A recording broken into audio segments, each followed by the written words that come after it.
Chapter 1. The Dog Hole Disclaimer before reading. This book is a light novel infused with elements of fantasy.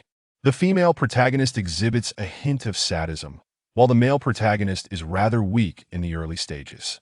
If you are averse to such themes, it is best to flee. A special note.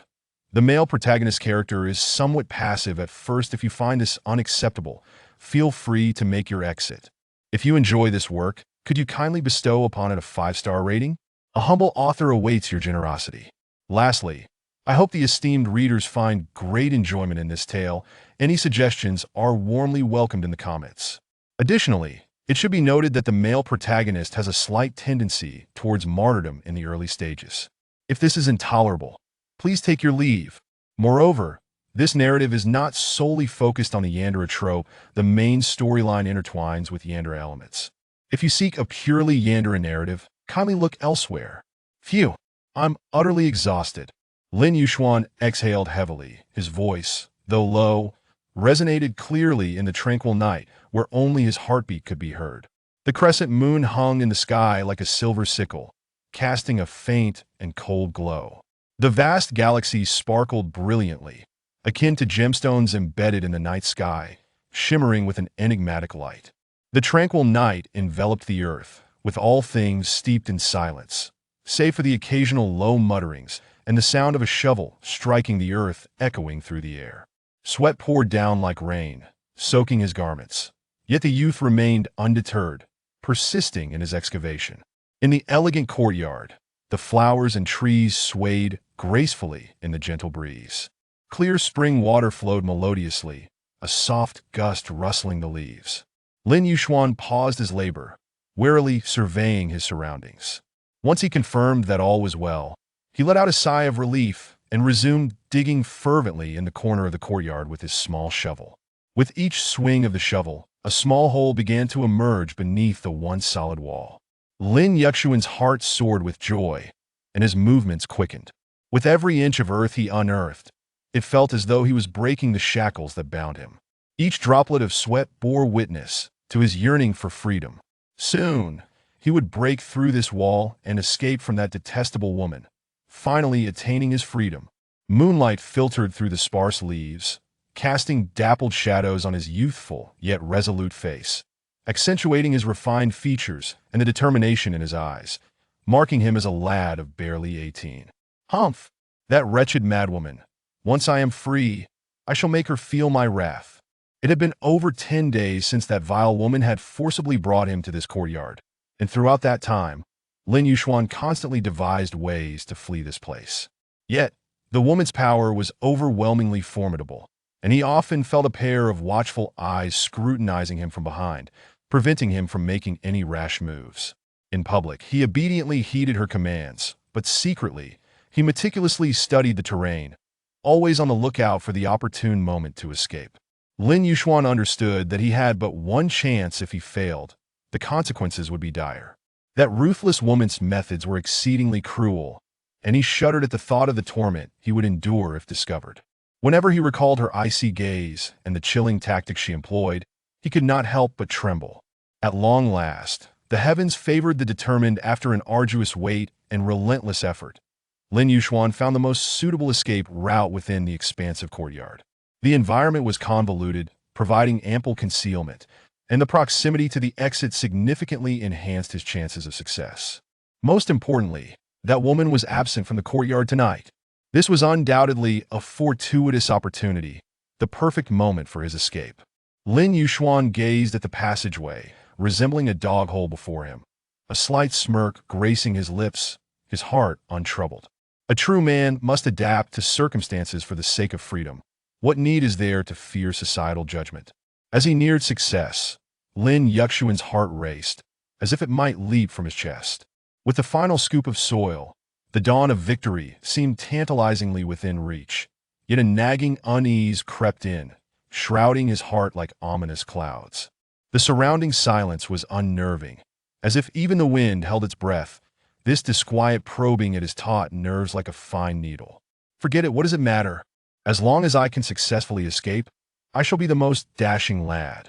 Finally, As the first beam of moonlight penetrated the heavy soil and illuminated his dirt-streaked face, Lin Yuxuan's head slowly emerged from the ground. In that moment, he felt an unprecedented sense of freedom and could not help but erupt in jubilant laughter. Haha, I have finally escaped. However, this elation was fleeting, instantly frozen in place. Before him hovered a pair of delicate, porcelain-like feet, so close he could almost feel the warmth of the skin beneath.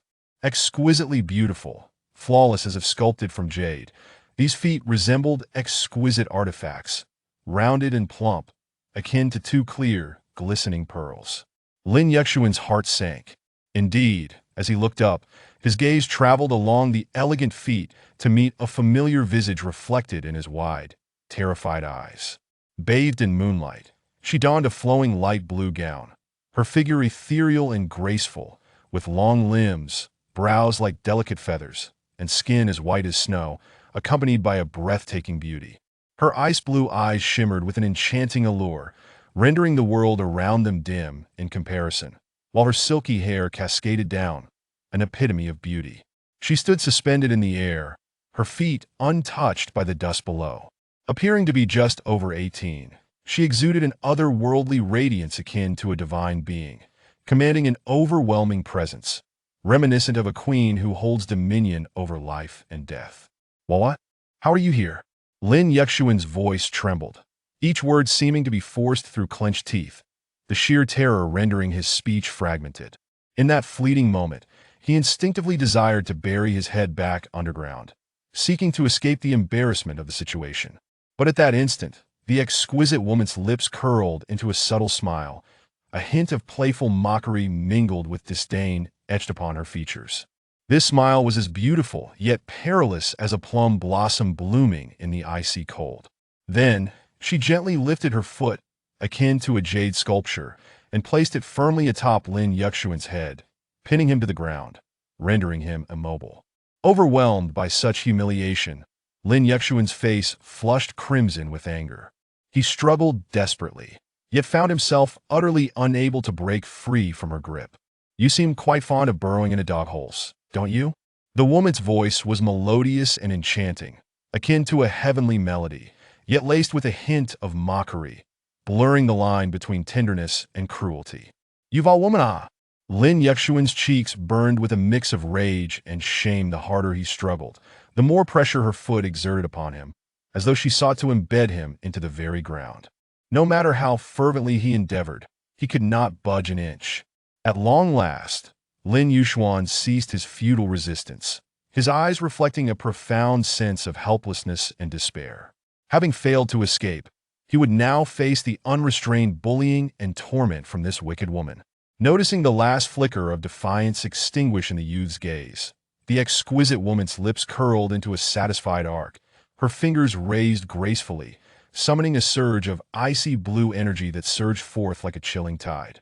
With a sudden, forceful jerk, Lin Yuxuan was yanked from the earth, as if an invisible force were lifting him, freeing him from the ground's constraints. Just as Lin Yuxuan sought to seize this unexpected opportunity to flee, an invisible barrier descended abruptly, like a chasm separating him from freedom, mercilessly propelling him backward until he collided with the cold wall, producing a dull thud. You truly are quite disobedient. Thinking you could escape? It seems you're in need of some discipline. The exquisite woman glided effortlessly, appearing before Lin Yuxuan in an instant, her overwhelming presence and the warmth of her proximity causing him to tremble involuntarily. What do you intend to do? Lin Yuxuan's voice quivered with fear and despair as he attempted to seek a trace of gentleness in her cold gaze, but found only an endless expanse of icy resolve. The beautiful woman suddenly broke into a wicked smile, a grin that sent chills down his spine, akin to that of a demon. What do I intend to do? You're the one who enjoys burrowing into dog holes, aren't you? Tonight, I shall allow you to indulge to your heart's content. With that, she slowly spread her legs, forming a passage that felt almost humiliating to Lin Yuxuan. Crawl through. Chapter 2 Luo Yao, get through. These three words exploded in the air like thunder, carrying an aura of boundless authority and indifference. What? Luo Yao, you mustn't go too far. Lin Yuxuan trembled, his body quaking as he stared incredulously at the stunning woman before him. The humiliation he suffered at her hands, devoid of any boundaries, left his face flushed with rage that if you dare to run, you must be prepared for the consequences. Hurry. Do not make me repeat myself. Luo Yao's originally light and airy voice gradually transformed into one of icy coldness, her gaze flashing with a ruthless gleam, devoid of any compassion or hesitation. Lin Yuxuan felt as if Luo Yao's once cool eyes had suddenly turned to a frigid void. In that moment, he seemed to glimpse an endless abyss within them, filled with darkness and malevolence, ready to swallow him whole. Clenching his fists tightly, the flames of anger and intense humiliation surged within him, and he felt a rush of blood surge through his mind. Rather than endure such humiliation, he might as well confront her. I'll charge at you. Just as Lin Yuxuan's words fell, he suddenly sprang to his feet, astonishingly quick to retrieve a small iron shovel from the ground. Gripping the handle with both hands, he assumed a stance ready to strike, then, without hesitation, swung it fiercely towards Luo Yao. The intention was clear. As if he were aiming to take her life, that a smirk of disdain curled at the corner of Luo Yao's mouth. As if she had foreseen his every move. Calmly, she raised a delicate hand. And with a gentle clap, a surge of ice-blue spiritual energy instantly rebounded, colliding head-on with Lin Yuxuan's fierce assault. The outcome was inevitable. Lin Yuxuan was sent hurtling backward like a kite with its string cut, his body crashing violently against the solid wall. After losing his balance, he fell heavily to the ground, feeling as if every bone in his body might shatter. Luo Yao gracefully approached him, looking down upon him from her elevated position. Lin Yuxuan would never forget that moment. In her clear, cold eyes lay a contempt that rendered him insignificant, as if he were nothing more than a mere ant beneath her heel. Luo Yao crouched down, her fingertips pinching Lin Yuxuan's chin, compelling him to meet her gaze. Ha! Little thing, you dare to curse. Did I not say you must refrain from such language? Her face was frosted with cold indifference. You damn perverse woman. You lunatic. At that moment, Lin Yuxuan was consumed by fury and fear, desperate to unleash the most venomous insults upon the woman before him. Yet soon, his voice dwindled, fading into silence. Luo Yao's expression turned icy, and she rose, her ice-blue spiritual energy surging more violently around her, that a long whip, formed from condensed spiritual energy, gradually materialized in her hand, glistening with a chilling light that seemed capable of freezing the very air with each swing.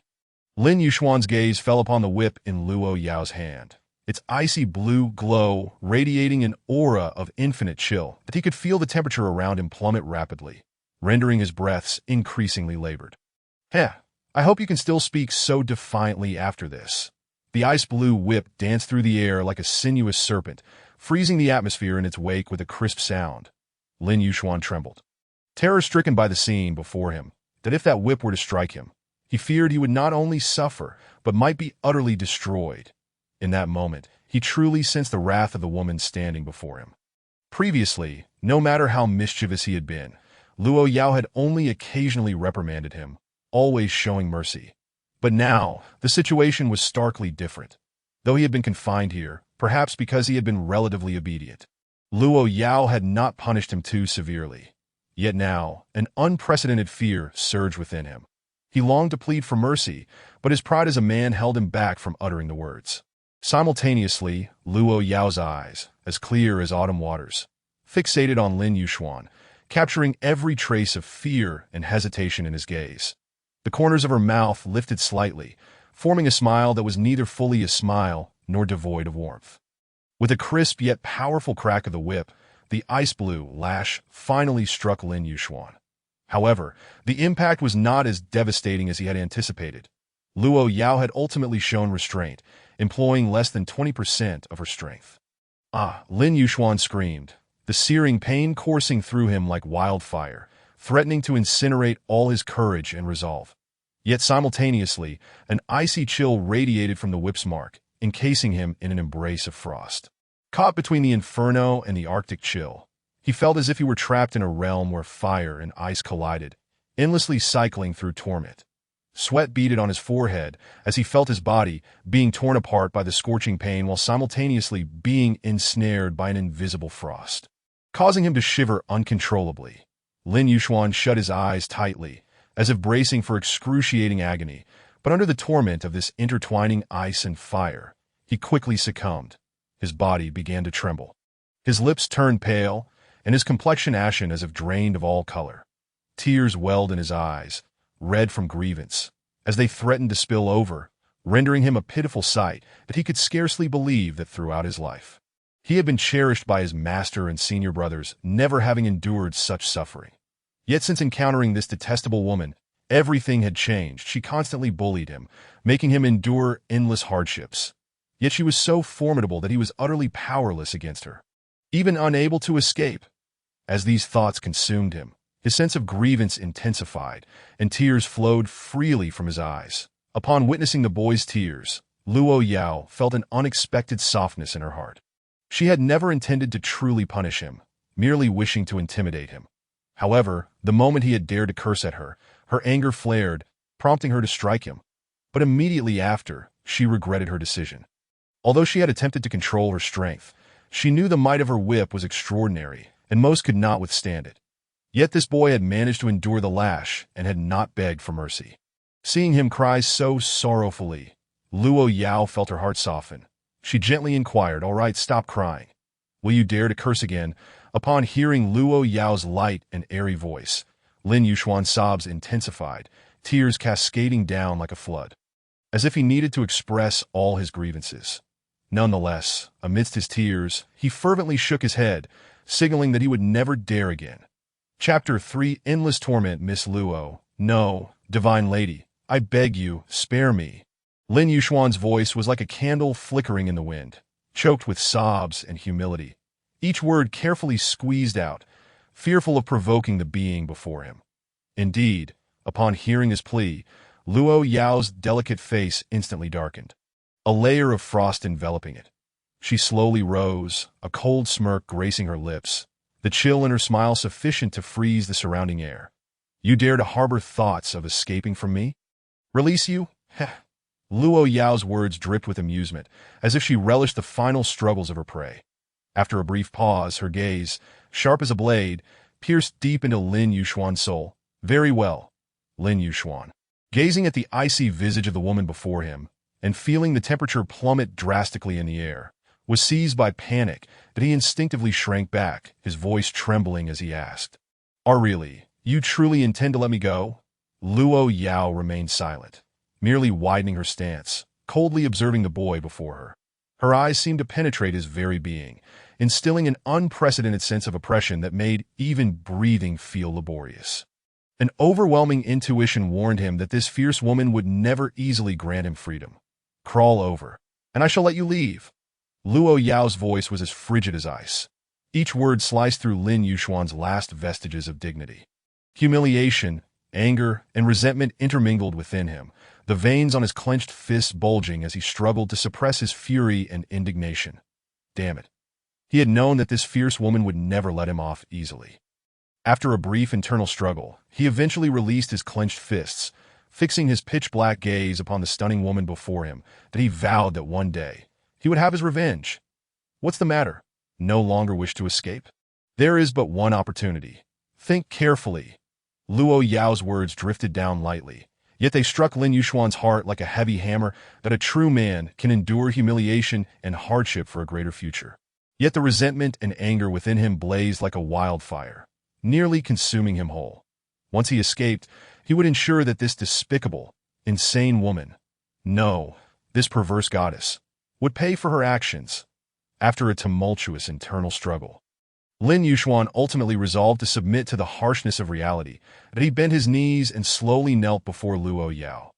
Upon witnessing this, a satisfied smile graced Luo Yao's face, imbued with a hint of malice, as if she were thoroughly pleased with the unfolding scene. Lin Yuxuan lowered his head in shame, a sensation of humiliation flooding his being as he gradually crawled towards Luo Yao, leaving a deep mark on the cold ground beneath him. When he lifted his gaze, it collided with hers in that moment. He perceived the indifference and amusement reflected in her eyes. "What? Are you still hesitating? Don't you wish to escape?" Luo Yao's voice, frigid and tinged with evident mockery, pierced the air. Lin Yuxuan fought to suppress the humiliation and fury raging within him, his hands clenched into fists, nails digging painfully into his palms. Yet he understood that this was not the time for defiance. He must endure. Thus, he closed his eyes, bowed his head, and crawled forward in disgrace. Observing the boy's capitulation, Luo Yao's wicked smile widened, as if regarding a laughable plaything. That I have complied. May I leave now? Lin Yuxuan's voice was low and hoarse, each word seeming to be squeezed through clenched teeth.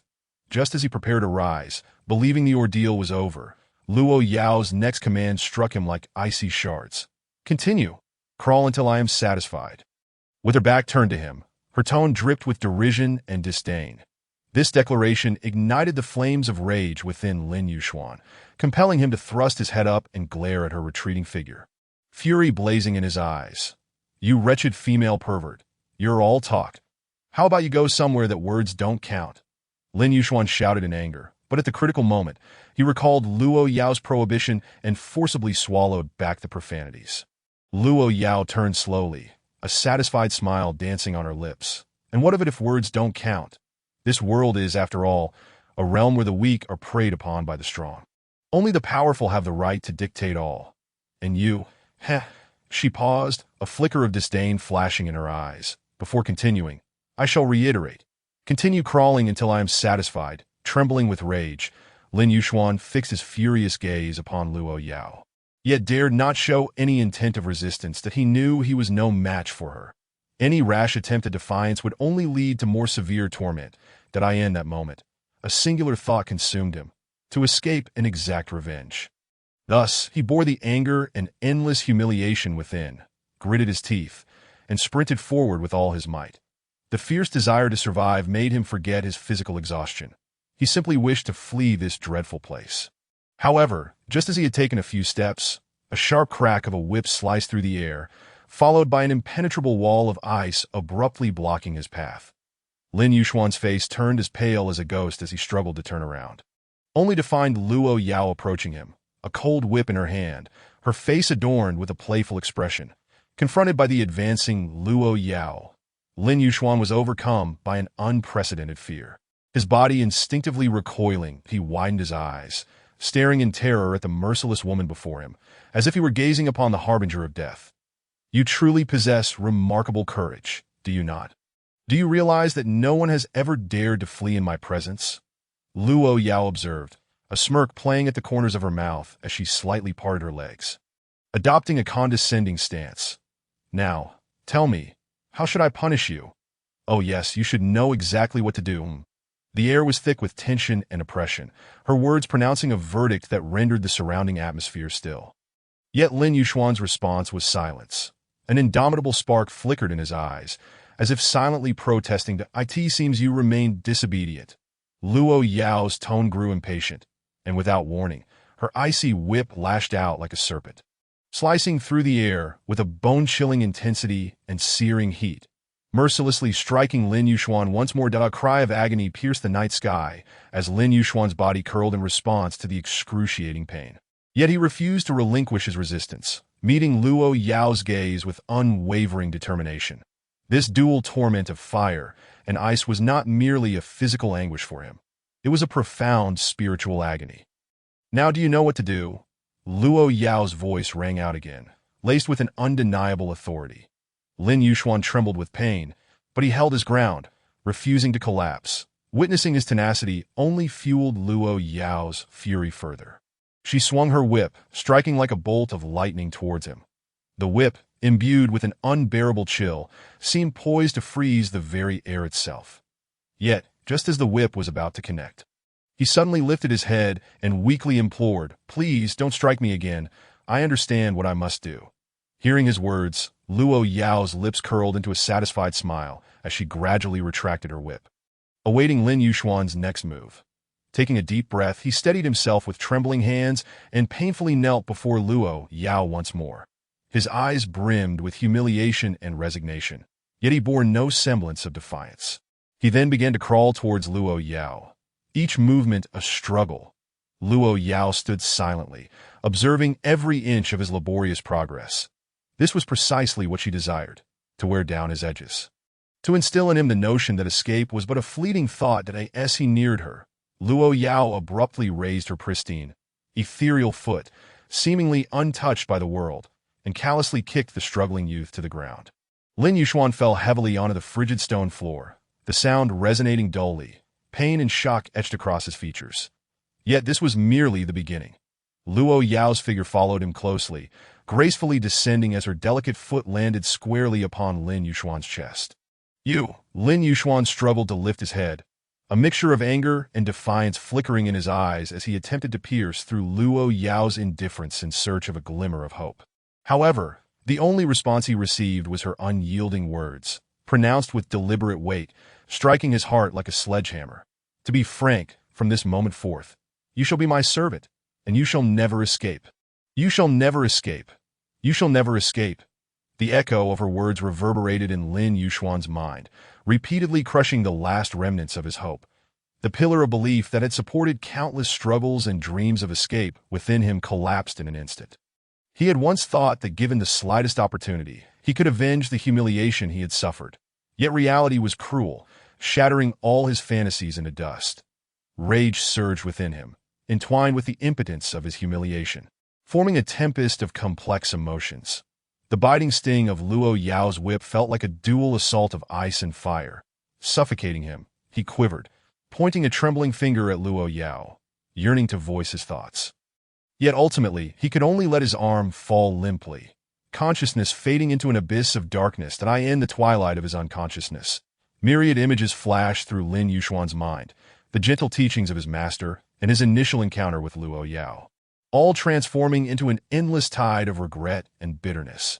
How splendid it would have been had he heeded his master's warnings and never encountered that woman. Chapter 4. Descent from the mountain 3 months prior. Atop Xianin Mountain, Dashiner, you have reached the age of 18. It is time for you to descend the mountain and hone your skills in the world below. The voice of Taoist Xinkong resonated through the annals of time, imbued with an undeniable conviction, striking Lin Yuxuan's heart. Within his words lay not only a sense of parting, but also an anticipation for the future that on this journey, I entrust you with an important mission. I hope you will keep it close to your heart. Yes, master, I shall not fail your expectations. That as the figure of Xinkong Daozhong gradually faded into the distance, Lin Yuxuan found himself alone in the room. The radiant full moon cast its gentle light upon his face, illuminating the youthful and somewhat innocent contours of his visage. He surveyed his surroundings, a single lamp and a table, each object laden with memories of the past, evoking an indescribable sense of nostalgia within his heart. Over a decade had quietly slipped away under the protection of Xianin Mountain, and now he was finally poised to embark on his own journey. Once, he too yearned to explore the world beyond. However, his master had always cited his youth and the necessity for further cultivation as reasons to deny him the opportunity to venture out. Every time his senior brothers returned from their expeditions, they would enthusiastically regale him with tales of the vibrant world outside, each wondrous experience igniting a longing within him. Yet now, his master had suddenly declared that it was time for him to roam the Jianghu. Faced with the impending farewell, the weight of his master's expectations, and the uncertainty of the challenges ahead, he could not help but feel a twinge of confusion and unease that as the night deepened. Lin Yuxuan, burdened with complex emotions, gradually succumbed to slumber, dreaming of the grand waves of the Jianghu and the path he was about to tread. The following morning, when the first rays of sunlight pierced through the mist, illuminating the gates of Xianin Mountain, Lin Yuxuan was already prepared to set forth that a light fog enveloped the mountains, as though even the air bore the weight of parting to, "Oh, master, you need not see me off any further. Please return that I shall be cautious on my journey," he implored, gazing at the somewhat disheveled middle-aged man before him, whose tattered attire and a crimson gourd hanging from his belt spoke of a humble existence. Amidst the occasional ramblings, warmth flowed through Lin Yuxuan's heart. "Little junior brother, the road ahead is long. Do take care of yourself." Jiang Li gently patted his shoulder, his voice soft yet resolute, his brows furrowed with concern, and his eyes filled with reluctance. Standing beside Xinkong Daozhong, clad in flowing azure robes, his handsome face radiated a profound care for his junior. "Third senior brother, please take good care of our esteemed master. I shall return swiftly." Lin Yuxuan turned to survey his surroundings and inquired, "Where is fourth senior brother?" That little rascal is probably off slacking somewhere, with his little junior brother about to leave. He hasn't even come to bid farewell. Just wait until I return. I shall deal with him, came the response. Forget about him. The hour is late. You must set off. Lin Yuxuan chuckled helplessly, well aware of his fourth senior brother's tendency to be idle, either napping or shirking responsibilities for the other two senior brothers. They had long since descended the mountain to seek their fortunes, and it had been quite a while since he had last seen them. He silently cherished the hope of reuniting with them during this journey. Reflecting on the days spent with his senior brothers, a warm current surged within him. Despite their differing personalities, they had all showered him with affection. In his childhood, whenever they returned from their ventures, they would bring him delightful treats and intriguing toys, eagerly narrating the thrilling stories of the outside world. Lin Yuxuan listened with rapt attention, yearning for that fantastical realm. Yet, due to his youthful mischief, he often found himself in trouble. Whenever that happened, it was always his senior brothers who stepped up to take responsibility, willingly accepting punishment. Now, as he was about to leave the mountain, he anticipated encountering numerous difficulties and challenges, but he firmly believed that with perseverance, he too could become a formidable warrior like his brothers. Xinkong Daozhong removed the gourd of liquor from his waist and took a hearty swig, earnestly advising Lin Yuxuan, "Remember what I have told you. The women of the outside world are like wolves and tigers. Should you encounter them, retreat swiftly." Lin Yuxuan smiled and nodded in agreement. "Rest assured, master. I shall return with fine wine for you." With that, he waved farewell to his master and third senior brother, embarking on the path of departure. Xinkong Daozhong stood rooted to the spot, his gaze fixed upon Lin Yuxuan's receding figure, his eyes betraying a profound affection and reluctance. Only when that silhouette vanished completely from view did he slowly retract his gaze, as though he had lost something of great importance. "Fear not, master. Little junior brother is blessed. He shall return soon," Jiang Li comforted. Xinkong Daozhong sighed, shaking his head in resignation, murmuring, "Let us hope so." At that moment, a sudden wave of dizziness washed over him, causing his body to sway involuntarily. Jiang Li, quick to react, rushed to support him, concern etched upon his face. "Master, what is the matter?" Xinkong Daozhong coughed up a mouthful of blood, staining the ground before him. "Master, what has happened to you?" Half a month later, on the Yunzhou continent, since Lin Yuxuan stepped beyond the mountain gate that separated him from the mundane world, each stride he took carried the weight of his master's earnest instructions and boundless aspirations for the future. The journey was fraught with wind and rain, accompanied by the stars that on this day, the sky was clear and the gentle breeze delightful.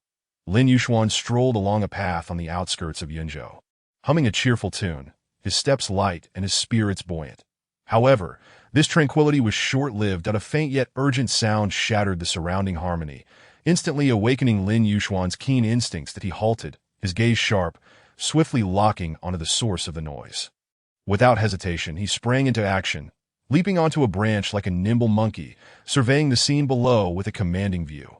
Not far away, a group of disheveled, menacing bandits had encircled a young woman, their crude behavior indicating their nefarious intentions. Lin Yuxuan furrowed his brow, quickly assessing the strengths of both sides and realizing that these bandits were merely cultivators at the body refinement stage, while he was already in the heart control stage. Just as he prepared to intervene, his master's warning echoed in his mind like a clarion call. The women of the outside world are like wolves and tigers. Upon encountering them, one must retreat swiftly. This admonition doused some of his fervor with cold water, yet it also plunged him into deep contemplation. The Jianghu was fraught with peril, and human hearts were inscrutable. Should he truly trust his instincts blindly and rush to aid a stranger? Yet, with urgency at hand, the kind-hearted youth could not stand idly by, and he immediately leaped from the tree, lightly touching down in a few steps as he advanced toward the bandits. In this vast world where strength reigned supreme, the path of cultivation resembled an endless ascent up a celestial ladder, with each step requiring resonance with the heavens to reach the pinnacle of power. The journey of cultivation begins with body refinement. As the name suggests, the body refinement stage involves cultivators utilizing their physical bodies as vessels, tirelessly working to unlock the latent spiritual veins within, allowing the energy of heaven and earth to flow in, akin to streams converging into the ocean, gradually washing and honing every sinew and bone. Following the body refinement stage is the heart control stage. which emphasizes refining the inner spiritual power in addition to the physical body. The heart, being the most enigmatic part of the human body, possesses a power potent enough to influence and even alter reality. The cultivation of the heart control stage involves harmonizing this force with the physical form and spiritual energy, resulting in an indescribable synergy that empowers the cultivator to be both valiant in battle and perceptive in strategy. The spirit transformation stage represents the ultimate chapter among the 3 stages of body refinement.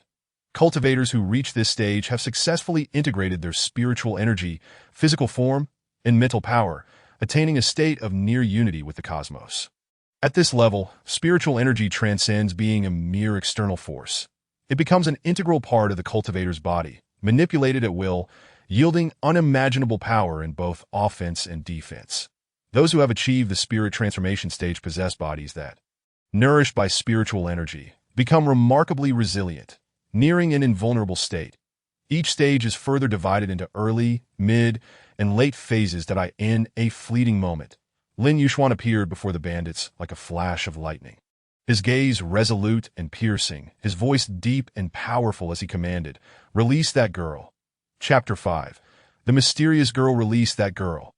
Lin Yuxuan's figure, swift as the wind, materialized before the band of brigands. The ruffians, poised to harm the girl, were startled into momentary stillness by the sudden shout. Slowly, they turned to face Lin Yuxuan, their gazes appraising him for a moment, seeing only an ostensibly ordinary youth. The wariness in their expressions gradually faded, replaced by disdain and mockery. The leader, swaggering forward, sneered as he taunted, "Who is this wild brat, barely out of his childhood, daring to meddle in the affairs of my lord? Is he seeking an early demise?" In the face of such brazen provocation, Lin Yuxuan merely furrowed his brow, his eyes betraying no hint of fear. Having been raised on Xianin Mountain, he had been rigorously trained by his master and senior brothers. Now, as a cultivator in the early heart control stage, how could these bandits possibly intimidate him? He cast a sweeping glance around the group of bandits, aside from the leader, who was in the late stage of the body refinement realm. The rest were merely in the early stage. Such strength was utterly insignificant to him that in broad daylight, beneath the clear heavens, "How dare you bully a young girl like this? Do you not have any shame?" Upon hearing this, the leader's expression gradually darkened as he retorted, "Kid, I advise you to mind your own business, to go back where you came from and pretend nothing happened. Otherwise what?" Lin Yuxuan scoffed derisively, "With your ragtag bunch of misfits. You think you can lay a hand on me?" This statement thoroughly enraged the leader, who bellowed, "Good, very good. Brothers, let us teach this arrogant brat a lesson." In an instant, the atmosphere became tense as the bandits lunged at the youth like wolves.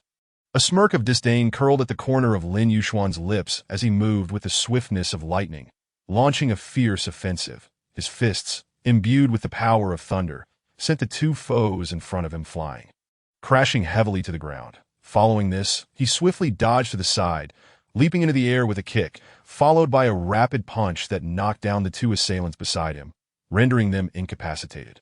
The entire sequence unfolded so swiftly that the remaining bandits had no time to react before Lin Yuxuan subdued them one by one with blinding speed. "Humph! You dare to make a ruckus in front of me with your motley crew?" Lin Yuxuan scoffed, twisting his wrist, ready to continue speaking, when he suddenly sensed a sharp, murderous intent approaching from behind. It turned out that the leader had seized the opportunity to strike, aiming for Lin Yuxuan's opening with remarkable speed. Lin Yuxuan reacted swiftly, crossing his arms protectively over his chest just in time to absorb the heavy blow. The immense force caused him to stagger back several steps, and when he steadied himself and turned to look, he found himself standing at the edge of a cliff. He patted his chest, relieved, and exhaled. "That was close. I almost fell." Turning to face the leader, a flicker of anger flashed in Lin Yuxuan's eyes. "Hey, how despicable of you to resort to a sneak attack. That is utterly lacking in martial ethics." The leader, however, remained unfazed, sneering coldly, "Kid, your strength is indeed commendable, but you are just too naive. Then let us fight again." Lin Yuxuan shouted angrily, charging once more towards the leader. Unfazed, the leader met him head-on, and a more intense clash ensued, with fists flying and energies colliding. Ultimately, after an intense exchange, the battle concluded with Lin Yuxuan delivering a powerful punch that sent the leader tumbling through the air. This was not surprising. For Lin Yuxuan had indeed been somewhat careless. He had not anticipated that the opponent would resort to such a sneaky tactic, and due to his lack of practical combat experience, he had momentarily failed to respond in time. Nevertheless, this experience profoundly enlightened the youth to a crucial truth. Even when grappling with a rabbit, one must use full force. He recalled his master's teachings, understanding that one must never show the slightest hint of complacency or underestimation in any situation. From that moment on, Lin Yuxuan vowed to remain vigilant at all times, refusing to give his enemies any chance to exploit weaknesses. Well, underestimated you. I didn't expect you to possess strength at the heart control realm. But wait for it, this isn't over. The leader rose from the ground, his face contorted with rage as he glared at Lin Yuxuan and ground his teeth. He shot a venomous glance at Lin Yuxuan, then shouted to his surrounding comrades, "Brothers, withdraw!" Before his words had fully left his mouth, he struggled to rise from the ground, waving his hand to lead his companions in a hasty retreat. Their figures swiftly disappearing, Lin Yuxuan stood quietly in place, watching their departing silhouettes without pursuing them. Although he had gained the upper hand in the recent skirmish, he had expended a considerable amount of energy. Moreover, there was no deep-seated enmity between him and these bandits, making a complete annihilation unnecessary. His intervention was solely to rescue the girl in peril. That moment, the girl who had been standing nearby fixed her cold gaze on the direction the bandits had vanished. Her eyes were deep and frigid, as if they could freeze the very air around her. Lin Yuxuan approached her, softly asking, "Miss, are you all right? There is no need to fear. Those villains have gone far away." Suddenly, he felt a chilling gust of wind. Lin Yuxuan gazed at the girl, who stood half a head taller than him. Initially, amidst the encirclement of the bandits, her figure had been somewhat obscured, her features indistinct. Now, at close quarters, the youth found himself deeply captivated by her presence. Her beauty was breathtaking, a visage so exquisite that her skin resembled freshly fallen snow, and her figure was as graceful as willow fluff in the breeze.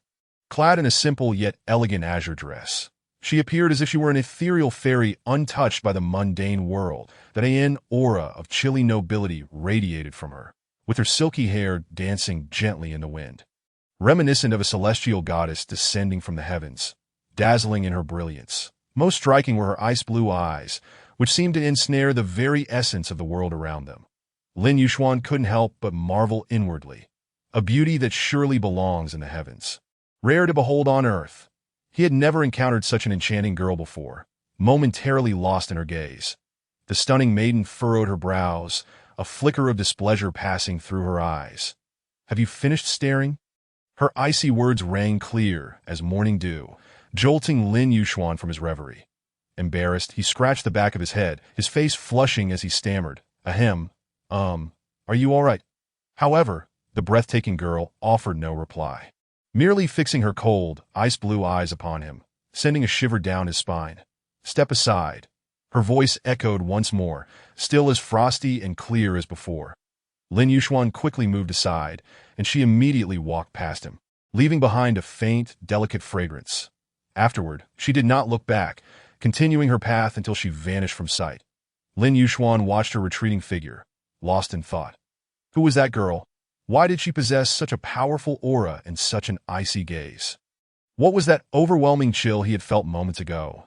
He murmured to himself, "What a mysterious girl." Chapter 6. Trouble, what a mysterious girl. Lin Yuxuan gazed at the ethereal figure slowly fading from view, shaking his head with a sigh.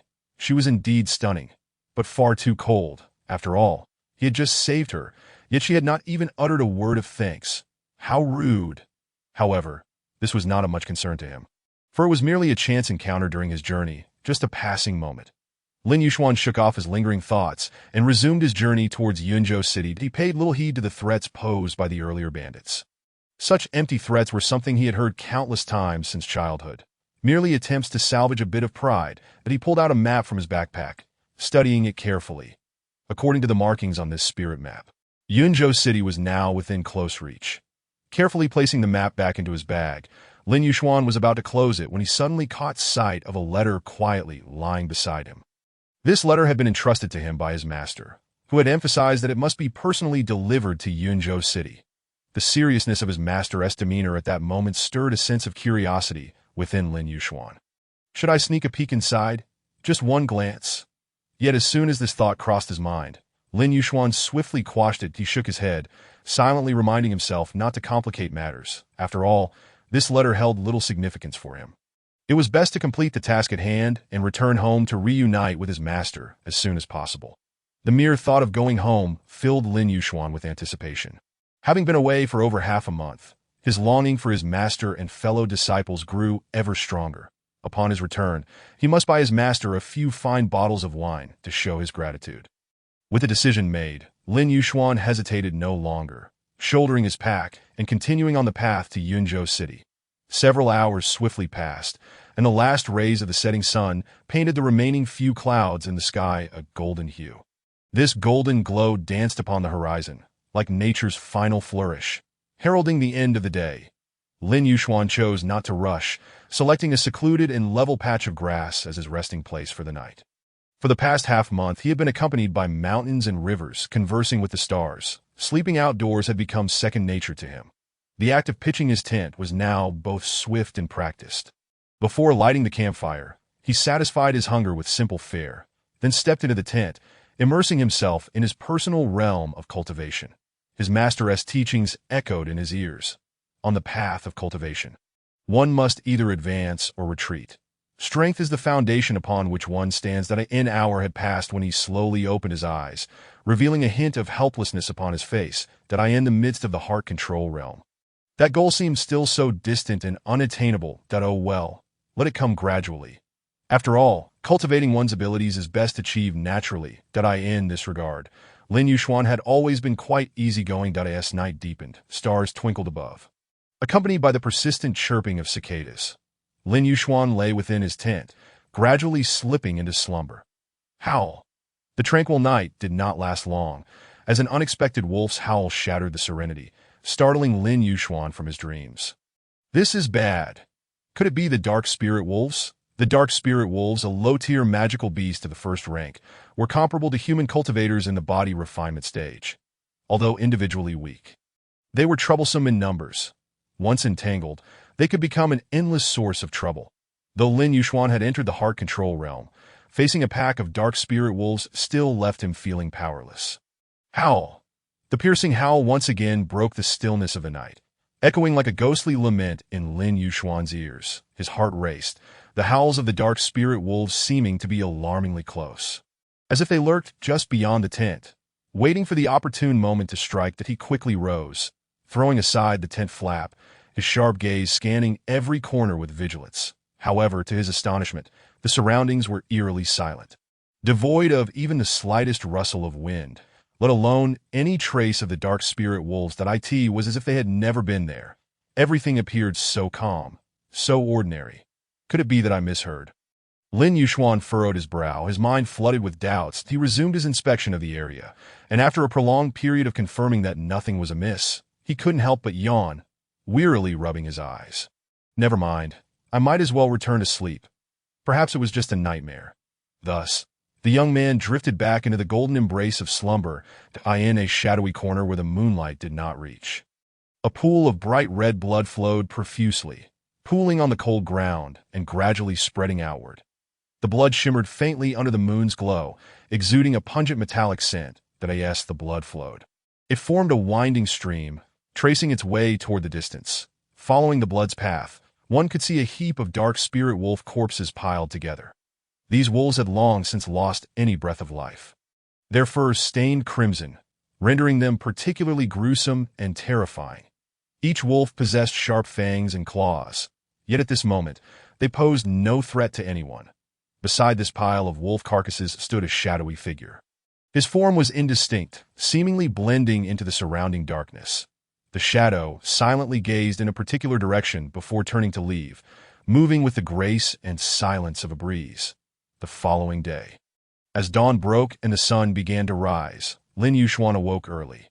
The golden light of dawn caressed his youthful and handsome visage, outlining a dazzling silhouette. But he took a deep breath of fresh air, relishing the morning coolness and the crispness in the atmosphere, then stretched his arms wide in a leisurely Yandere. I slept so comfortably last night. Time to continue my journey. After packing his belongings, the young man resumed his travels, Several hours later, as the sun climbed higher in the sky, Lin Yuxuan began to feel fatigued that a simple tea stall came into view not far ahead, with wisps of smoke curling upwards. The young man quickened his pace toward the tea stall, intending to take a brief rest before continuing. "Waiter, bring me a pot of good tea." "Certainly, just a moment, esteemed guest." The tea was swiftly served. And as Lin Yuxuan sipped, he surveyed his surroundings. The warm tea and the tranquil atmosphere enveloped him in a sense of relaxation, and before long, drowsiness overtook him as he propped his elbow on the table, drifting into a light slumber. "Hey kid, finally found you." Before long, a gruff shout and the sound of something heavy crashing onto the table jolted Lin Yuxuan from his half-awake state. He snapped his eyes open to find a group of menacing bandits surrounding him, the very same ones he had encountered the previous day. The leader of the bandits, one foot planted on the bench, chin resting on his hand, glared at him with a fierce intensity. Lin Yuxuan's heart skipped a beat. Yet he endeavored to maintain a facade of calm, that he hadn't anticipated that these bandits would truly follow him, that a quick glance around revealed that there were at least a dozen of them, each possessing strength in the body refinement stage. "What do you want here again?" Lin Yuxuan feigned composure. "Is yesterday's lesson not enough? Do you wish to be beaten again?" While speaking, he rapidly formulated an escape plan in his mind.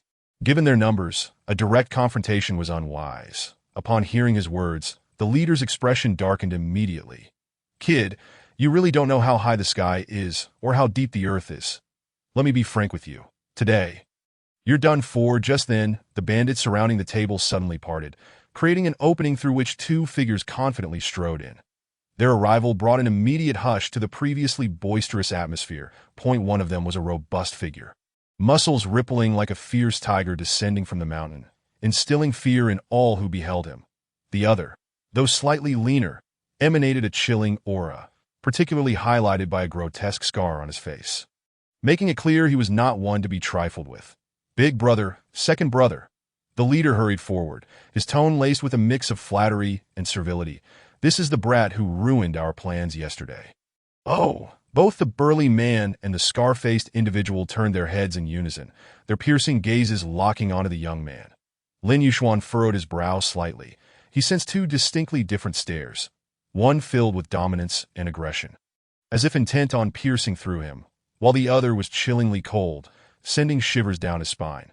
Lin Yuxuan scrutinized the two in turn, surprised to find that one of them had indeed reached the mid-level of the heart control realm, surpassing his own abilities. The other, however, remained inscrutable. Typically, such a situation could only stem from two possibilities. Either the individual was an ordinary person, but considering the leader's respectful demeanor, that possibility seemed negligible. Or he was a formidable opponent, perhaps even at the spirit transformation stage or higher. It appeared that he had truly stumbled into trouble this time. Chapter 7. Initial display of talent indeed. It seemed he had encountered genuine trouble. Lin Yuxuan mused internally, maintaining a calm exterior as he prepared to respond to whatever came next. Opposite him, a mountain-like figure, brimming with fury, was venting his frustrations on a group of cowering subordinates.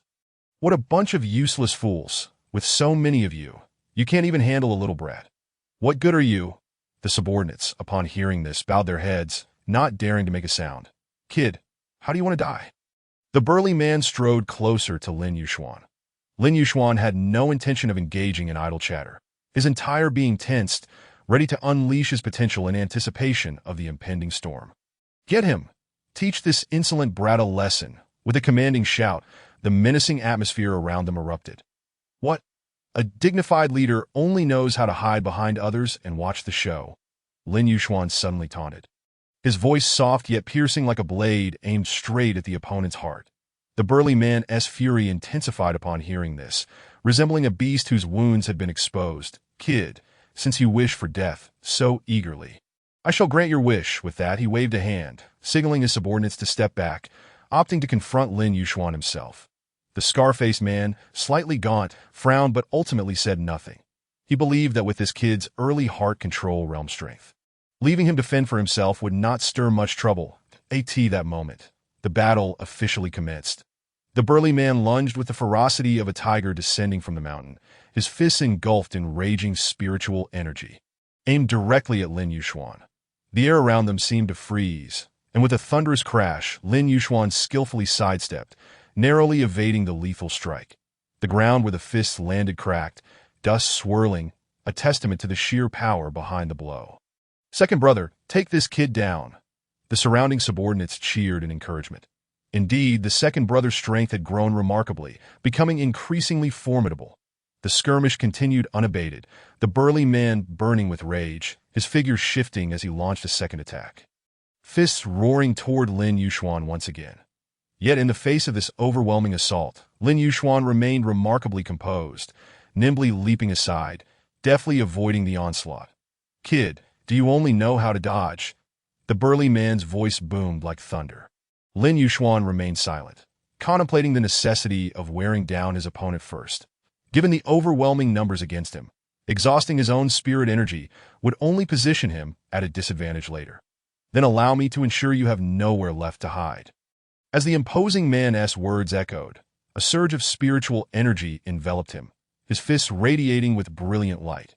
With a thunderous roar, he struck the ground with tremendous force. Instantly, an invisible power surged forth like a tidal wave, swiftly encasing both Lin Yuxuan and himself within a confined space constructed from spiritual energy. This sudden turn of events caught everyone off guard. Within the space, only the sound of their breaths could be distinctly heard. Lin Yuxuan attempted to break through the barrier with his fist, only to find it unyielding, as if it had been specifically crafted to ensnare them both at its futile kid. "This is our battlefield, and it will only dissipate once one of us falls," the mighty man declared, immediately charging towards Lin Yuxuan like a fierce tiger. With no chance of evasion left, Lin Yuxuan resolved to confront the challenge head-on. Surrounded by spiritual energy, he began to absorb the essence of the heavens and earth. The surrounding space began to tremble, and the spiritual energy around him rapidly coalesced into dazzling vortices. Dragon Heart Palm. The dragon battles in the wild. With a fierce shout, an unprecedented torrent of power surged from his palm, transforming into an ethereal dragon that roared towards the imposing man. The Dragon Heart Palm was a superior martial art taught to him by Master Shinkong. Regrettably, the intricacies of such high-level martial arts were exceedingly difficult to master. And until now, he had barely grasped two techniques. Martial arts are generally categorized into three tiers: superior, intermediate, and inferior, with the highest being the exceptional martial arts that it is said that above these lie the elusive spiritual martial arts. Though such forms are rare and hard to come by, boom! A deafening explosion resonated through the air like celestial thunder, shattering the stillness. Following this, two forces collided recklessly, accompanied by a roar. A violent wave of energy surged forth, tearing the once impenetrable barrier apart like mere paper, scattering fragments and dust everywhere. Amidst the chaos, a figure was ruthlessly flung away, tracing an arc through the air before crashing heavily to the ground. Stirring up a cloud of dust that was the imposing man, a stark streak of blood evident at the corner of his mouth, clearly wounded. Struggling to rise, his eyes reflected a tumult of anger, resentment, and an undeniable greed. The brief skirmish had made him acutely aware that the martial arts displayed by his opponent were far from ordinary. They were the superior martial arts he had long coveted. The disadvantage lay in his inferior capabilities. Had he possessed comparable martial arts, the outcome would have certainly favored him. Under the watchful gaze of his brothers, retreating was not an option.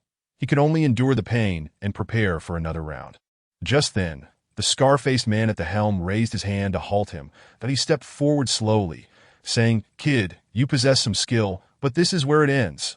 With that, he moved with a sudden swiftness, vanishing like a ghost, only to reappear dangerously close to Lin Yuxuan, his speed astonishing and reminiscent of a venomous snake in the night, silent yet lethal.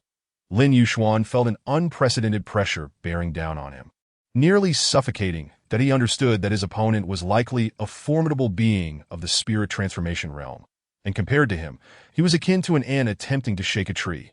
Yet, evasion was not an option. The young man gritted his teeth and once more summoned the Dragon Heart Palm, the winds of his fists howling with determination and defiance as he met that deadly shadow head-on. The chasm of power proved insurmountable. With a single strike, Lin Yuxuan was once again sent flying, his body akin to a kite severed from its string, crashing heavily to the ground, blood spilling from the corner of his mouth. Silence enveloped the surroundings, punctuated only by heavy breaths and distant groans, creating a dissonant atmosphere. At that moment, several subordinates rushed forward, seizing his shoulders and arms, forcefully raising him. Meanwhile, the earlier leader strutted over with a triumphant expression. Provocatively taunting, "Kid, weren't you quite arrogant just now? Why the silence now?" He followed up with a cold laugh. At that moment, the imposing man slowly approached the restrained youth, his gaze fierce as he threatened. "Kid, if you hand over that superior martial art, we will let you leave unscathed. What do you say?" Lin Yuxuan, however, remained undaunted, a hint of disdain gracing his features that he understood that even if he surrendered the superior martial art, these individuals would likely not let him go easily. "You might as well give up hope." Indeed, upon hearing his refusal, the imposing man erupted in fury, bellowing, "Kid, I advise you not to refuse a toast only to drink a forfeit. Be sensible and hand it over, or you will regret it." Lin Yuxuan remained unyielding, completely ignoring his threats. The imposing man, seeing this, clenched his fists in rage, preparing to strike him. Just then, a voice rang out from above. "If you touch him, you all will die." At the sound, everyone looked up, witnessing a figure descending like a breeze from the sky, landing steadily before them. Chapter 8. The fourth senior brother. "Kid, I advise you not to refuse a toast only to drink a forfeit. Be sensible and hand it over, or—" The imposing man's voice thundered, imbued with undeniable authority. Facing this aggressive aura, Lin Yuxuan's eyes shone with defiance and determination, disregarding the threat entirely. Just as the imposing man was about to unleash a fatal blow, an anomaly appeared in the heavens that a gust of azure wind struck with precision, hitting the man's poised fist. The wind was fierce, causing the imposing man to cry out in pain as he staggered back, his expression shifting dramatically. "Who dares?" he roared, attempting to locate the source of the mysterious force amidst the chaos. "Humph! What level are you to dare strike my junior brother?" A voice filled with arrogance and disdain echoed from the depths of the clouds. Accompanying the previous azure wind, amidst their astonishment, a figure tumbled from the clouds, moving as if riding the wind, eventually transforming into a swift gale and landing firmly before them. It was a tall young man with striking features, a carefree smile playing at the corners of his mouth, casually chewing on a blade of grass, exuding an air of nonchalance. Lin Yuxuan gazed at this familiar, yet unexpected figure, his initial shock quickly replaced by uncontainable joy as he exclaimed, "Fourth senior brother." Indeed, the young man before him was Lin Yuxuan's fourth senior brother, Yuan. Known for his laid-back demeanor, he often drifted beyond their master's assignments, as if nothing in the world could stir his heart. Lin Yuxuan recollected that on the day he left the sect, even this closest senior brother had not come to see him off, leaving him with a tinge of disappointment. Yet now, he appeared before him like a divine being at the moment he needed help the most, igniting overwhelming excitement within him. Although Yuan was somewhat lazy and 2 years his elder, he was the most amiable among his senior brothers, perhaps due to their similar ages, that why Yuan had always looked out for Lin Yuxuan. And when he was bullied by other children on the mountain, it was this fourth senior brother who stood up and chased them away without hesitation. Lin Yuxuan beheld that familiar silhouette. A wave of emotions surged within him, but he reminisced about the carefree days they had shared, as if those moments had only transpired yesterday. Seeing his fourth senior brother once more filled him with warmth and familiarity. "Ah, little junior brother, it's been a while. Step back, leave this to me, and we'll catch up later." Yuan turned to Lin Yuxuan, flashing a radiant smile. Lin Yuxuan nodded, gratitude gleaming in his eyes. "All right." He felt an immense sense of reassurance with his fourth senior brother by his side. Yuan was now a powerful being of the heavenly position realm, more than capable of handling these adversaries. The path of cultivation is vast and boundless, with the most fundamental stages being the refinement of the body through the 3 realms of body refinement, the heart control realm and the spirit transformation realm. Following these are the realms of heavenly and earthly position, each divided into earthly position and heavenly position, the coveted realms of every cultivator. Once one steps into these realms, they transition from intangible spiritual energy to tangible spiritual power, establishing an invisible bridge with the vast heavens and earth, enabling them to directly communicate and absorb the purest spiritual energy, thereby experiencing exponential growth in strength, truly entering a new realm. Another reckless kid. "Brothers, take him down." With the imposing man's command, Dozens of fierce subordinates charged at Yuan like ravenous wolves. Did I end the face of this sudden onslaught? Yuan merely smiled lightly, his form becoming elusive, as if merging with the surrounding air, becoming part of nature itself. His speed was astonishing, like a fleeting light or a swift wind through the forest. In the blink of an eye, those once menacing foes were rendered immobile by an invisible force. Yuan's figure materialized behind them, and the scar-faced leader's expression turned dark as he prepared to strike, only to realize a cold dagger had silently pressed against his throat, chilling him to the bone. This unexpected turn of events caused the scar-faced man's countenance to shift dramatically. "Let go of my brother!" The imposing man roared in fury. Yuan chuckled lightly and responded, "Sure." As his voice faded, his figure once more transformed into a wisp of smoke, vanishing without a trace. The scarred-faced man felt an abrupt reduction in the pressure around his neck, ready to exhale in relief. When the short dagger reappeared at his original position with astonishing swiftness, perfectly aligned, the entire sequence so rapid it was suffocating. Turning his gaze, he saw the formidable man directly propelled backward, heavily embedded in the mountainside. "Such a noisy distraction. You dared to call out before settling your accounts with me." Yuan's voice was calm, yet resonant, each word striking like a hammer. Lin Yuxuan, standing beside him, was filled with disbelief. He had not witnessed his senior brother Yuan display his prowess in a long time, and he never expected such a stunning display of skill that annihilated the enemy in an instant. "Impressive, senior brother. You are truly remarkable." Upon hearing this, Yuan's lips curled into a faint smile, gently shaking his head, the expression on his face embodying both humility and a hint of pride in his junior. As if to say, this is merely a trivial effort, nothing to boast about. Meanwhile, the scarred-faced man was utterly terrified, drenched in sweat, trembling as he pleaded, "My lord, I am blind to the truth, unknowing of your esteemed brother's identity. Please show mercy and spare our lives. We shall never dare again." Yuan's gaze remained unyielding as he slowly spoke. "To wrong my junior brother, how could I easily forgive?" With that, he lightly waved his sleeve, and a gust of azure wind surged forth like a spectral serpent, precisely penetrating the scarred-faced man's body. In that instant, the man felt as though all his bones were being violently displaced by the domineering azure wind. Releasing a heart-wrenching scream, "My lord, please spare us. We were wrong. We truly dare not. Senior brother, let it go. Spare them this once." Just then, Lin Yuxuan's gentle voice broke through. Hearing this, Yuan's eyes flickered momentarily, and the azure wind gradually dissipated. Returning to invisibility, the scarred-faced man felt as if he had been granted a reprieve, collapsing to the ground, gasping for breath, his face as pale as a sheet, his eyes filled with the relief of survival and dread of the unknown. "It is your kind-hearted junior brother who intercedes for you. Otherwise, you would not fare so well. Should there be a next time, I will not be so lenient. Begone!" Yuan's voice, though not raised, resonated with a chilling finality that instilled an unprecedented sense of pressure upon everyone present. The scarred-faced man, pallid and drenched in cold sweat, nodded fervently, repeatedly expressing his gratitude. "Yes, yes. Thank you, my lord, for your mercy. We shall never dare again." With that, he struggled to rise with the help of his subordinates, bowing respectfully to the two before hastily leading the remainder of his crew, along with the formidable man embedded in the mountainside, who now appeared utterly disheveled, away from this perilous place, once their figures completely vanished from sight.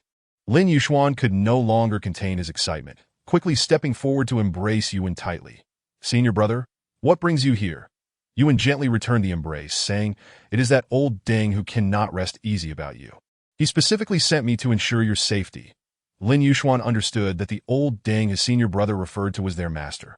However, knowing Yuan's temperament, he realized that unless it was his own desire to come, no one else could persuade him, except for one person. This thought stirred warmth within Lin Yuxuan's heart, as he recognized that his senior brother's visit was driven by concern for him. "Thank you, senior brother," Lin Yuxuan sincerely expressed. Yuan smiled gently, patting Lin Yuxuan's back, teasing him. "No need for such formality. We are brothers, after all. How is it that you have become so sentimental in less than half a month? Is this still the junior brother I know?"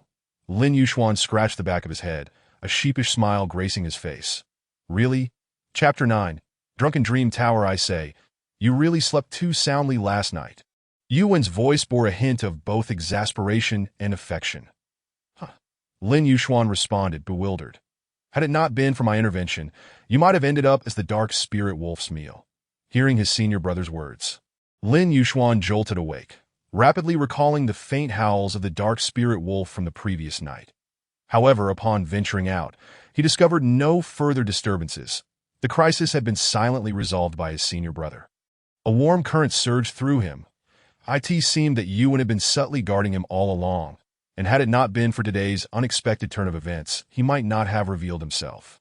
In that moment, Lin Yuxuan profoundly felt the warmth of having his senior brother's protection while away from home, as if he had returned to the nurturing and protective environment of Xianyin Mountain. Having been an orphan since childhood, Lin Yuxuan had lived under their master's care on Xianyin Mountain ever since he could remember. Among the brothers, he was the one most cherished by their master. He recalled how, during mealtimes as he gazed at the lavish spread, his brothers would devour their food ravenously. Their master would always swat away the chopsticks they reached for, exclaiming, "Haven't you ever seen food? Leave some for your junior brother." Whenever the other brothers returned from the mountain, they would bring him delicious treats and delightful gifts, especially the eldest and second brothers, who showed him particular affection. Speaking of the second brother, it was more accurate to say second sister, for her fierce and valiant nature often outshone even the male brothers, leading everyone to habitually refer to her as the second brother. Yet, Yuan held a profound fear of this second sister.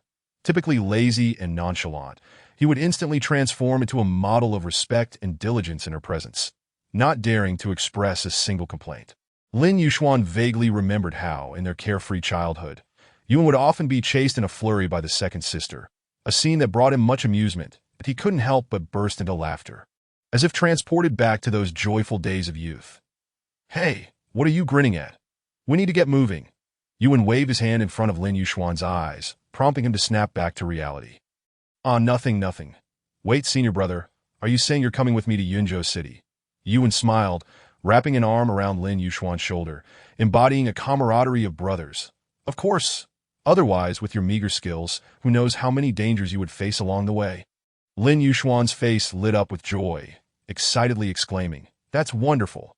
Having a powerful senior brother like you by my side is simply the best, so reassuring." Yuan and Lin Yuxuan exchanged smiles, both feeling the profound bond of brotherhood between them. Thus, the two set forth on their journey to Yunzhou City, their path filled with laughter and joy. After several hours of hurried travel, Lin Yuxuan and Yuan finally came to a halt before a grand and ancient town.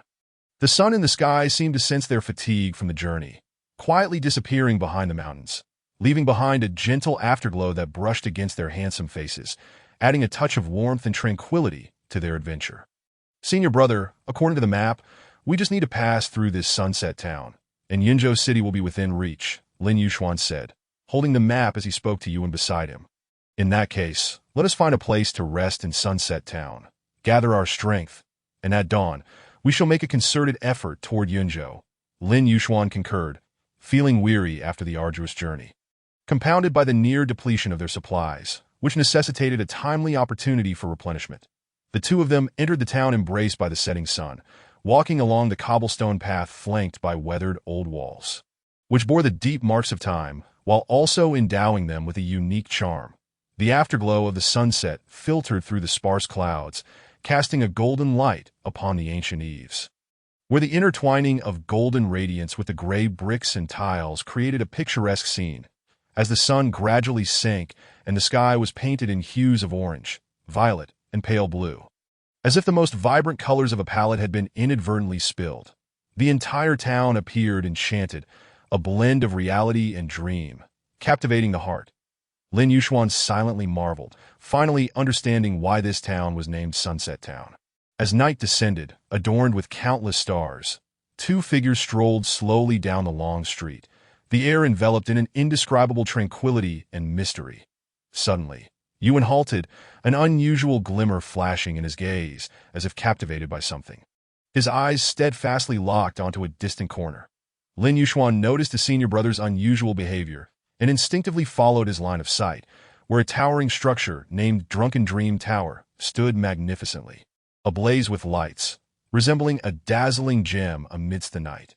The tower boasted elegantly curved eaves and intricately carved beams, exuding an aura of opulence blended with elegance. The entrance bustled with activity, where women with graceful figures either laughed merrily or danced gracefully. "Junior brother, this is the place. We shall take refuge here at Drunken Dream Tower tonight." Yuan gazed with unrestrained excitement at the resplendent pavilion before him, utterly undeterred in his admiration of the enchanting maidens. Lin Yuxuan, upon hearing this, furrowed his brow, his gaze lingering on the dreamy, drunken pavilion as he contemplated the implications. Though youthful, he was acutely aware that such establishments demanded a considerable expenditure. Fourth senior brother. "This place seems rather extraordinary. Should we not consider another venue? Perhaps a marketplace? At this late hour, we might end up sleeping on the streets. Moreover, did not old Deng grant you a sum of silver? Surely it suffices for a bit of indulgence." How do you know that?" Yuan retorted. "Furthermore, fourth senior brother, Master has warned us that the women outside are as fierce as wolves and tigers. We must keep our distance. Have you forgotten? Do not heed old Deng's ramblings." Yuan exclaimed, "Junior brother, life is fleeting. Why not seize the moment and revel in it?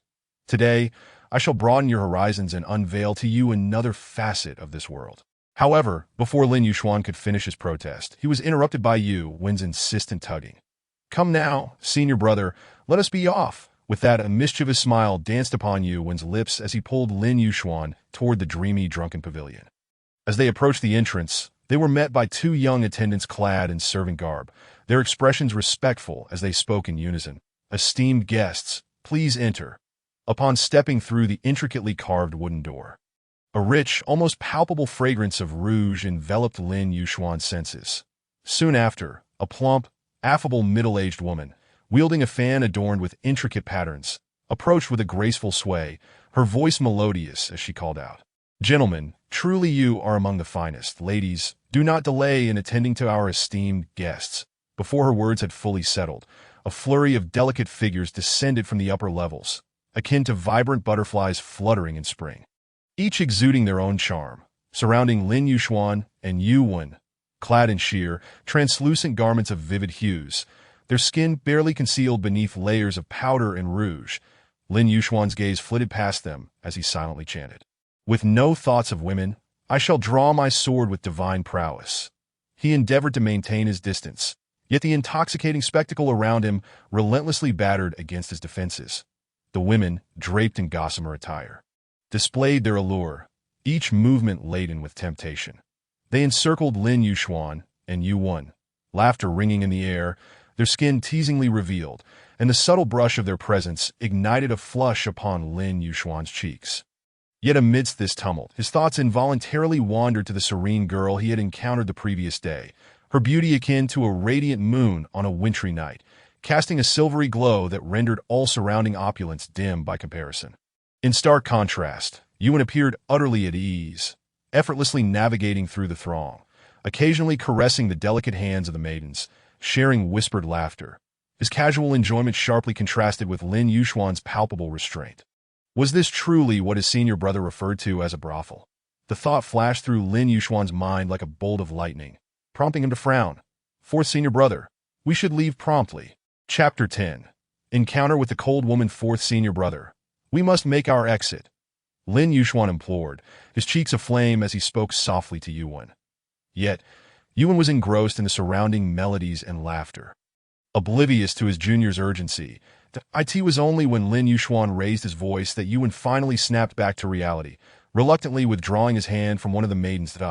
This young gentleman is truly expressive." His face flushed with embarrassment. A nearby beautiful matron teased, her tone laced with flirtation. The jest deepened Lin Yuxuan's blush, compelling him to lower his gaze even further. With a grand gesture, Yuan commanded, "Madam, arrange for us a splendid private room, and let the finest food and drink be served." Lin Yuxuan, feeling resigned, could only follow his senior brother into an elegantly appointed room on the second floor. "Esteemed gentlemen, please take a seat. The exquisite wine and delicacies shall be presented shortly." The matron's voice was gentle and melodic as she turned to leave, leaving behind a lingering fragrance and echoes of her departure. The maidens who had been performing downstairs entered, instantly enlivening the room, yet intensifying Lin Yuxuan's discomfort. Fourth senior brother, this is a brothel. I have heard it said only the disreputable frequent such places. We should leave at once. However, Yuan merely chuckled in response. Junior brother, fret not. Life is meant for enjoyment. He then casually wrapped an arm around the waist of a nearby beauty. Seeing this, Lin Yuxuan's face registered a hint of embarrassment as he inwardly lamented. What is wrong with my senior brother? Yet he could not outright reject Yuan's wishes, resigning himself with a sigh. At that moment, one of the maidens, visibly displeased, remarked, What does this gentleman mean? This is a respectable establishment. Far from being a mere brothel. We only sell performances, not our bodies. Oh wait, I meant we sell performances, not bodies. You interrupted in a laughter. Oh, what a splendid declaration. We sell performances, not bodies. Then let us implore these lovely ladies to grace us with a captivating performance. He patted Lin Yuxuan on the shoulder, reassuring him, Fear not, junior brother. I shall maintain decorum that I in the refined chamber. The elegantly attired dancers sprang into action, the soft strains of music intertwining with their graceful movements, creating a mesmerizing tableau that Yuan reclined in the center, reveling in the spectacle, his own humming harmonizing with the melodies around him, further accentuating his carefree demeanor. As the dancers approached Yuan, they would deliberately engage in flirtatious gestures, prompting him to seize the opportunity to touch their curves, eliciting giggles of coyness from them.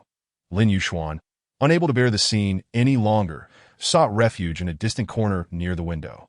Silently gazing at the nightscape outside, One could not deny that the view from their room was exquisite. The streets below were ablaze with lights, bustling with carriages, a vibrant panorama unfolding before them. As Lin Yuxuan immersed himself in the beauty of the night, a sudden commotion caught his attention. Turning to investigate, he beheld a group of suspicious figures striding purposefully into the establishment, their demeanor unmistakably that of brigands. Madam, same as always, do not keep us waiting, the leader bellowed, his voice coarse. Lin Yuxuan's heart sank as he recognized them. The very bandits he had encountered during the day, though their numbers were now fewer, seemingly gathered for a casual rendezvous. Though a storm brewed within him, he maintained a calm facade, reassured by the presence of his formidable fourth senior brother, confident in his ability to handle any unexpected developments. Before long, an array of sumptuous dishes and fine wines adorned the round table at Yuan, surrounded by a bevy of curvaceous beauties, casually drew one into his lap, luxuriating in their attentions, a satisfied smile gracing his face. Meanwhile, Lin Yuxuan sat at the farthest end, savoring the delectable offerings, unable to deny the culinary excellence of the fare. As for the women who had approached him earlier with drinks, he had politely declined their company. Steadfast in remembering Master's admonition that women outside were as predatory as wolves and tigers, one must steer clear lest they be devoured whole. Yuan, cradling a beauty, raised his cup toward Lin Yuxuan. Come, junior brother, join me, fourth senior brother. I do not drink. Yuan's eyes sparkled with mischief. Just a taste. I promise it will leave you yearning for more. After a moment's hesitation, Lin Yuxuan raised his cup and downed the contents in one gulp. The fiery liquor ignited on his tongue, surging through him like a blaze. How spicy! He spluttered, coughing violently as he hastily reached for juice from the table, gulping it down to quell the discomfort.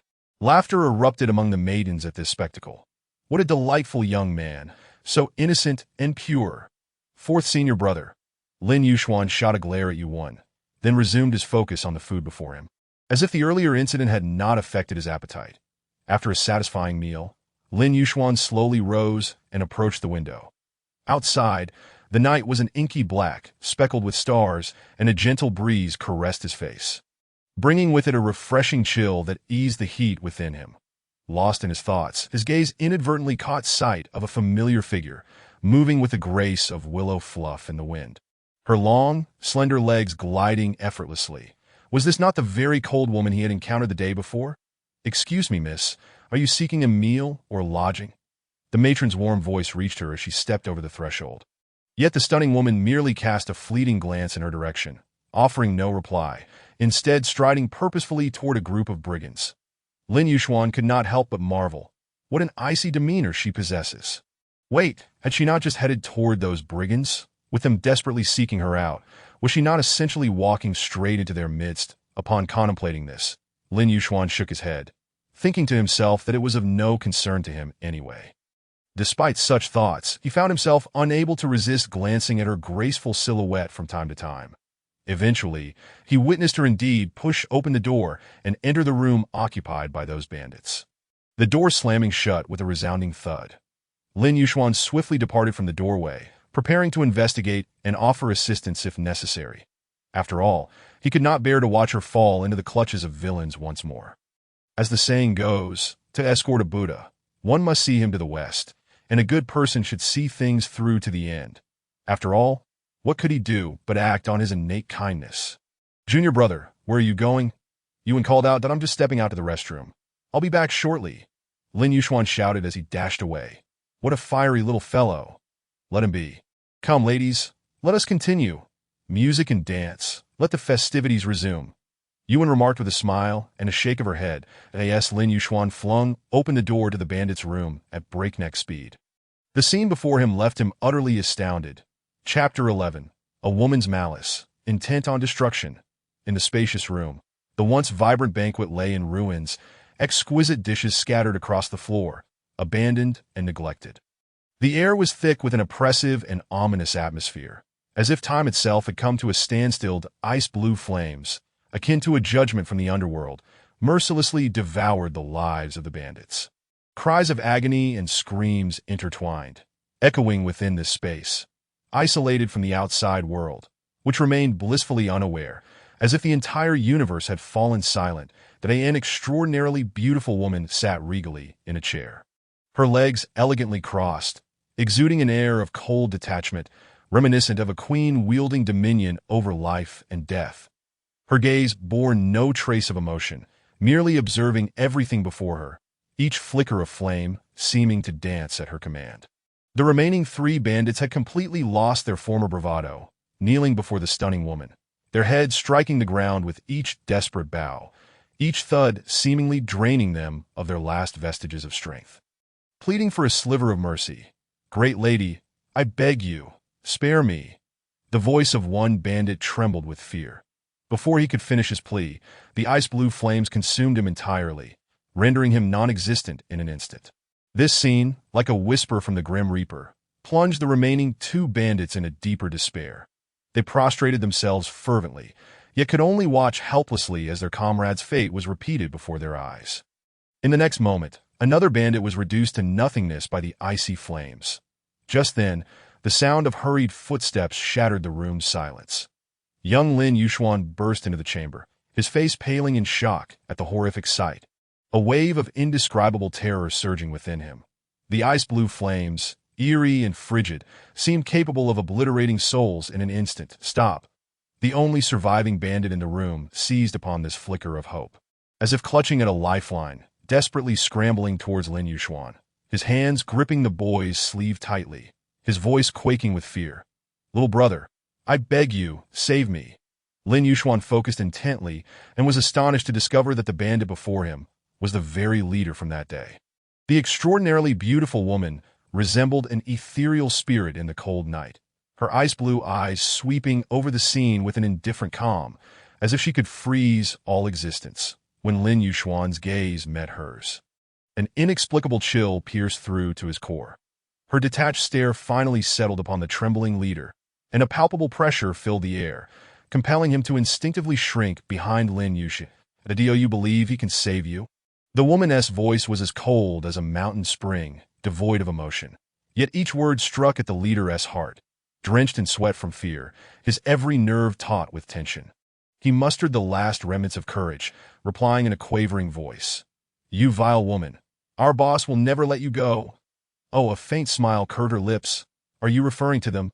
Her words were gentle, yet they echoed like the whisper of death, sending shivers down the spine. With a delicate lift of her hand, the air seemed to crystallize, gradually forming a translucent ice cage within the confines of this prison.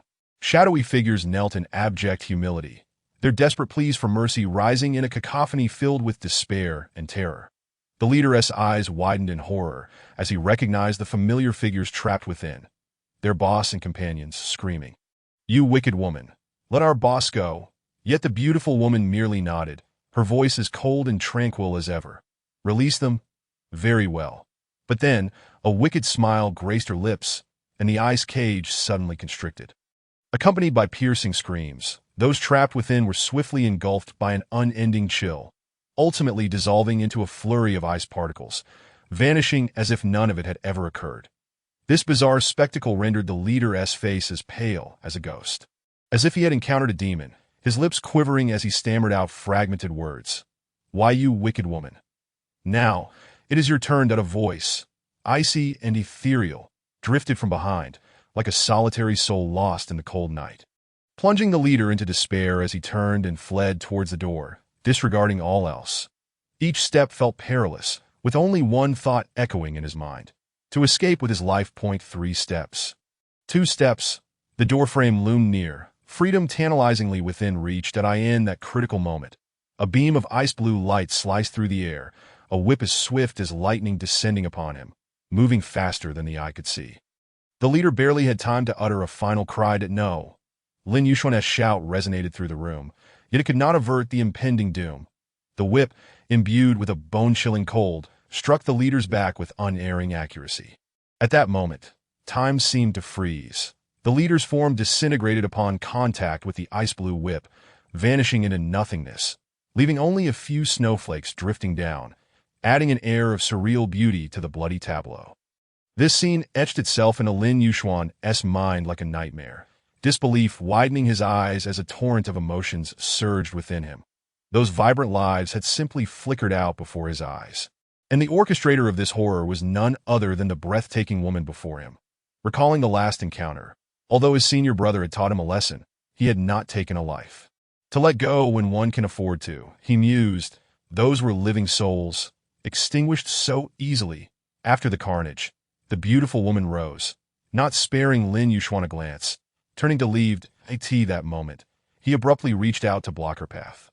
"Let me pass," she commanded icily. "You wicked woman, having slain so many, do you think you can simply walk away?" Finally halting, the woman regarded the bold, yet Na'vi youth before her with her penetrating gaze. As if peering into his very soul, his youthful face, sharply defined, bore an air of innocence, with eyes that sparkled like stars, clear and pure. That moment, he glared at her with anger, yet his demeanor lacked any real threat. Appearing almost endearing, that a slight furrow of her brow caused the surrounding air to thicken with an undeniable authority. "And if I don't? How foolish of me to be concerned for your safety.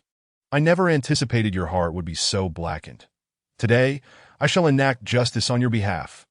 At this moment, Lin Yuxuan's rage had completely overwhelmed his reason. Witnessing the vibrant lives extinguished right before him, he was resolute in punishing the heartless woman before him, entirely oblivious to the vast disparity in their strengths. In response to Lin Yuxuan's righteous fury, the extraordinarily beautiful woman displayed a glimmer of intrigue. "Oh, just you." Upon hearing those words, the flames of Lin Yuxuan's anger blazed even brighter. Without hesitation, he swung his fist, shouting, "A woman's malice, intent on destruction." Chapter 12. Good sister. A woman's malice, intent on destruction, with a furious cry. Lin Yuxuan's right fist, imbued with an indomitable spirit, surged forth towards the woman before him. Facing the boy's wrathful strike, the extraordinarily beautiful woman merely smiled, showing no intent to evade as the punch was about to connect. Her delicate hand rose with swift elegance, effortlessly capturing Lin Yuxuan's wrist, immobilizing his attack in midair. Defiant, Lin Yuxuan, consumed with rage, followed up with a left punch. The same outcome unfolded once again. Her other hand, like a shackle, firmly ensnared his left fist. Then with a gentle lift, she raised his arms above his head. Fuming with anger, Lin Yuxuan writhed, desperately attempting to free himself, shouting, "Let me go, you wicked woman!" in the face of Lin Yuxuan's fervor. The stunning woman wore a teasing smile, parting her lips to say, "Oh, you want me to let you go? Very well." As soon as her words fell, she truly released her grip on the youth. Lin Yuxuan had yet to celebrate his newfound freedom when in the next moment, an irresistible force abruptly propelled him against the icy wall. Immediately, the youth's wrists and ankles were ensnared by a ring of ice, radiating a bone-chilling cold, rendering his body utterly immobile. Lin Yuxuan was so infuriated that he felt as though his lungs would explode, inwardly cursing this woman for her outrageousness and shamelessness. She had clearly promised to let him go. Yet now she had gone back on her word, proving herself untrustworthy. Hey, you lack chivalry. Your word means nothing. You are no gentleman, but a rogue. Upon hearing this, the extraordinarily beautiful woman did not grow angry.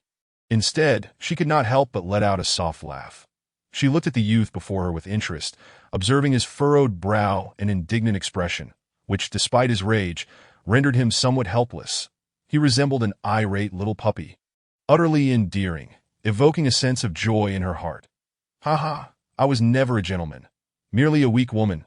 What can you do to me?" As Lin Yuxuan seethed at the audacity of the detestable woman mocking him so brazenly, he erupted in anger, shouting, "You foul woman, release me. If you have the guts, face me one-on-one." Hearing the youth incessantly curse her, the beautiful woman's expression suddenly darkened, an aura of cold radiating from her, causing Lin Yuxuan to shiver involuntarily. She approached him, gripping his chin firmly. "Little brat, if you continue to insult me, I'll tear your mouth apart." The once defiant Lin Yuxuan, prepared to unleash another tirade, found his face tightly pinched by her delicate hand. Warping his voice that I in their close proximity, the beautiful woman gently caressed the youth's handsome visage, inhaling the intoxicating, warm, and refreshing scent that emanated from him like the sun, particularly when her fingers brushed against his face. The soft and delicate sensation was exquisite, prompting her to indulge in the urge to squeeze it. Lin Yuxuan's face flushed crimson. Yet despite this, he remained undeterred, shouting defiantly, "Da-da." But alas, she interjected, "Your words are cut short." Before he could finish, a hand as pure as white jade swiftly covered his mouth. Lin Yuxuan struggled fiercely, yet could not escape her grasp. That in desperation, he resorted to a last resort, biting her hand. Hiss! The beautiful woman immediately released him, exclaiming, "Little brat, are you a dog?" Finally able to speak, Lin Yuxuan seized the opportunity to unleash his fury. "You foul woman, even biting you is too lenient. I advise you to let me go quickly, or you shall face dire consequences." Huh. It seems you still need to be taught a lesson. As her words left her lips, she began to summon her icy spiritual power with a flourish of her hand. An overwhelming cold permeated the air, causing the temperature in the entire room to plummet to sub-zero levels.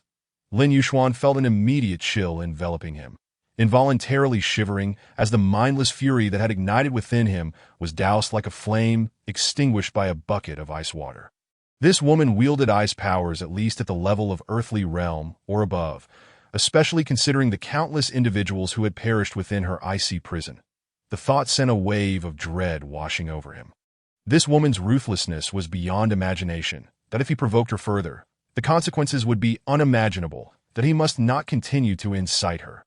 He needed to stabilize the situation and seek an opportune moment to summon his fourth senior brother for assistance.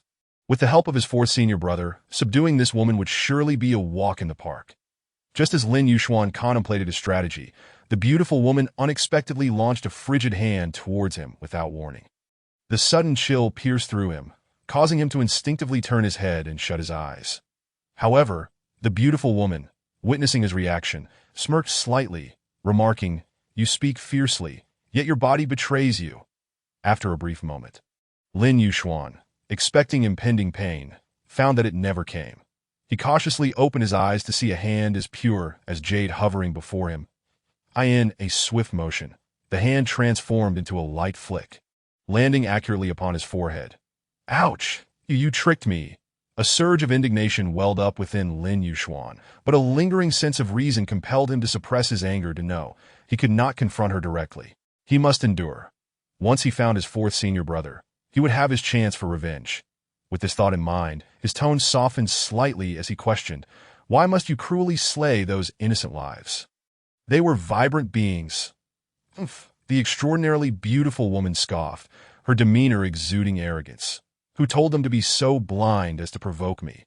Had you not interfered, I would have dealt with them long ago. And none of this would have occurred." Upon hearing this, the anger that had just begun to quell within Lin Yuxuan reignited fiercely. What an arrogant woman! Simply because others had slightly provoked her, she showed no mercy and exterminated them without hesitation, revealing herself to be a heartless, remorseless fiend. Yet he could not voice these thoughts aloud, so he diverted the conversation, asking, "What must I do for you to release me? I came out of concern for your safety, yet you are far more formidable than I anticipated." The beautiful woman pondered for a moment, realizing that while the youth appeared somewhat foolish, he was rather endearing. Acknowledging that he had come out of concern for her well-being, she felt somewhat guilty for her treatment of him, that if you call me good sister, I shall let you go. How about it? Call you what? Good sister? Female fiend would be more fitting. He thought but dared not voice it. Instead, he feigned compliance, calling out good sister. This did not signify his submission to her will. As the saying goes, a gentleman's revenge is never late. When the time is right, she shall pay. The beautiful woman, upon hearing his sweet, syrupy voice, felt her heart melt. Now, can you let me go? Call me a few more times. I enjoy hearing it from now on. That shall be your name. Do you understand? All right. You must never curse again. Did you hear me? Yes. Just as Lin Yuxuan could no longer contain his frustration, the beautiful woman finally released him. Chapter 13. Foul Woman. You wait for me. Faced with this extraordinarily beautiful, yet incessantly chattering woman, Lin Yuxuan's patience had been utterly exhausted. Was this woman insane? She had no relation to him. What right did she have to meddle in his affairs? Finally, when the youth could bear no more, he noticed the corners of the woman's mouth lift slightly, forming a barely perceptible smile. Simultaneously, she gently closed her delicate, jade-like hands, causing the icy rings binding the youth to vanish without a trace. Without the oppressive grip, Lin Yuxuan, caught off guard, stumbled and nearly fell to the ground, but quickly regained his balance. In a flash, he sprang to his feet like an arrow loose from a bow. Eyes wide with determination as he glared at the stunning woman before him, then turned and fled towards the door. That moment, a singular thought consumed his mind. He must escape this place quickly and find his fourth senior brother for assistance. With his fourth senior brother's intervention, punishing this detestable woman would be entirely within his grasp. As he contemplated this, Lin Yuxuan's confidence surged. After all, his fourth senior brother was a formidable earthly realm expert. Throughout the years, he had never encountered anyone of equal standing. Yet recalling the fiendish woman's peculiar and ruthless tactics caused a ripple of unease in his heart, casting doubt upon his previously unwavering resolve. What if even someone as powerful as his fourth senior brother could not defeat that terrifying female fiend? Lin Yuxuan vigorously shook his head, casting aside these distracting thoughts that now was not the time for futile speculation. He must find a way to escape this place first, then seek reinforcements. Just as Lin Yuxuan was about to reach the door to freedom, a cold and authoritative voice, as chilling as ice, halted him in his tracks. Do you think you can escape without my permission? Before he could react, Lin Yuxuan felt an irresistible force seize him from behind, pinning him in place that he struggled with all his might, yet found himself as immobile as a statue encased in ice. Glancing down, he saw his feet ensnared by two crystalline ice shackles, cold and piercing. "Ah, release me at once, you foul woman!" Lin Yuxuan bellowed, his fury palpable. This woman was insufferable. He could hardly contain his eagerness for his fourth senior brother to administer a well-deserved reprimand to this detestable woman.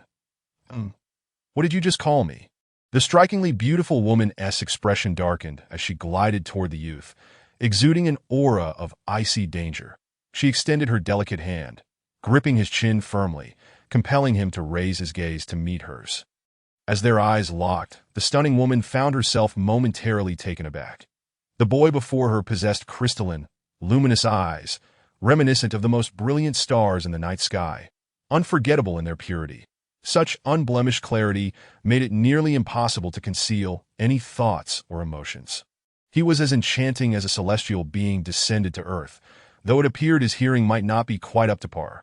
Lin Yuxuan mumbled, but before he could finish, he was suddenly engulfed by a chilling presence that felt as though it could consume him whole. He quickly amended his words, "Good sister. I distinctly called you good sister just now. Surely you misheard." As he spoke, his large, dark eyes looked at her with a pitiful expression, brimming with a sense of grievance. The enchanting woman, witnessing the boy's rapid capitulation, could not help but chuckle softly. This display was so endearing that it stirred an impulse within her to tease him further. "Let me guess, you're eager to escape because you wish to summon someone to deal with me?" Caught off guard by her accurate assumption, Lin Yuxuan panicked momentarily, but quickly regained his composure, shaking his head vehemently in denial. Unfazed, the beautiful woman allowed a slight smile to grace her lips before casually shifting the conversation. "What is your name?" "Lin Yuxuan." Upon hearing this, a gentle smile appeared on her face as she softly praised, "Ah, Lin Yuxuan is a lovely name." Without thinking, she reached out and gently ruffled the boy's hair. Suddenly, her face lit up with a smile, radiant and captivating, akin to an ice mountain snow lotus blooming in all its glory, overshadowing the beauty of the surrounding scenery and leaving the boy momentarily entranced. Just then, a distant, urgent voice echoed from outside. "Little junior brother," to Lin Yuxuan. This voice was familiar and comforting. In an instant, excitement surged within him, for the owner of that voice was none other than his beloved fourth senior brother. Yuan, noticing Lin Yuxuan had been in the restroom for an unusually long time, grew concerned and set out to look for him. Following the trail of his aura, he quickly discerned the boy's location. This shout not only rekindled hope within Lin Yuxuan, but also restored some of his lost confidence. "Foul woman." Lin Yuxuan's words hung in the air, but he abruptly halted, feeling the icy gaze of the stunning woman piercing through him. A silent pressure that sent shivers down his spine, but he quickly changed his tone to one of mock threat. "I advise you to release me at once, or my fourth senior brother will ensure you regret it." The beautiful woman merely smirked at his words, about to respond when she seemed to sense something, her brow furrowing slightly. Without hesitation, she released her grip on Lin Yuxuan, the boy's astonished gaze. She pinched his cheek playfully, leaving him with a cryptic parting remark. "Little one, we shall meet again." With that, her form gradually blurred, vanishing like a wisp of smoke, leaving behind a lingering fragrance. Foul woman. "Just you wait." Then, the door burst open with a resounding crash, propelled by an unseen force. "Fourth senior brother." Lin Yuxuan's voice was laced with excitement as he looked up to meet Yuan's concerned face. Yuan dashed forward, worry etched on his features, fists clenched tightly. "Little junior brother, are you all right? What are you doing in a place like this?" Lin Yuxuan shook his head gently, striving to steady his breath as he recounted his encounter with the mysterious female adversary. "Fourth senior brother, you must teach that wicked woman a lesson. Who is she? What is her background? What are her abilities? Oh no, I forgot to ask her name. But in terms of strength, she surely cannot compare to you. No matter, the world is vast. We shall meet again. When that time comes, I will ensure you have your revenge," Yuan assured with a pat on his chest. After exchanging a few more words, the two shared a camaraderie akin to brothers, each clasping the other's shoulder as they departed, returning to the room where their journey began. After all the turmoil and noise, Lin Yuxuan was utterly exhausted, weariness washing over him like a tide, and it wasn't long before he fell into a deep slumber. In the haze of his dreams, the loathsome female adversary intruded once more, but this time was different. His fourth senior brother was by his side. Before long, he had her begging for mercy, tears glistening in her eyes. "Ha ha, wicked woman, look at you now." The following day, as dawn broke, Lin Yuxuan rose early, gently rousing Yuan from his slumber before preparing to set off again. As they descended the stairs, the warm and hospitable innkeeper greeted them with a radiant smile. "Gentlemen, did you rest well last night?" This prompted her to recall the peculiar incident of the bandits mysteriously vanishing from her inn. Without a trace, even now. Lin Yuxuan yawned widely, stretching his arms and feeling utterly refreshed. "All is well. Thank you for your thoughtful care," he replied with a smile before turning to Yuan. Half jokingly, half seriously, "Fourth senior brother, you promised to treat me to a meal yesterday. Let us settle the bill." Yuan chuckled in surprise. "Did I say that?" Just then, his gaze darted to the entrance, and he suddenly shouted, "Isn't that the wicked woman?" At these words, Lin Yuxuan's heart tightened as he swiftly turned to look outside, trying to sense any hint of danger. However, all he found was the morning's tranquility, accompanied by the occasional chirping of birds, with no sign of the woman Yuan had mentioned. "Fourth senior brother, are you mistaken? Where is this wicked woman?" Lin Yuxuan questioned, unable to suppress his skepticism. Yet after calling out several times, he received no response from Yuan. When he turned back, he found Yuan had vanished, leaving only the smiling innkeeper in his sight. Fourth senior brother. Chapter 14. Yunzhou City. Yunzhou City, vast and magnificent, stood like a radiant star, quietly embedded in the heart of this wondrous land.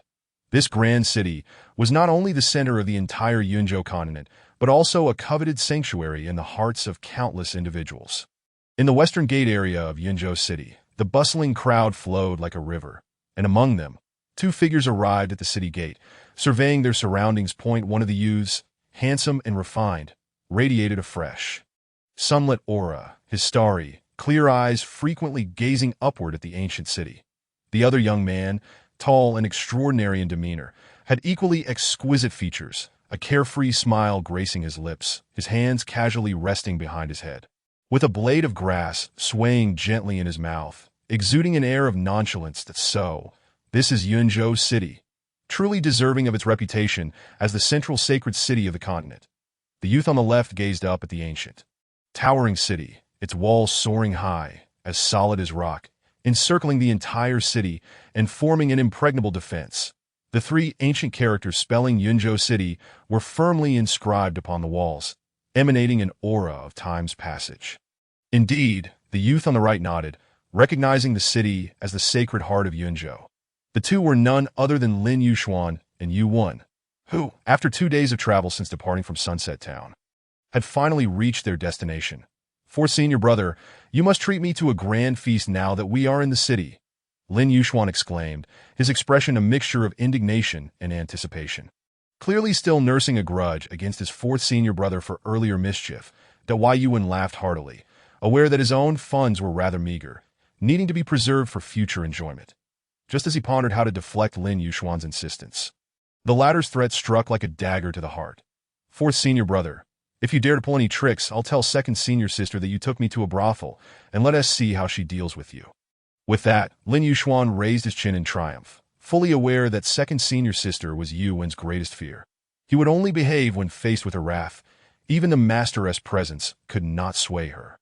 As expected, Yu Wen's expression shifted to one of despair, his face paling at the thought of second senior sister discovering the truth. Memories of past beatings flooded his mind, sending a shiver down his spine. "Oh, so you've learned to threaten me now, have you? Do you truly see your senior brother as someone who shirks responsibility?" As Yu Wen feigned an innocent demeanor, Lin Yuxuan nodded in response. Yu Wen's facade crumbled in an instant, questioning whether trust could still exist between brothers in arms. "That of course it can," Lin Yuxuan replied with a mischievous grin. "Why Yu Wen," somewhat exasperated, assured him, "Don't worry, you won't miss out on your feast." At this point, he swiftly changed the subject, asking, "By the way, who did Lao Deng send you to find in Yunzhou City?" Lin Yuxuan sobered, stating, "Master merely instructed me to deliver a letter to someone named Si Jingxian, suggesting that once she reads it, everything will become clear. Beyond that, he said nothing more. That Si Jingxian. That sounds like a woman's name. Could she possibly be related to our master?" Yu Wen pondered, trailing off without further elaboration.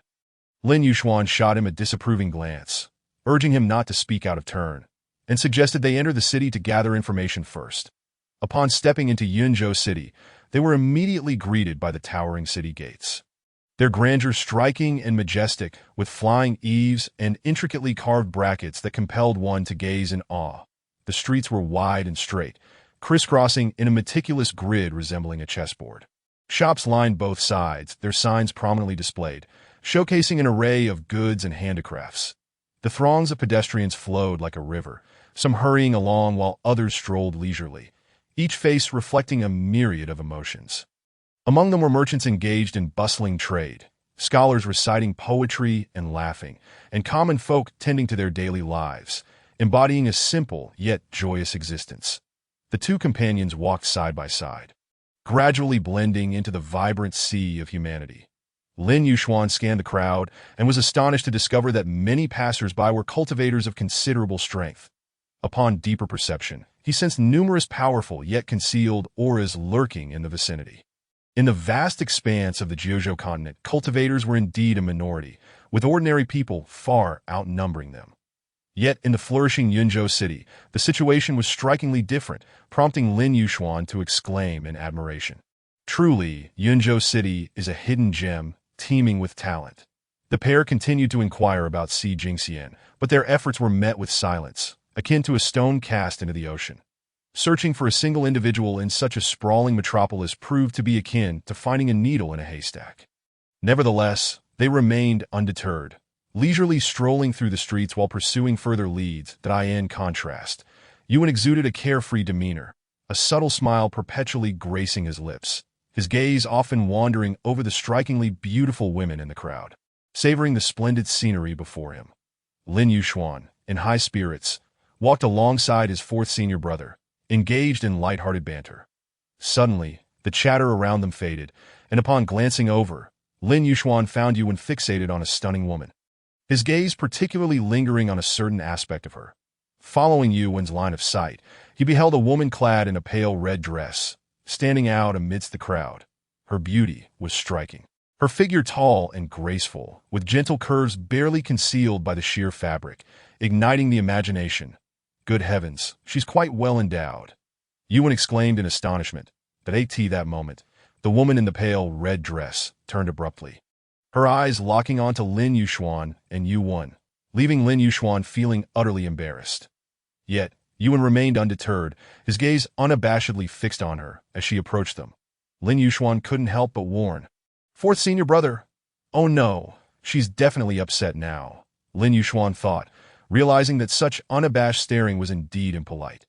The woman walked up to Yuan, and rather than displaying any anger, she smiled alluringly, exuding an air of charm. Handsome, care to join me? Yuan, grinning, replied, of course, when a beauty extends an invitation. How could I possibly refuse? He gestured with a flourish, drawing the attention and whispers of those around them. This is acceptable. Are all the beauties of Yunzhou City this bold?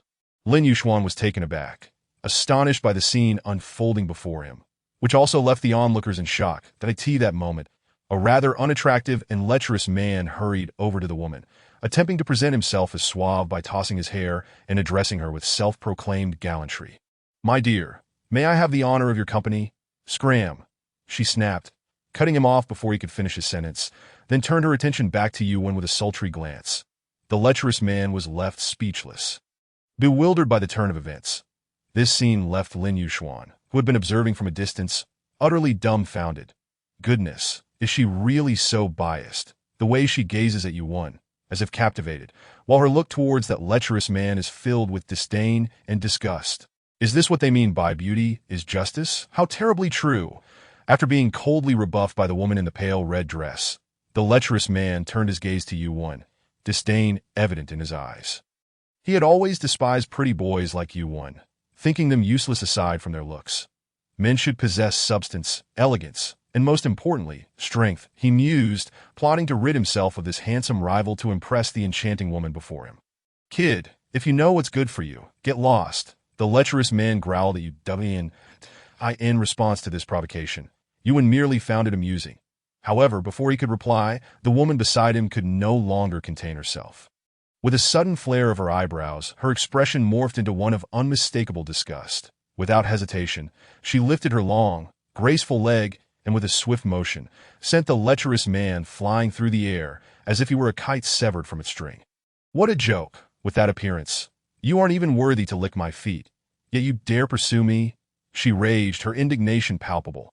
After her furious outburst, she swiftly transitioned into a soft and alluring demeanor, her gaze turning tender as she looked at Yuan. Come now, my lord, let us not waste our time on such trivial matters. With that, she glided closer to Yuan, a delicate fragrance wafting through the air as she moved. Lin Yuxuan watched in disbelief, his jaw nearly dropping to the ground as he processed the scene before him. Is this what women are like? And during her sudden outburst, I could distinctly sense an exceptionally powerful and turbulent wave of spiritual energy emanating from her. Even if just for a fleeting moment, it's clear she possesses strength at the transformation realm level, which explains why that lecherous man was sent flying so easily. The lecherous man struggled to rise. Casting a resentful glare in their direction, he left the scene like a defeated rooster, head hung low, retreating in disgrace. After all, he wasn't foolish. He recognized that the woman was far more powerful than he could handle. Forget it. I can't deal with a woman like that. I'll just find a more docile girl, he thought to himself. Junior brother, why don't you explore a bit? I'll catch up with you shortly, Yuan said without looking back, tightly grasping the hand of the beautiful woman in the long dress as they strolled away together. The woman nestled against Yuan, a smile gracing her lips, filled with unspoken implications. Lin Yuxuan sighed, feeling exasperated by his senior brother's infatuation with beauty. Their master had warned them that the women outside were as fierce as wolves, and one could easily be consumed if not careful. With a heavy heart, Lin Yuxuan shook his head, muttering, "With such a fondness for beautiful women, he is bound to fall for one sooner or later." Continuing on, Lin Yuxuan ambled through the streets, all the while seeking information about Si Jingxian. Yet no lead surfaced as he wandered through Yunzhou City. Reveling in the sights, a sudden cacophony erupted ahead, shattering the tranquil atmosphere like a tempest. "Clear the way! Get the hell out of my way! Can't you hear?" The roar reverberated through the streets like thunder, drawing the attention of passers-by, who turned their heads in unison as the crowd swiftly parted, revealing a narrow passageway. Several figures, mounted on swift steeds, surged forth like a tempest of darkness. Clad in identical attire, they were clearly the household guards of a certain family, relentlessly pursuing a young man who appeared particularly disheveled. The youth's face was as pale as parchment, his hair a chaotic mess, and his body marred with ghastly crimson wounds. Yet he continued to flee with remarkable determination. Just as they were about to close in, the leading guard suddenly leapt from his horse, landing a heavy boot upon the youth's back. Like a boulder crashing down, the impact caused the young man to lose his balance and crash to the ground, blood spilling from the corner of his mouth, staining his garment. "Hey, you dare to run!" The lead guard spat venomously, following up with several vicious kicks to the youth's form. Clenching his fists tightly, despite the excruciating pain, the young man endured, his eyes glimmering with an indomitable spirit. "Take him away!" commanded the lead guard with a furious shout, prompting the others to converge like ravenous wolves. Just as they were about to seize their target, an unexpected turn of events occurred. The seemingly defenseless youth abruptly sprang to his feet with the ferocity of a lion awakening from slumber, moving with astonishing speed as he weaved through the guards like a phantom. In an instant, accompanied by several dull thuds, the once menacing guards were sent sprawling backward, akin to kites severed from their strings, crashing heavily to the ground. Unable to rise, the youth, however, was not unscathed. After repelling his foes, he swayed unsteadily, as if a candle flickering in the wind. Yet he gritted his teeth and staggered forward, desperately trying to escape this perilous situation. The first guard to regain his composure caught sight of this, and a flash of malice flickered in his eyes as he seized a sharp blade resting nearby, charging toward the fleeing youth without hesitation. The strike was powerful and unyielding. Had it struck true, it would likely have spelled the end for the young and as the blade neared, ready to sever the youth's vital points. An indomitable fist surged from behind, unleashing a force akin to a thunderclap that sent the guard hurtling several meters away, crashing to the ground. Struggling to rise, the lead guard cursed foully. "Damn it. Who dares to meddle and ruin my plans? Are you tired of living?" As he muttered curses, he looked up, intent on discovering the identity of this audacious interloper. To his astonishment, positioned before the youth was a tall, handsome boy, calm and composed, seemingly unfazed by the guard's tirade, his attention entirely focused on the youth as they exchanged hurried whispers. "Are you all right?" "I'm fine. Thank you for your help." The voice belonged to the recently saved youth. Gratitude etched across his face, yet a flicker of anxiety lingered in his eyes. Indeed, the boy who had intervened was Lin Yuxuan.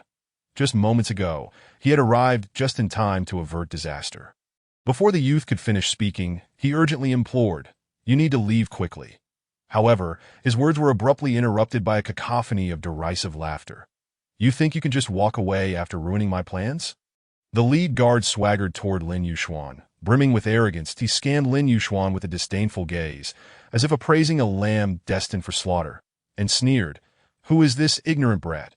Kneel before me and knock your head 100 times, and perhaps I might spare your life. Otherwise, heh." With that, the lead guard burst into triumphant laughter, joined by the other guards in a chorus of raucous mirth. Lin Yuxuan slowly raised his head, regarding the guard with an expression akin to that reserved for a fool. After a brief assessment, he had discerned the guard's capabilities, aside from the lead guard, who possessed the early cultivation of the heart control realm. The others were mere minor players in the body refinement realm. Lin Yuxuan coldly uttered a single word, "Scram." Upon hearing this, the lead guard's face contorted with disdain and mockery. Simultaneously, the initially sparse crowd began to swell as more onlookers were drawn to the commotion. gradually encircling the scene. Whispers and murmurs rippled through the crowd, a tide of speculation rising. Look, that boy's in big trouble now. Indeed, those fellows are from the MO family. Oh dear, poor kid. The gazes of the crowd were a mixture of pity, concern, and curiosity, all fixated on the youth at the center of the storm.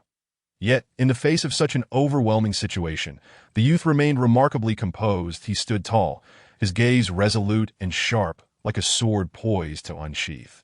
Just then, the lead guard bellowed, "Charge! This insolent brat shall taste suffering today." As his words fell, the other guards lunged at Lin Yuxuan like hungry tigers. Unfortunately for them, their mere body refinement prowess was no match for Lin Yuxuan's mastery of the heart control realm. With a swift motion, he dispatched them effortlessly, as if traversing an uninhabited realm. The spectacle left the crowd astonished, a stunned silence enveloping the scene. After a moment, one voice broke the stillness, exclaiming, "So he's a heart control realm expert. No wonder he's so formidable." Just as the crowd remained enraptured by shock, none noticed the lead guard stealthily preparing to strike. Chapter 16, A Dangerous Predicament. The lead guard, wielding a gleaming blade, charged at Lin Yuxuan like a raging tide, the blade's glint revealing his murderous intent. Lin Yuxuan's instincts kicked in, and he nimbly dodged the powerful blow with ease. Ever since the last time he was ambushed by the lead bandit, the youth had grown increasingly cautious, anticipating such an attack. With his strike thwarted, the lead guard roared in fury, his aura swelling, the power of the heart control realm unmistakable. "You brat, die," as the words left his mouth. The blade swung again, slicing through the air with a deafening roar, aimed directly at Lin Yuxuan's vital points. Lin Yuxuan's expression remained steadfast, devoid of fear. He clenched his right fist, a formidable force coalescing upon it like a surging tide. In the blink of an eye, his fist transformed into an indomitable iron hammer, imbued with boundless strength, that he then surged forward, akin to an arrow released from a bow, colliding with the razor-sharp blade. His fist striking with an unstoppable momentum. Clang! A resounding crash echoed, akin to the clash of metal, deafening to the ears. The crowd gaped in disbelief, witnessing one figure being sent hurtling backward, crashing heavily onto the unforgiving ground. Appearing utterly disheveled, that figure was none other than the arrogant lead guard, his face a ghastly palette of blue and white, a sight most pitiful to why you dare. The lead guard stammered, his voice trembling as he attempted to threaten Lin Yuxuan, yet found himself unable to complete his sentence. That moment, a massive blade descended from above, plunging directly between the lead guard's legs, mere millimeters from his most vulnerable area. The perilous scene sent shivers down the guard's spine, prompting him to hastily shuffle backward, his lips quivering uncontrollably. Lin Yuxuan approached leisurely, his gaze cold as he regarded the cowardly figure before him, a smirk curling at the corners of his mouth. "With that level of skill, how dare you show your face here?" With that, he lifted his foot and delivered a powerful kick, sending the lead guard flying once more, filled with a mix of rage and humiliation. The lead guard struggled to rise with the assistance of his subordinates, his eyes brimming with resentment and fury, yet he could only grit his teeth and utter, "Brat, wait for it. The MO family will not let you off lightly." With that, he fled the scene in disgrace, leaving behind a crowd of onlookers whose expressions were a tapestry of confusion and intrigue. Gradually, the spectators began to disperse, as if the tempest had finally calmed. Lin Yuxuan stepped towards the battered youth, inquiring, "How are you holding up?" Although the youth's complexion still appeared as pale as paper, it had improved slightly compared to his previous condition. That he gently shook his head and, in a voice that was weak yet resolute, said, "It's nothing. I'm not at the point of losing my life just yet." Immediately after, the youth expressed his gratitude to Lin Yuxuan, saying, "I am deeply indebted to this young brother for your gallant assistance. May I inquire your name?" Lin Yuxuan replied, "Lin Yuxuan." The youth's expression suddenly shifted to one of urgency as he hastily urged, "Brother Yuxuan, I am truly sorry. It is all my fault for dragging you into this, causing you to provoke the MO family. You must escape from this place at once. With the MO family's influence and methods, they will undoubtedly pursue us relentlessly." Upon hearing this, Lin Yuxuan furrowed his brow and pressed for clarification. "The MO family? What exactly is going on? Judging by your demeanor, you must not be a local. Am I correct?" Lin Yuxuan nodded, affirming, "Indeed, I am also a newcomer here." After receiving this confirmation, the youth took a deep breath and elaborated. Brother Yushuan, as you are not from Yunzhou, you are naturally unaware.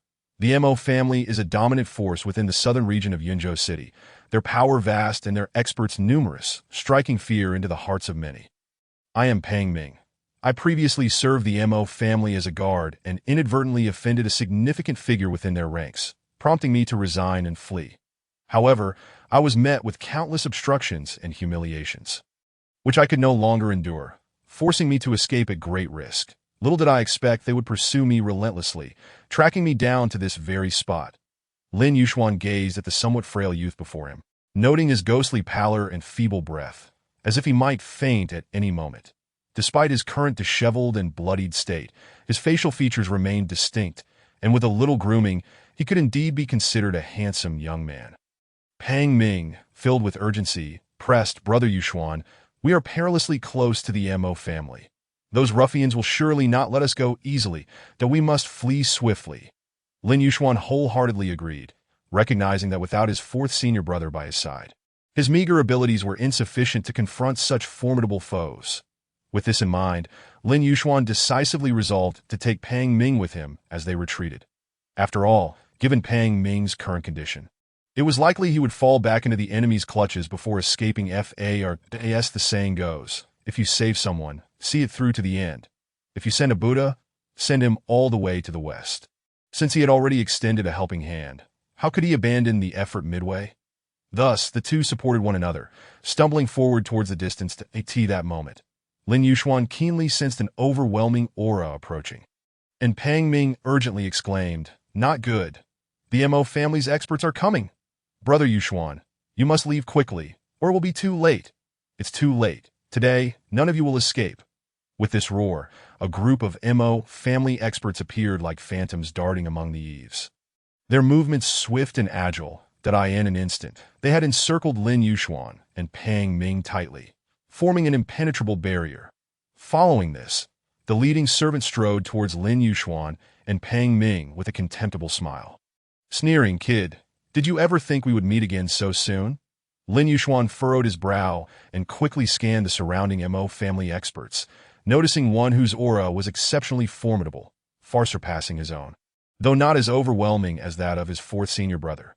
This individual had likely surpassed the third realm of body refinement, achieving the strength of a higher realm. The majority of the others were experts at the spirit transformation stage. This was a dire predicament. As Lin Yushuan assessed the situation, his mind raced to devise a solution. With their numerical superiority and strength, a direct confrontation would yield no chance of victory. An escape seemed equally unrealistic. The only path forward was to buy as much time as possible until his fourth senior brother could come to their aid. Given his fourth senior brother's prowess at the heaven position stage, dealing with these individuals should not pose a challenge. Lin Yushuan silently prayed, fourth senior brother, please come quickly. Meanwhile, elsewhere, Chapter 17, a knife above the character. Life is hard to escape beneath the pomegranate skirt. Part 1. In a lavishly decorated room somewhere in Yunzhou City, chaos reigned, as if a great battle had recently transpired. The once spacious and orderly bed was now a crumpled mess, the sheets marred by deep creases. The air was thick with an intoxicating atmosphere, a faint yet alluring fragrance lingering, adding an air of mystery and seduction. Amidst this disorder, two figures were entwined closely, their passionate sounds echoing rhythmically in the silent room. The two were none other than Lin Yushuan's fourth senior brother, Yuan, and a stunning beauty clad in a light red gown. Over time, Yuan had learned the lady's name, Bai Shi. Bai Shi possessed an exquisitely enchanting visage, captivating in her beauty, particularly her pair of soul-piercing eyes, reminiscent of whirlpools in a deep pool. A mere glance could ensnare a man's heart entirely. Faced with such an alluring temptress, Yuan found himself utterly defenseless. He was inherently a charming and flirtatious man, easily succumbing to beautiful women, and this one was no exception, being the epitome of tenderness and allure at this moment. Yuan's breathing grew increasingly rapid, his heavy gasps resonating through the air.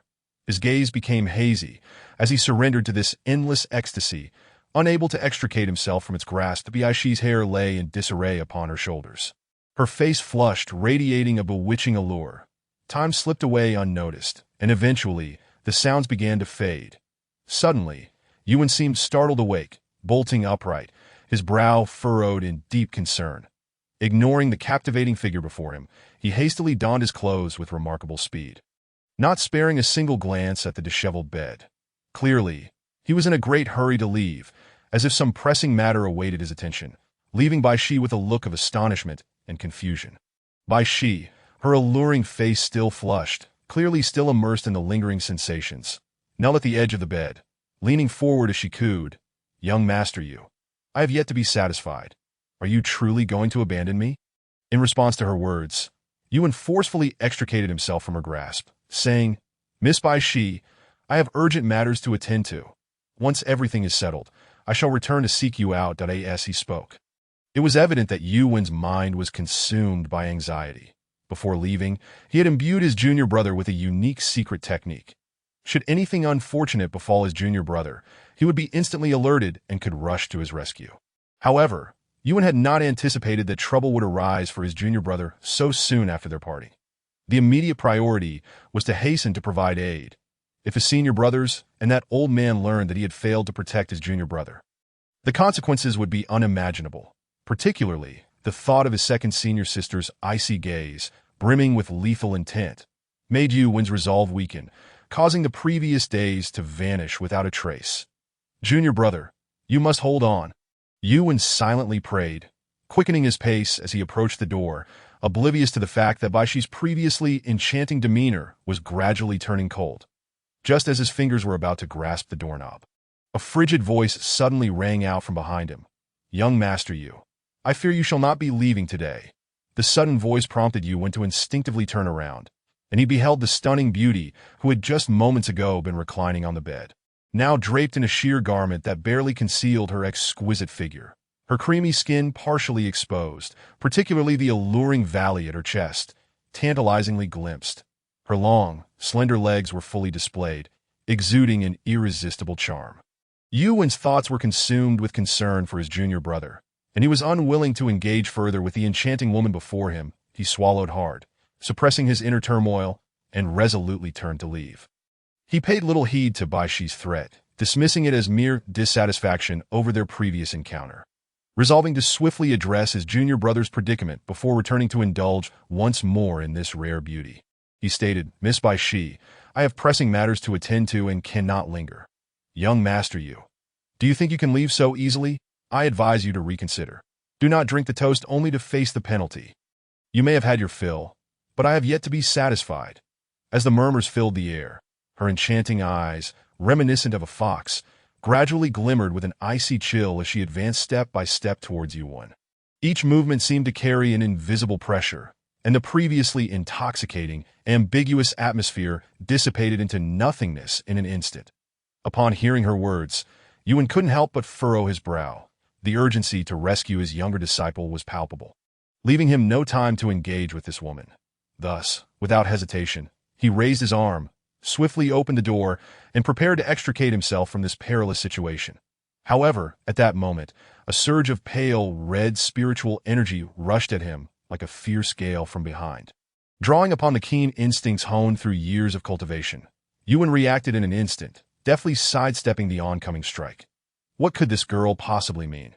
Yuan's expression turned exceptionally stern, the warmth in his gaze replaced by a hint of frost.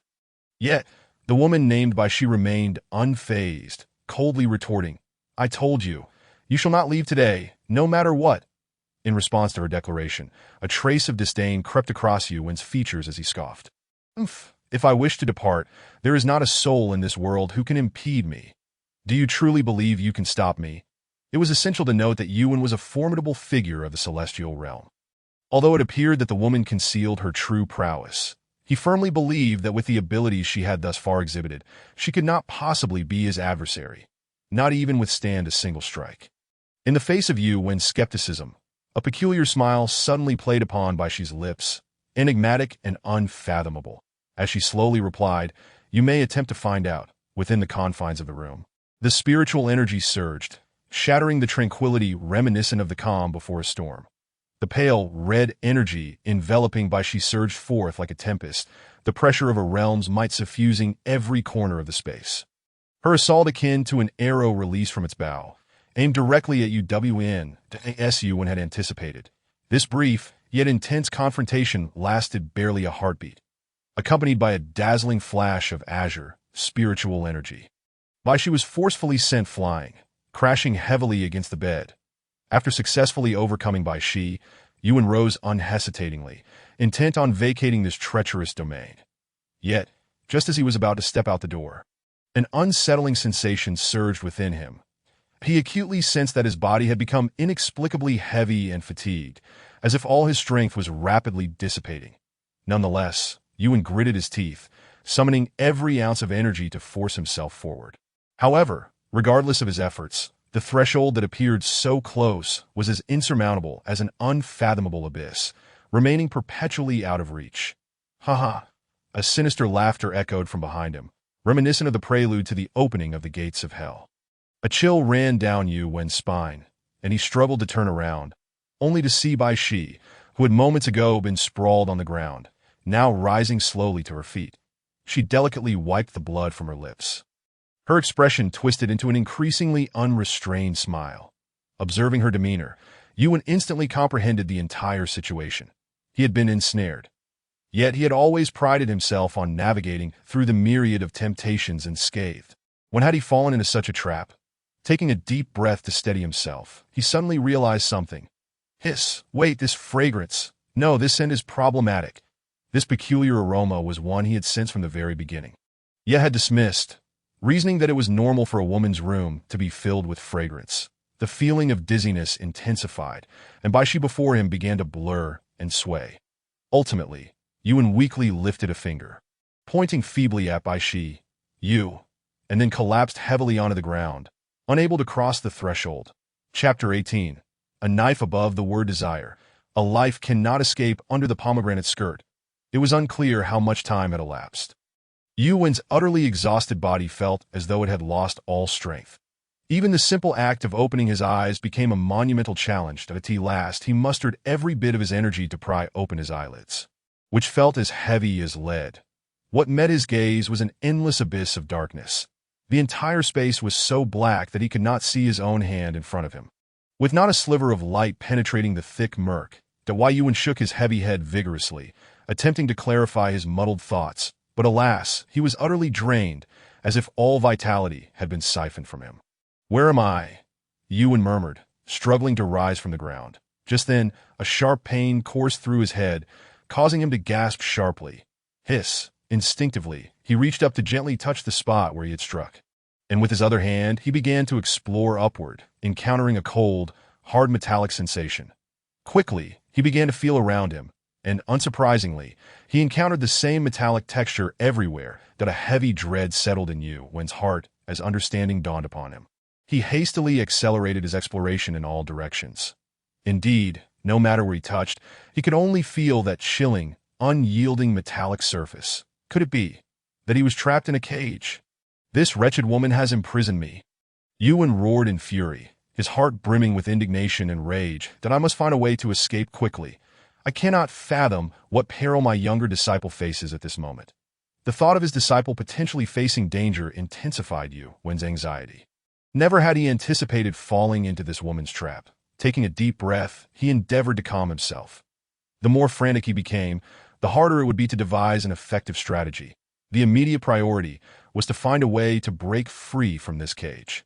As for that detestable woman, once he escaped and regained his strength, she would surely pay a grave price. The woman was not present. Perhaps he could attempt to break through this cage. Yuwen clenched his teeth, painstakingly channeling the remnants of his spiritual energy. That a faint azure glow gradually coalesced in his palm, though it appeared as if it could extinguish at any moment. In this boundless darkness, it shone like a brilliant star. With all his might, Yuwen thrust his palms forward, and instantly, that azure light surged forth like a roaring tide, swiftly enveloping the entire cage. Disappointingly, despite such a powerful force crashing against it, the seemingly indestructible cage remained unyielding. "Buddy, don't waste your energy." Just as despair began to engulf Yuwen, a faint yet resonant voice emerged from nearby. Yuwen was startled, calling out, Who is speaking?" He cautiously scanned his surroundings, attempting to locate the source of the voice. In this silent environment, the sudden words struck his taut nerves like a bolt of lightning, tightening them to the utmost. The man across from him sighed deeply. "I am Wang Hao, like you." Captured by that she-devil, his voice trembled, laden with profound anguish and regret. Reflecting on the momentary lapse of judgment, driven by lust for that woman's beauty, he now found himself ensnared in such a tragic predicament. A source of deep sorrow. This is no ordinary cage. It is forged from mysterious iron, crafted with meticulous care, that in your current state, it is utterly impossible for you to break it, Wang Hao added. Hearing the term mysterious iron, Yuan's heart jolted. Mysterious iron is exceedingly rare and worth a fortune, typically reserved for the forging of top-tier spiritual weapons. Its texture is solid as a rock. Beyond imagination, that he had never anticipated that such a precious material would be employed to construct a cage, binding them within. "Wang, where are we? Are there others besides us?" Yuan inquired anxiously as he spoke. A series of sounds suddenly erupted around the previously silent and dark space. There are others. The voices rose and fell, some deep, others hoarse or feeble, seemingly emanating from all directions, making it difficult to discern their exact locations. Each utterance conveyed profound despair and helplessness, rendering the darkness even more ominous and terrifying. Yuan's heart surged with tumultuous waves, utterly shaken. Just moments ago, he had distinctly heard dozens of voices, all unmistakably male. However, these voices appeared remarkably weak, suggesting that they shared the same fate and were trapped here as well. That moment, Wang Hao spoke again. "This seems to be the she-devil's underground chamber. Every few days, she abducts individuals to bring them here. Have you not thought of escaping?" Yuan pressed. "Escape?" Wang Hao's expression was one of resignation, a pale smile gracing his lips. "That if only we could escape. If it were possible, who would wish to remain in this sunless hellhole?" As he spoke, Wang Hao's voice suddenly rose several notches, as if he yearned to unleash the pent-up grievances and indignation buried deep within his heart. Yet almost immediately, it deflated like a punctured balloon, plunging back into an abyss of unending despair. The other men around him echoed his sentiments, but it wasn't long before the entire space sank back into a deathly silence. "Brothers, we cannot remain in this despondency. Rather than enduring torment here, let us fight back." Yuan passionately rallied the crowd, attempting to ignite the flames of rebellion within their hearts. "That if we strive, a bicycle can transform into a motorcycle." However, unexpectedly, his fervent words were met with silence, leaving no one to respond. For a moment, the air seemed to freeze, heavy enough to stifle one's breath. Undeterred, Yuan continued to persuade them, his rhythmic and impassioned rhetoric swelling in intensity, creating an imposing atmosphere. Astonishingly, his words resonated deeply within some individuals. That moment, Wang Hao spoke in a low yet powerful tone. "What this gentleman says is true. Brothers, let us question our consciences. Will that which ever spare us?" The crowd shook their heads in denial, yet doubt began to creep into their minds, their resolve wavering. A few individuals clenched their jaws, angrily exclaiming, "Indeed, I have long suffered this life worse than that of pigs and dogs. Staying here is merely waiting for death. Yes, we must escape." In the once dim and tranquil space, a cacophony of voices gradually crescendoed into a tumultuous clamor. Observing this, Yuan nodded in satisfaction, ready to speak again. However, in that fleeting moment, a seductive and enchanting laughter suddenly echoed around them. Escape. "Ha! You certainly possess courage." Upon hearing that familiar voice, the previously eager crowd wilted like frostbitten eggplants, silenced in fear, not daring to breathe. As the laughter subsided, Yuan noticed a blindingly brilliant light descending nearby, illuminating the area as if it were day. Soon after, the sound of high heels clicking against the ground grew closer, each step exuding an invisible pressure that made it hard to breathe. At last, a figure, alluring to an extreme, gradually emerged before them. Yuan glared at her fiercely, his teeth grinding in fury as he muttered, "Madwoman, release me at once, or you shall pay dearly." Yet the others bore expressions of terror, their faces as pale as paper, devoid of color. The sound of her heels echoed like a haunting resonance from hell. Chilling to the bone, the crowd trembled uncontrollably, their fear palpable. Bishi approached step by step, a strange smile creeping upon her lips, sending shivers down their spines. Welcome to Hell, Chapter 19. A blade above the word desire. Life under the pomegranate skirt is hard to escape. Welcome to Hell. As Bishi's cold and malicious voice echoed, a sharp snap of her fingers rang out. In an instant, the previously pitch-black surroundings, where one could not see their hand before their face, transformed as if by magic, becoming brilliantly illuminated. Countless colorful glimmers of light danced like spirited sprites, intertwining to illuminate every corner of the dark space. Yuan stood aghast, realizing he was trapped within a cage suspended in midair. The cage was quite small, imparting a strong sense of oppression. Solid silver metal bars were tightly interlinked, sealing the entire cage as securely as iron walls, offering no possibility of escape. Following the colorful lights, Yuan's vision gradually cleared. Above him, similar cages hung, and those who had previously been imprisoned alongside him, including Wang Hao, were now confined within these cages. Upon a quick count, he noted there were at least a dozen. The silver cages were neatly aligned above, resembling a gigantic horizontal Ferris wheel, which suddenly began to spin. Through the gaps, Yuan could clearly see the scene within the cages. Inside were young men of similar age and handsome appearance, each looking gaunt and haggard, exuding an aura of utter helplessness. What was even more distressing was that, overwhelmed by fear, they trembled uncontrollably. Several had even fallen to their knees, uttering pitiful pleas for mercy and forgiveness. Yuan surveyed the surroundings again, his gaze swiftly sweeping across every corner. When his eyes returned to the front, his pupils dilated in shock. The scene before him resembled not an ordinary room, but rather a sealed underground chamber. On the walls, blazing crimson flames danced like venomous serpents, seemingly intent on devouring the entire space. Illuminated by the firelight, various chilling torture devices became visible. Sharp whips, menacing iron hooks, and cold shackles. These instruments exuded an aura of dread, causing one to shudder merely at the sight of them. Young Master Yu, are you satisfied with this place? Bishi's voice, tinged with mockery and malice, suddenly pierced the Yuan's eyes widened in rage as he shouted. You damned perverted woman! Release me at once! In response to Yuan's furious rebuke, Bishi's lips curled into a wicked smile. It seems young Master Yu is yet to grasp his current predicament. But no matter, enjoy the revelry of hell. With that, she threw her head back and laughed, her mirth echoing like a night owl's screech within the confines of the underground chamber, instilling further fear and despair in those imprisoned there. At this moment, Bishi elegantly reclined in a large chair, her long legs casually crossed, resembling a queen ruling the dark world. Her slender fingers tapped rhythmically on the table before her, each sound resonating like a hammer, striking the hearts of all present. I believe I just heard someone mention wanting to escape. She purred, her voice laced with a seductive charm that at first glance, it was a melodious sound, devoid of any lethal intent.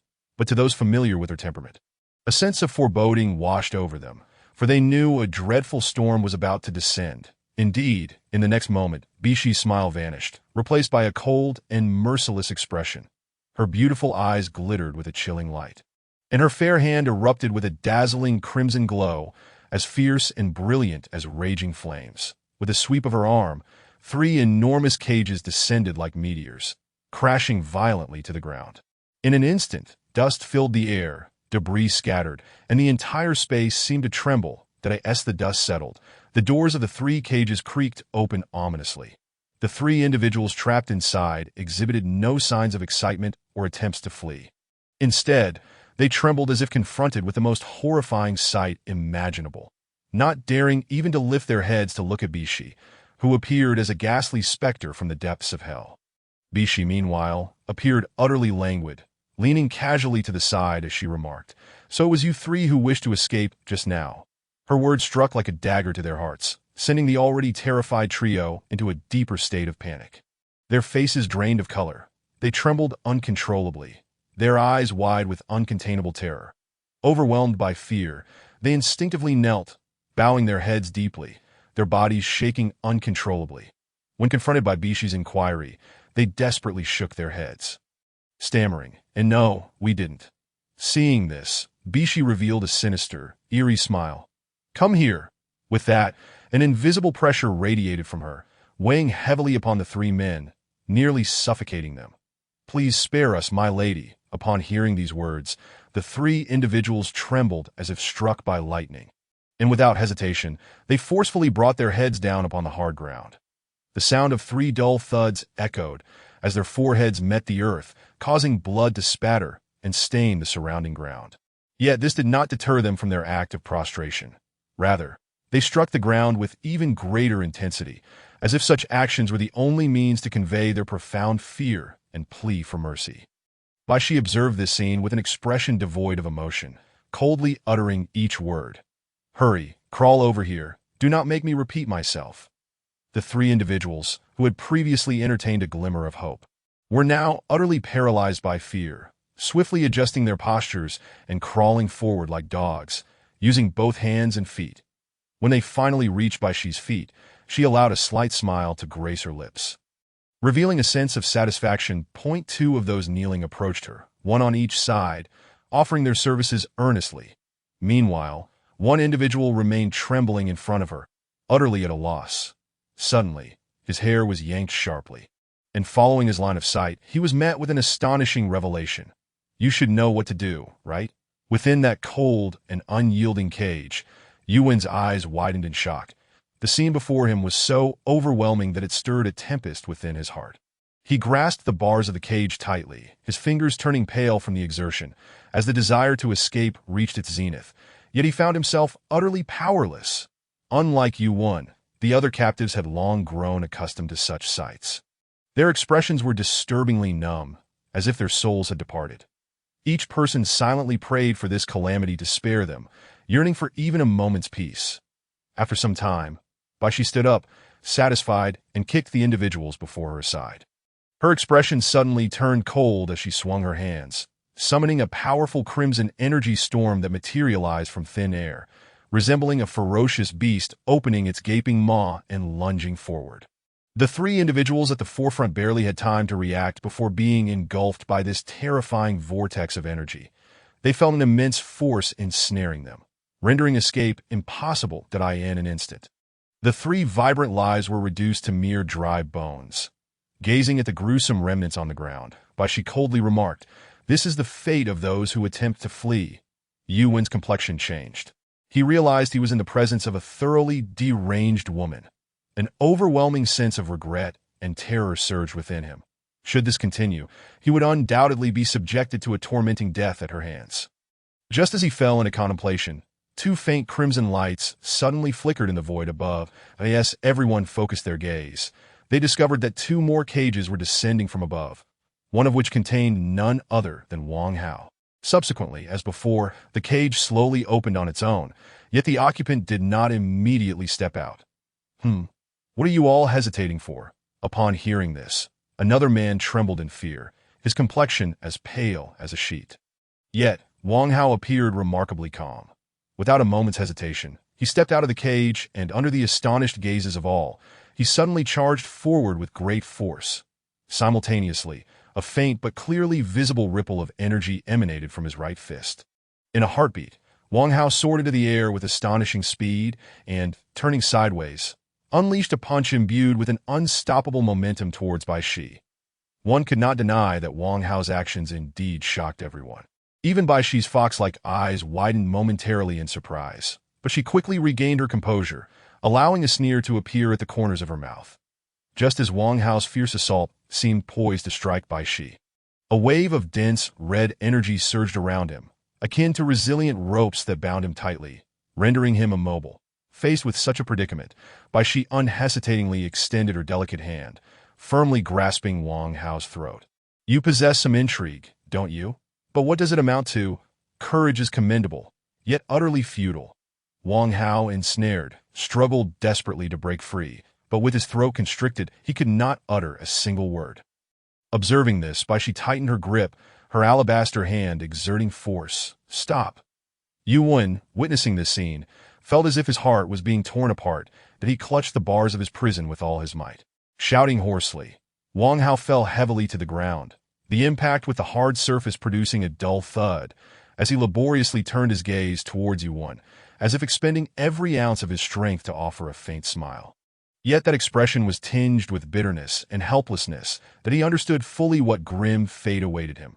Rather than resign to his fate, he resolved to fight desperately. Perhaps there remained a sliver of hope. All along, Wang Hao had sought an opportunity, yet his insufficient strength rendered him powerless against this demonic woman. Witnessing his companions being subjected to her inhumane torture until their demise, while he remained helpless, was a torment that was beyond description. That I asked this liberation at last. At least I need not endure this living hell any longer. The only regret he harbored was having encountered this devilish woman.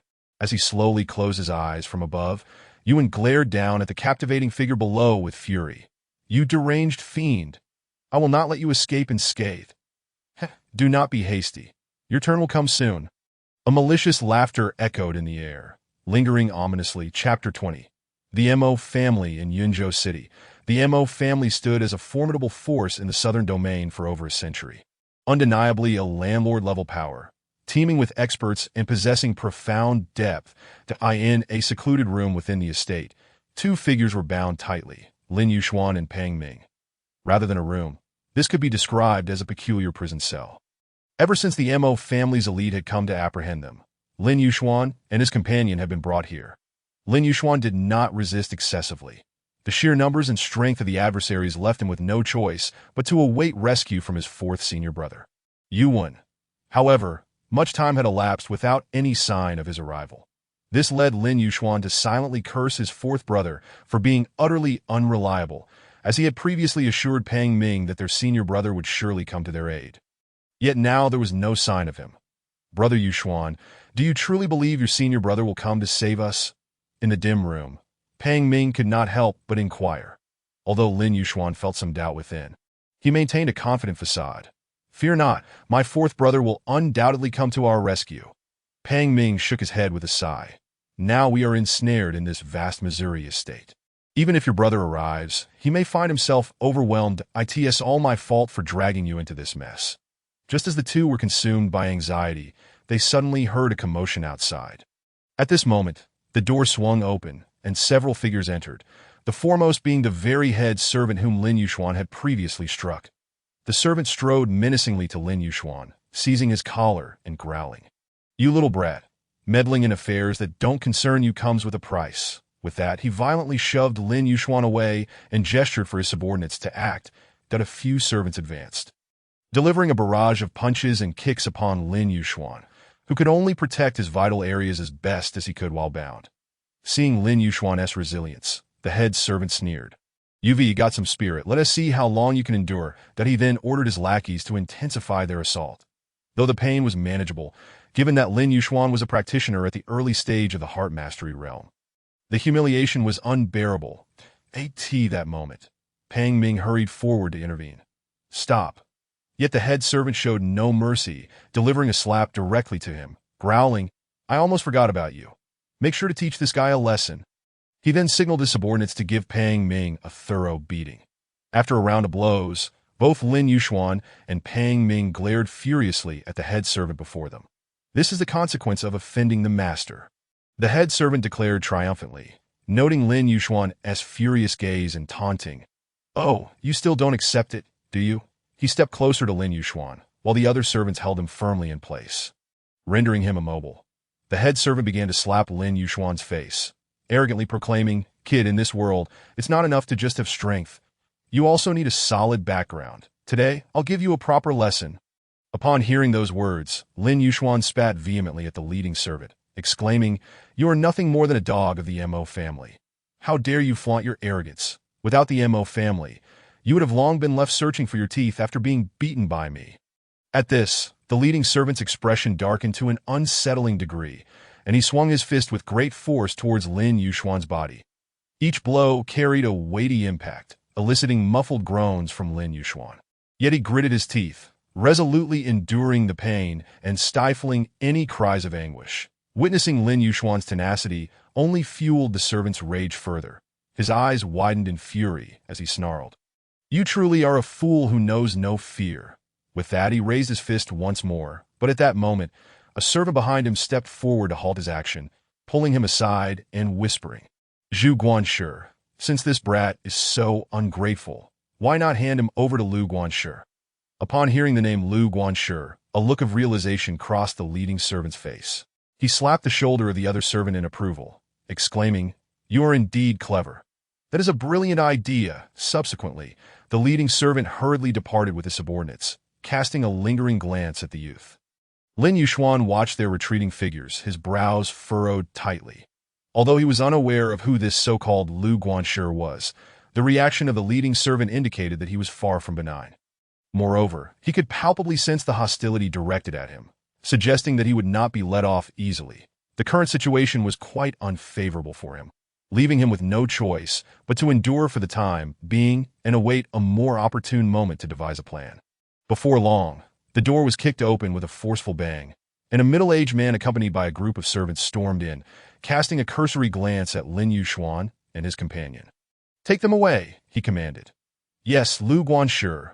Soon after, several servants rushed into the room, unceremoniously hoisting Lin Yuxuan and Pang Ming, escorting them towards a certain location within the manor. They were swiftly brought to a grand hall. Whereupon the servants released their hold on the two. To Lin Yuxuan's astonishment, he discovered that the hall was already teeming with people. The crowd represented a wide age range, from middle-aged men to those in their 20s. And without exception, all were male. Even more shocking was the palpable aura emanating from these individuals, which was clearly indicative of their status as cultivators. Among them, several exuded an exceptionally powerful presence. Then, Lu Guanshi proceeded to the front.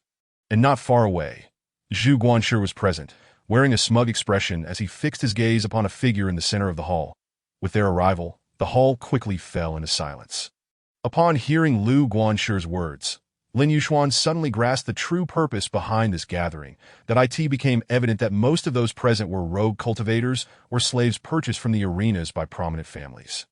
Their daily tasks revolved around undergoing rigorous training, which in essence served as practice for the young masters of these families, allowing them to hone their skills and enhance their own strength. Such practices were not uncommon among the various factions, representing a prevalent method of cultivation. Although some might perceive this behavior as lacking dignity, many were willing to go to great lengths to participate. The reason was simple. Cultivation itself demands substantial resources, alongside factors such as talent and opportunity. That's why joining a formidable faction as a training partner, one could not only secure comprehensive support for their cultivation, but also continuously improve their abilities during the training process. Moreover, should an individual possess a certain level of talent and seize the right opportunities, they might achieve meteoric success. Thus, despite the seemingly humble nature of this choice, for many, it represented a pathway to triumph. "You lot, go to young Master Lu. You there, proceed to Missia." As commands were issued, the practitioners in the hall were swiftly allocated to various courtyards, given that a prominent family housed numerous young masters and ladies requiring training. Lin Yuxuan felt somewhat relieved at the prospect of merely serving as a training partner. Considering his current strength, while not the most exceptional, he was certainly not among the weakest. That if he performed adequately, there might be a chance for him to escape this predicament. Soon enough, it was Lin Yuxuan and Pang Ming's turn. Lu Guanshi cast a casual glance at the two, stating, "You two, go to Miss Ting." At that moment, Zhu Guanshi, not far away, squinted his eyes, a knowing smile playing upon his lips as he focused intently on Lin Yuxuan. Sensing the scrutiny, Lin Yuxuan turned to see Zhu Guanshi's smile, which, while seemingly benign, was laced with malice. That a sense of foreboding crept into Lin Yuxuan's heart. Beside him, Pang Ming's countenance turned as pale as a sheet upon hearing the name Miss Ting, beads of sweat forming on his forehead as his body trembled slightly. Lin Yuxuan noted his companion's distress, growing increasingly uneasy about the situation. Once Lu Guanshi had completed the allocations, Lin Yuxuan and Pang Ming were led towards the courtyard where Miss Ting resided. As they made their way, Lin Yuxuan, filled with anxiety, eagerly inquired of Pang Ming, "Brother Pang, what is the matter? Why do you look so terrified?" Upon hearing Miss Ting, Pang Ming lowered his head, his voice quivering as he whispered, "Miss Ting, named M.O. Shooting, holds a very high position within the M.O. family, and she is exceedingly willful and capricious, often seeking training partners. Those chosen for her training fare poorly. If one is too weak, they suffer greatly, sustaining severe injuries or, in the worst cases, even death. Conversely, if one is strong, they dare not prevail. merely serving to entertain her. Should one inadvertently offend her, the consequences are equally dire. Upon hearing this, Lin Yuxuan's understanding crystallized. It became clear why Zhu Guanshi had so readily let him go, his sinister gaze hinting at a far greater trap awaiting him. That wretched cur, after mentally cursing the man's ancestors. Lin Yuxuan gradually composed himself, resolving to first assess Miss Ting before making any further plans. Following the lead, they traversed through several courtyards along winding paths until they finally arrived in front of a vast training ground. Lin Yuxuan surveyed the scene, noticing two individuals engaged in a fierce battle, which appeared to be nearing its conclusion. That a beautiful young girl clad in a purple dress wielded a whip that sent her opponent. A young man flying. The young man quickly scrambled to his feet, approaching the girl with a forced smile, saying, "Miss Ting, your strength has truly grown." Upon hearing this, a hint of pride flickered across the girl's face. She refrained from further conversation, gracefully mounted her magnificent steed, and galloped towards Lin Yuxuan and Pang Ming. The guide immediately lowered his head in reverence as the girl approached, his voice filled with awe. Miss Ting. At this moment, the girl on the steed cast a cold glance at Lin Yuxuan and Pang Ming, her tone indifferent as she asked, "Is this the training partner you retrieved?" The guide hastily nodded and bowed, replying, "Yes, Miss Ting. These two are formidable training partners, and Lu Guanshi instructed me to bring them to you for practice." As the conversation unfolded, Lin Yuxuan quickly appraised the girl. She appeared to be merely 17 or 18. Her purple dress billowing like a flame in the wind. Her beauty was striking, radiating an innate nobility and pride, akin to the sun's brilliance. Her skin was as fair as snow, smooth and delicate like jade. Her features were exquisitely crafted, each detail exuding captivating charm. Particularly notable were her bright, piercing eyes, which held an air of arrogance and nobility that inspired a sense of awe, leaving onlookers curious about her identity. The girl's steed was equally remarkable, a towering red horse adorned with grand wings, exuding an extraordinary presence. This horse was not only aesthetically stunning, but also radiated a formidable aura. Such details indicated that this girl undoubtedly occupied a position of great stature. "Oh, is that so?" Miss Ting tilted her chin slightly, gazing down at Lin Yuxuan and Pang Ming with an air of superiority. Suddenly, her fiery red whip lashed out like lightning, its speed catching them off guard. Lin Yuxuan reacted swiftly, attempting to evade, but Pang Ming was not as fortunate. The whip struck him with a resounding thud, sending him hurtling through the air as he coughed up blood. Upon hitting the ground, a long, bloody gash appeared on his body, presenting a gruesome sight. "Brother Pang." Lin Yuxuan's expression shifted dramatically as he hurriedly leapt to Pang Ming's side, assisting him to his feet, gazing at the ghastly wound marring Pang Ming's body. A surge of anger welled up within him, that he then glared furiously at the young girl seated atop her steed, ready to rise, but was firmly restrained by Pang Ming, who shook his head in a gesture imploring him to refrain from acting impulsively. Clenching his fists, Lin Yuxuan ultimately stifled his wrath, directing a fierce glare at the girl. This girl, while undeniably beautiful, exhibited a ruthlessness that was shocking. She had injured someone without provocation merely upon their first meeting. As this thought crossed his mind, the visage of a cold, stunning woman he had encountered earlier flickered through his memory. In comparison, while the girl before him was indeed attractive, she paled in contrast to that icy woman. There was simply no comparison. If beauty were the measure, the young lady in front of him could not hold a candle to her. Was it true that all beautiful women were so cruel and unreasonable? Lin Yuxuan could not help but recall the terrifyingly brutal methods of that exquisite woman. And he inwardly lamented. No wonder his master had once warned him that women in the outside world were as fierce as wolves and tigers, advising him to keep his distance. Lin Yuxuan lost himself in thought. Miss Ting, riding her steed, suddenly laughed with satisfaction. "Not bad, this fellow has quite the strength." Lu Guanshi did not deceive me this time. Upon hearing her words, the guide who had brought Lin Yuxuan and Pang Ming quickly responded with a smile. "Miss Ting is jesting. This is merely to be expected. Well, bring them here tomorrow to await me." With that, Miss Ting flicked her whip, and her steed surged forward, galloping away and swiftly disappearing from view. "You explain the rules to them," she commanded, and the guide, after addressing the youth who had sparred with Miss Ting, flicked his sleeve and departed. The youth then stepped forward and inquired, "Are you all right?" Since you have come here, you should strive diligently. Miss Ting holds a prestigious status, and she is diligent in her practice, enjoying sparring with others. This is, in fact, a good opportunity for you, should you gain her favor. You could rise to greatness," he continued calmly. "However, there is one point you must remember. When sparring with Miss Ting, you must exert your utmost strength. She prefers to train with strong opponents, and if you can compel her to go all out, she will certainly be pleased." That he then spoke earnestly. "But do take care not to injure her. The consequences would be dire, as for the process and outcome, that is for you to navigate." The youth's message was clear. While winning was desirable, one must also feign defeat. Yet if they did not give their all, how could they earn Miss Ting's recognition? Thus, it was a dilemma they needed to ponder and resolve themselves. This area was filled with numerous courtyards, and after a brief search, the youth showed Lin Yuxuan and Pang Ming to their quarters, providing some herbs to Pang Ming and advising him to use them for his injuries. Pang Ming, overwhelmed with gratitude, expressed his thanks profusely. After addressing Pang Ming's needs, the youth departed. "Yuxuan, you mustn't act rashly.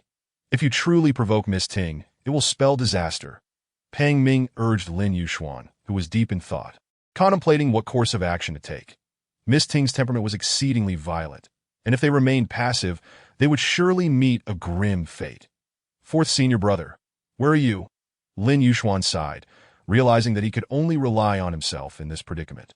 After conversing a bit longer with Pang Ming, Lin Yuxuan opened the door, intending to venture out and assess the situation, acutely aware of some shadowy gazes fixated upon him. Lin Yuxuan's heart sank, recognizing that these individuals were sent by Miss Ting to surveil him. Taking a deep breath to maintain his composure, he stepped out of his room and began to survey his surroundings. As he walked, he meticulously observed the environment and the distribution of personnel, seeking a potential escape route. After a cursory inspection, Lin Yuxuan discerned that while the defenses here were not excessively tight, they were still formidable. Every corner was monitored, and the guards communicated through coded signals. Any unusual movement would swiftly be detected. Feeling somewhat disheartened, Lin Yuxuan resolved to return and devise a strategy. The night had deepened. Stars twinkled overhead, and the stillness of the wind rendered the night exceptionally quiet. Within the vast MO residence, a figure stealthily slipped out from behind a door. Chapter 22. Mistakenly entering the lotus flower depths in Yunzhou City. The MO family estate loomed majestically, akin to a brilliant pearl embedded within the night's embrace, its sacred light spreading throughout the courtyard, bathing the entire residence in a silvery radiance that the tranquil night. A figure quietly emerged in the corner of the estate. Lin Yuxuan, taking great care to conceal himself within the shadows, seized the opportunity of the late hour to stealthily slip out, aiming to survey the terrain and identify a suitable chance to escape this predicament. The youth moved with the agility of a swift leopard, his form gliding gracefully through the winding paths, each step light and cautious. In the stillness of the night, the estate's structure stood in an artful disarray, illuminated brightly. Even at this late hour, Lin Yuxuan keenly noticed that formidable members of the MO family guarded several critical locations. Their expressions were stern, vigilantly scanning the surroundings, leaving no detail unnoticed. "Damn it. The defenses are too stringent," Lin Yuxuan muttered under his breath, hidden in the shadows, peering through the gaps in the foliage at the powerful sentinels, his frustration mounting. However, rather than deter him, this only solidified his resolve to escape. "I refuse to believe this," he clenched his teeth, murmuring to himself, and his form once again moved with dexterity. Utilizing the cover of night, he navigated like a wraith between the various courtyards and structures, striving to evade the patrolling guards. Yet, despite his efforts, he found no viable exit. After a protracted period, he arrived at a lotus flower pond. The pond radiated a mysterious and resplendent glow, a sight unlike anything Lin Yuxuan had ever witnessed. Filling him with curiosity as he cautiously approached to observe this enigmatic locale, as he drew nearer, he was struck with awe. The entire lotus pond resembled a celestial realm, its petals shimmering with vibrant colors, akin to countless dazzling pearls. The water was crystal clear, with ripples dancing across its surface, as if imbued with boundless vitality. Lin Yuxuan inhaled deeply, captivated by an extraordinary fragrance that wafted through the air, invigorating his senses as if every pore in his body had opened, bringing him unparalleled comfort. This is truly a treasure, Lin Yuxuan exclaimed excitedly, a glimmer of greed flashing in his eyes as he resolved to secretly pluck a lotus flower for further study. He extended his hand and gently plucked a blossom. As he grasped the flower, a profound aura enveloped him, intoxicating his senses. Closing his eyes and inhaling deeply, he felt a subtle enhancement in his own strength. At that moment, a sharp voice rang out. "Who goes there? Who is in that vicinity? Not good. I've been discovered." Lin Yuxuan hastily concealed the lotus flower and leaped away, eager to escape. "Thief! Someone, come quickly, capture the thief!" The once tranquil night was abruptly shattered by the booming voice, and the formidable guards, alerted by the cry, began converging towards his location. Taking a deep breath, Lin Yuxuan anxiously surveyed his surroundings, realizing the paths and structures were thick with powerful energies. What to do? What to do? I cannot be caught. If I am, it will be the end. Panic-stricken, Lin Yuxuan wasted no time and unhesitatingly leaped into the lotus pond, disregarding direction as he pushed forward recklessly. After what felt like an eternity, when the sounds of his pursuers faded, he cautiously emerged, swimming slowly towards the shore. Once on land, Lin Yuxuan quickly scanned his surroundings, ensuring no one was following before continuing down the narrow path. Not far along, he sensed an unusual silence in the air, with scarcely any strong figures patrolling. Moreover, the environment here was exceptionally serene, with the structures seemingly radiating a sacred light, setting it apart from the rest. Lin Yuxuan proceeded down the path with utmost caution, the verdant trees and vibrant flowers weaving a natural tapestry, the cobblestone road winding intricately, flanked by artfully arranged rockeries. The flowers sway, dust dances, and the scene enchants the spirit. Yet, this long-lost tranquility was short-lived. Soon, news of a thief's intrusion spread, and the area became bustling with activity as the strong began searching diligently for the intruder. Lin Yuxuan could only shake his head in disbelief. Is it really necessary to make such a fuss over plucking a lotus flower? As he evaded the searching guards, he realized that as time passed, their numbers swelled, and being an outsider in this unfamiliar territory, it was only a matter of time before he would be discovered. This situation is too passive. With a flash, Lin Yuxuan arrived before a courtyard. Just as he was about to take action, he suddenly perceived a multitude of dense energies converging from behind, with many more approaching this way. Oh no! Could I have been discovered? Lin Yuxuan broke out in a cold sweat, but at this moment, there was no time for further contemplation. With the formidable members of the Mo family approaching, he found himself with no retreat, in a state of helplessness. He steeled himself and dashed into the brightly lit room. Just as Lin Yuxuan crossed the threshold, a voice from outside called out, "Manager Yang, have you discovered any traces of the thief? It's strange, I distinctly sensed a presence nearby, just moments ago. Yet now it seems to have vanished." Manager Yang wore a puzzled expression, his gaze inadvertently sweeping over the brilliantly illuminated chamber before him. "Shall we inquire further?" suggested another strong figure hastily. "Have you lost your mind? It's the dead of night. Do you dare disturb this esteemed individual? If you wish to court death, do so on your own." With that, he promptly turned and left. Hearing this, Manager Liu quickly followed suit, fully aware that he could not afford to provoke such a powerful being. Perhaps he had merely misjudged the situation. "Let us check elsewhere," he concluded before swiftly departing, the entire exchange taking less than a minute. Neat and decisive, as the outside once again fell into tranquility, Lin Yuxuan leaned against the wall, exhaling a sigh of relief. Yet, as Lin Yuxuan's heart began to calm, it leapt once more at the scene before him, seemingly on the verge of leaping from his throat.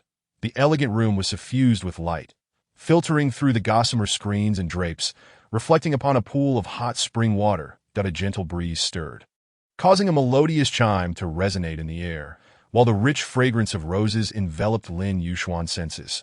Following the alluring scent, he caught a glimpse of a graceful figure, partially concealed beneath the water's surface. Though separated by a thin veil, the woman's fair skin shimmered with an enchanting glow.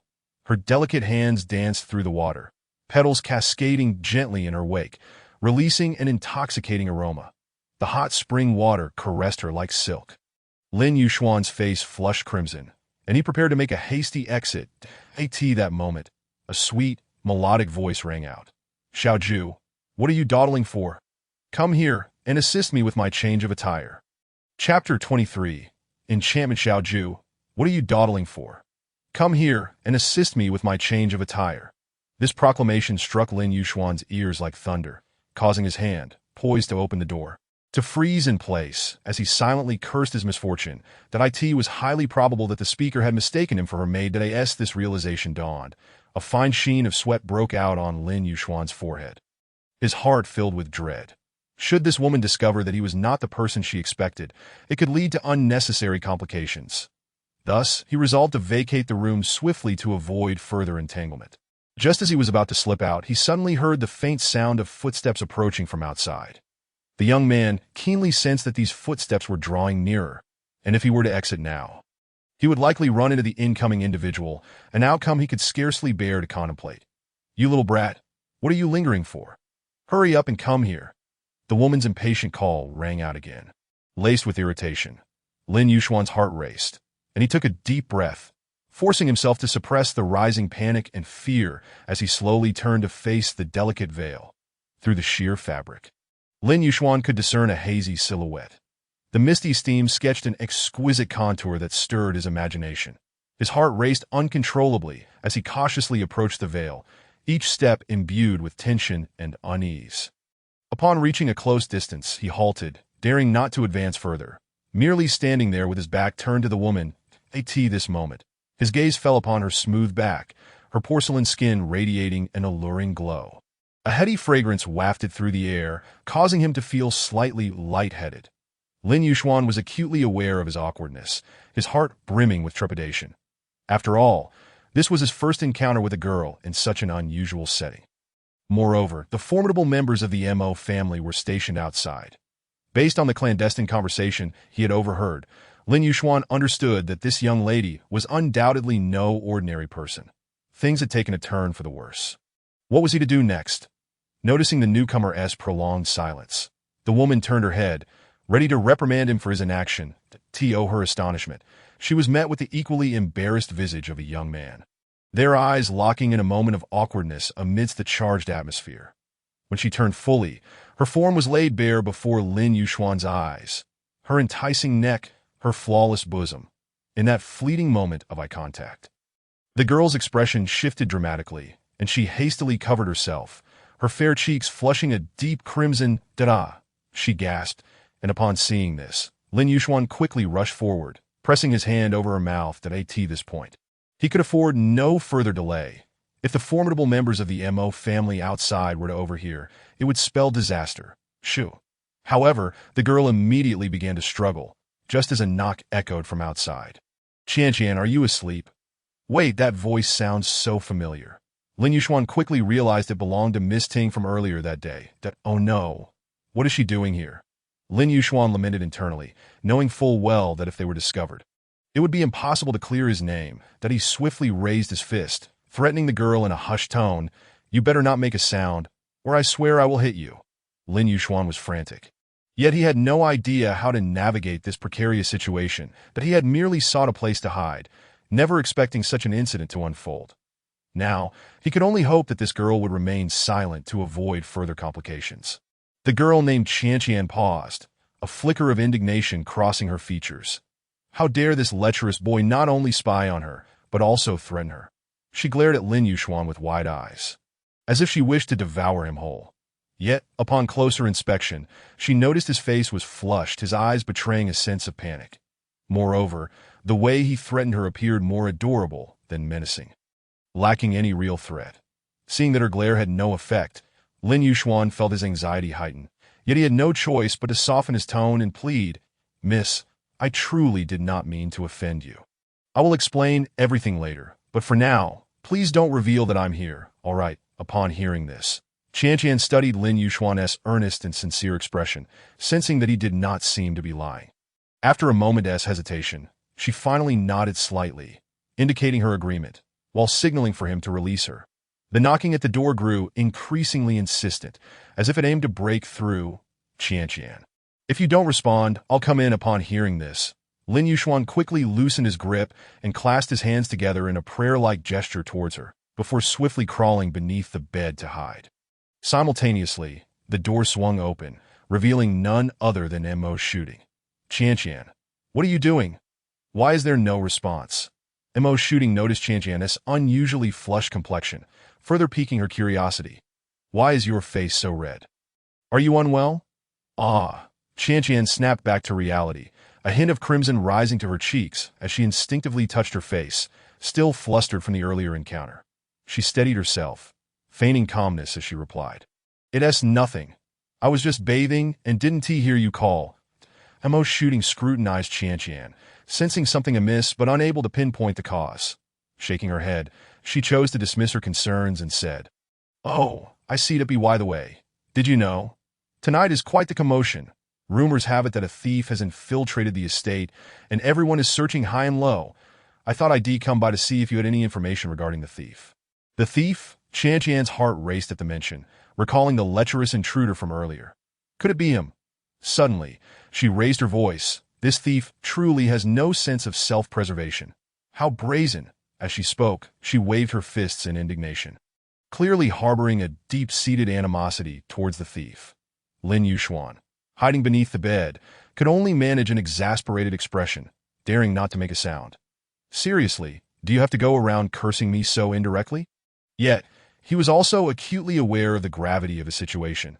Having inadvertently spied on someone and now, finding himself in dire straits, he mentally prepared for the worst, ready to break free from his hiding place if necessary. After all, it was either that or face certain doom. Indeed, Qianqian, have you heard or learned anything about the thief?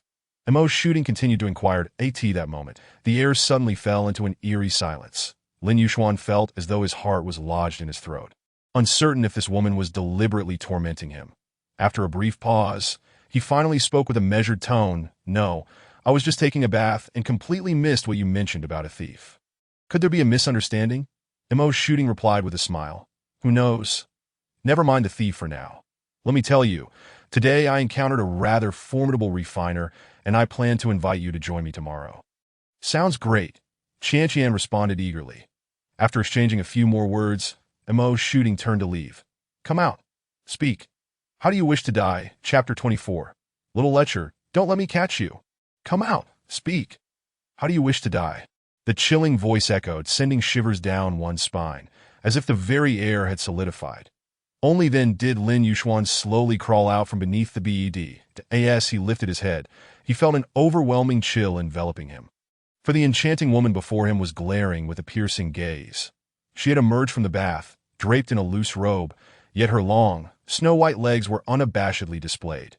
Despite this, her alluring curves were unmistakably accentuated. Coupled with her stunningly beautiful face, she radiated an arresting charm that if one were to focus solely on her visage, she might even surpass Miss Ting in beauty. Moreover, she appeared to be of a similar age to Miss Ting. But at this moment, her lovely face was shrouded in frost, instilling a sense of dread that, please let me explain. I truly did not intend to. Lin Yuxuan hastily waved his hands, panic evident in his eyes. Simultaneously, he began to retreat nervously, keeping a wary eye on her. He could see the formidable spiritual energy gathering around her, akin to a ferocious lioness poised to strike.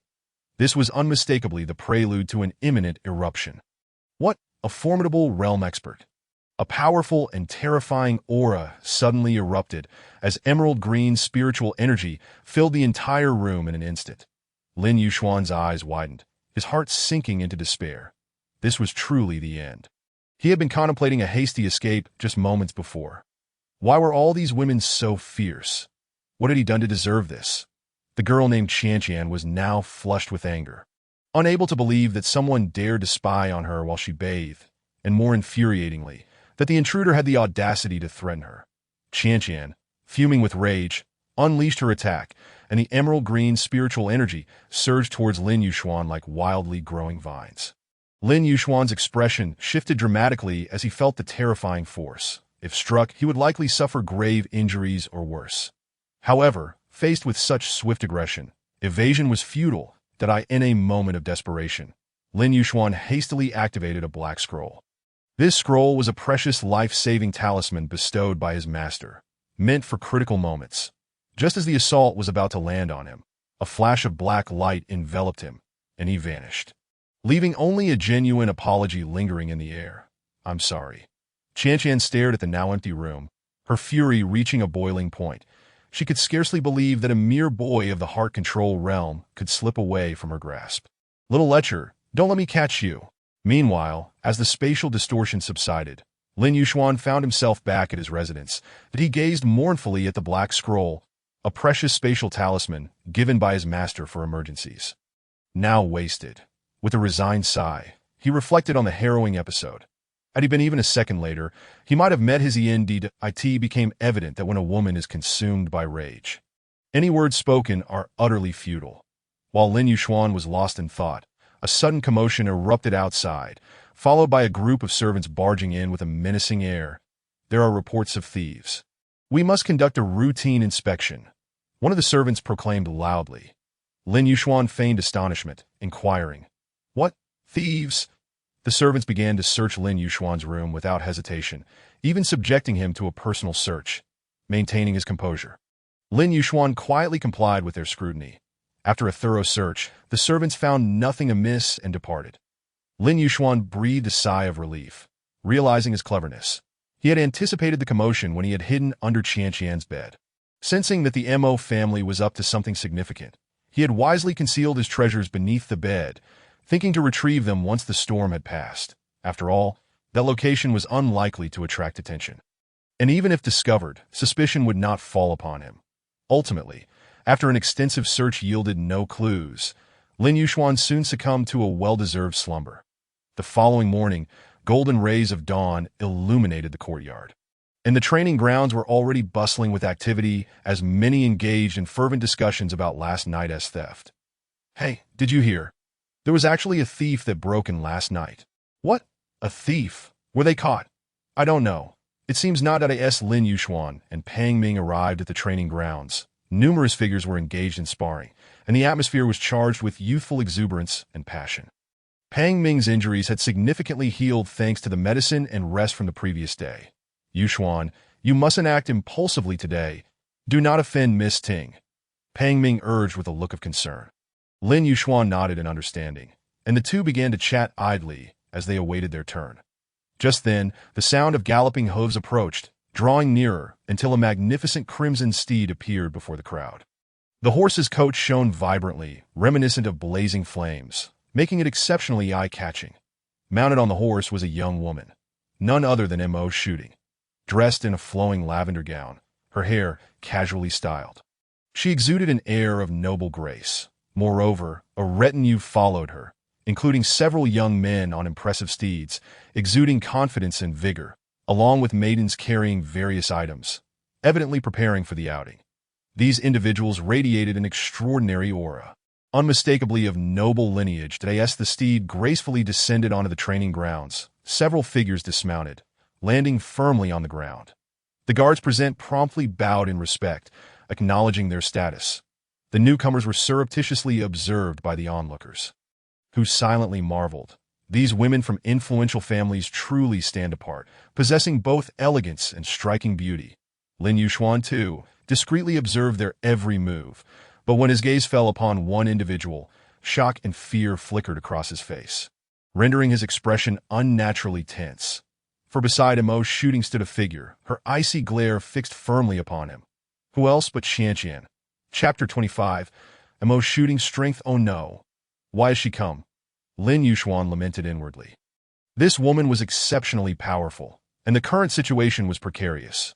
If she did not directly intervene, a mere command or revelation that he was the thief from last night would summon the formidable strength of the Mo family to apprehend him without hesitation. With no spatial talisman to safeguard him, he feared she might simply swat him away in her rage. The circumstances were decidedly unfavorable for Lin Yuxuan, leaving him in a passive state. That woman was akin to a ticking time bomb. Mo Shooting stood calmly in the center of the training grounds, her gaze sweeping indifferently over the surrounding refiners. They all felt an invisible pressure, lowering their heads in deference, unwilling to meet her eyes. Unperturbed by their reactions, Mo Shooting continued her survey until she spotted Lin Yuxuan and Pang Ming. You lot, come here. The leader who had brought Lin Yuxuan hurriedly urged him forward, and amidst the scrutinizing eyes of the crowd, Lin Yuxuan and Pang Ming stepped forward. Simultaneously, For other refiners approached, clearly the unfortunate souls sought after by the overseers. All were gripped by unease and anxiety. Lin Yuxuan felt the same, his heart racing as his gaze inadvertently flicked to Qianqian, who was glaring at him with palpable hostility. Her predatory gaze was terrifying that he quickly averted his eyes, inwardly lamenting. This woman was undoubtedly a formidable opponent. He was in deep trouble now. Mo shooting coldly regarded the 6 individuals before her, her voice devoid of emotion. You may engage in a free-for-all. Ultimately, 3 of you will be eliminated. Those too weak are unworthy to contend with me. 6 individuals exchanged glances, knowing that the confrontation was now inevitable. Pang Ming possessed the strength of a peak body refinement realm practitioner, while 3 of the other 4 were at the late stages of the same realm, leaving only one, like Lin Yuxuan. At the early stage of the heart control realm, the aura emanating from the 6 of them burst forth, with the remaining 4 exerting themselves as if to showcase their prowess before the young lady. For them, was this not also a rare opportunity? Among them, the 3 late-stage body refinement practitioners all targeted Pang Ming in unison. Meanwhile, the heart control realm practitioner clashed with Lin Yuxuan. Concern gnawed at Lin Yuxuan's heart. For Pang Ming had just sustained injuries and was now faced with 3 adversaries that he aimed to swiftly eliminate the opponent before him to aid Pang Ming. Yet he was taken aback by the sheer might of Pang Ming, which exceeded his expectations. Pang Ming faced 3 foes without showing any signs of disadvantage. Instead, he handled their assaults with ease and grace as time progressed. Lin Yuxuan finally discerned a flaw and delivered a powerful punch, successfully toppling the heart control realm practitioner. Immediately, he dashed toward Pang Ming to join the fray. By the time he arrived, Pang Ming had already sent one of the opponents flying. Through their seamless cooperation, the other 2 adversaries were soon dispatched in a similar manner. That moment, only Lin Yuxuan, Pang Ming, and the final heart control realm practitioner remained on the battlefield. Their earlier exchanges had merely been light sparring. But Lin Yuxuan, worrying for Pang Ming, sought to conclude the skirmish swiftly. The heart control realm practitioner felt similarly, realizing that the opponent was formidable and that they would soon face Miss Ting. Rather than exhaust their energy, it would be wiser to feign vulnerability and perform splendidly before her later. This little scoundrel possesses some skill. On the other side, Qian fixed her gaze on him, her enchanting eyes swirling as if deep in thought, pondering something inscrutable. Mo shooting glanced at the defeated trio, then signaled her subordinates to take them away. Soon, their desperate cries echoed. Miss Ting, spare us. Grant us another chance. Hearing those pitiful pleas sent shivers down Lin Yuxuan and his companion's spines. What awaited them for merely being defeated? The others fell silent, fully aware of the rules set by Miss Ting. She did not tolerate weakness, and those lacking value faced an inevitable fate. Mo's shooting approached slowly, pointing at the young heart control practitioner and coldly proclaiming, "You go first." "Yes, please show mercy, Miss Ting," the young man responded respectfully. In an instant, he surged forward, imbued with a sense of ferocity, charging directly at Mo's shooting. In response to his assault, she merely stated, "Too weak." Before her words had fully escaped her lips, her aura exploded forth, revealing her formidable strength. She was at the mid-stage of the heart control realm. The young man's complexion changed drastically, his body trembling under an unseen pressure, sweat beading on his forehead, but he understood the rules of Miss Ting all too well. If he demonstrated weakness, he would likely share the same fate as the trio before him.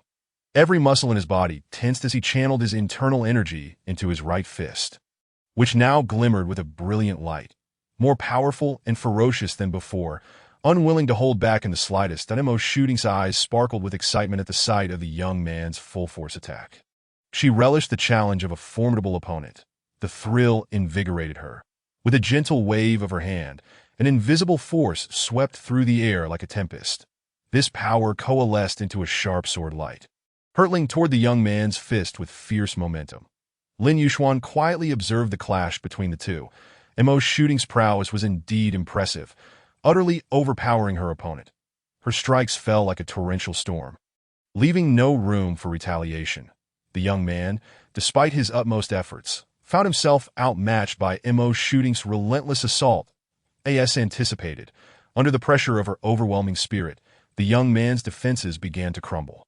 When her sword light struck his fist, it produced a resounding thud, sending him crashing to the ground. Blood trickled from the corner of his mouth, clearly indicating he had sustained considerable injury.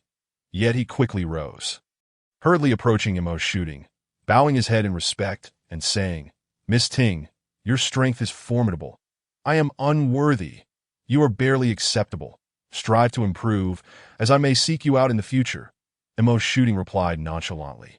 "Yes." The young man nodded, bowing as he retreated, a sigh of relief escaping him for having survived.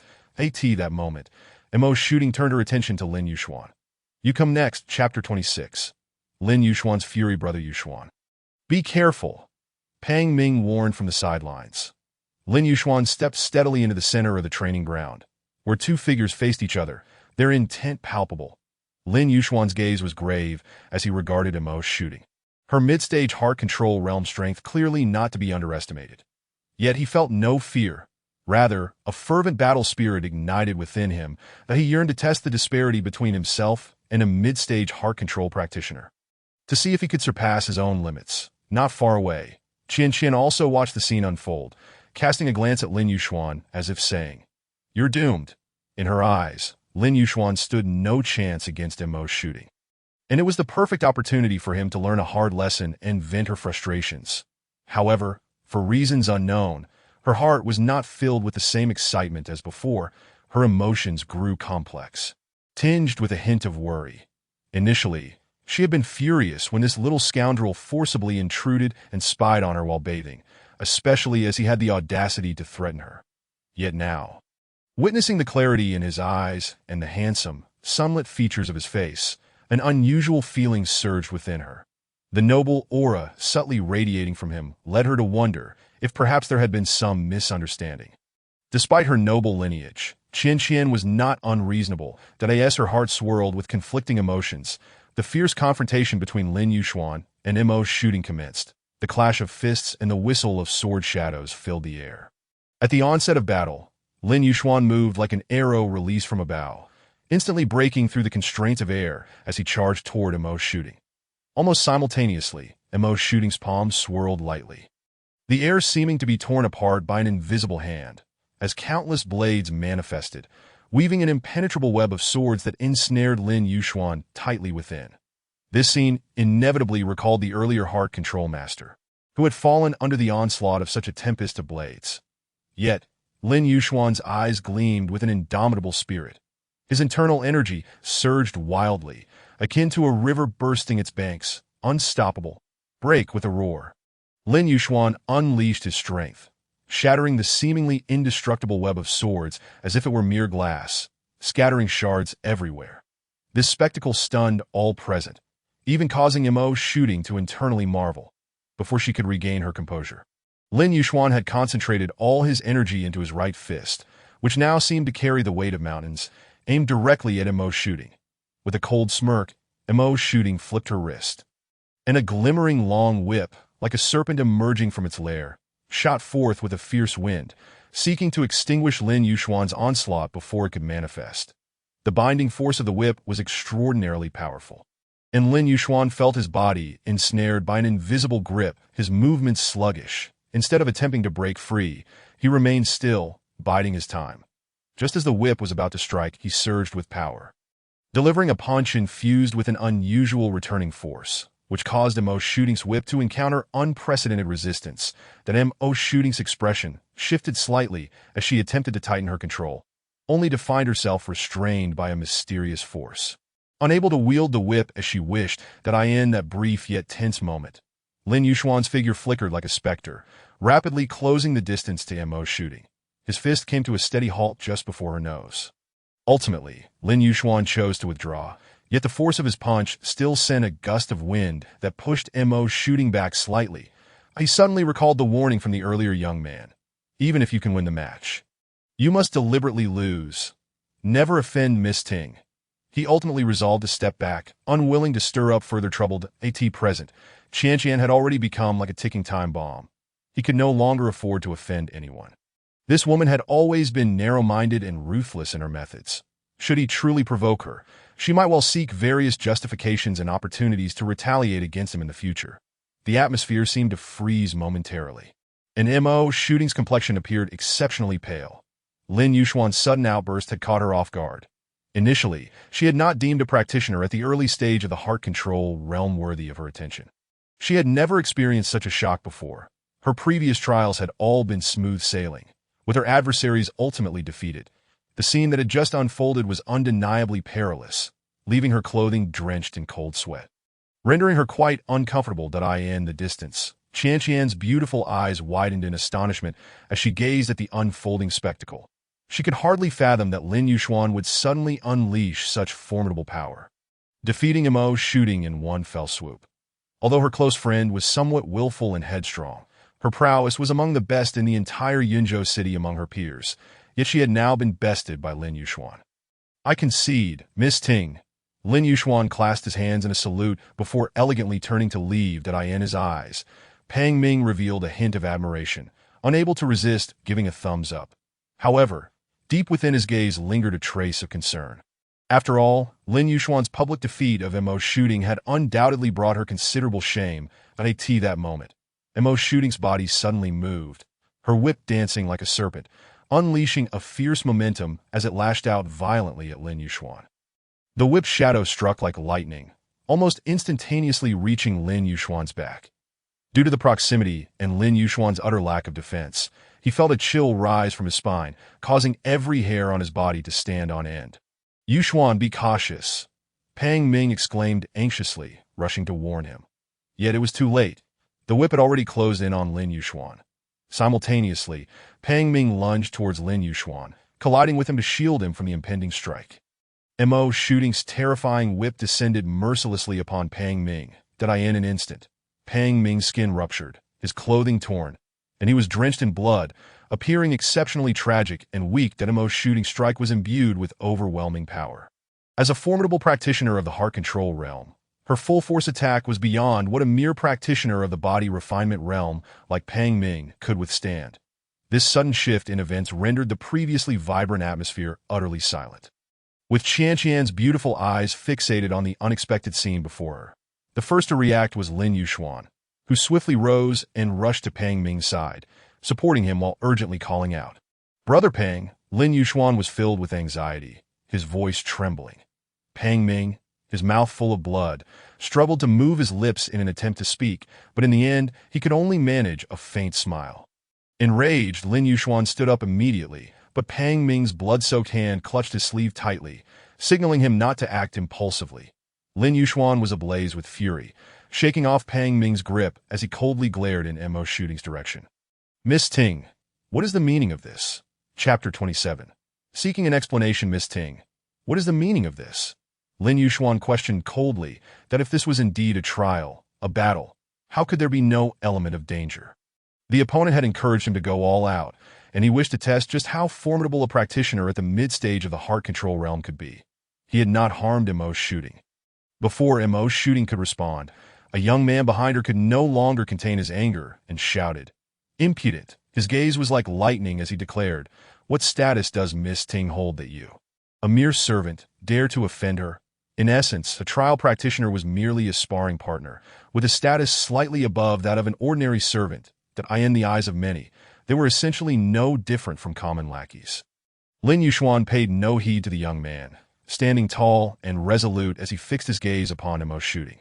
Though Pang Ming repeatedly cautioned him not to act impulsively, not to offend Miss Ting, Lin Yuxuan could no longer concern himself with such matters. He had endeavored to keep a low profile, wishing to avoid trouble, but it seemed some individuals were intent on not letting him be. After all, with his senior brother absent, he found himself somewhat isolated. During their first encounter, Miss Ting had launched an unprovoked attack. Had he not dodged swiftly, he might have been injured like Pang Ming. Now, once again, the situation had escalated. If not for Pang Ming's selfless act of saving him, he too would have been in dire straits. Even a clay figure possesses a measure of spirit. How much more so Lin Yuxuan, who inherently bore the heart of a youthful warrior. Today, he vowed to seek justice for Pang Ming. The once boisterous training grounds had fallen eerily silent as the Mo family's warriors advanced, subtly encircling Lin Yuxuan. A gust of wind swept through, filling the air with a sense of oppression. For Mo's shooting, this was nothing. She had never experienced such fear during her previous trials. In her sudden ire, she intended to teach Lin Yuxuan a lesson. Mo's shooting felt no sense of abnormality, nor would guilt cross her mind. To her, this was merely a trivial affair. Upon hearing Lin Yuxuan's accusatory tone, a cold glint flashed in Mo's shooting's eyes as she icily replied, "You, a lowly servant, dare to question me?" Lin Yuxuan let out a cold laugh. He was not one to be easily intimidated. Having resolved to seek justice for Pang Ming, he would not retreat. That a lowly servant? "And what are you?" Lin Yuxuan replied fearlessly. Mo's shooting's expression darkened, taken aback by the audacity of this servant who dared to retort. "Humph, you ignorant fool. Today I shall teach you what rules are." Lin Yuxuan's gaze remained steadfast, unyielding to her threats. "Rules? You harm others without cause, and yet you have the audacity to speak of propriety?" Lin Yuxuan questioned angrily. Mo's shooting scoffed dismissively. "My rules are rules. What can you do about it?" Lin Yuxuan's fury ignited. His fists clenched tightly as he prepared to confront Mo's shooting. "Very well, I have witnessed enough. Today, I shall seek an explanation from my friend." As he spoke, Lin Yuxuan summoned the energy within him to an unprecedented peak, radiant light enveloping him as if a dragon's roar echoed. Dragonheart Fist. See the dragon in the field, with a mighty roar. The energy coalescing around his fist surged forth like a tangible force, shimmering with brilliance, as if a colossal dragon were leaping from his fist, aimed directly at Mo's shooting. That Mo's shooting's eyes widened in disbelief. This lowly servant truly dared to strike at her. "Stop him," she commanded.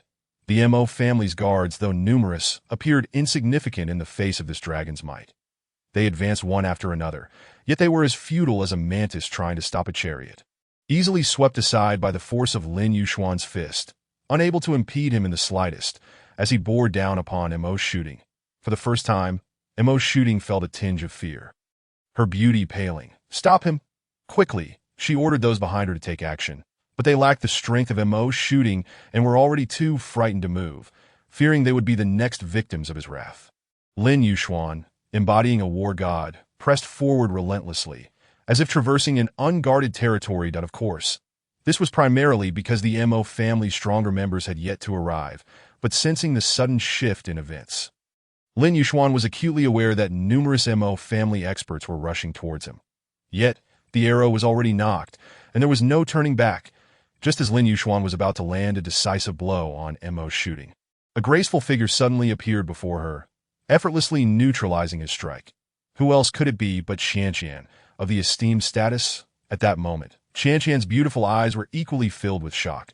She could hardly believe that this incorrigible rascal dared to act so recklessly against Mo's shooting in the Mo family. Did he truly intend to risk his life? "Stop this at once. There is still time," Qianqian said sternly. Yet, her plea was met with a furious retort. "Get out of my way, or you shall be dealt with too." Upon hearing this, a strange glimmer flickered in Qianqian's beautiful eyes, revealing a hint of grievance. One must understand, given her status and strength, to be repeatedly threatened by a mere practitioner of the heart control realm was an affront. "You dare threaten me?" Lin Yuxuan was entirely consumed by rage, his reason clouded. Channeling his frenzied power, he launched another assault, but no matter how he struck, his efforts were effortlessly thwarted. This woman was infuriating. At that moment, the Mo family's warriors surged forth like a tide, swiftly encircling the training grounds, trapping Lin Yuxuan with no avenue of escape. "Seize him, kill him."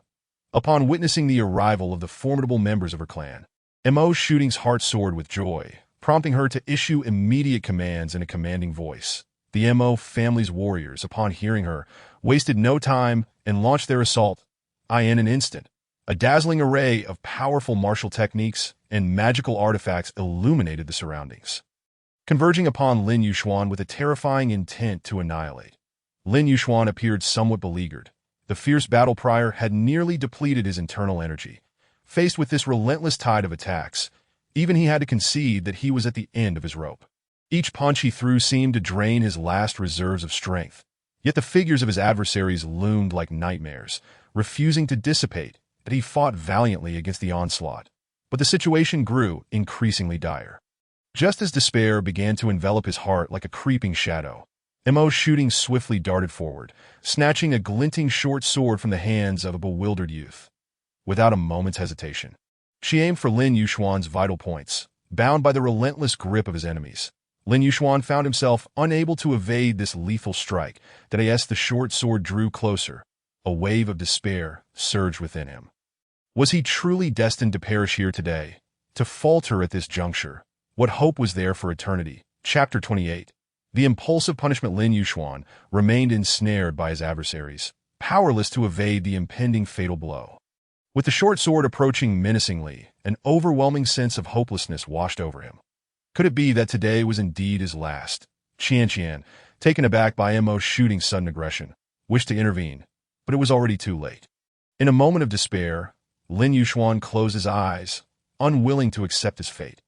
Yet he felt no pain from the sword piercing his body. Moments later, he opened his eyes wide in shock that a familiar figure stood before him, bravely intercepting Mo's shooting's deadly strike on his behalf. Who else could it be but Pang Ming? Pang Ming, already grievously injured, succumbed to Mo's shooting's lethal blow, as if the scythe of death had claimed his final breath. Covered in blood, he wore a faint smile, devoid of any regret. The world of martial arts was perilous. To encounter a young hero like Lin Yuxuan, willing to defy the Mo family for friendship, made his sacrifice worthwhile. Yuxuan, brother, you've saved me so many times. Let me save you this time. You must live on. Pang Ming struggled to say, his voice fading until it fell silent. No. Lin Yuxuan's eyes filled with crimson fury as he roared in anguish. His first encounter with Pang Ming had been on the streets of Yinzhou City, where he had been beset by the Mo family's enforcers.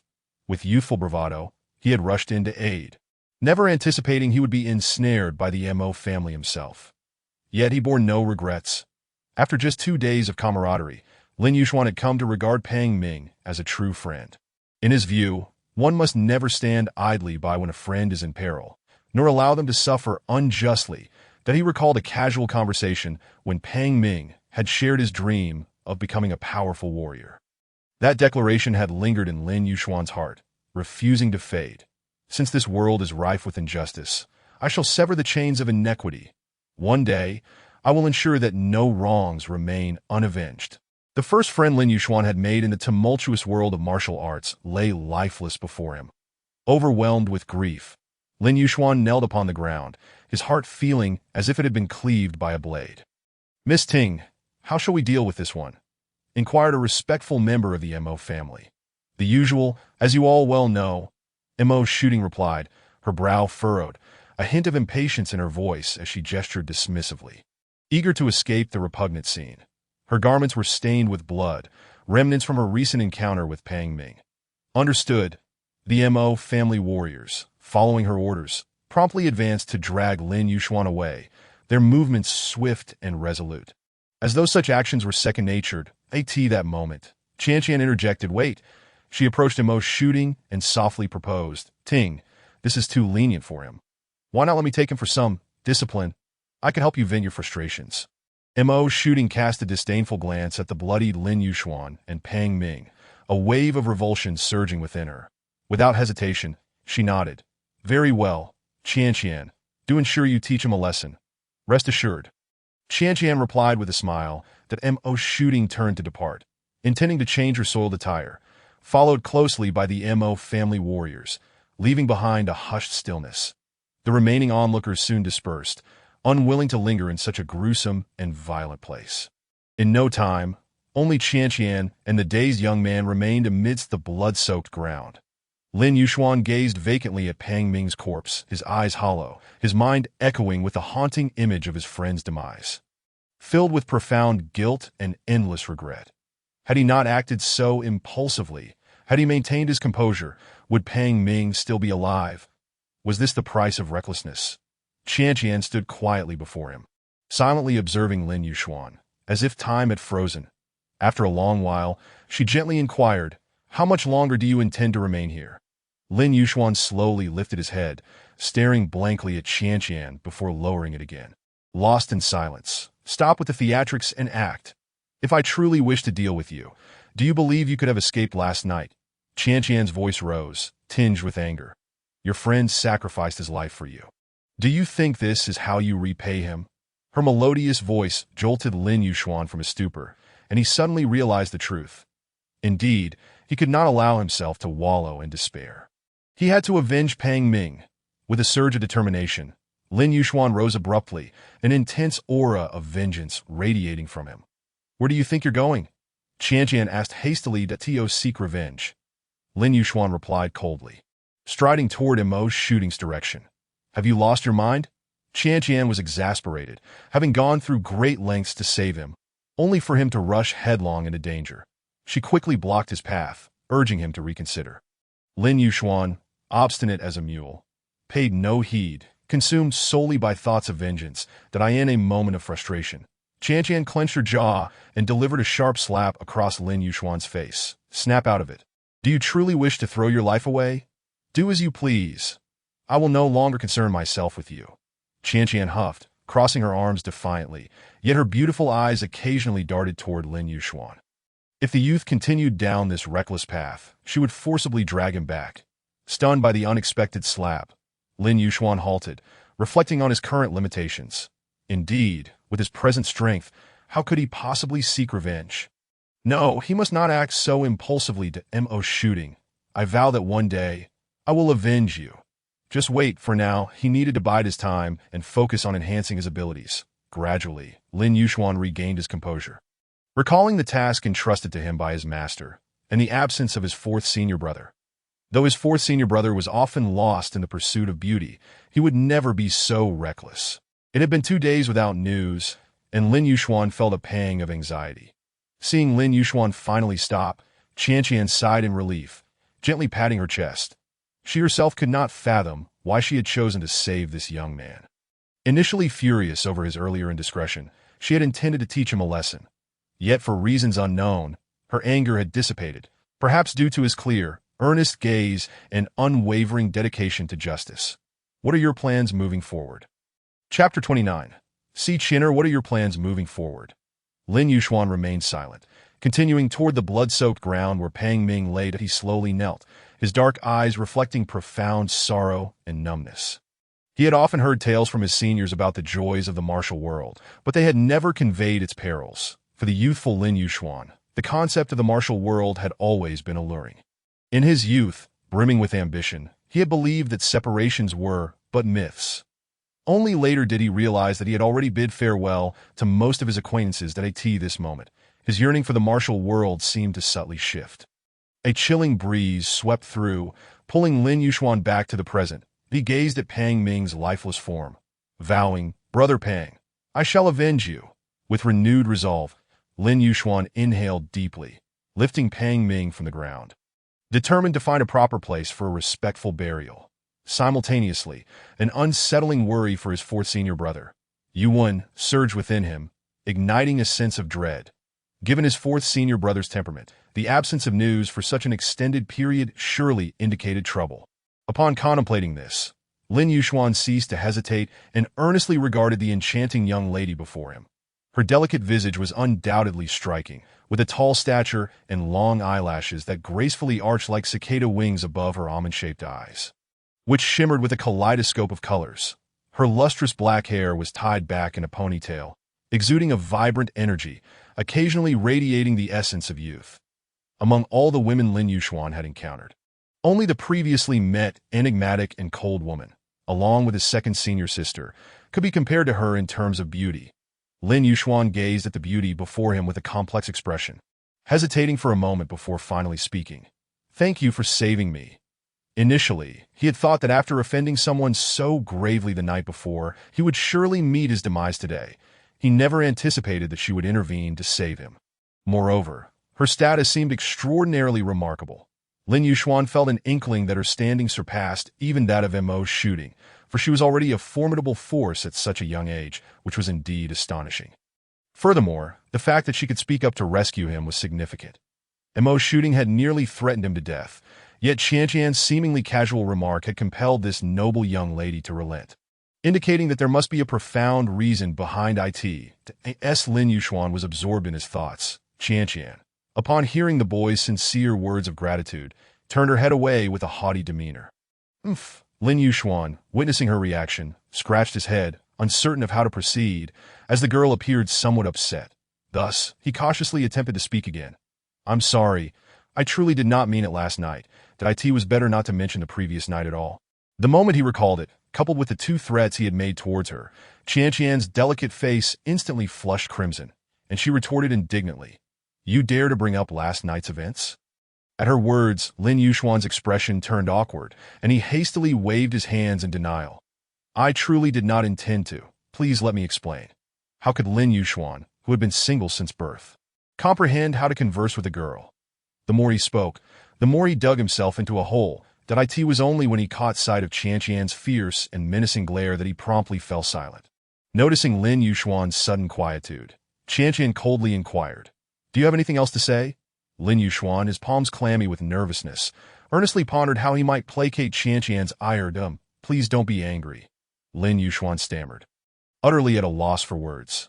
Suddenly, a phrase his senior brother had once uttered in the presence of his second senior sister flashed through his mind, and he seized upon it like a lifeline. "I was wrong." Upon hearing this, Qianqian immediately pressed him. "What did you do wrong?" Lin Yuxuan. Huh?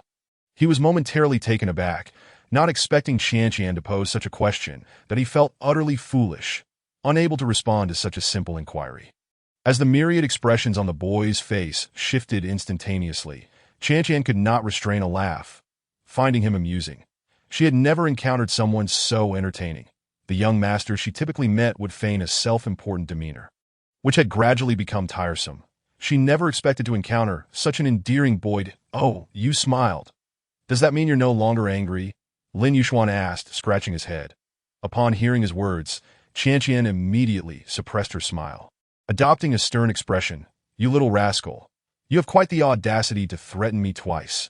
What shall we do about this?" Hearing Qianqian's melodious voice, Lin Yuxuan felt his ears and cheeks flush. Nervously clutching at his clothing, appearing utterly flustered, it was hardly his fault. After all, he had been single his entire life and had no idea how to converse with girls, especially someone as stunning as Qianqian. One moment she was furious, and the next she was laughing heartily. This was entirely beyond Lin Yuxuan's capacity to handle. Seeing the boy's face turn crimson, Qianqian stifled a giggle behind her hand and then feigned seriousness as she said, "Well, since you are so sincere, I shall show mercy this time and not hold it against you. However, you must never be fierce with me again. Do you understand?" Lin Yuxuan nodded vigorously like a chick pecking at rice. Then Qianqian smiled sweetly, introducing herself. "My name is Si Qin'er. You may call me Sister Qin'er from now on." "All right, Sister Qin'er."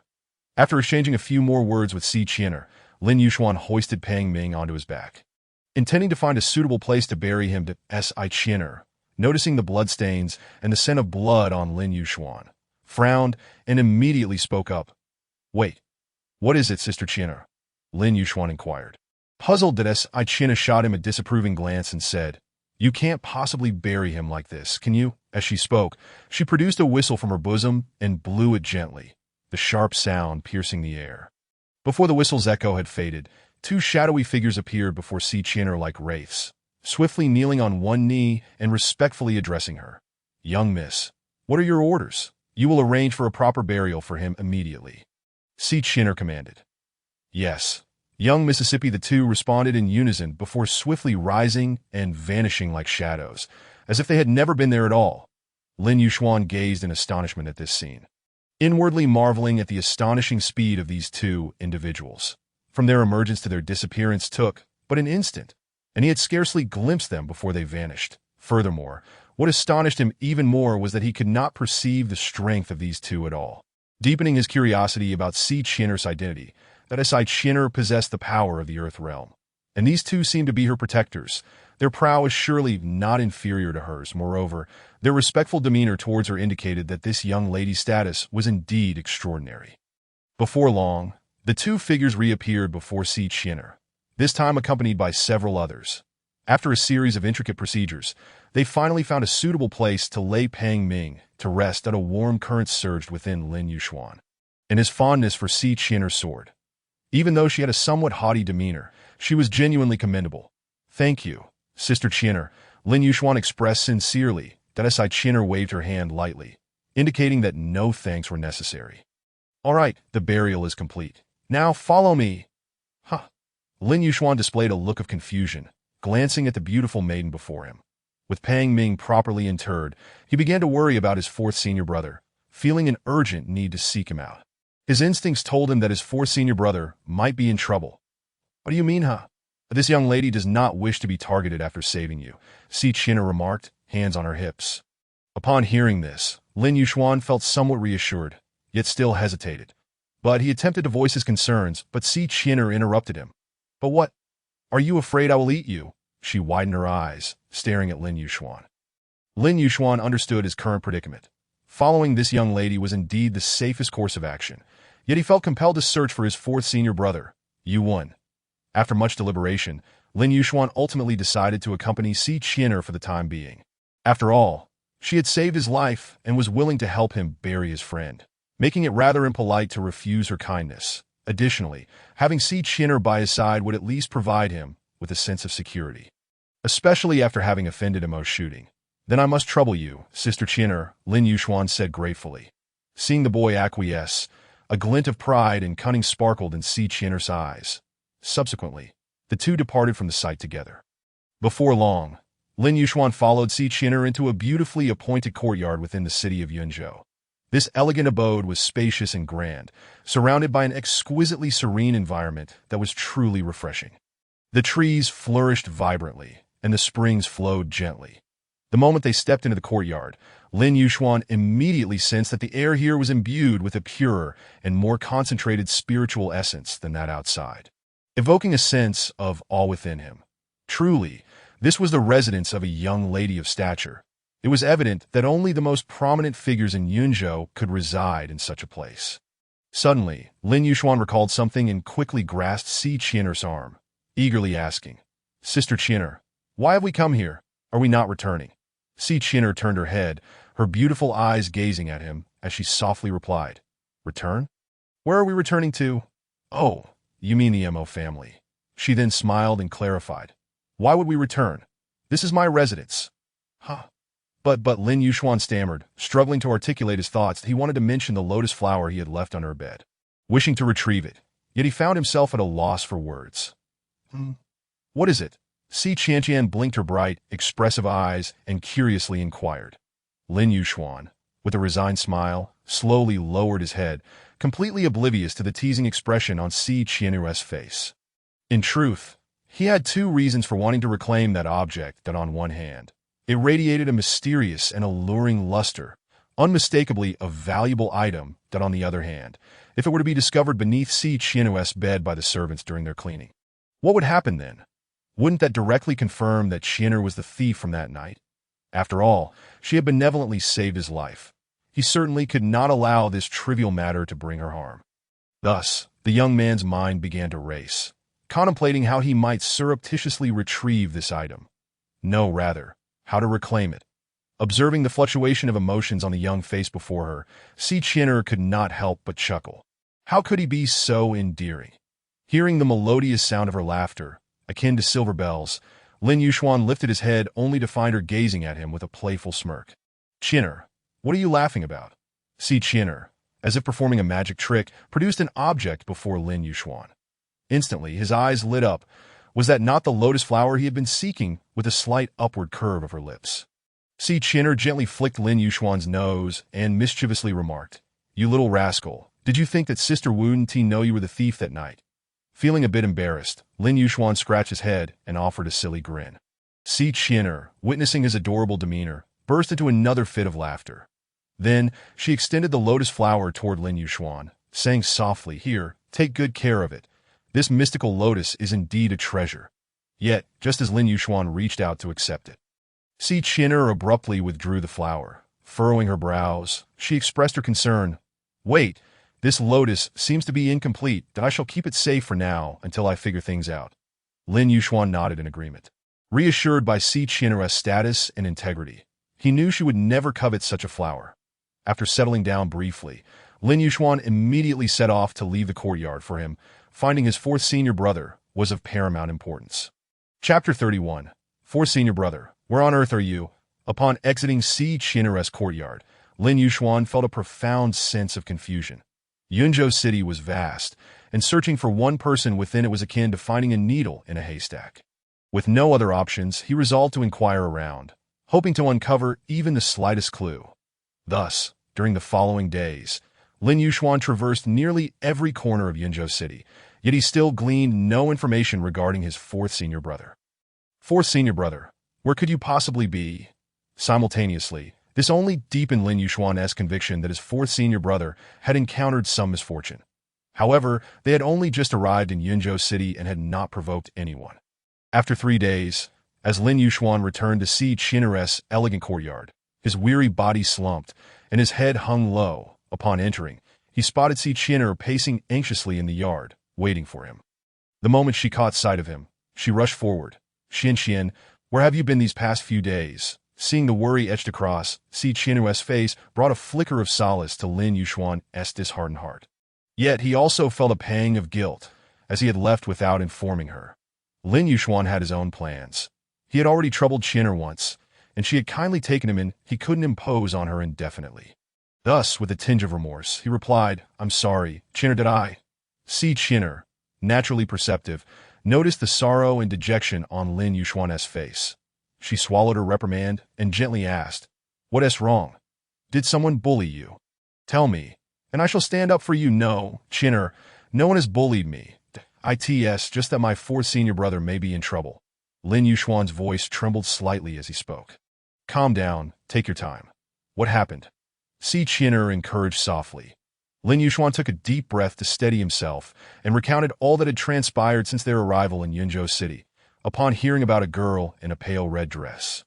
Si Qin'er's heart stirred, a fleeting thought crossing her mind, and her brow furrowed momentarily before she quickly concealed, "Is it possible that your senior brother left early?" Lin Yuxuan immediately shook his head in denial. He had considered that possibility, but knowing his fourth senior brother's character, he would surely have informed him if he had urgent matters to attend to. "All right then, Xian, don't worry that I'll mobilize my contacts to help you investigate. We should have news soon." Lin Yuxuan nodded weakly, his expression filled with despair. He was deeply worried about his fourth senior brother.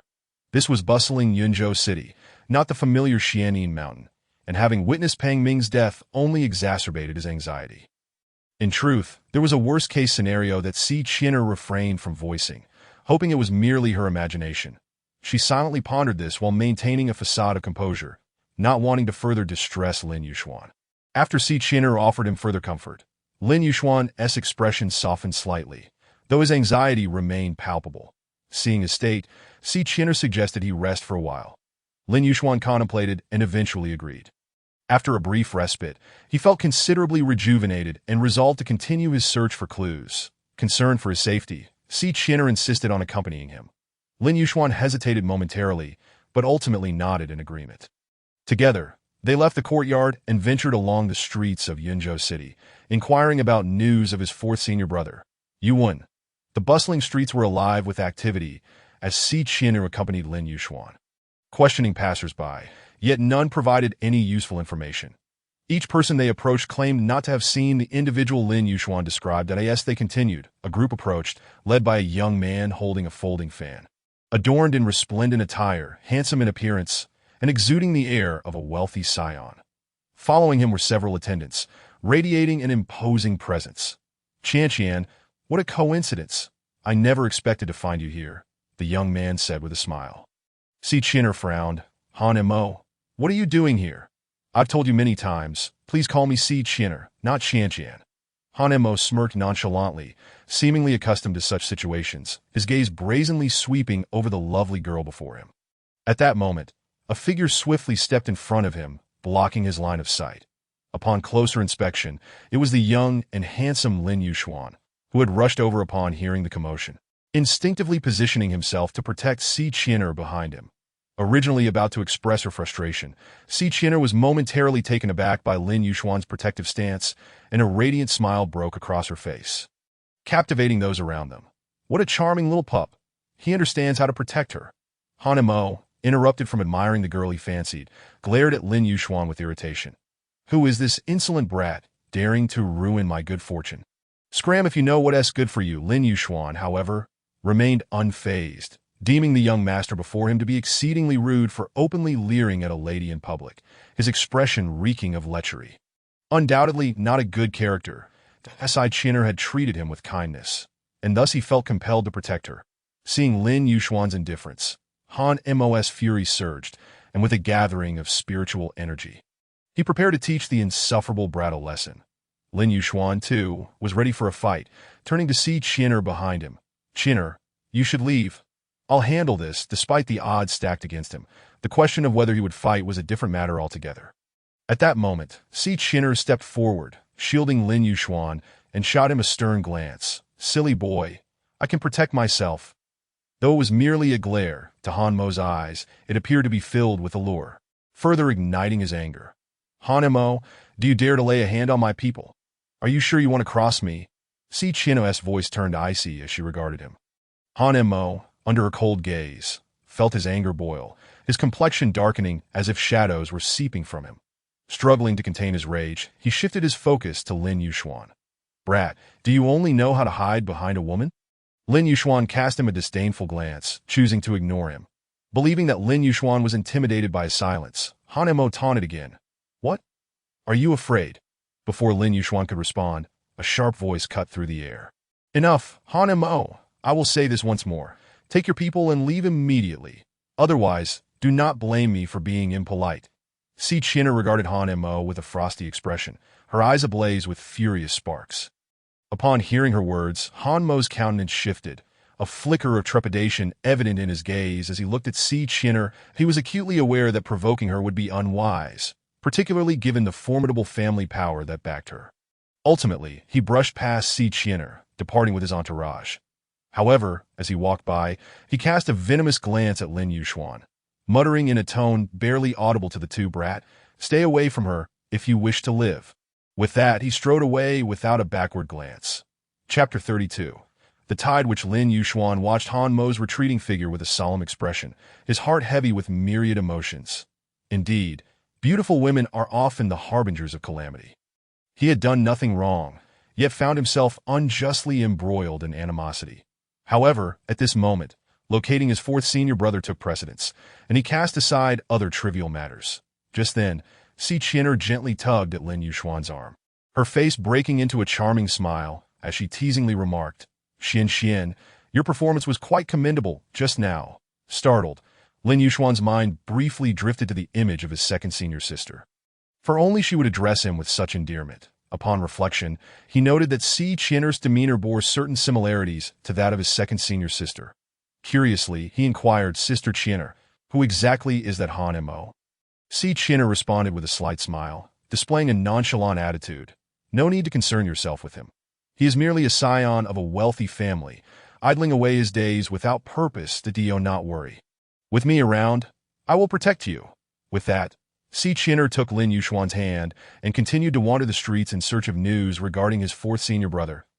As night fell, and the city was illuminated by resplendent lights. The two searched from the time the moon rose in the east until it reached its zenith.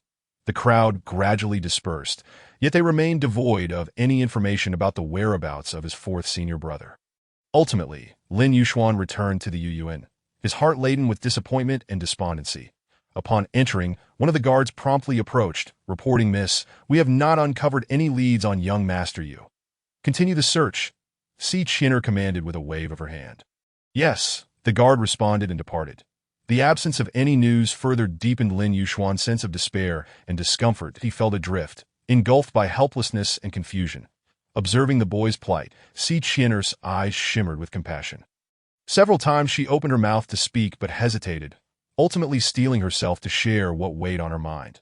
Since even her contacts had yielded no information, it only reaffirmed her fears. She called out to the despondent youth, her voice soft, Xian, at this juncture, I must share something with you, and you should brace yourself." Hearing Si Qin'er's melodic voice and noting her serious expression, Lin Yuxuan's heart raced, his anxiety intensifying. "Your senior brother has likely encountered the tide witch." Lin Yuxuan's eyes widened in alarm as he asked, "The tide witch? Who is that?" Si Qin'er inhaled deeply before responding. "The woman you encountered that day is likely the tide, which it is said she is adept at disguise, often taking on various forms, earning her the moniker of the thousand-faced witch, and no one has truly seen her real visage. For those who have her seldom heard from again." She paused, as if wrestling with whether to continue. Lin Yuxuan, growing anxious, urged, "What is it? Please tell me." Si Qian'er bit her lip and finally uttered the three words. They are all dead. These words struck Lin Yuxuan like a thunderclap, draining the color from his face. That Si Qian'er continued, the tide which is exceedingly ruthless. She is among the top 3 on the wanted list in Yunzhou City. It is said she employs every means to capture men, imprisoning them and subjecting them to unspeakable torment, particularly those who are strikingly handsome. The men taken by her have never reappeared, not even their corpses. As if they have vanished from existence, which is profoundly eerie. A Si Qian'er's revelation. A chill enveloped Lin Yuxuan, coursing through him to his very core, but he had warned his senior brother, and even their master had cautioned them to steer clear of women like her. Yet his senior brother had never heeded such advice. The tale spoke of the tide, which is once being a virtuous maiden from a respectable family, enamored with a scholar from a poor household. She defied her family's vehement opposition and married him, only to be betrayed when he ascended to a wealthy heiress that on the night of their wedding, the tide which exacted her revenge, ending their lives, turning the nuptial celebration into a night of carnage. Consequently, she became a hunted fugitive, her own family forsaking her to protect themselves, thus plunging into darkness and emerging as a formidable figure on the wanted list. Does this mean my 4th senior brother? Lin Yuxuan's voice trembled with despair and helplessness, his complexion ashen and lips quivering. The realization of having entangled himself with such a powerful adversary left him racked with guilt and regret. Even with his celestial realm strength, he felt utterly inadequate against such a terrifying entity. Those who ranked high on the wanted list were undeniably formidable foes that at this moment.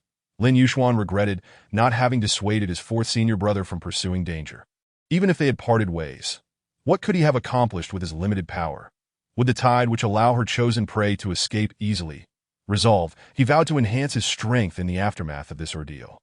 Si Qian'er, witnessing the anguish etched on Lin Yuxuan's face, felt a swell of sympathy. She understood the deep bond he shared with his 4th senior brother, yet the current situation was undeniably exhausting. Gently, she placed a reassuring hand on his shoulder and said, "Do not despair. We will surely find a way to rescue your brother." Taking a deep breath, Lin Yuxuan struggled to regain his composure.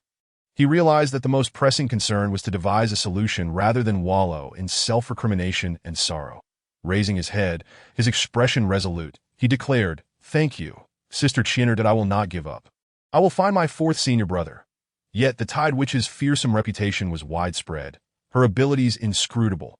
Rescuing his brother from her grasp would not be a simple task. Sister Qian'er, have you heard any rumors regarding the tide witch's whereabouts or potential locations she might frequent? Lin Yuxuan inquired eagerly. Si Qian'er furrowed her brow, contemplating for a moment before replying. The tide which is notoriously elusive. No one can definitively ascertain her location. However, it is said she frequents places of revelry, disguising herself to ensnare handsome young men. Perhaps we can start our search in such venues for clues. Lin Yuxuan nodded in agreement, aware that the journey ahead would be fraught with difficulties. Yet he steeled himself for the challenge. That moment, Si Qian'er seemed to recall something, exclaiming, "Fortunately, an excellent opportunity is approaching. In just a few days, it will be the annual Flower Moon Night in Yunzhou City, and the tide which is certain to make an appearance. Flower Moon Night. What is that?" Chapter 33. Flower Moon Night. Lin Yuxuan's face reflected a mixture of confusion and curiosity as he queried, "What is the Flower Moon Night?" Si Qian'er smiled gently and explained, "The Flower Moon Night is a grand annual festival in Yunzhou City, established to honor the legendary flower fairy and the moon deity." Her voice was melodious, akin to a celestial symphony, captivating all who heard. Legend has it that in the distant ancient past, the Jiuzhou continent faced cataclysmic destruction. Demonic creatures roamed freely, war raged, and the populace suffered immensely. Plunging the world into darkness, Si Qian'er's expression grew grave, as if she could feel the despair and terror of that time. In such turbulent times, the legendary figure of the flower fairy emerged to protect Yunzhou, joining forces with the moon deity to repel the encroaching demons and save the Jiuzhou continent. Lin Yuxuan felt as if he were transported to that ancient era, witnessing the heart-stopping battles firsthand. What happened afterward? What became of the flower fairy and the moon deity? He inquired. Si Qian'er's gaze dimmed slightly as she spoke softly, though the flower fairy and the moon deity triumphed over the demons. They paid a tremendous price. The flower fairy expended her remaining strength to end the calamity, with the moon deity's aid, becoming an eternal guardian, forever watching over Yunzhou. The moon deity, in turn, remains in solitude within the moon palace, gazing quietly upon this vast expanse of earth. Upon hearing this, Lin Yuxuan was profoundly moved by the flower fairy's selfless sacrifice and dedication, while simultaneously feeling deep sorrow for the moon deity's endless solitude. Thus, every year during the flower moon night, grand celebrations are held to commemorate the flower fairy's remarkable deeds and to offer sincere prayers to the moon deity. Lin Yuxuan felt a deep sense of reverence after listening, as admiration for such a great figure of the era surged within him. Truly, greatness speaks for itself. However, what connection does this have with the title witch? Si Qian shot a glance at the young man and explained. Of course there is a connection. The Flower Moon Night is one of the grandest festivals in Yuzhou City, and nearly everyone participates. Have you forgotten? The title which loves to appear in such lively occasions. Si Qian's words awakened Lin Yuxuan from his reverie, and he suddenly realized that his excessive worry for his fourth senior brother's safety had made him somewhat restless. Gazing at the radiant moonlight in the sky during the Flower Moon Night, he murmured, "Fourth senior brother." Thus, a few days swiftly passed. During this time, Si Qian continued to send people to inquire about Yuan's whereabouts, but, as expected, no clues emerged. Lin Yuxuan forced himself to remain calm within the elegant garden, diligently practicing to enhance his cultivation while also discussing preparations for the upcoming Flower Moon Night with Si Qian on this day. As the sun dipped below the horizon, the afterglow of dusk painted the western clouds in shades of golden red, bathing the entirety of Yuzhou City in a golden hue.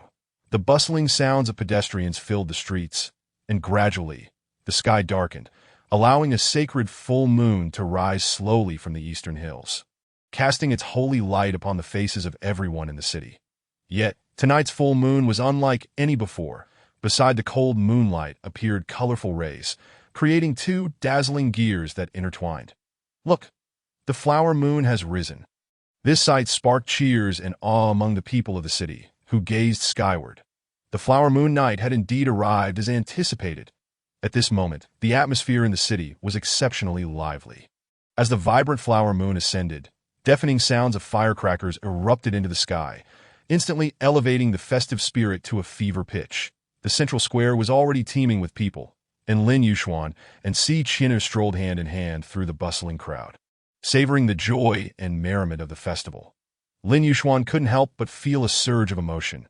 Indeed, it was worthy of being the grand celebration of Yuzhou City, and the scene was truly magnificent. In the center of the square, a middle-aged man observed the lively spectacle with satisfaction, nodding his head before speaking. Tonight holds great significance for the citizens of Yuzhou City that we gather here to celebrate this special day. This is not only to commemorate the great flower fairy, expressing our gratitude for her constant guardianship over Yuzhou City, but also to pray to the esteemed moon goddess for her blessings of peace and happiness. The middle-aged man's deep, resonant voice resonated like an ancient bell, penetrating the entire Yuzhou City. As he delivered his impassioned and eloquent speech, the previously noisy city fell silent, with everyone attentively listening to his words. Lin Yuxuan couldn't help but direct his gaze toward that direction, secretly astonished.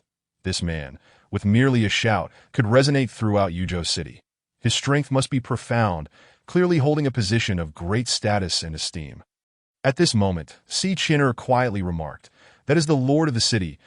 It is said that he is always mysterious, seldom seen, only appearing at such grand occasions." Lin Yuxuan nodded, but as time passed, he found himself increasingly anxious, wondering if the title which would appear tonight and how his fourth senior brother was faring. Now, let us cheer with all our might, for the flower fairy, for the moon goddess. As the lord of the city concluded his speech, a thunderous cheer erupted from the crowd, engulfing the entire Yuzhou City in fervor. The lord of the city bowed slightly before gradually disappearing from the square. "All right, let us take a look around." Si Qian tugged Lin Yuxuan along the streets surrounding the square. The city was adorned with lights and festive decorations, filled with joyous singing and dancing, creating an atmosphere of exuberance and clamor. However, Lin Yuxuan remained tense, feeling out of place amidst the surrounding joy, occasionally glancing around. In contrast, Si Qian appeared particularly composed, her beautiful eyes sparkling with excitement. her lovely face radiating youthful joy as she led Lin Yuxuan from stall to stall. Xian, relax. Rest assured, I have already made arrangements to as soon as the title which appears. We will receive news immediately. Si Qian'er's voice was melodious and sweet, akin to a nightingale's song. Observing the captivating young lady before him and listening to her silver bell-like laughter, Lin Yuxuan felt his worries and anxieties gradually dissipate. Would the title which truly appear tonight? Chapter 34. The Divine Envoy. The bright moon hung high in the sky, casting a silver glow upon the earth, enveloping the entire world in a delicate veil. Beneath the moonlight, a vast, colorful halo hung in the heavens, emanating a mysterious and sacred light. This halo complemented the bright moon, resembling two enormous gears interlacing, rendering the realm a dreamlike spectacle. In Yuzhou City, lanterns illuminated the night, and the sounds of song and dance filled the air as people reveled in joy and festivity. In the heart of this city stood a suspended pavilion, quietly isolating itself from the mundane world. The interior of the pavilion was exquisitely arranged, exuding a faint fragrance. A graceful silhouette stood by the window, her figure appearing particularly enchanting under the moonlight. At this moment, a middle-aged man dressed in splendid garments stepped into the pavilion with firm strides, cupping his hands in respect and bowing deeply to the woman.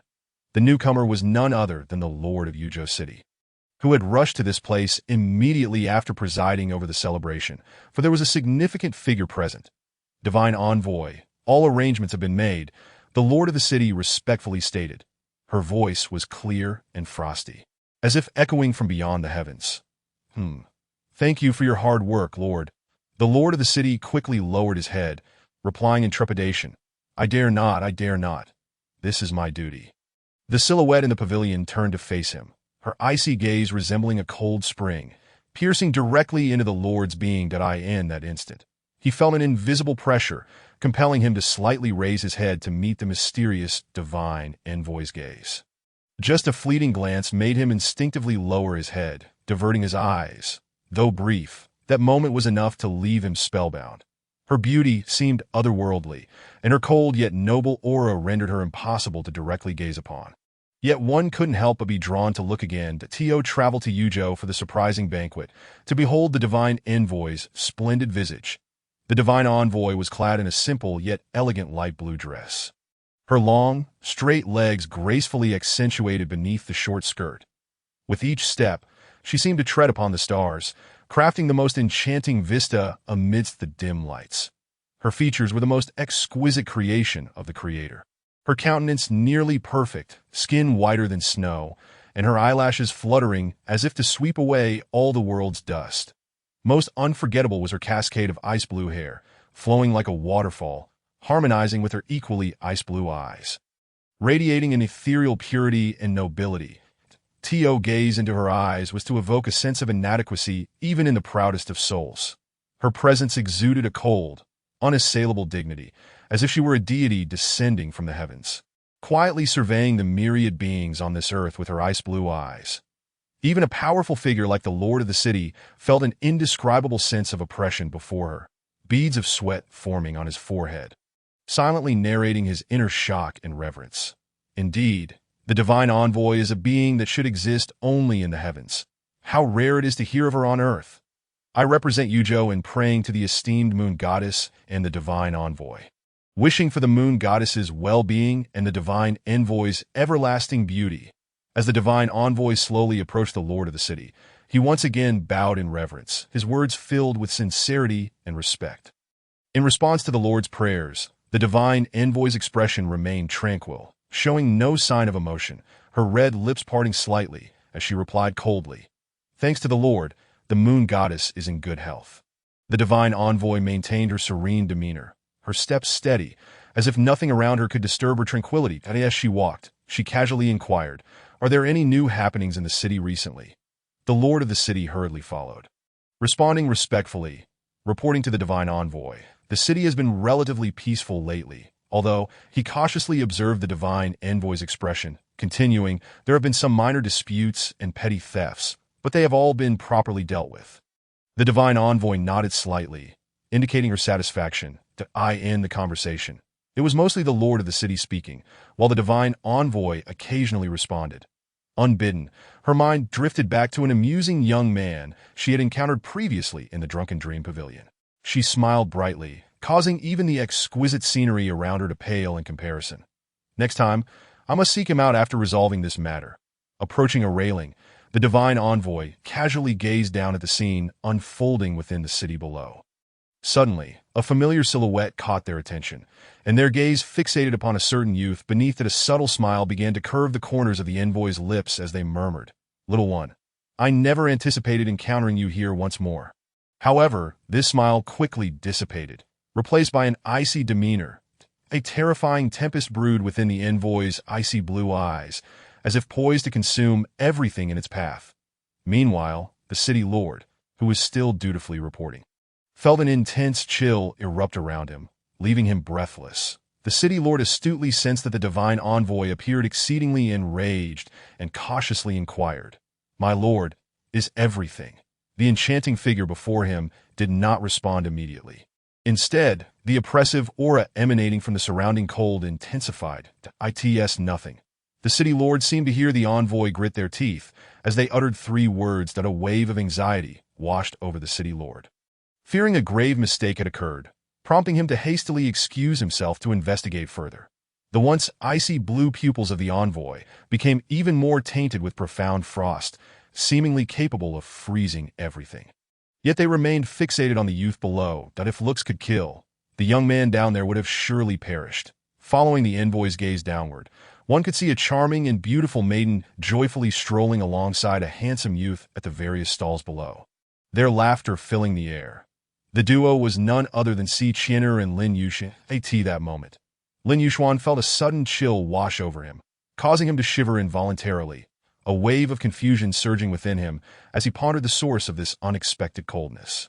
Unbeknownst to him, he scratched his head in bewilderment and remarked, "Strange, why do I feel a sense of murderous intent?" Noticing the youth's altered expression, Si Qian'er immediately expressed her concern, asking, "What is wrong? Are you feeling unwell?" Lin Yuxuan shook his head, scanning the surroundings in an attempt to locate the source of the chill, yet nothing seemed out of the ordinary. Just as he was about to speak, his brows furrowed tightly, his gaze locking onto a captivating figure not far ahead. Sensing something amiss, Si Qian'er swiftly turned to follow Lin Yuxuan's line of sight. Chapter 35, A Wish Revised Version. As Lin Yuxuan directed his gaze forward, he witnessed the crowd parting rapidly to either side, a group of individuals urging passers-by to clear the way. "Hurry up, don't block the path." The shouts ignited panic among the onlookers, who hastily vacated the area.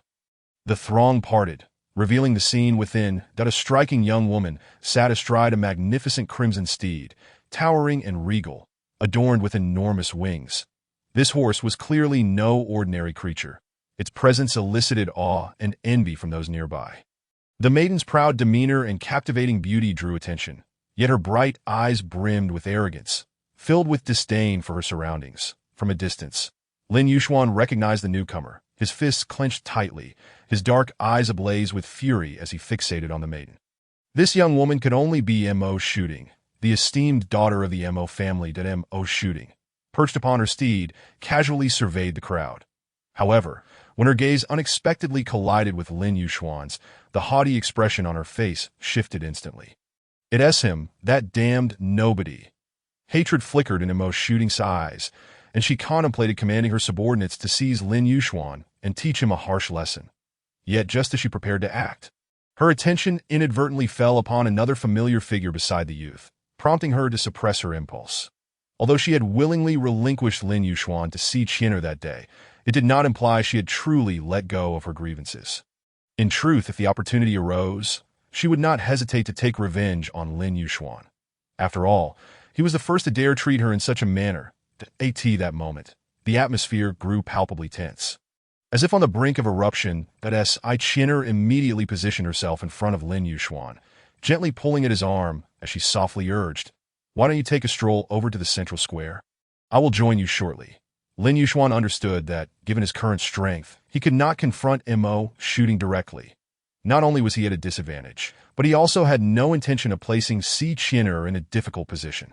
Thus, he nodded, casting one last deep glance at Mo Shooting, bidding farewell to Si Chinner before turning to depart. Watching Lin Yuxuan's retreating figure, Si Chinner exhaled a sigh of relief. She was acutely aware of Lin Yuxuan's stubborn temperament. Had he acted rashly just now, the consequences would have been dire. Si Chinner then turned to Mo Shooting, smiling as she inquired, Ting Ting, what brings you here? Mo Shooting huffed, isn't it because of someone? We always gather for the Flower Moon Festival each year. Yet this year, I have not seen you at all. Si Chinner's face flushed with a hint of embarrassment. Indeed, in previous years, she would celebrate the Flower Moon Festival with her close friends. But this year was exceptional, rendering her unable to attend.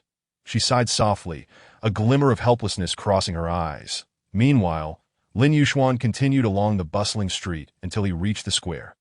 The square was teeming with people, vibrant and lively, and from a distance, he noticed a gathering around two towering statues that as he approached, he saw individuals surrounding the statues, earnestly offering their wishes.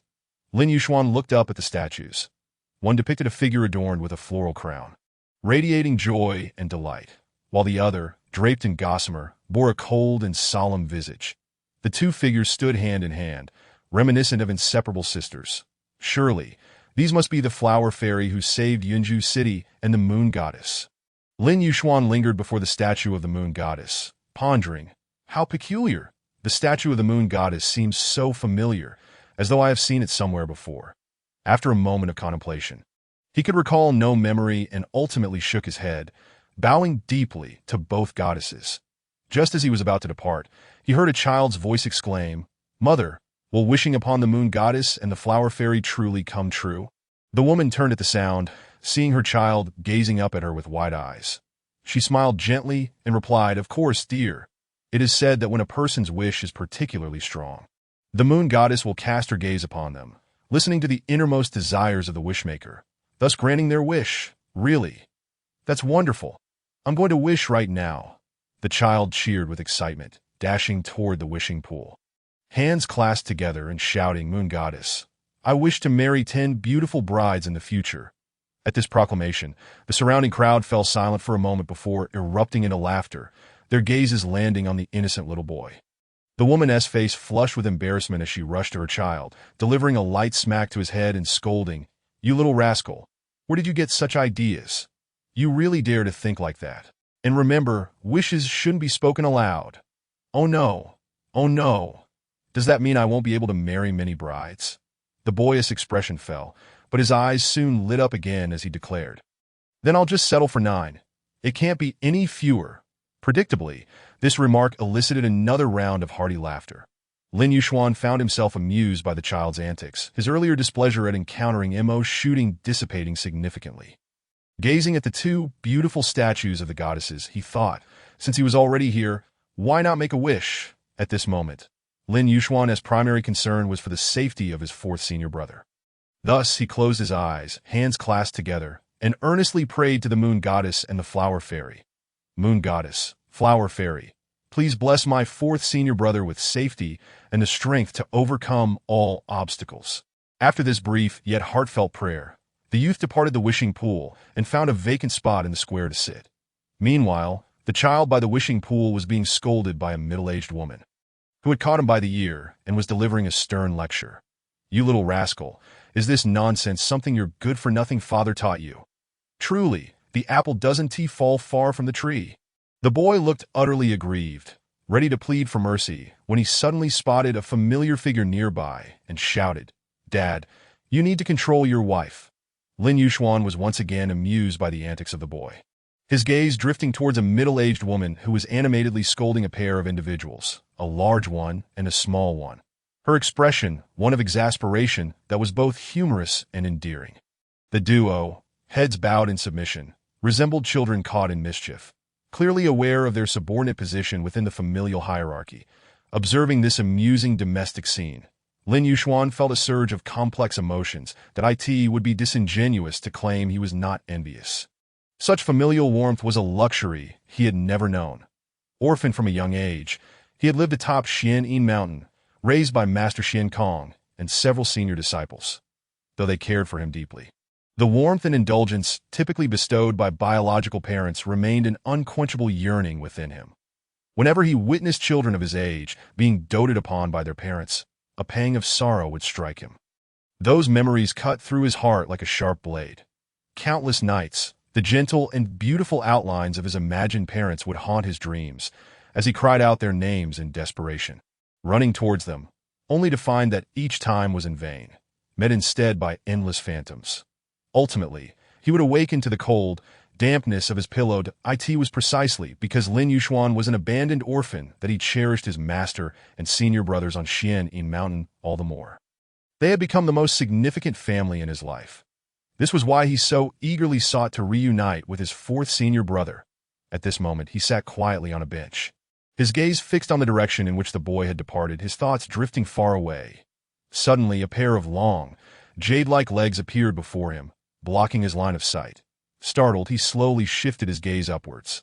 Upon recognizing the figure before him, Lin Yuxuan's expression abruptly froze. Chapter 36.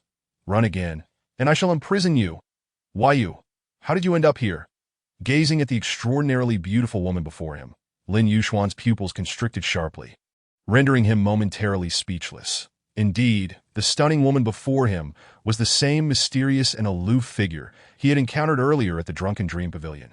For Lin Yuxuan, the woman he most despised at present was undoubtedly Mo Shooting. But at least he felt he could contend with her one-on-one. This female demon, however, was an entirely different matter.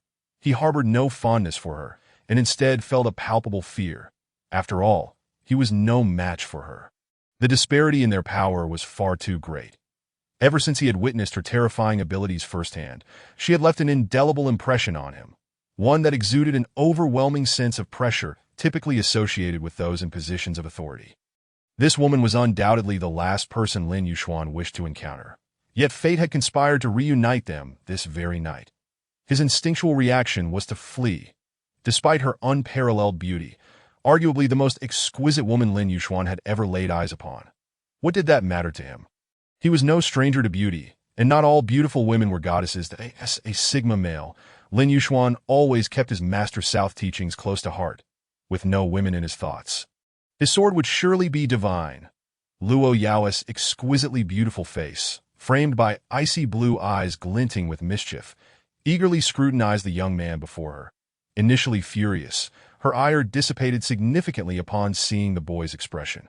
However, when she heard him refer to her as a female demon, her countenance immediately hardened, her icy blue eyes locking onto Lin Yuxuan with an imposing intensity. "What did you call me?"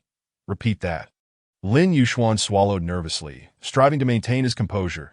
It was best not to offend this fearsome woman, especially when he was utterly alone. Thus, he feigned obedience, timidly calling out, "Good sister."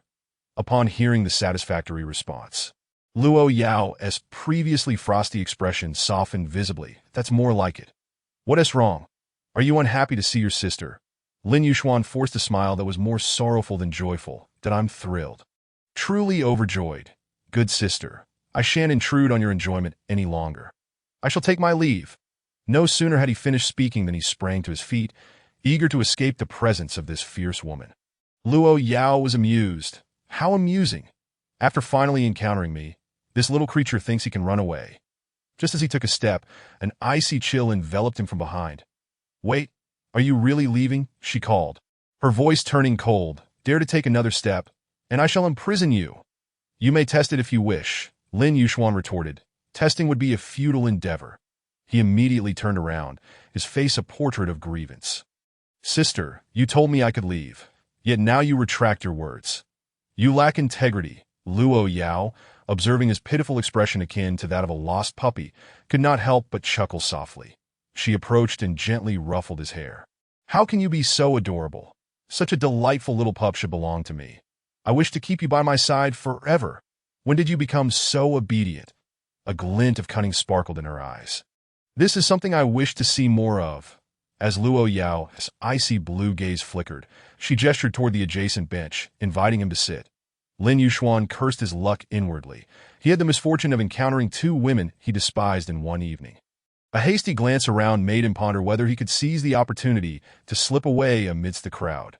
Luo Yao cast him a fleeting glance before elegantly seating herself on the bench. With a graceful wave of her hand, icy blue energy coalesced into a crystalline prison, swirling effortlessly in her grasp. emanating a chilling aura that was simultaneously beautiful and terrifying.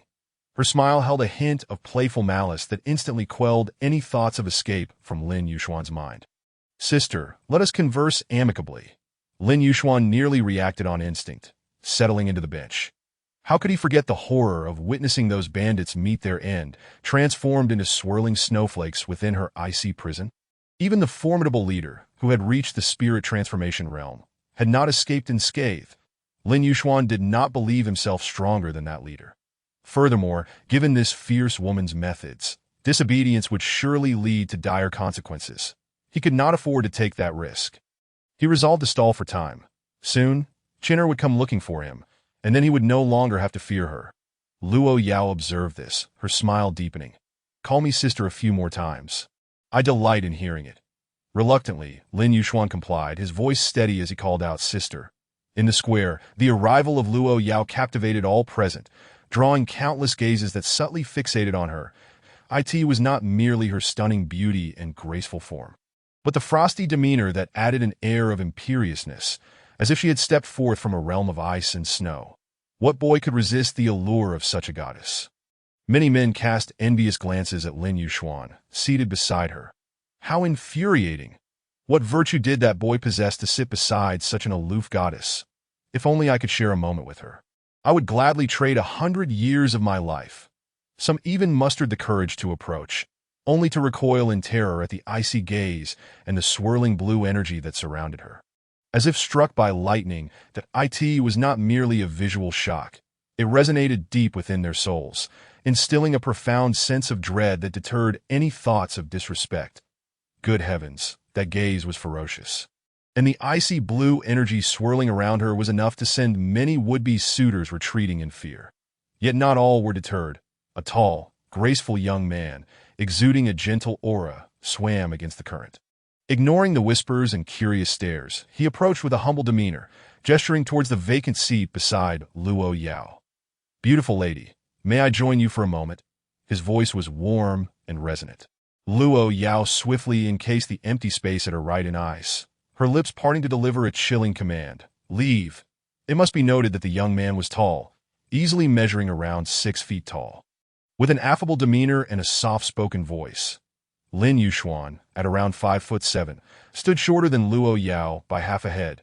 With a faint smile gracing his lips, the young man seemed unfazed. Immediately redirecting his gaze to Lin Yuxuan. "Might I request your indulgence for a seat?" His tone grew firmer, bordering on authoritative, as if he were issuing a command rather than making a request. Lin Yuxuan was not bothered in the slightest. He would welcome the chance to leave. Just as he opened his mouth to acquiesce, sure, he uttered a single word, only to be met with a frigid glare from Luo Yao, warning him that agreeing would spell his doom. Lin Yuxuan's desire to survive surged instantly, and he immediately shifted his tone. "Hey, you little rascal, can't you see there's no space over here?" Upon hearing this satisfactory reply, a trace of a smile emerged on Luo Yao's cold visage, stunning those around them. She was breathtakingly beautiful. The young man standing nearby flashed a fierce glint in his eyes. He thought to himself that this little brother should consider giving him some face, as there would certainly be generous rewards afterward. Otherwise, at this point, the young man's tone abruptly changed, and the threat in his words became all too apparent. Lin Yuxuan was left speechless. Truly, a beauty could bring calamity. And even while minding his own business, he found himself in the line of fire. Damn it, did he think he wouldn't want to yield? If he could have, he would have done so long ago. Did he need to be told? Yet, the youth was not easily intimidated. He would concede to Luo Yao, as he could not contend with her. He wasn't even afraid of Mo's shooting from the Mo family. So why would he care about this insignificant figure before him? Just as he was about to speak, he noticed Luo Yao gracefully raising her delicate hand, and an icy blue current materialized out of thin air. Resembling an enraged dragon surging into the sea, swiftly sweeping Quan away until he vanished from sight. She lightly clapped her hands, as if merely swatting away an inconsequential fly, and her calm indifference caused the surrounding crowd to instinctively retreat, fearing they might become the next to be dealt with. What a joke! Such a fierce woman was beyond their capacity to handle. Lin Yuxuan gave a thumbs up. "Sister Luo, you're fierce and speak little. Not to be trifled with." Chapter 37. Luo Yao's kiss. Why are you sitting so far away? Come closer. Luo Yao lifted her gaze and addressed Lin Yuxuan, who at that moment felt an overwhelming sensation of discomfort, particularly under the scrutiny of so many eyes. The pressure she exuded was formidable, especially when her icy blue eyes swept over him, leaving him breathless and unable to resist her words. Stealing a glance at her, he noticed Luo Yao was fixated on him, prompting him to quickly avert his gaze and slowly shift closer to her. However, Luo Yao directly pulled him in, nestling him beneath two soft cushions. Thus, the young man found himself lying back, gazing up at Luo Yao's exquisite face. The abruptness of the situation, combined with the cool fragrance emanating from her, sent Lin Yuxuan's heart racing, flushing his face a deep crimson. In such close proximity, he could distinctly feel her breath, akin to fragrant orchids, as they shared each other's air. His heart raced violently, as if it might leap from his throat, leaving his face as red as a ripe apple. The youth began to struggle, yet Luo Yao's delicate arm held him firmly, rendering him unable to escape. That a teasing smile graced Luo Yao's lips as she gently pinched his face, playfully inquiring, "Little one, are you feeling shy?" Lin Yuxuan inwardly cursed. This woman was utterly insufferable. How dare she openly tease him in front of so many people? Was there no sense of law or justice?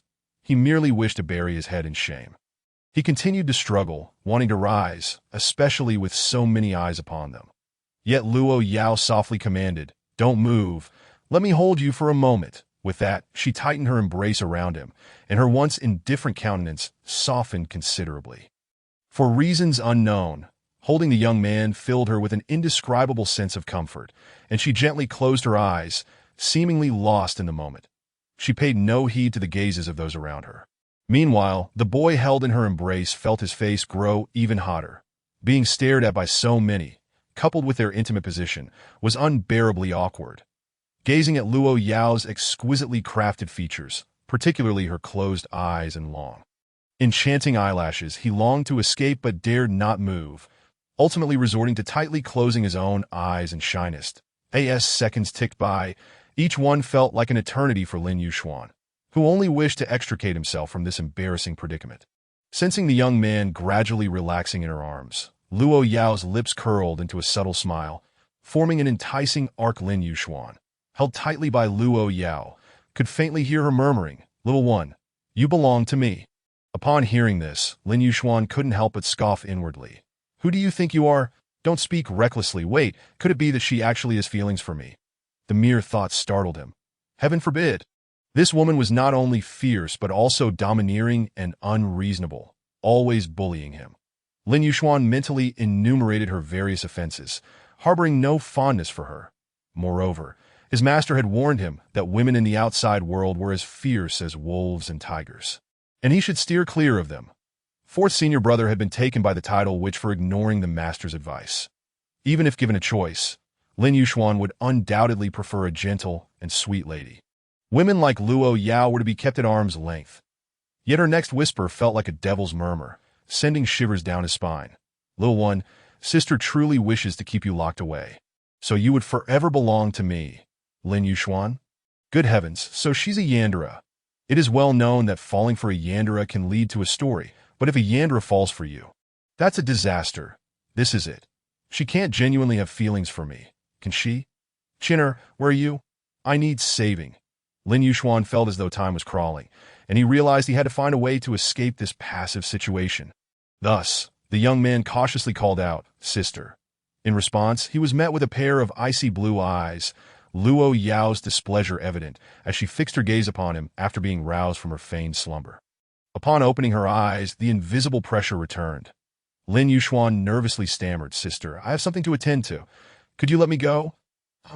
Something to attend to? Is it to find another woman to flirt with?" Lin Yuxuan. The moment Luo Yao recalled seeing Si Chinner holding his arm, chatting and laughing together, a surge of unexplainable rage swelled within her. Lin Yuxuan, at a loss, watched as her previously composed face turned icy as frost, capable of freezing one in place, sending chills down his spine that he hurriedly explained, "Sister, I didn't." "Then who were you with earlier? Who is that girl?" Luo Yao's voice was frigid as she questioned him that she's just a friend. Lin Yuxuan replied, feeling increasingly anxious.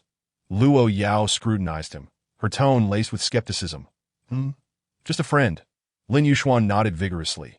Luo Yao carefully examined the youth's expression, noting the clarity in his gaze, seemingly devoid of deceit. Gradually, her demeanor softened, and she lightly huffed, I suppose you wouldn't dare lie to me. But from now on, you are not to engage in overly intimate actions with other women. Understood? Lin Yuxuan inwardly grumbled, feeling exceedingly displeased with Luo Yao's domineering nature, that he thought to himself, is this woman out of her mind? Why is she so concerned with my personal affairs? That wretched woman.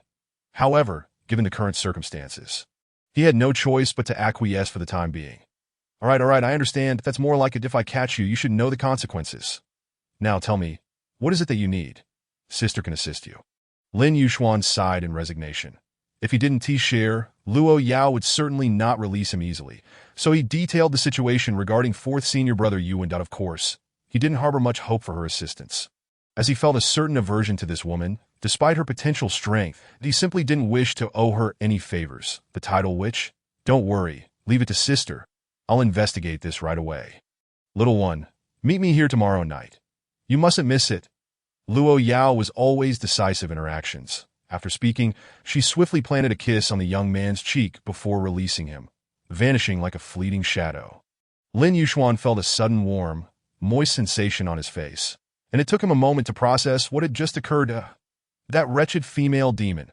He hurriedly wiped the reddening mark on his cheek with his sleeve, feeling a wave of relief as Luo Yao departed, the overwhelming pressure dissipating without a trace. Reflecting on Luo Yao's insistence on meeting again the following night, he couldn't help but mutter inwardly, Pa, I certainly won't show up. Let's see what she can do. At that moment, a melodious voice rang in his ears like a heavenly melody. Xian, what's wrong? Why is your face so red? Chapter 38. There's no escape. Xian, what's wrong? Why is your face so red? Hearing the familiar and delightful voice, Lin Yuxuan turned to see Qian'er approaching. She walked gracefully, resembling a fairy, her face radiating youthful joy, a wide its nothing. Lin Yuxuan hesitated for a moment, ultimately resolving not to disclose his encounter with Luo Yao to Qian'er. The pressing concern at hand was to locate the fourth senior brother. He could not afford to distract Qian'er with worries about himself. Sister Qian'er, what brings you here? He inquired. Aren't you here out of concern for a certain little lecher? Qian'er teased, her delicate jade-like hands clasped behind her back as she skipped towards the young man, her tone laced with a hint of pride and playful mockery.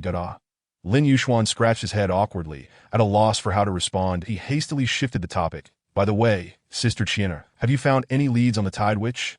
Qian'er's expression turned serious as she gently shook her head. The light in Lin Yuxuan's eyes dimmed instantaneously, disappointment etched across his face. Observing his demeanor, Qian'er quickly offered reassurance. Do not fret. My people are scattered throughout Yunzhou. I am confident we will receive news soon. Let us also venture out, and perhaps we might uncover some clues. Her words brimmed with encouragement and hope, infusing Lin Yuxuan with renewed vigor, that he nodded in agreement. And together they wove through the bustling throngs of the city, diligently pursuing their plan. Qian'er had already dispatched her subordinates throughout the city, ready to encircle and capture the Tide Witch upon her appearance. Although no one had truly seen the Tide Witch in person, it was widely known that she sought to ensnare handsome young men, particularly those who were strikingly attractive and powerful. Thus, Qian'er had deliberately stationed several dashing male warriors in various corners of the city, lying in wait for the Tide Witch to take the bait. Yet the question lingered, would the Tide Witch truly take the bait? Time trickled by, from the rising of the moon at the beginning of the month to its descent in the western sky. That night, Lin Yuxuan and Qian'er traversed the city in search of any trace of the Tide Witch. As dawn broke, painting the eastern sky with hues of light, the darkness gradually yielded to the first light of day. Yet they had not detected any signs of the Tide Witch. Let us return and rest well. We shall come back tonight. That I refuse to believe we will not find her, Lin Yuxuan declared, fatigue weighing heavily upon him after a night of searching, accompanied by an undercurrent of disappointment and anxiety. Although the Flower Moon Festival would last for 3 nights, what if they failed to uncover the Tide Witch's whereabouts during this time? Lin Yuxuan glanced at the young woman beside him, filled with gratitude. She had stayed by his side throughout the night without uttering a single complaint. After all, for someone of Si Qinner's esteemed status. Such a search was perhaps a novel experience. The young man felt a pang of guilt, having urged her to rest several times, yet she had steadfastly insisted on accompanying him. His heart swelled with emotion. "Sister Qinner, thank you, we will surely find the fourth senior brother." Si Qinner smiled softly, replying, "Why so formal? Since I have promised you, I shall see it through." Subsequently, the two resolved to return for a brief respite. To better strategize their next course of action, as they spoke, Si Qinner took Lin Yuxuan's hand, guiding him back to that moment. A brilliant ray of morning light streaked across the eastern sky, shattering the silence of the night, casting a gentle glow upon them, as if bestowing a glimmer of hope. Thus, the silhouettes of the two gradually faded into the morning light. However, shortly after their departure, a pair of cold, piercing eyes fixated on their retreating figures from a distance. "Boss, we have gathered the information. The young man beside Miss C is named Lin Yuxuan. He hails from humble origins, previously a cultivator of the Mo family, and after offending Miss Mo, he has been taken under Miss C's wing. Moreover, Miss C's considerable efforts are aimed at locating the Tide Witch." "Oh, the Tide Witch. What does Qinner want with her?" "It is said to be for that young man. His brother has been captured by the Tide Witch." "That damn brat again. How is our plan progressing?" "Boss, everything is prepared. We are merely awaiting your command." A glint of malice flickered in the young man's eyes. "Very well, wild brat. I have long warned you to steer clear of Qinner. This is the price for ignoring my advice." With his laughter, the atmosphere around them grew increasingly sinister and chilling. Upon returning to the courtyard, Lin Yuxuan, burdened with fatigue and heavy with worry, swiftly drifted into a deep slumber. In his dreams, that familiar yet terrifying figure reappeared. Luo Yao, her beautiful face marred by a cruel smile, haunted his mind like a ghost that refused to fade. The youth, engulfed in fear, his face pale as a sheet, desperately ran forward, attempting to escape the clutches of this demonic woman. The chilling laughter that echoed behind him made his heart nearly stop. "You dare to run? Do you truly believe you can escape my grasp?" Her laughter seemed to emanate from the depths of hell, sending shivers down his spine. Lin Yuxuan, terrified beyond measure, quickened his pace, but no matter how hard he tried, he found himself unable to break free. His feet felt as though they were ensnared by an invisible force. Each step became a Herculean effort, and his body grew increasingly rigid. Ultimately, he found himself trapped in place, horrified to realize he was merely running in circles, never truly escaping. "You really are quite disobedient. Disobedient little pups deserve to be punished." At that moment, delicate ice flowers began to drift gently through the air, causing the temperature to plummet drastically. These ice flowers fluttered down like snowflakes, light and ethereal. Lin Yuxuan, in dread, discovered that his body felt as though it had been frozen, rendering him completely immobile. Worse still, the spiritual energy within him had also been entirely sealed, leaving him devoid of control. Just as he felt utterly helpless, the scenery before him began to shift again. The once vast expanse of the world rapidly contracted, as if a scroll was being rolled up as the space compressed. The surrounding environment morphed into a crystalline ice cage, exuding an excruciating chill, ensnaring Lin Yuxuan tightly within. The icy prison gradually coalesced into a single, jade-white fingertip, spinning slowly. Outside the cage, a pair of ice-blue eyes magnified infinitely, filled with an exceedingly cruel glint, fixated intently on the captive within. Not only that, but within the icy enclosure, the walls reflected those terrifying ice-blue eyes from all angles. Lin Yuxuan was paralyzed with fear. Where was this place? "Let me out! Help!" As Lin Yuxuan jolted awake, his entire being was drenched in cold sweat, his chest heaving violently, gasping for breath, clearly still ensnared in the throes of his recent nightmare. The young man patted his chest, attempting to calm himself, but his heart raced with relentless intensity. Taking a deep breath, he exhaled slowly, striving to stabilize his emotions. Raising his eyes, Lin Yuxuan glanced out the window. Sunlight streamed through, casting golden patterns upon the floor, signaling it was still not yet noon. "Damn it, why won't that female demon leave me be?" Lin Yuxuan swore that this was among the most terrifying dreams he had ever experienced. In the dream, Luo Yao resembled a demon, instilling him with boundless fear and anguish. Her fierce gaze, indifferent expression, and ruthless methods lingered in his mind, remembering Luo's words from the previous night about meeting again in the square. Lin Yuxuan was filled with anxiety and trepidation. He had no desire to encounter that ferocious woman again, nor to be imprisoned by her, but he needed to devise a way to rid himself of her. Otherwise, the consequences would be dire. Thus, Lin Yuxuan began to rack his brain, contemplating how to confront the predicament before him. Various strategies swirled in his mind as he sought the most fitting solution, yet every idea bore its own shortcomings. Failing to resolve the issue entirely, as time crept by, Lin Yuxuan's thoughts grew increasingly chaotic, and he felt an overwhelming sense of fatigue and frustration, just as he was on the brink of surrender. A sudden notion flashed across his mind. While it carried certain risks, it was certainly preferable to remaining passive. With this thought, Lin Yuxuan's spirits lifted slightly. And so, he lay on his bed, continuing to mull over the specific implementation plan until he eventually drifted off to sleep once more. In his slumber, he remained furrowed in thought, as if still grappling with the challenge of escaping that fierce woman. Night fell, the lights began to twinkle, and the city's clamor erupted anew. The second night of the Flower Moon Festival arrived as expected. Those one wishes to avoid. Si Chinner was momentarily taken aback. You must be referring to Tingting, right? Rest assured, I shall protect you. Before she could finish her words, Lin Yuxuan had already transformed into a shadowy figure, swiftly melding into the night and vanishing from sight. The young man felt an immense satisfaction with his attire. With this disguise, he could only describe himself as discreet, for the rendezvous at the square that Luo Yao had mentioned. Bah! What a delusion! Even if he were to accidentally encounter that fierce woman, she surely would not recognize him, would she? With this thought, Lin Yuxuan could not help but smile slyly, thinking himself quite clever. You little flirt, why are you running so fast? Came Si Chinner's displeased voice from behind. I just want to test how effective this outfit is. Come on, Chinner sister, I hope we can reap some rewards tonight. Si Chinner nodded.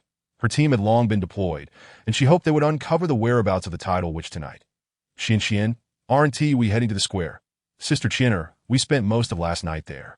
Let us first explore other places tonight. Ultimately, the two circumvented the central square and made their way to the northern district of Yunzhou City. Upon arriving at the street, they received news from their subordinates. Miss, there's activity in the western district suspected to be the Tidal Witch. You should go check it out. All right, Si Chinner immediately prepared to head there with Lin Yuxuan, when suddenly a hurried figure approached from a distance. Miss, there's a situation not far from the entrance of Ningyan Alley. Oh, we've simultaneously discovered the whereabouts of the Tidal Witch. Sister Chinner, we can't confirm the Tidal Witch's exact location right now. We cannot afford to delay. How about we split up? I'll take some people to the Western District, and you can check out the entrance of Ningyan Alley. I'll go to the Western District. After all, I'm a local and more familiar with that area, which will allow me to find clues more quickly. If anything arises, I will signal you immediately, Si Chinner asserted. All right, Chinner sister, you must be careful, Lin Yuxuan urged. After bidding each other farewell, Si Chinner took a small group to the Western District, leaving more formidable allies with Lin Yuxuan, given his relatively weaker abilities. Lin Yuxuan then closely followed the guard, swiftly making his way to the entrance of Ningyan Alley. They wove through the bustling crowd, arriving at a relatively quiet area. Initially, Lin Yuxuan did not pay much attention to this change, but as they continued, he gradually sensed something amiss. It seemed too quiet around them, an unsettling silence. Lin Yuxuan halted his steps. How much longer until we arrive? The guard quickly replied, Young master, we shall be there shortly, just ahead. Lin Yuxuan scoffed coldly, ahead. That must be a trap set by you. The guard's complexion changed instantly. Young master, please don't jest. It truly is just ahead. Lin Yuxuan suddenly shouted, You're not one of Chinner's sister's people. Who exactly are you? Have you figured it out? Alas, it's too late.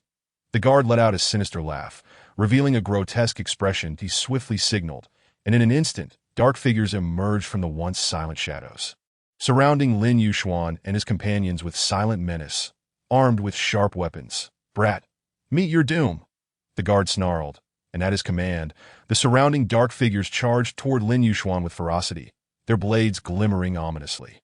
Si Chinner's group reacted instantly, unhesitatingly engaging in a fierce battle with the enemies. In an instant, the scene was engulfed in chaos, with clashing blades and cries of battle ringing out. Meanwhile, on the other side, Si Chinner and her team hastened toward the Western District. Upon arrival, the area appeared mundane, clearly not a place where the title witch would haunt. "Hey, why have I never seen you before?" Si Chinner furrowed her brow at the guiding guard. Replying to the young miss, "I'm new here. Where is the title witch?" Si Chinner pressed again. "Miss, just ahead. The title witch has already been captured and awaits your orders." Si Chinner's frown deepened. She keenly sensed that something was amiss. The title witch, ranked among the top 3 on the wanted list, could not have been apprehended so easily. Didn't know. The title witch is not here at all. Suddenly realizing this, Si Chinner's expression changed dramatically. "Not good. It's a trap. Retreat immediately." At that moment, figures appeared from all directions, tightly surrounding Si Chinner and her team. Subsequently, a young man holding a folding fan slowly stepped forward. Upon recognizing him, Si Chinner's gaze turned icy. "Hanemo, what do you mean by this? Are you attacking me?" A deep chill laced Si Chinner's voice. Hanemo lightly waved his fan, his smile unyielding. "Chinner, you know I have always held affection for you. How could I bear to harm you?" A look of disgust flashed in Si Chinner's beautiful eyes. "Hanemo, haven't I told you? I have never liked you. Can you not understand human speech? And do you think you can stop me like this? You think you're worthy?" Hanemo regarded the enchanting girl before him with a serene smile, completely disregarding everyone else around him. Even her anger only made her more captivating. Akin to a celestial being, as she spoke, her internal spiritual energy surged, revealing her formidable prowess at the earthly realm. Surrounded by a faint spiritual glow, clearly ready for battle, Chinner, "You're in such a hurry to return. It must be for that boy, right?" Hanemo's smile suddenly turned cold, his words dripping with jealousy and murderous intent. "I warned you. Anyone who approaches you will pay with their life." His eyes glinted with madness and resolve, resembling a furious beast ready to tear apart any obstruction. Chinner, do you realize that the more you protect him, the more he will be doomed? Tonight, he is destined to perish. Si Chinner's face turned frigid, her heart filled with worry for Lin Yuxuan. Without further ado, she concentrated her spiritual energy into a blade. Aimed directly at Hanemo, her objective was clear. Capture the leader first, and all troubles would be resolved. Hanemo, unperturbed, showed no inclination to evade, remaining calm. Just as her attack was about to reach him, a shadow suddenly surged from the side, delivering a punch that collided heavily with her assault. The power was so immense that it sent Si Chinner staggering back several paces, barely managing to steady herself. A trickle of blood escaping from her lips. "Dapuli, it's you." Si Chinner's eyes widened as she gazed at the suddenly appearing figure in black. "How dare you show your face here?" Chapter 40. The Blood Pursuit Order. Puli, possessing terrifying strength at the pinnacle of the celestial realm, ranked among the top 10 on the Blood Pursuit Order. The Blood Pursuit Order is a more prestigious bounty list than ordinary wanted posters. Those who make it onto this list are notorious criminals, not only exceptionally powerful, but also guilty of numerous heinous acts, deemed public enemies. Surprisingly, a ruthless figure like Puli, who had once slaughtered an entire town, would be allied with Hanemo and seemingly under his command. Upon seeing Si Chinner injured, Hanemo frowned. "Didn't I tell you to be gentler?"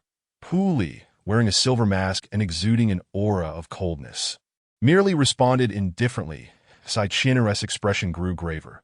If Hanemo could recruit such a ruthless individual, Lin Yuxuan's situation would undoubtedly become even more perilous. Most of her subordinates had already been dispatched, scattered throughout the city, with the majority stationed near Lin Yuxuan. At this moment, Hanemo, holding his fan, calmly approached her, speaking gently. "Chinner, how are you? You're not hurt, are you?" Si Chinner slowly stood up, wiping the blood from her lips. A flicker of coldness in her eyes as she coldly replied, "Hanemo, spare me your pretenses that if you have the ability, kill me. Otherwise, I will never let you go." Hanemo, however, merely chuckled nonchalantly, lightly waving his fan. "Chinner, why can't you understand my intentions? I care for you so much. How could I bear to kill you? I merely wish to invite you for a cup of tea." As he spoke, Hanemo took a step forward, indifferent to the situation. "Please, Miss C." Puli interjected flatly. I Chinner shot him a cold glare, but ultimately followed suit, silently praying, "Little one, please be safe in the Northern District." At the entrance of Ningyan Lane, The night enveloped the surroundings like a heavy curtain, with flashes of blades glimmering under the faint light. Each clash was accompanied by the splatter of blood, and the sound of metal colliding resonated hauntingly in the stillness of the night, akin to the whispers of death. Lin Yuxuan stood at the center of the battlefield, breathless, his garments already drenched in crimson. The air around him was thick with the metallic scent of blood, the very essence of death, suffocating in its intensity. The formidable warriors under Si Qian'er were exerting every ounce of their strength to fend off the enemy.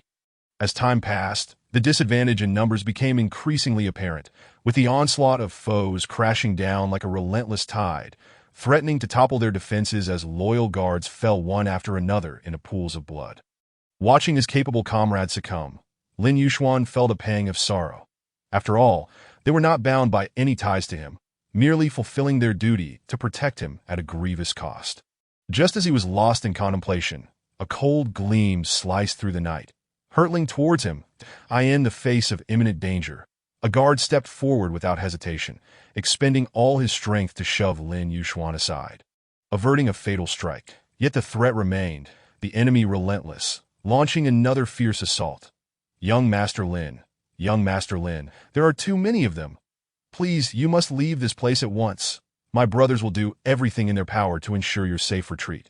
The guard implored urgently, while blocking the oncoming attacks. Lin Yuxuan brandished his sword fiercely, engaging in a tumultuous battle with his adversaries, responding loudly, "No, I cannot abandon you all to flee alone that if we must perish. Let us do so together." Before he could finish, a guard urgently interrupted, "Young master, time is of the essence. We cannot afford to linger here any longer. If we do, we shall all meet our doom. You must seek out the young miss at once. That is our only chance for survival." Seeing Lin Yuxuan still hesitating, the guard cried out again, "Young master, the lives of my brothers depend on you." The other guards echoed his sentiments, expressing their willingness to sacrifice their lives for Lin Yuxuan's safety. But a surge of pain pierced Lin Yuxuan's heart as he clenched his fists tightly, ultimately resolving to retreat towards the depths of the alley. Shielded by the remaining guards, that he cast one last deep gaze at the valiant fighters, resolutely turning away, refusing to look back. "You must hold on. Do not let that scoundrel escape." Dark figures immediately surged after Lin Yuxuan. "Brothers, the young miss has always treated us well. Now is our time to repay her," the guard roared, radiating a brilliant light as he charged forward without hesitation. The remaining guards followed suit without a moment's pause. Hearing the distant sounds of explosions and witnessing blinding flames, a sense of foreboding washed over Lin Yuxuan. Looking back, he saw a chilling glow amidst the towering inferno. The guards had chosen to self-destruct, sacrificing their lives to buy him a chance to escape. His heart ached, filled with profound sorrow and gratitude. But there was no time for mourning. Carrying the hopes of those brave souls, he had to escape. In the dark alley, only the sound of the youth's footsteps and labored breathing echoed, the wind howling past him. Who were these people? Their intentions were clear, their movements orchestrated, evidently well prepared. Lin Yuxuan furrowed his brow, straining to recall. Aside from Emo's shooting, he could not think of anyone else who would target him. Yet upon further reflection, he found it unlikely to be her. After all, she was closely tied to Sister Qian'er. Even if she sought revenge, she would not resort to violence within Yunzhou City. That he couldn't help but worry about Sister Qian'er. That a series of events made Lin Yuxuan feel that things were far from simple. Everything seemed premeditated. First, they had sought to separate Si Qian'er from him, then dispatched numerous powerful foes. No, I must hurry. Sister Qian'er might also be in danger. However, after the earlier explosion, it appeared that those pursuing him had lost their trail. Yet Lin Yuxuan dared not relax for a moment, fleeing at full speed. The dark alley stretched endlessly, enveloped in eerie silence. Suddenly, his gaze was drawn to a black cat crouching in the middle of the road. Its fur was long and disheveled, eyes glinting with an ominous green light. Upon noticing Lin Yuxuan, it let out a sharp cry, "Meow." Instantly, the black cat lunged at him with astonishing speed, its sharp claws aimed directly at his face. Lin Yuxuan reacted swiftly, evading just in time, though his arm was still scratched. Turning back, he found the black cat had mysteriously vanished. Chapter 41. The Fright of the Dark Alley on a Moonlit Night, Yunzhou. In the northern district, deep within an abandoned alley, Lin Yuxuan looked down at the scratch on his arm, his brow furrowing slightly, yet he paid it little mind as he pressed onward. However, that black cat had indeed been rather bizarre. Shortly after Lin Yuxuan departed, astonishingly, the black cat reappeared at the same spot. But this time, its demeanor was entirely different. It seemed exceedingly docile, leaping gracefully to rest upon the shoulder of a mysterious figure cloaked in darkness, rendering their true appearance indiscernible.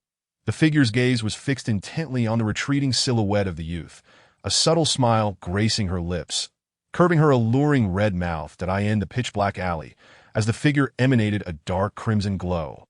The surrounding air seemed to tremble, and countless shadows silently converged. These figures knelt before her in utter silence, akin to a congregation of devout followers awaiting an unknown command. Amidst this oppressive and eerie atmosphere, a crisp snap of fingers pierced the night, like the clarion call of a command, causing the kneeling figures to dissipate into nothingness. In that instant, the mysterious figure melted into the darkness. In the narrow, shadowy alley, Lin Yuxuan's speed surged to its zenith, darting through the night like a bolt of lightning. Crows circled atop the barren branches, their mournful cries echoing the unsettling atmosphere. For reasons unknown, Lin Yuxuan had felt a creeping unease from the very beginning, which intensified to an overwhelming degree upon encountering that strange black cat. Suddenly, two shadowy figures appeared ahead, materializing without warning. Lin Yuxuan's heart raced. Were these not the very individuals pursuing him? Why had they suddenly manifested here? The two made no utterance, launching themselves directly at Lin Yuxuan with lethal intent. What struck Lin Yuxuan as odd was the absence of any discernible aura emanating from them. Unfazed by the assault, Lin Yuxuan summoned his energy and boldly countered with a punch. Just as their paths were about to collide, he caught a glimpse of their faces, his eyes widening in shock as his pupils constricted sharply. The two figures bore an alarming pallor, devoid of expression, their once dark eyes now transformed into eerie crimson orbs. After being repelled by Lin Yuxuan, they swiftly regrouped, unleashing another relentless assault, seemingly tireless, like soulless puppets. An unsettling noise arose behind him, prompting Lin Yuxuan to turn, and what he beheld sent chills down his spine. More figures emerged from the shadows, identical to those who had previously hunted him. Yet their gazes had turned a menacing red, their bodies levitating eerily, their faces ghostly white, haunting the alley like wraiths. What had transpired? Why had they transformed into such grotesque forms? In an instant, Lin Yuxuan's vision momentarily faded to darkness, and he shook his head vigorously. Something was clearly amiss. He had to evacuate immediately. Lin Yuxuan surged forward, barreling past the two figures, his speed accelerating once more. A horde pursued him closely, but they resembled more specters clad in human skin than actual humans. Their speed was unmatched, closing in on him rapidly. Lin Yuxuan hastily swallowed a wind spirit pill, which allowed him to regain a considerable speed advantage over the pursuing phantoms. The wind spirit pill, a second-tier elixir, significantly enhanced speed while reducing energy expenditure and gradually restoring vitality. Lin Yuxuan had been running for his life, his energy nearly depleted, and this was the perfect opportunity to replenish himself. Originally meant to counter the fierce woman, Luo Yao, he had never expected to employ it here. Lin Yuxuan was utterly bewildered by the unfolding events. First, he was chased by unknown assailants. Then the pursuers fell silent. When he glanced back, he discovered they had transformed into phantoms. Their strength had evidently escalated to another level, and their relentless assaults posed a formidable challenge. This series of events was perplexing, shrouded in mystery and eeriness. In the depths of the dark alley, only the sound of the youth's desperate flight and the relentless pursuit of the phantoms could be heard. After what felt like an eternity, a brilliant beam of light illuminated Lin Yuxuan's face. A surge of joy filled his heart. Was he finally escaping this bizarre place? This place is truly spine-chilling. Lin Yuxuan quickened his pace, preparing to burst out of the alley in one breath. As he reached the latter half of the alley, the light gradually returned to normal. Beneath the moonlit night, the bright moon illuminated the path ahead, allowing Lin Yuxuan to breathe a slight sigh of relief. His heart raced like a drum, yet his footsteps did not falter in fear. Instead, they hastened in an attempt to escape the ominous shadow that enveloped the deep alley. Just as he was on the verge of exiting, the youth suddenly came to a screeching halt. At the alley's mouth stood a tall figure, silently poised like a shadow materialized from the night, a massive blade gleaming coldly in the moonlight. The figure then slowly turned around. Lin Yuxuan focused his gaze and saw that the face was obscured by a grotesque mask, leaving only a pair of deep, abyss-like eyes visible. Your journey ends here. The deep, resonant voice, akin to a decree from the underworld, made the surrounding air feel stagnant. Lin Yuxuan's expression turned grave, his heart brimming with caution. Sensing the formidable aura radiating from the figure, he surmised that this person's prowess was likely on par with that of his fourth senior brother. Yandere, a master at the celestial realm. This was troublesome. Who are you? Why must you seek my demise? Lin Yuxuan inquired solemnly at a name. It has been so long that I can scarcely recall. You may call me Ghost Shadow. The tone of the masked figure carried a hint of weariness. That I ask for why I must kill you. It is because you have offended someone you should not have.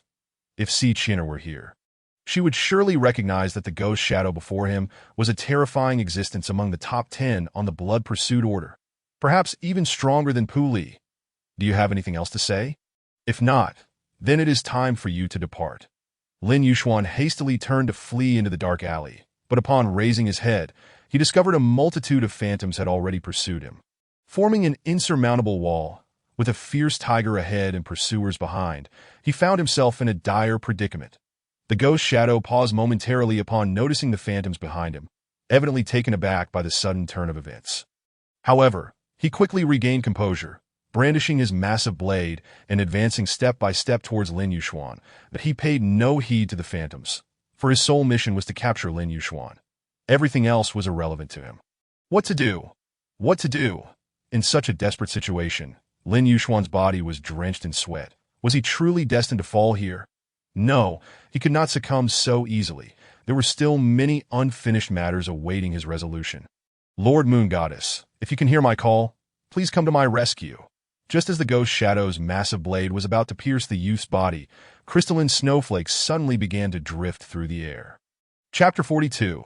Snowfall on the Flower Moon Night. To Yandere, the North District. At the end of an abandoned alley, the atmosphere was oppressive.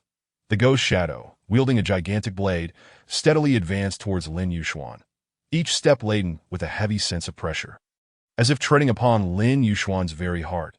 Confronted with such a formidable adversary, Lin Yuxuan's body involuntarily trembled, an unprecedented sense of crisis enveloping him, causing every hair on his body to stand on end. A master of the celestial realm. This was the most powerful enemy he had encountered thus far. Although his fourth senior brother, Yandere, was also a master of the celestial realm, he was, after all, an ally, and Lin Yuxuan had not experienced his true strength firsthand. Now, as he faced such a formidable foe, he fully comprehended the terrifying nature of the celestial realm. Lin Yuxuan continued to retreat, seeking to increase the distance between himself and the ghost shadow. Soon he realized he had nowhere to flee, as behind him were the phantoms. The ghost shadow, wielding his massive blade, suddenly swung forward, instantly unleashing two slashing air blades that formed a diagonal cross, hurtling towards Lin Yuxuan with astonishing speed. Lin Yuxuan's complexion drastically changed. Such intensity and speed were altogether unavoidable. Resolute, he had no choice but to fight with all his might. Gritting his teeth, he gathered all his spiritual energy into his right fist, unleashing it with all his strength. Dragonheart Fist. Dragon seized the field. The youth's fist, imbued with immense power, struck fiercely against the diagonal air blade. Yet, how could the attack of a master at the celestial realm be countered by a mere junior at the heart control realm? Even such a seemingly casual strike was enough to topple mountains. Lin Yuxuan felt as though his fist was no more than a firefly in the presence of a full moon when it collided with the air blade. In that instant, he was struck hard by the air blade, sent flying backwards and landing heavily at the center of the phantoms behind him. Blood gushed from his mouth, and a searing pain spread throughout his body, as if his very insides were misaligned, leaving him in excruciating discomfort. That moment, a phantom behind him unleashed a crimson flame from its palm, the flames coalescing into a burning cloud, racing towards Lin Yuxuan. Simultaneously, the ghost shadow surged forward with incredible speed, akin to a specter, soaring through the air. The massive blade raised high, glimmering with a chilling light in the bright moonlight, descended heavily towards the youth. Despite Lin Yuxuan's unwillingness, he felt utterly powerless in the face of such a vast disparity in strength and circumstance that, is this truly the end? Ultimately, Lin Yuxuan closed his eyes, awaiting the arrival of the final reaper. Just then, snowflakes began to drift through the entire realm, pure white and crystalline, blossoming like exquisite jade flowers beneath the bright moon, silently unfolding in perfect beauty. The snowflakes gently fell, the temperature plummeting dramatically. An extreme chill swiftly enveloping the entire alley. Lin Yuxuan, resigned to his fate, awaited the arrival of death. But after a moment, the anticipated pain did not come. Instead, he felt an abrupt and intense cold, causing him to instinctively huddle closer. Upon opening his eyes, the scene before him left him utterly astonished. The ghost shadow was suspended in midair, unable to move, the massive blade just inches away from his head. The flames behind had completely extinguished, and the phantoms were equally frozen in place, as if time had halted at that moment. The ghost shadow's face displayed an expression of shock.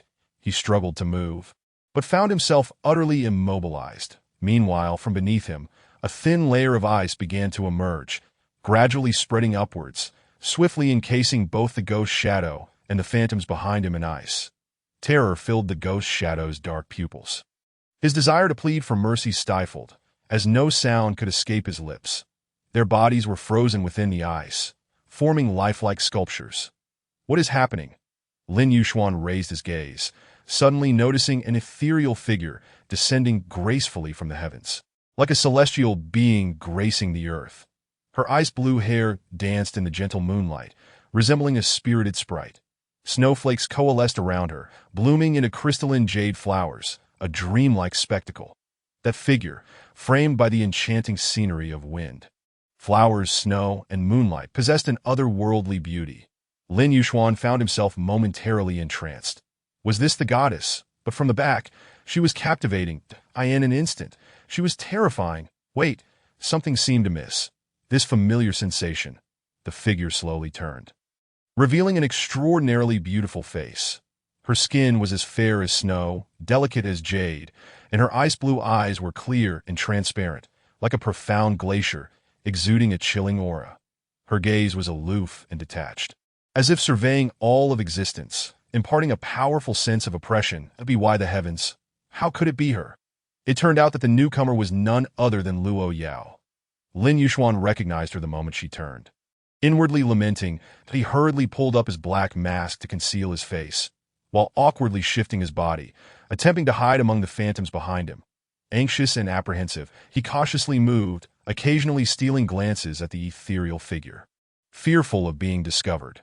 When he glanced up again, he was startled to find that the figure had suddenly vanished. His eyes widened as he scanned the air for any trace of her. When an icy chill surged beside him, a clear voice, ghostly in nature, whispered in his ear. "What are you searching for?" Lin Yuxuan jumped, quickly turning around to find the stunning woman had silently appeared before him, gazing down with her ice-blue eyes glimmering with a frigid light. Clearing his throat awkwardly, Lin Yuxuan coughed twice, attempting to break the tension. The chill remained undiminished, rendering him somewhat uncomfortable. "What is this attire? Are you hiding from me?" The cool voice spoke again, tinged with an interrogative tone. This lady. Thank you for saving me. You've mistaken me for someone else. That I am not Lin Yuxuan.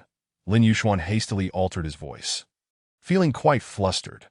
Luo Yao was momentarily taken aback, a playful smile appearing on her exquisitely beautiful face. How adorable, she mused, even unable to lie convincingly. When did she ever claim he was Lin Yuxuan? Wasn't that a confession in itself? Oh, is that so? Could it be that I have mistaken the person? Lin Yuxuan's heart leapt with joy, and he nodded vigorously like a chick pecking at grains. Yes, you must have mistaken the person. He secretly rejoiced at his cleverness. Luo Yao feigned an expression of slight regret, softly stating, "I apologize, perhaps I truly made a mistake." Yet in the blink of an eye, Luo Yao's voice shifted dramatically, becoming cold and authoritative. With her words, the ghostly ice sculptures behind her exploded into shards, showering Lin Yuxuan with icy fragments. The smile on Lin Yuxuan's face instantly froze. This familiar tactic, this well-known method, truly, it is her. With a flick of her jade-like finger, all the ice crystals enveloping the ghost-faced figure melted away, granting him freedom of movement, but he dared not hesitate for a moment.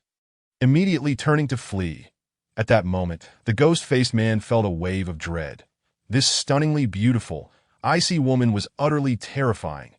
Others may not perceive her true strength, but from the moment until now, he had been frozen without the slightest ability to resist, not even having time to react.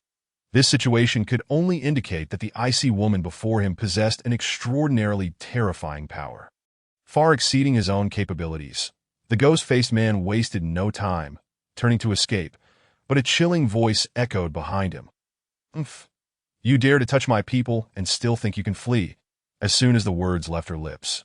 The ghost-faced man was horrified to discover that the vast space around him began to rapidly constrict, as if an immense scroll was being rolled up, with the continuous compression of space. The surroundings gradually transformed into a crystalline, ice-cold prison, exuding a bone-chilling aura that ensnared the ghost-faced man within. The icy prison ultimately converged upon a fingertip as white as jade, slowly rotating. The ghost-faced man, trapped within this icy confinement, was struck with panic. He attempted to summon his internal spiritual energy to break free, only to be aghast to find that his energy had been entirely sealed. Moreover, his very soul began to grow dull under the encroaching cold.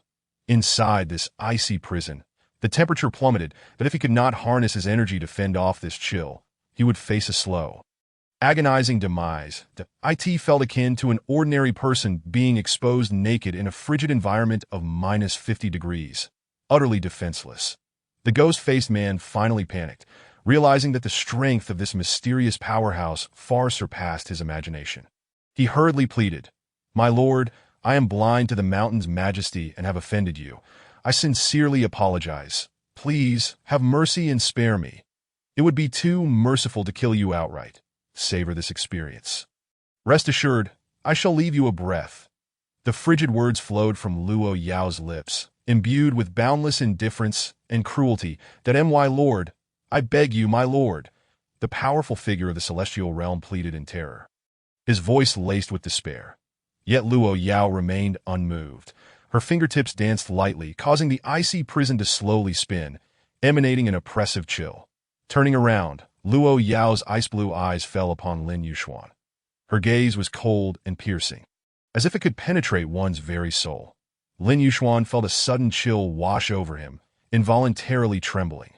"Little one, do you still not admit it? Do you wish to take a tour of your sister's ice prison?" Luo Yao's voice was merciless, sending shivers down his spine. Lin Yuxuan hurriedly shook his head, his face a mask of terror. He quickly tore off the veil covering his face, revealing a delicate countenance filled with fear. "Sister, it's a misunderstanding, a misunderstanding." Lin Yuxuan's voice quivered with a pleading tone, appearing utterly pitiful. Although he sensed that this woman possessed immense strength, he had not anticipated it would be this terrifying. She was a powerhouse of the celestial realm, so easily subdued. This was far too formidable. He had initially hoped to rely on the strength of his fourth senior brother to confront her, intending to teach her a lesson. Yet now, his thoughts seemed utterly ludicrous that "I cannot provoke her. I cannot provoke her." Luo Yao noticed the blood at the corner of the youth's mouth and his pale, parched lips furrowing her brow. She commanded, "Sit up straight." Lin Yuxuan struggled to pull himself together, striving to appear more upright. Despite his lingering weakness, he endeavored to project a facade of strength. Uncertain of this fierce woman's intentions, he decided it was best to comply for the time being. Luo Yao seated herself as well, closing her eyes and taking a deep breath, then slowly raising her palm, that icy blue spiritual energy surged from her palm, flowing like a lively stream towards Lin Yuxuan's back. Lin Yuxuan felt the pressure on his back, and his heart tightened. What was this woman planning? Was she going to strike him down with a single blow?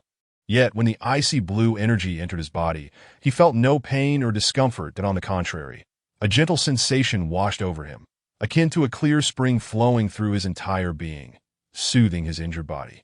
Lin Yuxuan's previously anxious heart settled, realizing that this fierce woman did not intend to harm him, but rather was healing his wounds.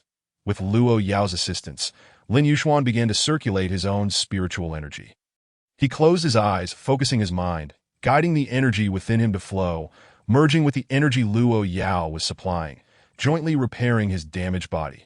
The bright moonlight spilled into the dark alley, illuminating the two figures. The icy blue energy swirled around them, forming a dazzling radiance, reminiscent of a dreamlike beauty. Meanwhile, on the other side, in a delicate hall within the western district of Yunzhou, a young man held a folding fan, elegantly sipping tea with evident delight. Beside him, a beautiful girl glared at him with fury. The room was filled with numerous guards, among them Pu Li, who stood quietly nearby with arms crossed at Yandere. Come have a cup of tea to calm your anger. Women tend to develop wrinkles when they are furious. Han and Mo, you better pray nothing has happened. Otherwise, I will not let you off easily. Yandere retorted angrily. Han and Mo chuckled dismissively, but his eyes revealed a hint of coldness. Yandere, you might as well give up. That lad is as good as dead. Yandere was so enraged that she could hardly speak. Just then, a hurried figure burst in, exclaiming, Young master, it's bad. Something has happened. Han and Mo cast a cursory glance at the newcomer, frowning in displeasure, saying, Why the panic? Haven't I told you repeatedly? Stay calm, be steady. What happened? Young master, it's terrible. Our men have all been annihilated. The messenger stammered in a panic. What? Han and Mo slammed his hand on the table, rising in fury, grabbing the messenger's collar, and shouted, Say that again? Young master, our people have all been killed, the messenger replied, trembling. Han Mo's expression darkened severely. He released the messenger's collar, his eyes blazing with anger. Where's the phantom? What about that lad? Was he taken care of? We are completely unable to contact Lord Phantom. It seems he has vanished without a trace. As for that lad, there is currently no news. Han and Mo slammed his hand on the table again, cursing, Useless, a bunch of useless fools. You can't even handle a mere boy from the Heartmaster realm. What good are you to me? Investigate. Quickly find Phantom and that lad. I want them alive or dead. The messenger nodded repeatedly before swiftly exiting. Han and Mo took a deep breath, striving to calm his emotions. Pu Li, can you contact Phantom? Han and Mo turned to Pu Li, inquiring with a serious tone. That Pu Li remained silent for a moment before shaking his head, his expression heavy. Young master, I am also unable to reach Phantom. There exists a peculiar form of communication among those on the Blood Pursuit Order, allowing them to perceive and converse with one another. However, after a recent probe, Pu Li was astonished to discover that he had lost contact with Phantom. This was an unprecedented situation. Even when someone was killed, they usually retained some awareness of each other's states. Yet this bizarre phenomenon was utterly unfathomable. Pu Li furrowed his brow, speaking with a grave tone. Young master, we should set out to investigate personally. My instincts tell me that the situation may be far more complex than we can imagine. Chapter 44. The game begins at the end of a deserted alley in the northern district of Yunzhou. A radiant halo intertwined with ice-blue spiritual energy, casting an extraordinary glow reminiscent of a vibrant painting that illuminated the alleyway. Time passed imperceptibly, and after an unknown duration, the youth seated on the ground finally opened his eyes slowly. His previously pallid complexion had regained considerable color. As streams of gentle ice-blue energy flowed continuously within him.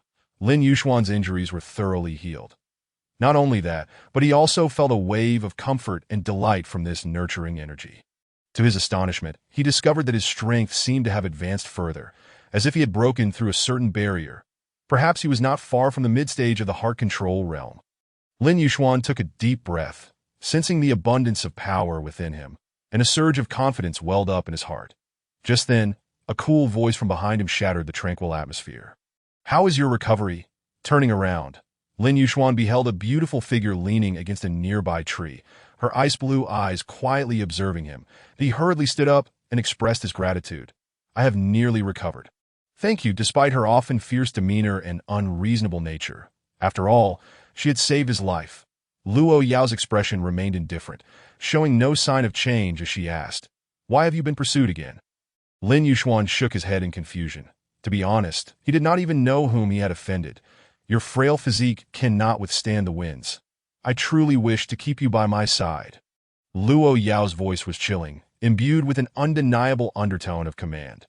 Just as Lin Yuxuan was about to speak, he witnessed a translucent ice prison swirling at Luo Yao's fingertips. Inside, a figure was curled up, trembling violently, appearing to be in immense agony. Instinctively, Lin Yuxuan took a step back. Even at this distance, he could feel the terror emanating from the ice prison that he certainly did not want to be confined within. Who are you, and why are you pursuing him?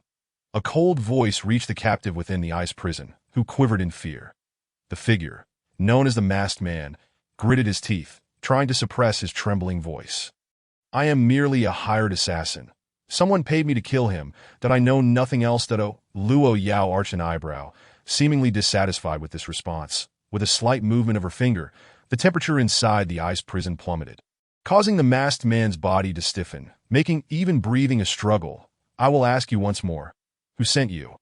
Luo Yao's voice was icily cold, sending shivers down one's spine. The masked man gritted his teeth and insisted. I do not know, truly, I do not know. Despite his immense suffering, he understood that he could never divulge the identity of his employer. Otherwise, even if Luo Yao spared him, the forces behind him would not. Thus, the situation was a deadlock for the masked man. Recognizing this, he felt a sense of relief. Having survived this long, he had danced on the edge of a blade countless times. Besides, those who frequently tread dangerous paths are bound to get their feet wet. Just grant me a swift end. Quite stubborn, aren't we? Those who harm me find it a luxury to wish for death. If you refuse to speak, I have my ways. Luo Yao's voice turned frigid, and the temperature within the ice prison dropped drastically once more. With a series of radiant flashes, the air was filled with the masked man's blood-curdling screams, and the entire ice prison began to blur. Hearing those desperate cries, Lin Yuxuan instinctively recoiled. This woman's methods were as ruthless as ever. At that moment, Luo Yao retracted the ice prison, her gaze landing on Lin Yuxuan. Under her intense scrutiny, he felt an uncomfortable shiver, especially after witnessing her terrifying strength. Now it's time to settle your account, came her chilling voice. Done my account? Lin Yuxuan's eyes widened in surprise as he gazed at Luo Yao innocently, thinking to himself, I haven't offended you. Why are you settling accounts with me? I asked you to meet me at the plaza tonight. Why did you not come? Luo Yao's icy stare bore into Lin Yuxuan, her tone frigid. Lin Yuxuan's face turned bitter, stammering as he struggled to find an answer. Since you failed to fulfill your promise, you must accept the punishment. Punishment? Lin Yuxuan's expression turned to one of fear, inwardly lamenting that he had known this fierce woman would not let him off easily. The slight gratitude he felt for her saving him evaporated in an instant that moment. Lin Yuxuan suddenly sensed the rich energy within him, as if a force was surging that an idea struck him. What if he simply ran away? Although his opponent was formidable, surrendering without a fight was not his style. Luo Yao's lips curled into a sly smile. You're not thinking of fleeing, are you? Caught in the act, Lin Yuxuan hurriedly denied. No, absolutely not. Luo Yao nodded, her tone unyielding. A good idea. You may certainly try. Cold sweat trickled down Lin Yuxuan's forehead. Damn it, how did she see through him? Was it that obvious? Recalling Luo Yao's terrifying methods. Even the masked man at the peak of his realm could not escape. How could he, a mere heart control realm cultivator, hope to flee? I will give you 1 minute. If you can avoid being caught, I shall not punish you. However, should I capture you, you must obediently accept the consequences. Understood? A gleam of mischief sparkled in Luo Yao's eyes, as if she were eagerly anticipating something. Lin Yuxuan felt he could not escape, even with 10 minutes on the clock. Reluctantly, he asked, is there a way to avoid punishment? Luo Yao wore an enigmatic smile. What do you think? I believe it should be permissible. Before Lin Yuxuan could finish, he caught sight of her dangerous gaze and immediately reversed his stance. I think what you said makes perfect sense. Suddenly, an idea sparked in Lin Yuxuan's mind. What if he took a gamble? Perhaps he could turn a bicycle into a motorcycle. Who knew what opportunities might arise? He pondered how Chinner was faring. Gritting his teeth, he declared, all right, it's a deal. Luo Yao's lips curled into a smile. 59, wait, I haven't even started yet. Lin Yuxuan exclaimed, hastily swallowing a wind spirit pill before turning and sprinting away, pushing his speed to the limit as he dashed toward the mouth of the alley. As he mentally counted down the seconds, before long, snowflakes began to drift down from above. Lin Yuxuan quickly retrieved the carefully prepared props he had brought, first releasing a cloud of smoke that instantly obscured the entire area. Then he silently chanted a spell, and as the smoke dissipated, the youth's figure had vanished without a trace. Chapter 45. Punishment and wall slam. In the dimly lit alley enveloped by night, a mysterious gray fog lingered. As this fog gradually cleared, the silhouette of a young man began to materialize. Indeed, this youth was Lin Yuxuan. Fully aware of the vast disparity in strength between himself and Luo Yao, he knew that if he attempted a conventional escape, even 10 minutes would not suffice to evade her pursuit. The reason he dared to accept this wager was that he had devised a clever plan. Recalling his childhood, he had played hide-and-seek with friends on the mountains. But his clumsiness often led to him being found easily. Eventually, his senior brother gifted him a valuable treasure known as the Mother-Child Spirit Crystal. This set comprised two seemingly ordinary crystals, one a vibrant red and the other a deep blue. The unique aspect of the Mother-Child Spirit Crystal was that, as long as he remained within a certain range of the Mother Crystal, he could instantly return to its location upon using the Child Crystal. In simple terms, it was a small gadget that enabled short-distance teleportation. When Lin Yuxuan had just arrived at Xianin Mountain, feeling alienated and resistant to his new surroundings, his senior brother had specifically given him this cheat item to help him find joy. Since then, Lin Yuxuan had often triumphed in games of hide-and-seek using this gadget, gradually becoming more cheerful and forming close bonds with his brother and friends, successfully adapting to life on the mountain. Little did he expect that years later, it would prove useful once more.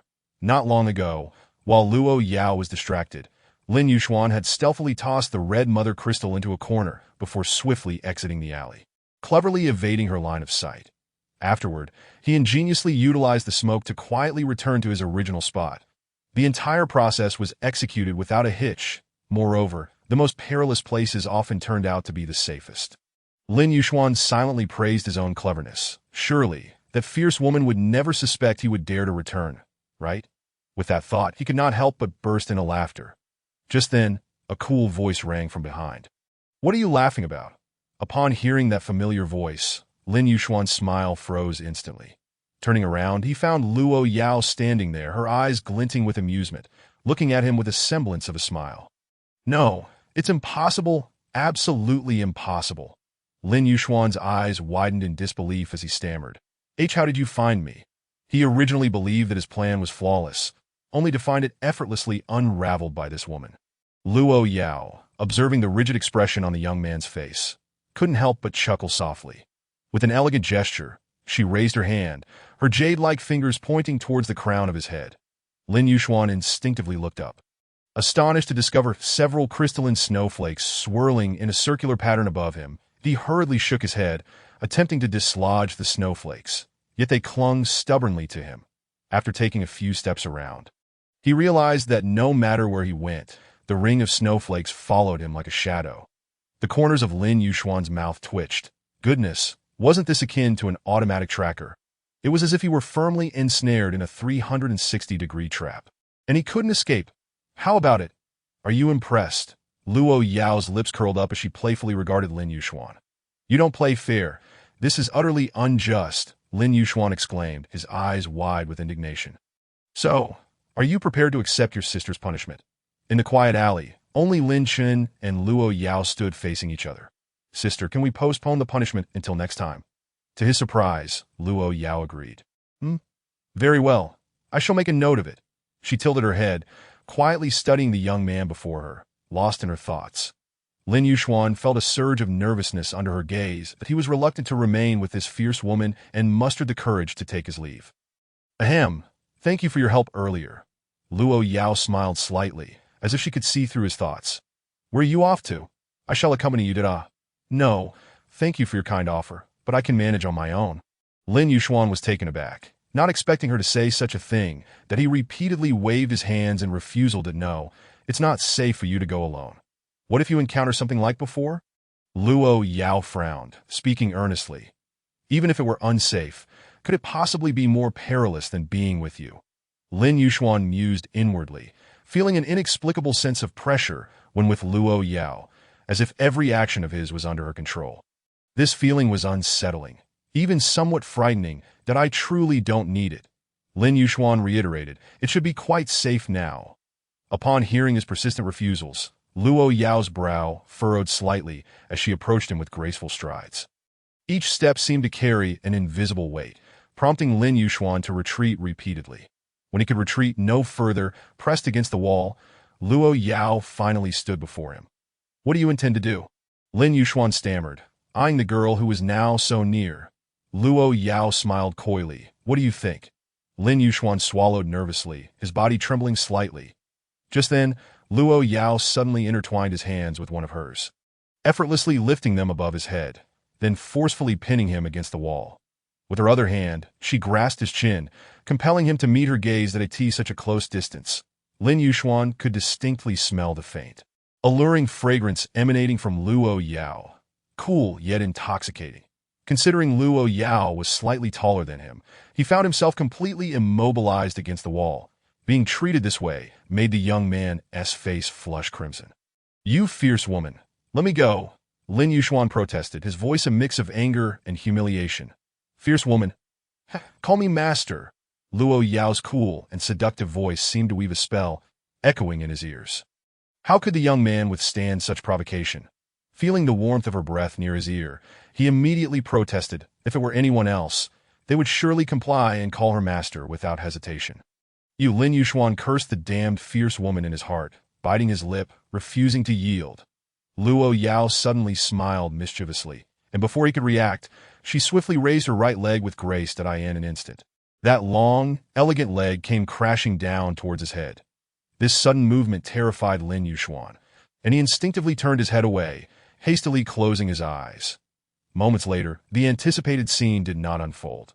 Lin Yuxuan slowly opened his eyes to find Luo Yao's leg resting just beside his head. Leaving cracks in the wall, his heart raced in terror, and he obediently called out, Master. Immediately after, his cheeks burned with embarrassment, his voice barely a whisper. Luo Yao smiled in satisfaction, reaching out to ruffle his hair. She relished teasing the young man, finding a peculiar sense of fulfillment in his flustered and blushing demeanor. Truly, he was her obedient little puppy. Chapter 46. Horror in Yunzhou. At the entrance of Ningyan Alley, a group of formidable individuals approached with astonishing speed. Leading them was a young man, elegantly wielding a folding fan, yet his countenance bore an unusual gravity. Beside him stood a mysterious figure donning a silver mask. Silent, followed closely by a cadre of formidable allies. The young man was Han Mo, who had entirely shed his earlier nonchalance. Meanwhile, Pu Li remained silent, seemingly lost in thought. Upon reaching the alley, the sight before them elicited gasps. A chill creeping into their hearts, the entrance lay in eerie silence, thick with a nauseating stench of blood that hung in the air. Countless lifeless bodies lay strewn across the ground, their eyes reflecting profound fear and despair, some contorted, others weeping, a bizarre tapestry of emotions woven into a grotesque tableau. Even more horrifying, every corpse bore a ghastly pallor, devoid of color, as if their life force had been completely siphoned away. One could scarcely imagine the torment they endured in their final moments. In the distance, crows emitted a series of mournful cries, their sounds slicing through the stillness, adding an air of sinister dread to the desolate scene.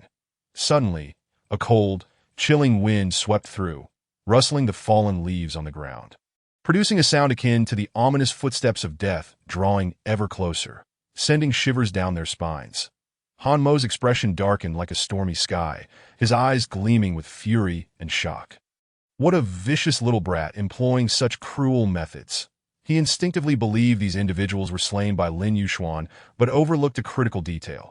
How could someone of Lin Yuxuan's cultivation level possibly eliminate so many simultaneously? Even with the assistance of the powerful allies brought by Si Qianer, it would be nearly impossible.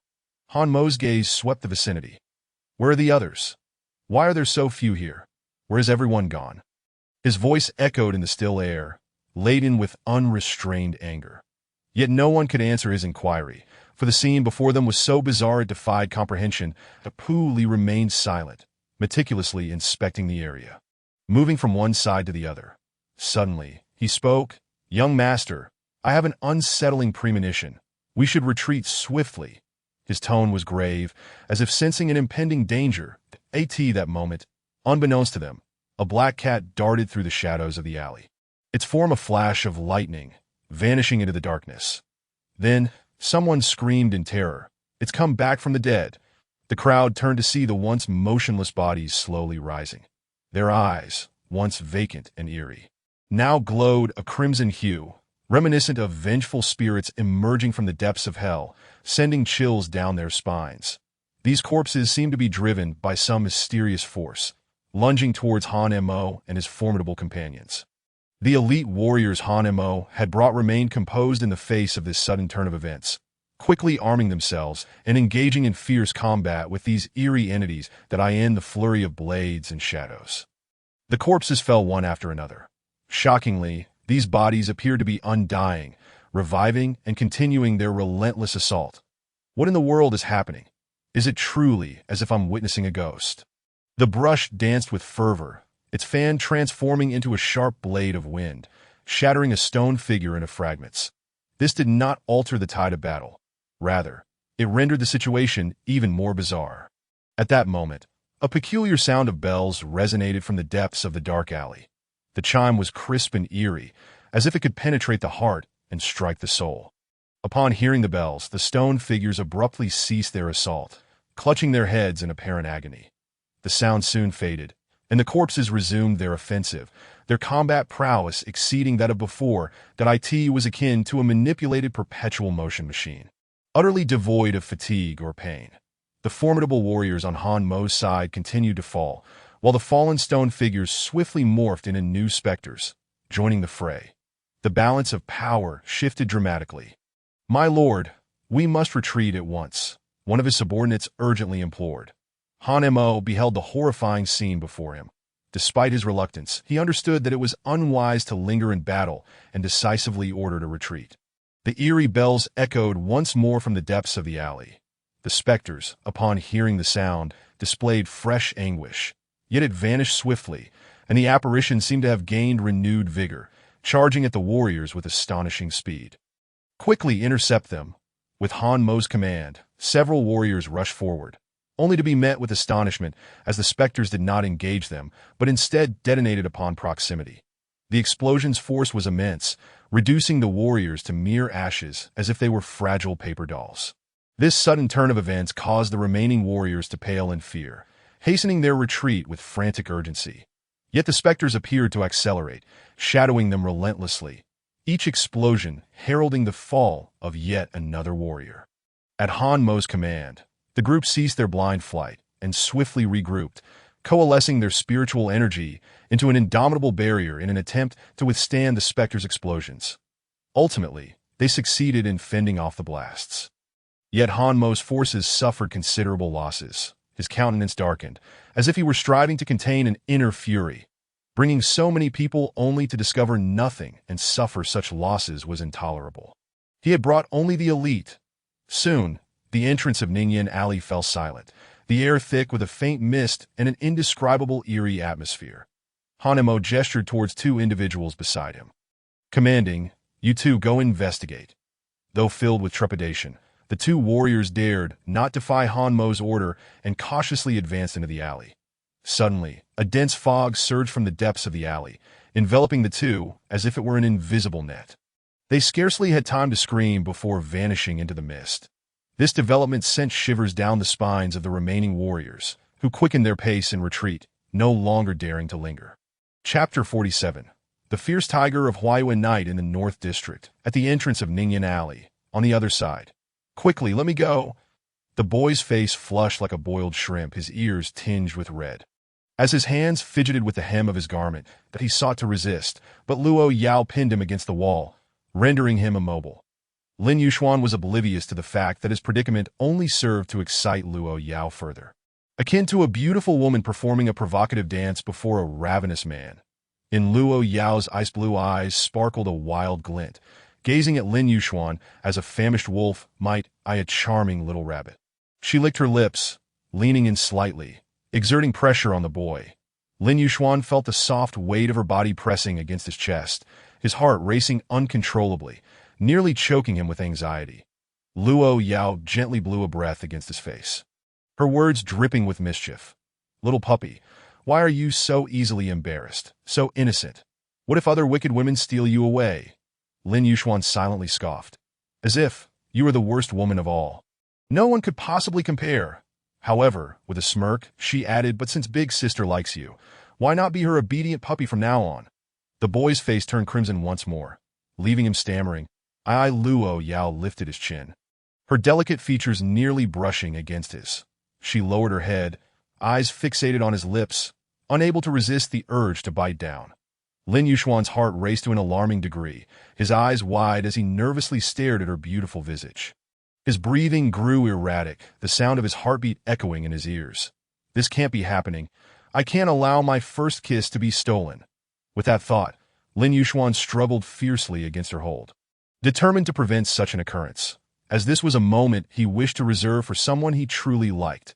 He fought with all his might, but Luo Yao's strength was far beyond his expectations. Don't move. Upon hearing Luo Yao's command, Lin Yuxuan froze, fearing to provoke her further, anxious about what she might do next. Just as Luo Yao was about to succeed, a clear, melodious voice rang out nearby. Little Su Xian, what are you doing? Luo Yao's plans were abruptly interrupted, her beautiful eyes narrowing as she turned toward the source of the voice. Yet after a mere glance, she returned her gaze to Lin Yuxuan. He breathed a sigh of immense relief, spotting Si Qian'er standing not far away, hands on her hips, glaring at him with an expression of fury. Qian'er, what are you doing here? What? Can I come? Or have I interrupted something? Lin Yuxuan hastily waved his hands, attempting to clarify. No, it's not like that, Qian'er, you misunderstand. Simultaneously, he struggled to free himself from Luo Yao's grip, but she only tightened her hold. That moment, Lin Yuxuan heard Luo Yao whisper in his ear. Little Su Xian, how affectionate you sound. His scalp prickled with unease at the chill in her voice. Qian'er, please let me explain. It's not what it seems. Lin Yuxuan desperately sought to clarify, but before he could finish, a warm pair of lips suddenly pressed against his own, rendering him speechless.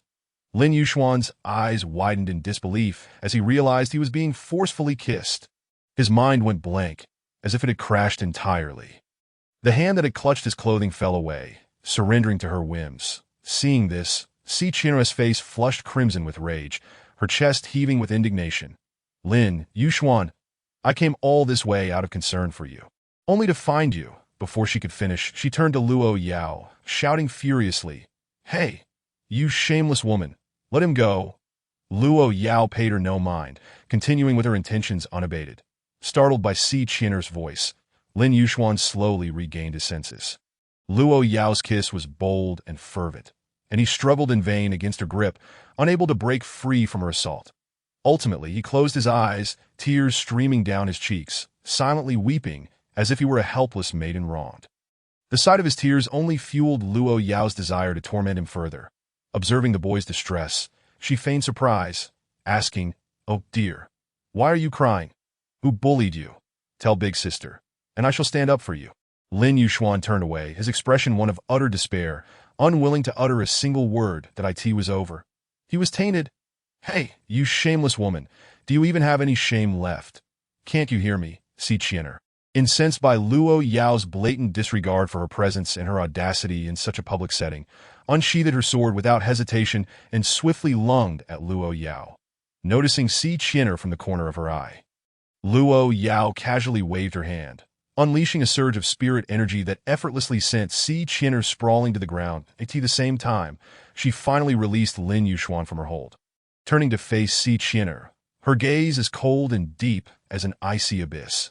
Locking onto her with unyielding intensity, Si Qian'er felt an indescribable pressure envelop her, as though a mountain of stone had settled upon her chest, making it difficult to breathe. Her instincts warned her that this seemingly aloof and beautiful woman was far from an opponent she could contend with. She was utterly outmatched. However, deep within Si Qian'er lies an indomitable spirit of defiance that makes her reluctant to concede defeat. She scrutinizes her opponent earnestly, a breathtaking visage, cascading ice-blue hair flowing down to her waist like a waterfall, gently swaying in the breeze. Her tall, statuesque form paired with long, slender legs resembles a celestial being descended from the heavens. Si Qian'er has never encountered a woman of such unparalleled beauty. There is not a single flaw to be discerned upon mere observation. Though she considers herself quite attractive in the presence of Luo Yao, she feels overshadowed, as if all brilliance has been monopolized by her rival. What good is beauty when one engages in such shameless acts? A cold smirk graces Luo Yao's lips, her expression brimming with disdain. Blonde-haired girl. I am in a good mood, so I'll spare you. Just get lost. Her words carry an oppressive force, as if intending to completely crush Sea Chinner. Sea Chinner bites her crimson lip tightly, her large, watery eyes reflecting not only anger, but also a hint of barely concealed grievance. Having been the cherished jewel of her family since childhood, she has never endured such humiliation. Yet, her stubbornness and pride refuse to allow her to bow her head easily. Gritting her teeth, she rises once more, the tip of her sword trembling slightly, but unwaveringly aimed at Luo Yao. Chapter 48. Enshrouded in mystery in the northern district, at the end of a dark alley. The moonlight slants down, casting a delicate silver glow over the shadowy passage. Two exquisite figures stand opposed like statues, surrounded by dazzling, radiant ethereal energy, as if two stars are quietly colliding in the night sky. A sudden gust of wind sweeps through, carrying the coolness of night and an air of uncertainty between the two silhouettes. Si Chinner, enveloped in a light green ethereal force that resembles vibrant spring vines, stands poised, her sword glinting coldly as it points towards her adversary. Across from her, Luo Yao exudes an icy and aloof demeanor, her ice-blue energy flowing languidly around her, akin to frost and snow frozen in the winter, emanating a chilling aura that sends shivers down one's spine. The flickering gleam of their ethereal energies reveals the vast disparity in their strengths. While Si Chinner is undeniably gifted, she still pales in comparison to Luo Yao. Just as the two are about to engage, a sharp voice interrupts. "Stop right there." Both women turn to see Lin Yuxuan hastening towards them, intervening just in time. The young man's reddened eyes betray his recent tears, the traces of which have yet to dry on his face. His voice, tinged with sobs, echoes through the still alley. Luo Yao, upon witnessing the boy's vulnerability, cannot help but let out a soft laugh. "My apologies, but I am professionally trained to maintain composure. I only break character when it's absolutely unavoidable." After having just bullied him to tears, he now appears to play the peacemaker, his voice adorably fierce, yet utterly lacking in intimidation. Oh, rather, it should be said that he never possessed any intimidation to begin with. That Si Chinner, on the other hand, does not react as strongly, but soon turns away, covering her mouth in an attempt to stifle her laughter. Yet, the more she thinks about the scene, the funnier it becomes, until she finally bursts into uncontrollable laughter. Lin Yuxuan feels his dignity as a man is being mocked, and in a fit of anger, he exclaims, "Stop laughing already." But as soon as he utters the words, both women laugh, even harder, that if you keep laughing, I'll... Lin Yuxuan's threat falters as he realizes that, with his meager strength, he cannot defeat either of them. The more he thinks about it, the more frustrated he becomes. "All right, little Xian, step aside. This is a matter for us women." Si Chinner's expression turns serious as she addresses Lin Yuxuan. He quickly shakes his head, signaling her not to engage. He understands Luo Yao's formidable prowess. If he were to truly provoke this fierce woman, the consequences would be dire, while Si Chinner possesses some strength. Compared to Luo Yao, she is merely a firefly against the brilliance of the moon. Even the powerful ghost mask of the heavenly position realm had been swiftly defeated. What storm could she possibly stir at her earthly position level? Yet, Si Chinner's inherent pride prevents her from yielding easily. Knowing full well the danger she faces, she nonetheless marches forward, undeterred. With no other choice, Lin Yuxuan steps in front of Luo Yao once more. Despite his lingering anger towards her recent behavior, he must lower his head and plead humbly. "Sister, please don't fight. All right?" Luo Yao gazes at him, her demeanor softening as she suppresses a smile, teasingly saying, "Weren't you just fierce a moment ago? What happened to that bravado?" Lin Yuxuan lowers his head further, even pulling lightly at the hem of Luo Yao's skirt, unable to resist the urge to tease him further. She smirks. "If you want me to stop, then you must beg me. Please call me master." Lin Yuxuan's face instantly flushes crimson. After a moment's hesitation, he whispers, "Master, I beg you." Satisfied, Luo Yao nods and gently ruffles the boy's hair, dispelling her ethereal energy. Meanwhile, Si Chinner glares at the scene, gritting her teeth in frustration, and shouts, "Little Xian, you don't have to beg that woman, and you certainly shouldn't fear her, that I will not rest until I settle this score with her." With that, she raises her sword high, resolutely charging towards Luo Yao. Noticing her movement, Luo Yao's brow furrows as she coldly remarks, "Are you still not done? If it weren't for his presence, you would have already become an ice statue." Just as the two are about to clash again, Lin Yuxuan feels a wave of dread wash over him. Suddenly, an eerie cat's meow echoes from deep within the alley. Lin Yuxuan instinctively turns to look, only to catch a glimpse of a black cat with emerald green eyes darting into the shadows. Hey, IS&T that the cat I encountered earlier. The moment he locks eyes with the feline, a sharp pain pierces his head. Gradually, a strange white mist begins to rise from the depths of the alley, swiftly enveloping the area. Lin Yuxuan feels dizzy, struggling to maintain his balance, and then everything goes black as he collapses to the ground. Little one, what's wrong? Little Xin. The sudden turn of events causes both women, who had just been at odds, to change their expressions drastically. Luo Yao, quick on her feet, rushes to support the boy as he begins to fall. Sensing the thickening mist surrounding them, her expression turns serious as she says, "This fog is dangerous, and we must get him out of here, quickly." Si Chinner, realizing the urgency of the situation, asks, "What about you? What will you do?" Surprisingly, the two women, previously at each other's throats, now express concern for one another's safety, that I'll hold them off. You take him and leave. Luo Yao swiftly gestures, conjuring ethereal seals that coalesce into an invisible barrier before her. Without hesitation, Si Chinner hoists Lin Yuxuan up and dashes towards the alley's exit. When Lin Yuxuan finally opens his eyes again, he finds himself in a familiar room, the elegant abode of Si Chinner. He shakes his head and gazes out the window where the sun shines brilliantly. It is already afternoon. What just happened? Did I really faint for that long? He rises from the bed, feeling somewhat heavy-headed. His physical and ethereal energy is abundant, indicating he has met the conditions for a breakthrough. Hearing movement in the room, a maid hurriedly pushes the door open and rushes in. Young master. Yuri finally awake. I'll go fetch the young lady right away. With that, she dashes out in a flurry. Moments later, Si Chinner enters, her delicate features etched with worry. Little Xin, how do you feel now? Sister Chinner, I feel invigorated, as if I could take down 10 bulls with a single punch. Si Chinner chuckles, you could take down bulls? At least your head seems to be all right. Lin Yuxuan grins. Sister Chinner, what happened to me? Why did I suddenly faint? The doctor said you were fine. It was just a temporary blockage of your ethereal flow. You simply need to rest. Lin Yuxuan scratches his head, pondering, a blockage? But I've never experienced anything like that before. The image of the strange black cat flashes in his mind, especially its emerald green eyes. That it seems that this condition arose the moment they locked gazes. Lost in thought, he ultimately sighs in frustration. By the way, Sister Chinner, what about that woman? Chapter 49. Departure. By the way, Sister Chinner, what about that woman? Upon hearing this, Si Chinner steps forward, grabbing Lin Yuxuan by the ear. Her exquisite face flushed with irritation. Just the thought of that woman infuriates me. Who is she? What is her background? And what is your relationship with her? Ouch, Sister Chinner, please let go.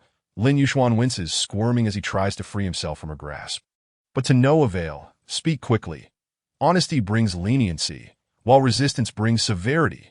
Sister Chinner, I really don't know her. Stop lying. You two were so close just now, and you dare say you don't know her? Do you think I'm a fool? The delicate visage of Si Chinner was suddenly tinged with a blush, as her mind involuntarily replayed the scene from the previous night, where Lin Yuxuan was forcefully kissed by that enigmatic woman. A wave of irritation surged within her, causing her grip to unconsciously tighten. Oh dear. Sister Chinner, I speak nothing but the truth. Lin Yuxuan exclaimed, wincing in pain as he hastily begged for her mercy. He swiftly recounted everything that had transpired since their first encounter with Luo Yao up to the present moment. Sister Chinner, you must believe me now, right? Si Chinner scrutinized Lin Yuxuan with skepticism.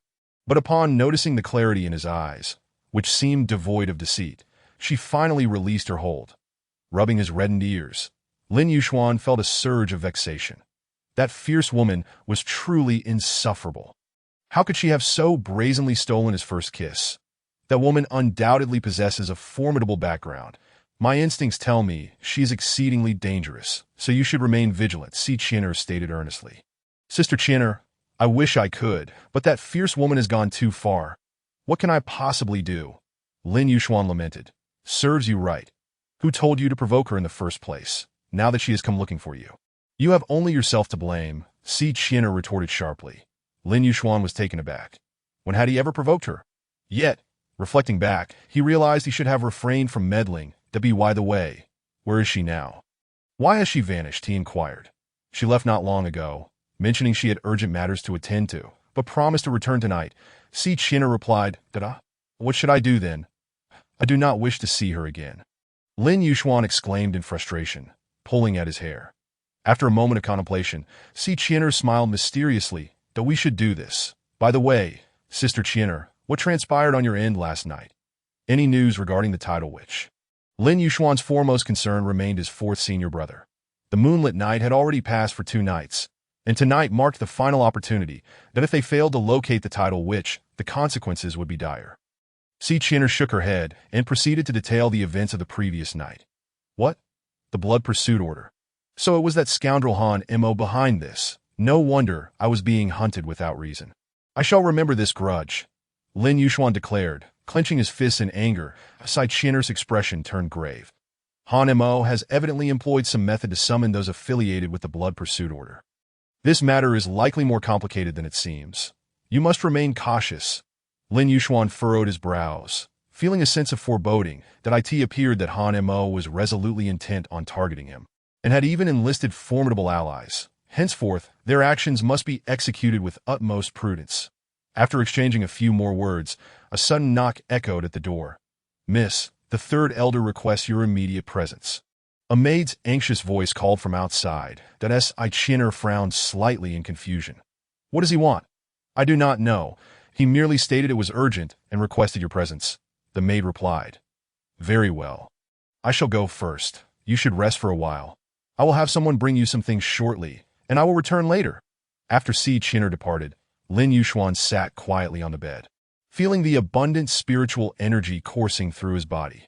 Before long, a servant entered the room, placing several items on the table before quietly retreating. Lin Yuxuan felt invigorated. The spiritual energy within him felt ample, and he was eager to attempt a breakthrough. Since arriving in Yunzhou, he realized his abilities were utterly inadequate. Previously, while on the mountain, he had not placed much emphasis on cultivation, as he had been sheltered by his master and senior brothers. Cultivation had been a matter of merely going with the flow. However, being out in the world had illuminated the significance of strength. Resolving to no longer hesitate, Lin Yuxuan promptly settled into a meditative position on the bed, channeling the spiritual energy within him to break through the mid-stage of the heart control realm. As moments ticked by, he concentrated all his mind, continuously adjusting his breath, guiding the energy through his meridians. After approximately 2.5 hours, Lin Yuxuan finally sensed the opportunity for a breakthrough. He closed his eyes tightly, summoning every ounce of strength to gather the energy within his dantian. Suddenly, a powerful force erupted from his dantian, shattering the barrier of the mid-stage heart control realm. Lin Yuxuan opened his eyes, excitement shimmering within them. Lightly leaping off the bed, he reveled in the newfound agility of his body. Is this what it means to be in the mid-stage of the heart control realm? Lin Yuxuan mused, feeling the spiritual energy within him had significantly strengthened, that he felt confident that should he encounter the equally matched Mo shooting again, he could defeat her in a single strike. Yet he pondered when he might reach the state realm. Upon achieving that stage, his spiritual energy would transform into a pure spiritual power, a complete qualitative shift. Not only would he be able to absorb more refined celestial spiritual energy, but his spiritual power would also possess corresponding attributes. Entering this realm would signify a true advancement in cultivation. The thought of his spiritual energy manifesting in a colored form, imbued with attributes, was exhilarating. For instance, the fierce woman possessed ice blue, ice attribute spiritual power. Sister China had greenwood attribute spiritual power. And his fourth senior brother, Yuwen, wielded azure wind attribute spiritual power, that he could not help but wonder what attribute his own spiritual power would possess. Shaking off such thoughts, Lin Yuxuan concluded that he still had a considerable distance to go before reaching that realm. After finishing his cultivation, feeling somewhat restless, he pushed open the door and strolled leisurely through the elegant courtyard. Strangely enough, Sister China had been gone for quite some time. Why had she not returned yet? As Lin Yuxuan ambled through the courtyard, he admired the beautiful surroundings and tranquil atmosphere. Eventually, he arrived at the edge of a serene lake, its crystal-clear waters reflecting the sky and trees, creating a picturesque scene. Just as he was entranced by the beauty, A sudden uproar broke the tranquility, as he faintly heard a heated argument nearby. Recognizing Sister Chinner's voice among the commotion, Lin Yuxuan moved closer to investigate. One voice belonged to Si Chinner, while the other, sharp and piercing, likely belonged to the fourth elder of her family to Chinner. This matter is non-negotiable. You must return. The fourth elder insisted that I have already stated that I will return on my own accord in a few days. There's no need for your concern. Si Chinner retorted defiantly. I asked this because of that mysterious boy.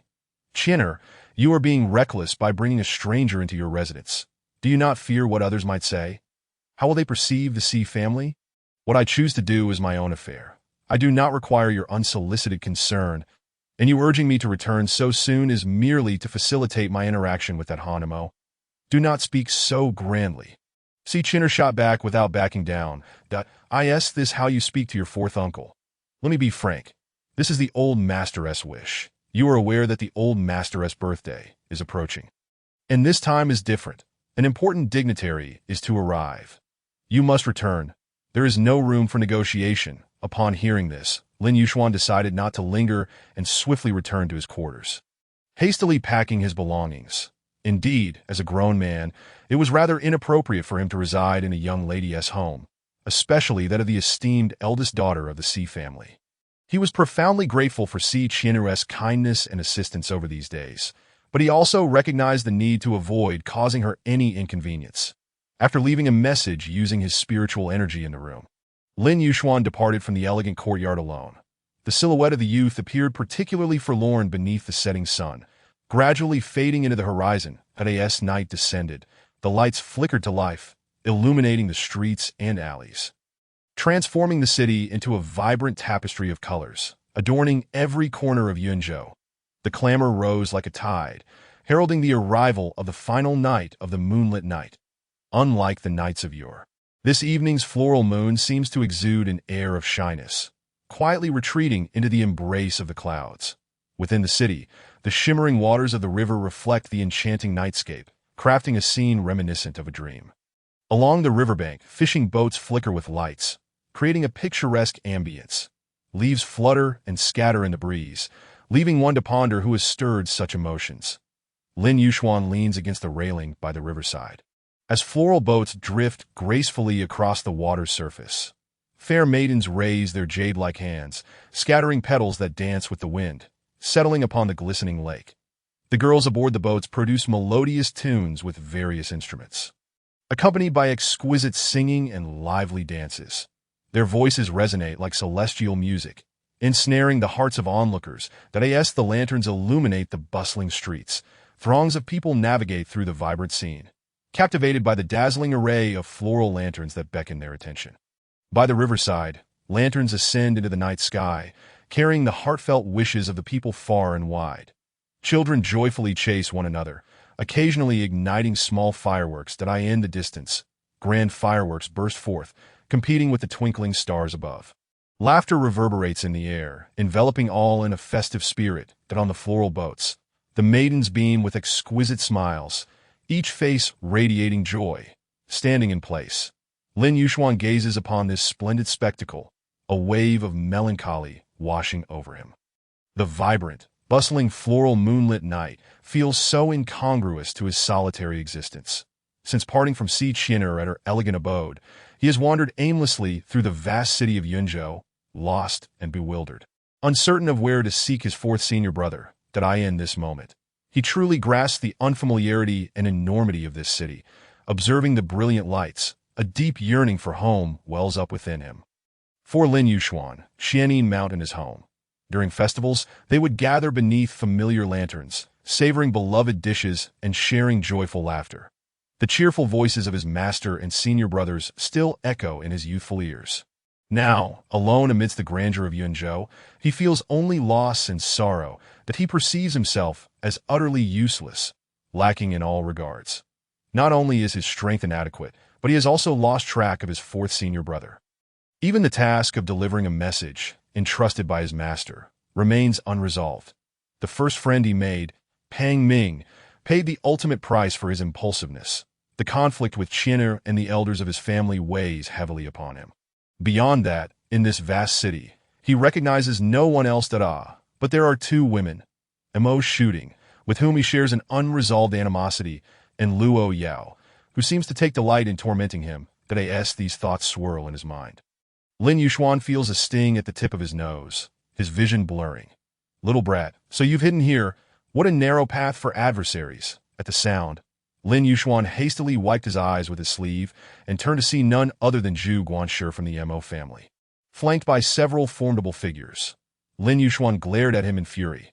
This scoundrel was the catalyst for his and Pang Ming's encounter with the Mo Shooting, and Pang Ming's demise was undoubtedly linked to this wretched individual.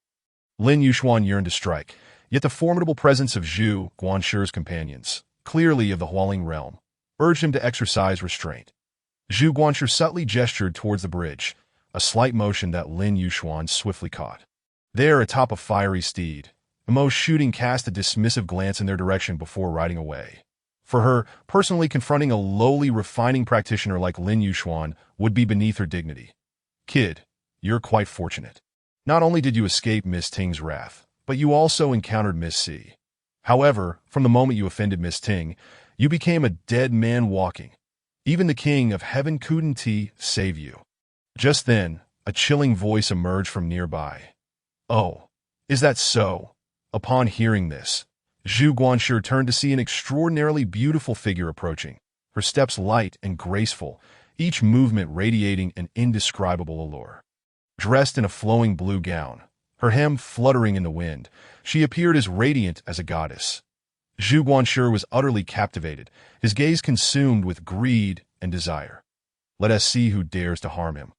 My dear lady, do you know him? How about you entertain us a bit, and I might let the boy go. Hearing this, Lin Yuxuan silently admired the absurdity of the situation. Clearly, this man had lost his senses in the presence of beauty.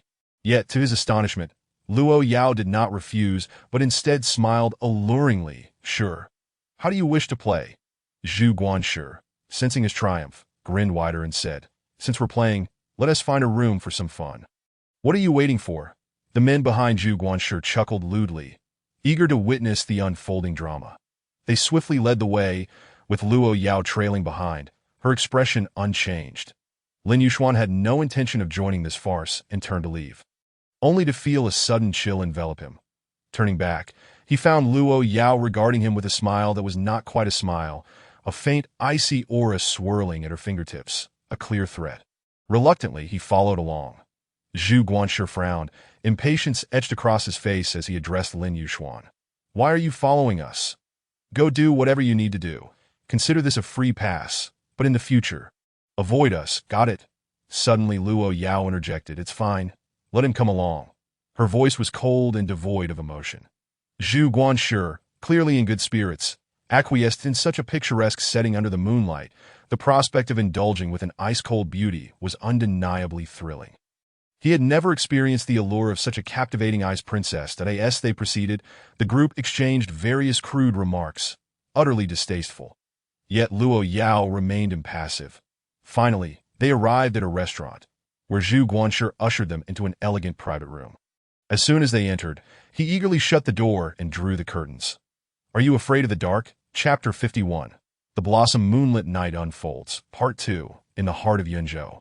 Within a spacious and refined private room of a riverside tavern. My lady, shall we begin? Zhu Guanshi grinned lewdly, carelessly tossing aside his outer garment, clearly impatient. Kid, just watch closely and learn. Once we're satisfied, perhaps you'll get a taste of pleasure too. Huh? The other Hualing realm figures joined in with sinister smiles. Lin Yuxuan regarded Zhu Guanshi with an expression of disbelief, but the latter seemed to perceive a hint of pity and schadenfreude in his gaze. Zhu Guanshi approached Luo Yao, intent on seizing her. However, she swiftly lifted her leg, delivering a powerful kick to his chest, sending him crashing against the wall. What a spectacular kick! Lin Yuxuan found himself awestruck by Luo Yao's elegance. Elegance never goes out of style. Zhu Guanshi, caught off guard by the sudden attack, clutched his chest and struggled to rise. His face darkened with rage as he bellowed, Damn it, you filthy wench. How dare you kick me, brothers, attack. The several Hualing realm warriors in the room swiftly drew their weapons, launching themselves at Luo Yao without mercy. Yet, they were met with her icy blue gaze, radiating an extreme chill. With grace, Luo Yao waved her hand, summoning a chilling whip of ice-blue energy that materialized in her grasp. The whip glimmered ominously, as if capable of freezing anything in its path. Lin Yuxuan could only catch a fleeting glimpse of the whip, moving with such speed that it surpassed the limits of human perception. In an instant, the Hualing realm warriors disintegrated upon contact with the whip, their cries extinguished before they could escape their lips, leaving only a few snowflakes drifting in the air, adding a touch of ethereal beauty to the fleeting yet harrowing scene. Zhu Guanshi's expression morphed into one of sheer disbelief, transforming from shock to profound terror. Those were several Hualing realm warriors. Just like that, they vanished. As Zhu Guanshi regained his senses, he finally comprehended the enormity of the terrifying entity he had provoked. His body involuntarily trembling in fear, in a state of panic, he hurriedly crawled to Luo Yao's feet, desperately slapping his own face while repeatedly bowing his head, his voice filled with pleas for mercy. "My lady, I have truly been blind and have dared to offend you. Please, in your boundless mercy, spare me this time."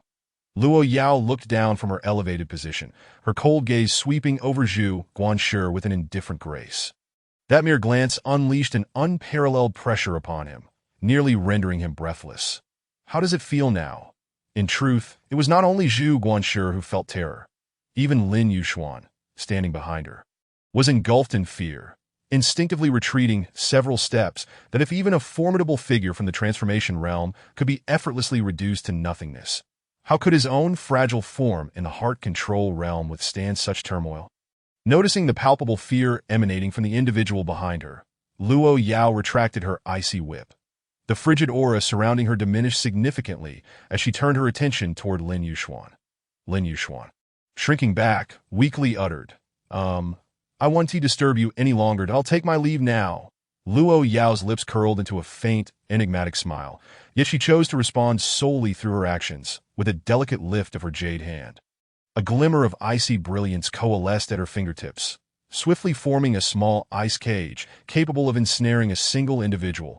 Upon witnessing this spectacle, Lin Yuxuan's heart tightened, fearing that the icy prison was intended for him.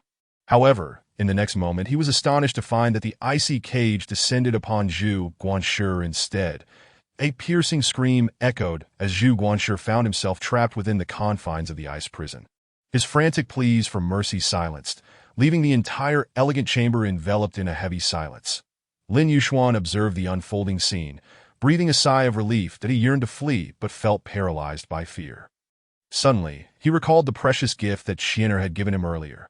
Yes, how could I have forgotten it? Elated, Lin Yuxuan hastily retrieved a black scroll from his bosom. Now was the time to use it. Indeed, this was the spatial scroll that Yandere had gifted him, instructing that it could be utilized to escape from insurmountable crises or from this fierce woman. Before departing, he had intended to utter some harsh words or insults, considering how despicable she was. Yet when the words reached his lips, he found himself unable to voice them, ultimately managing to stammer, "Fierce woman, farewell. I hope we never meet again." Luo Yao crossed her arms, silently observing his performance. Showing no inclination to intervene, Lin Yuxuan sensed that something was amiss but decided to prioritize his escape. He threw the spatial scroll, only to discover, to his dismay, that he remained rooted in place, with no change in his situation. What? What is happening? Could it be that Yandere gifted me a counterfeit spatial scroll? That cannot be. Yandere would never deceive me or wish me harm. At that moment, Luo Yao approached him step by step, a teasing expression gracing her features. She halted before him, smiling as she said, "Curious about why your spatial scroll has failed, little one?" Lin Yuxuan's eyes widened in disbelief as he awaited her explanation. "Quite simple, really. I have sealed the space." "Sealed the space?" he stammered, incredulity painted across his face. He had read about spatial sealing in books, a power reserved for the most extraordinary of beings. Once employed, it rendered the entire space impenetrable, allowing no escape, not even for a mere mosquito. Just how terrifying must her strength be? Is she even human? She appears to be only a few years older than myself. Lin Yuxuan had encountered many prodigies, but none like her had ever crossed his path. "I have told you, without my permission, you cannot leave." Luo Yao's voice was icy, laden with a formidable pressure. Now, let us settle the score for your earlier taunts. Please don't come any closer, Lin Yuxuan exclaimed, terror-stricken as he beheld the enchanting figure drawing near, instinctively retreating to maintain distance. However, just as he was about to back against the wall, Luo Yao struck with lightning speed. Seizing the back of his head and kissing him without warning, Lin Yuxuan's eyes widened in shock. Not again. He began to resist vehemently, pushing against Luo Yao in a desperate attempt to break free from her grasp. "Don't move, be good," she whispered coolly in his ear. Yet he persisted in his resistance. Growing frustrated, she released him momentarily, then forcefully pinned him against the wall that he had never shown such defiance before. With a fist striking the wall, the entire space seemed to tremble. "You refuse to listen again, don't you?" Her tone was laced with a hint of menace. "I am not your delicate chinner. I possess the means and strength to handle you. If you continue to disobey, I won't hesitate to confine you forever. You shall never escape." Lin Yuxuan bit his lip tightly, his eyes misting with unshed tears. Why did he feel so powerless? Why was he perpetually victimized by her? Why was Chinner so kind and understanding, while she was fierce, cruel, and domineering? Reflecting on past events, he wondered if his fourth senior brother had not accompanied him to Yunzhou. Would the mishaps have occurred? If he had not acted impulsively, would Pang Ming have still been alive? Would Qin have quarreled with the clan elders? On multiple occasions, he had been on the brink of death. Although she saved him, he ultimately still suffered at her hands. What had he done to deserve this? In that moment, Lin Yuxuan could no longer contain the tumultuous emotions surging within him. The overwhelming sense of grievance and loneliness burst forth like a dam breaking, cascading down his cheeks in a torrent of tears. The emotions he had long suppressed crumbled in an instant. At last, he cried out in despair, "Go ahead, lock me up right now, Wu," as the boy wept. He cried out, "You wicked woman, why do you always bully me? What have I done to provoke you? What am I to you, a toy, a pet, or a slave? Why do you always come to my rescue, only to torment me afterward? Why do you give me hope, only to dash it away? Why, Wu?" Hearing Lin Yuxuan's cries, Luo Yao felt as though her heart were being pricked by needles, a pang of pain coursing through her. She quickly enveloped the boy in her warm embrace. "That I'm sorry. I only wished to tease you, never to hurt you. How could I bear to harm someone I cherish so deeply?" Lin Yuxuan struggled in her arms, his small fists pounding against her back. "You wicked woman, Wu. I detest you." Upon hearing this, Luo Yao tightened her embrace. "I'm sorry. Sister was wrong. Will you forgive me?" As Luo Yao's once icy voice softened, Lin Yuxuan found solace in her words, crying even more fervently in her embrace. Luo Yao held him closely, gently comforting him. Time passed, though Lin Yuxuan was unaware of how long it had been, until he finally ceased his tears. Lifting his gaze to meet Luo Yao's adoring eyes, that he quickly lowered his head, suddenly aware of his position nestled between her soft curves, his face burning crimson. He hastily extracted himself from her embrace. Meanwhile, Luo Yao tenderly wiped the tears from his face. Lin Yuxuan did not shy away. After releasing his pent-up emotions, he felt a sense of calm washing over him. Her hand was cool to the touch, delicate and soft, exuding a subtle fragrance. With his face still flushed from crying, the contrast of her cool, jade-like hand against his warm skin was utterly soothing. "What a little crybaby! How did I never notice how much you love to weep?" Lin Yuxuan lowered his head slightly, unable to meet her gaze. "You ungrateful little one. I have been tirelessly working to save your brother, and I had planned to surprise you tonight. Yet I never imagined you would view me in such a light." Luo Yao feigned indignation, turning her head away from him, upon hearing that his brother had been successfully rescued. Lin Yuxuan's eyes lit up, and he eagerly inquired, "Is it true? Have you really saved my fourth senior brother? Where is he now?" Luo Yao pretended not to hear. Lin Yuxuan rushed to stand in front of her, urgency evident in his voice. "Sister, dear sister, please tell me." Luo Yao remained unmoved, offering no response to him. Lin Yuxuan leaned closer to her ear once more, gently calling out, "Master." Upon hearing this, Luo Yao's beautiful eyes instantly sparkled with life, finally showing a reaction as she gazed at the bashful youth before her, the corners of her mouth lifting ever so slightly.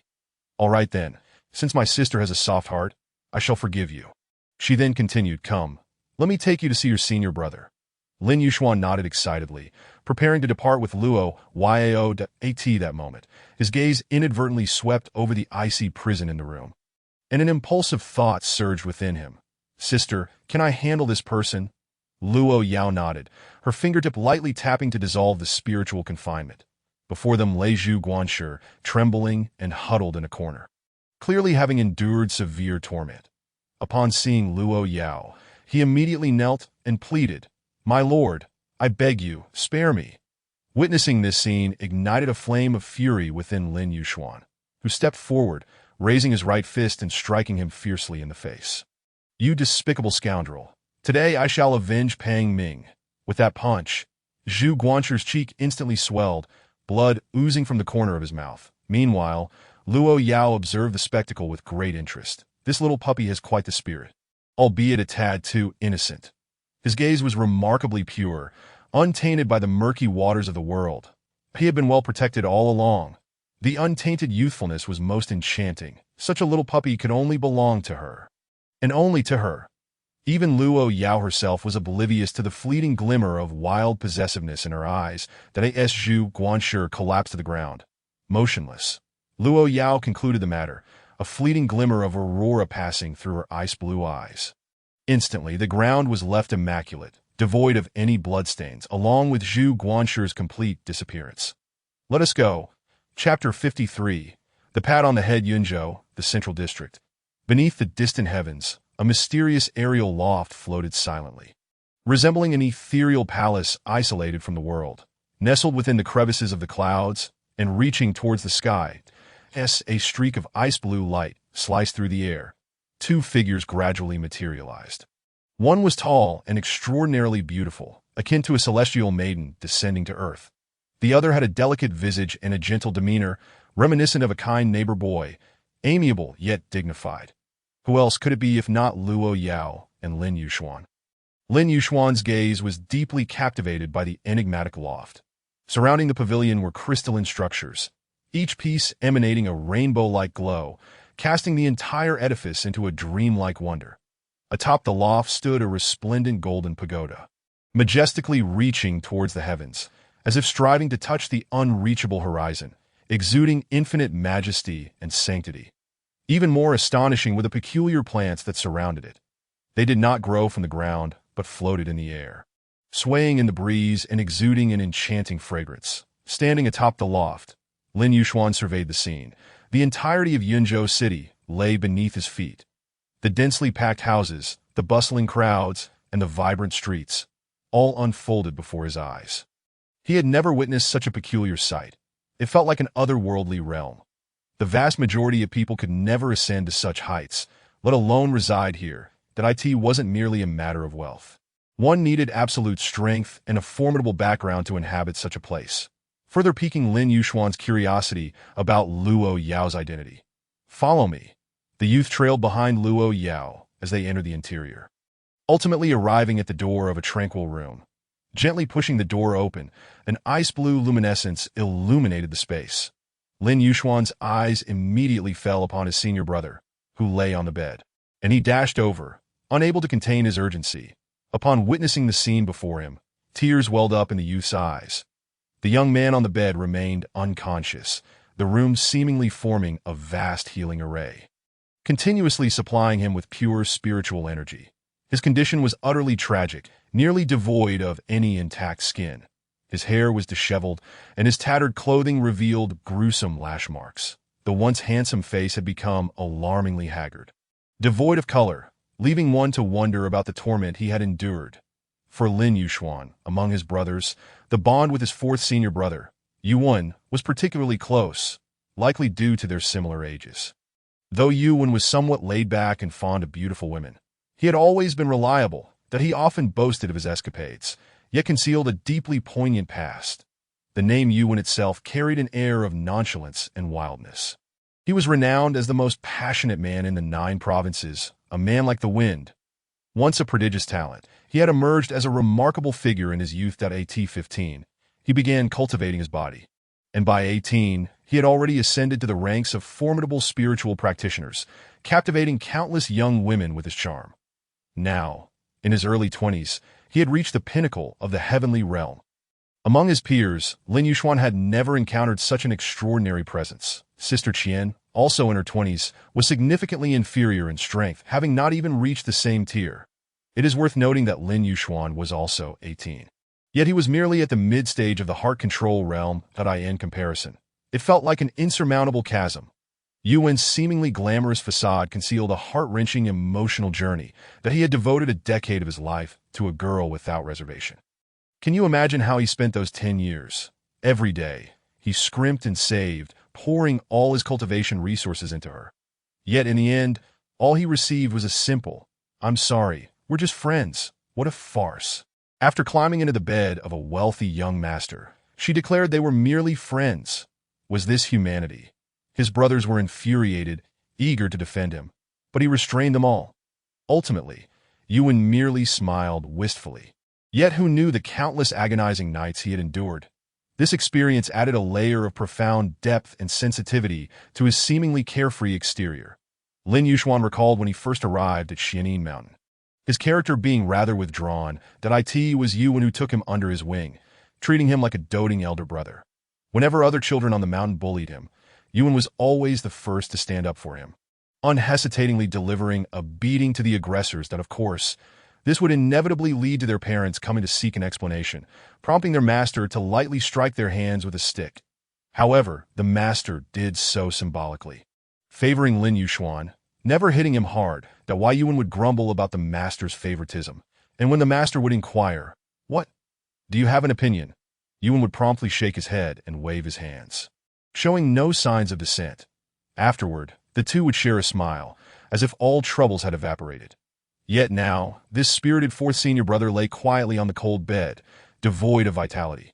Witnessing this, Lin Yuxuan felt a sharp pang in his heart, tears streaming uncontrollably down his cheeks. Beside him, Luo Yao, witnessing the scene, gently wiped the tears from his face, softly saying, "Had I known, I would have refrained from bringing you here. I cannot bear to see you cry." Internally, she mused, "Only I may make you cry. That brings me joy." When I found him, he was on the brink of death, being pursued. Thankfully, I arrived in time. He is now out of danger, and I believe he will awaken soon. Upon hearing these words, Lin Yuxuan finally felt a portion of his anxiety ease. "Sister, I truly thank you." During this period, Lin Yuxuan had been constantly worried about his fourth senior brother's safety, but he could hardly bear to contemplate what he would do if his senior brother never returned. How would he face their master and the other senior brothers? Luo Yao patted his head, her eyes filled with affection, conveying unspoken understanding. Does anyone truly grasp the significance of this head pat? It's a guaranteed kill. The sensation of being cherished left Lin Yuxuan somewhat flustered, his gaze fixed on the once fierce woman who had always bullied him, and he found himself experiencing an unusual feeling.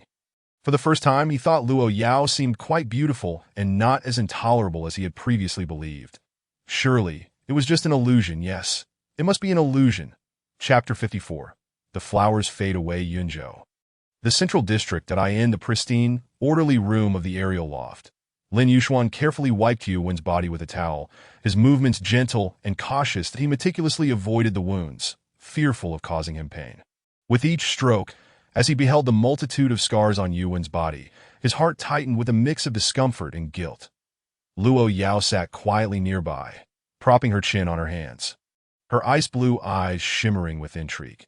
She gazed intently at the busy youth, a smile unconsciously gracing her lips. Gentle, focused, attentive. The more she watched, the more she liked him. In this world of emotions, nothing compares to the refreshing taste of summer plum soup served in exquisite white porcelain. The sound of crushed ice clinking against the bowl. This perhaps encapsulates the essence of harboring affection for someone, an inexplicable feeling that arises simply from encountering the right person at the right moment. After tending to her tasks, Lin Yuxuan replaced the bandages, and in a simple gesture, changed Yuan's attire. Once she completed her duties, she turned to find Luo Yao gazing intently at her. "Dear sister, why are you still here?" Is there something amiss?" Luo Yao raised an eyebrow. "I was just changing my fourth senior brother's clothes. And you?" Luo Yao quickly realized, "I didn't see anything in my sister's eyes. There is only you. Once you appeared, there was no room for anyone else." Lin Yuxuan's face flushed crimson, and she hastily averted her gaze, stammering, What nonsense are you talking about?" Seeing the youth's embarrassment, Luo Yao smiled slyly, beckoning him closer. "Come here." After a moment of hesitation, Lin Yuxuan obediently approached and seated himself before Luo Yao. The unique aura she exuded, mingled with a delicate fragrance and an alluring chill, made Lin Yuxuan's heart race. His cheeks glowing like ripe apples, undeniably enticing. Noticing her intense stare, he swiftly changed the subject. "Sister, how did you find my fourth senior brother? And what about the title sorceress?" Luo Yao replied, "I discovered him in the wild forests outside the city, in a state of near death. After giving me a fleeting glance, he collapsed, pursued by numerous assailants. Once I dealt with them, I realized his injuries were severe, so I brought him here to recover. As for the title sorceress, I have yet to lay eyes on her. That wretched woman." Lin Yuxuan spat through clenched teeth, secretly adding the title sorceress to his list of vengeance. As they conversed, a brilliant beam of moonlight suddenly pierced through the window, illuminating Luo Yao. Her already ethereal beauty was accentuated under the moon's glow, rendering her breathtakingly divine. Lin Yuxuan found himself momentarily entranced, though he knew that the moonlight was not his own. At that moment, it felt as if it belonged to him. Initially, Lin Yuxuan harbored deep-seated animosity towards Luo Yao, perceiving her as a ruthless killer. However, witnessing her formidable strength only deepened his fear. Yet in moments of peril, she was the one who saved him. Unbeknownst to him, every time he found himself in danger and saw her, an inexplicable sense of reassurance washed over him. Lin Yuxuan was not devoid of emotion. He felt gratitude for her interventions. Yet after each rescue, he found himself subjected to her audacious teasing and her peculiar whims. Despite her constant bullying, it was undeniable that she was incredibly capable, effortlessly rescuing his fourth senior brother. Setting aside his earlier thoughts, Lin Yuxuan felt a burgeoning admiration for her. In the vast expanse of the Jiuzhou continent, strength was revered above all else. Imagine a woman of striking beauty, immense power, and unparalleled capabilities. What boy would not admire her? As Lin Yuxuan gazed at Luo Yao, he couldn't help but reflect on how his disdain for her had lessened, leaving him with a tangled mix of emotions that he couldn't quite decipher. "How do I look, sister?" Luo Yao's cool voice broke through his thoughts. Lin Yuxuan instinctively nodded, then snapped back to reality, hastily diverting his gaze. Luo Yao smiled. "If you like what you see, then gaze a little longer." "I don't mind." Upon hearing this, Lin Yuxuan quickly averted his eyes, too shy to meet her gaze again. After a moment, he stammered, "Sister, the flower moon has emerged. Let us take a stroll outside and allow fourth senior brother to rest peacefully." "All right." As the icy blue light flickered within the room, the two vanished from sight, leaving only Yuan lying quietly, though his fingers seemed to tremble slightly. The next moment, they found themselves by the riverside. The night deepened, a gentle mist swirling like a gossamer veil over the water's surface. The flower moon shyly parted the clouds, its sacred and radiant light cascaded upon the shimmering water, igniting golden fish scales that danced in the waves, creating a scene reminiscent of a dream. That a light breeze wafted over the river, carrying the fresh fragrance of blossoms, dispersing the last remnants of fog. Fireworks erupted within the city, and in the distance, flower boats glided across the river, blooming with golden sparks, elevating the atmosphere of Yunzhou City to a fever pitch. Lin Yuxuan and Luo Yao strolled side by side along the riverbank, their presence instantly drawing the attention of countless onlookers. Naturally, the majority of gazes were fixated upon Luo Yao, for her brilliance was simply unmatched. It wasn't that Lin Yuxuan lacked charm. Rather, his radiance was entirely overshadowed by hers. As a passerby might say, the female lead possessed beauty unparalleled, grace unmatched, pure as ice and jade, a transcendent beauty, captivating the world with her charm, her exquisite features sparkling like a lotus emerging from the water, vibrant and striking. The male lead? He was merely an individual. Lin Yuxuan felt as though he had become invisible, devoid of any presence. Yet, at that moment, Luo Yao took his hand, as they walked amid the shimmering river. It felt as if they were encountering each other anew, a celestial romance unfolding under the moonlit sky. Chapter 55. The moonlit night of flowers and the falling moon's affection in the heart of Yunzhou. The city center by the riverside, where gentle breezes caressed, bringing a touch of coolness and comfort.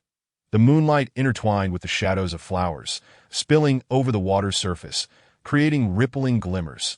The river lapped softly against the shore, producing a soothing sound. Luo Yao held Lin Yuxuan's hand as they ambled along the riverside path. Her icy blue hair danced with the wind, and the twinkling lights scattered across her face accentuated her cool and exquisite beauty. Lin Yuxuan's cheeks flushed. It was his first time holding a girl's hand, even if he was the one being led. Luo Yao's hand felt like a snow lotus on a winter's day, cool yet textured. Passers-by cast curious and envious glances, intensifying Lin Yuxuan's embarrassment, his heart pounding as beads of sweat formed in his palms that he contemplated withdrawing his hand. But Luo Yao's grip was firm, refusing to let go. Yet her cool touch was rather comforting, much to his delight. As they walked, an enticing aroma wafted through the air. Peering ahead, Lin Yuxuan spotted a bustling street filled with delectable treats. Stalls lined the road, overflowing with a myriad of mouth-watering delicacies. Grilled mountain chicken, crispy on the outside, tender on the inside, sweet and spicy. Yuan Ti regret it, a chorus of vendors echoed through the street. Lin Yuxuan was drawn to a particular stall. Crystal sugar hawthorn, sweet and delicious. His eyes lit up at the sight of the vibrant red sugar-coated hawthorn. Sister, please wait a moment. He hurriedly purchased several glistening, red sugar-coated hawthorns and rushed back to Luo Yao, presenting her with a skewer. Here, sister, enjoy some sugar-coated hawthorn, but you can only have one. The rest are mine as a token of gratitude for saving my fourth senior brother. Luo Yao smiled warmly. Accepting the sugar-coated hawthorn, I ask this your way of thanking me. Lin Yuxuan eagerly took a large bite, the familiar sweet and sour flavor flooding his mouth, and he closed his eyes in satisfaction, savoring the moment. Sister, you have no idea how delicious this is, he mumbled through a mouthful of the treat. That ASA child, whenever their master returned from an outing, he would bring back goodies for the disciples, and sugar-coated hawthorn was among them. Once, his fourth senior brother had stealthily swapped the smallest hawthorn for Lin Yuxuan's largest without him noticing, and Lin Yuxuan had been blissfully unaware, happily indulging. Unfortunately, his fourth senior brother had eaten too quickly and accidentally pricked his tongue with the skewer, resulting in a comical outburst of pain. Haha. Luo Yao chuckled softly, her cherry-like lips parting delicately as she cautiously took a small bite. But as they walked and nibbled, Lin Yuxuan animatedly recounted amusing tales from his childhood, eliciting playful smiles from the usually composed Luo Yao. Your master and brothers treat you exceptionally well. Of course. Let me tell you. As Lin Yuxuan recounted his stories with enthusiasm, Luo Yao listened intently, vivid images filling her mind. Listening to Lin Yuxuan's captivating childhood anecdotes, a twinge of envy welled within Luo Yao. For her, time had seemingly frozen in the frigid palace, devoid of companionship or anyone to confide in. Her mother often secluded herself for long periods, leaving her to face the endless cold and monotonous training alone. She scarcely knew what else she could do besides cultivate in the icy palace. Only the solitary figure draped in blue remained. Since childhood, she had been alone, caring for the stars of generations past. Luo Yao harbored a sense of envy towards Lin Yuxuan, who was surrounded by many admirers. But what of herself? Would anyone ever love her? Unbeknownst to them, they had arrived at a flight of steps. Feeling somewhat fatigued, Lin Yuxuan casually sought a place to rest. Observing this, Luo Yao promptly settled beside him. On the river, vibrant lanterns swayed gently upon the water, artfully forming a resplendent heart-shaped point one by one. Sky lanterns ascended into the night. Beneath the blossoms and the moonlight, the bright lanterns illuminated the tranquil sea. Above, the radiant moon appeared to shine even more brilliantly than usual, quietly suspended in the night sky, akin to a benevolent deity silently observing the joys and sorrows of humanity. The floral gears surrounding the moon radiated a kaleidoscope of colors, casting a luminous glow across the realm. Within the city of Yunzhou, rooftops were already crowded with spectators. Even those lofty figures who usually held themselves in high regard humbly clasped their hands together, earnestly beseeching the moon and lanterns above for blessings and wishes. Atop a majestic tower, a graceful silhouette knelt with hands joined in silent prayer. Her lustrous black hair was tied back in a ponytail, radiating an air of beauty, and she exuded the essence of youthfulness. That wretched little scoundrel! How dare he sneak away without bidding me farewell? Just wait until our next encounter. I shall have my revenge. Oomph, she murmured softly, her tone shifting to one of deep concern that I wonder how he is faring now. The outside world is fraught with danger, and he is being hunted by the Blood Order. She longed to venture out to find him, but since that fateful day, she had been forcibly taken back home and confined. Little one, you must be cautious. In another chamber, a young man wielding a folding fan stood quietly. Behind him stood a man adorned with a silver mask. Have you discovered the whereabouts of that boy, and what transpired that night? Have you clarified the matter? The masked man shook his head. Continue the investigation. We must locate that boy. He must be found alive or dead. In the uncharted forests of Yunzhou continent, at the peak of a steep mountain shrouded in mist, a figure clad in a black robe stood in silence, gazing at the bright moon and its floral companions in the sky. Cloaked in shadows, her face remained obscured, but her silhouette hinted at her femininity that a black cat lay perched upon her shoulder. Resembling a sculpted figure, upon closer inspection, its eyes glimmered with an emerald hue, exuding an eerie allure. Suddenly, a figure descended from the heavens with the swiftness of lightning, radiating a searing aura. Its crimson eyes sparkled with a disquieting brilliance. He knelt on one knee, respectfully bowing before the black-robed figure. How is the plan progressing? The voice of the robed woman was soft and enchanting, yet carried an irresistible weight of authority that lady. All is prepared. We await your command. Excellent. In the central district of Yunzhou, Lin Yuxuan and Luo Yao sat side by side on the steps of an ancient temple, their gazes instinctively following the ascending sky lanterns. They engaged in light-hearted conversation.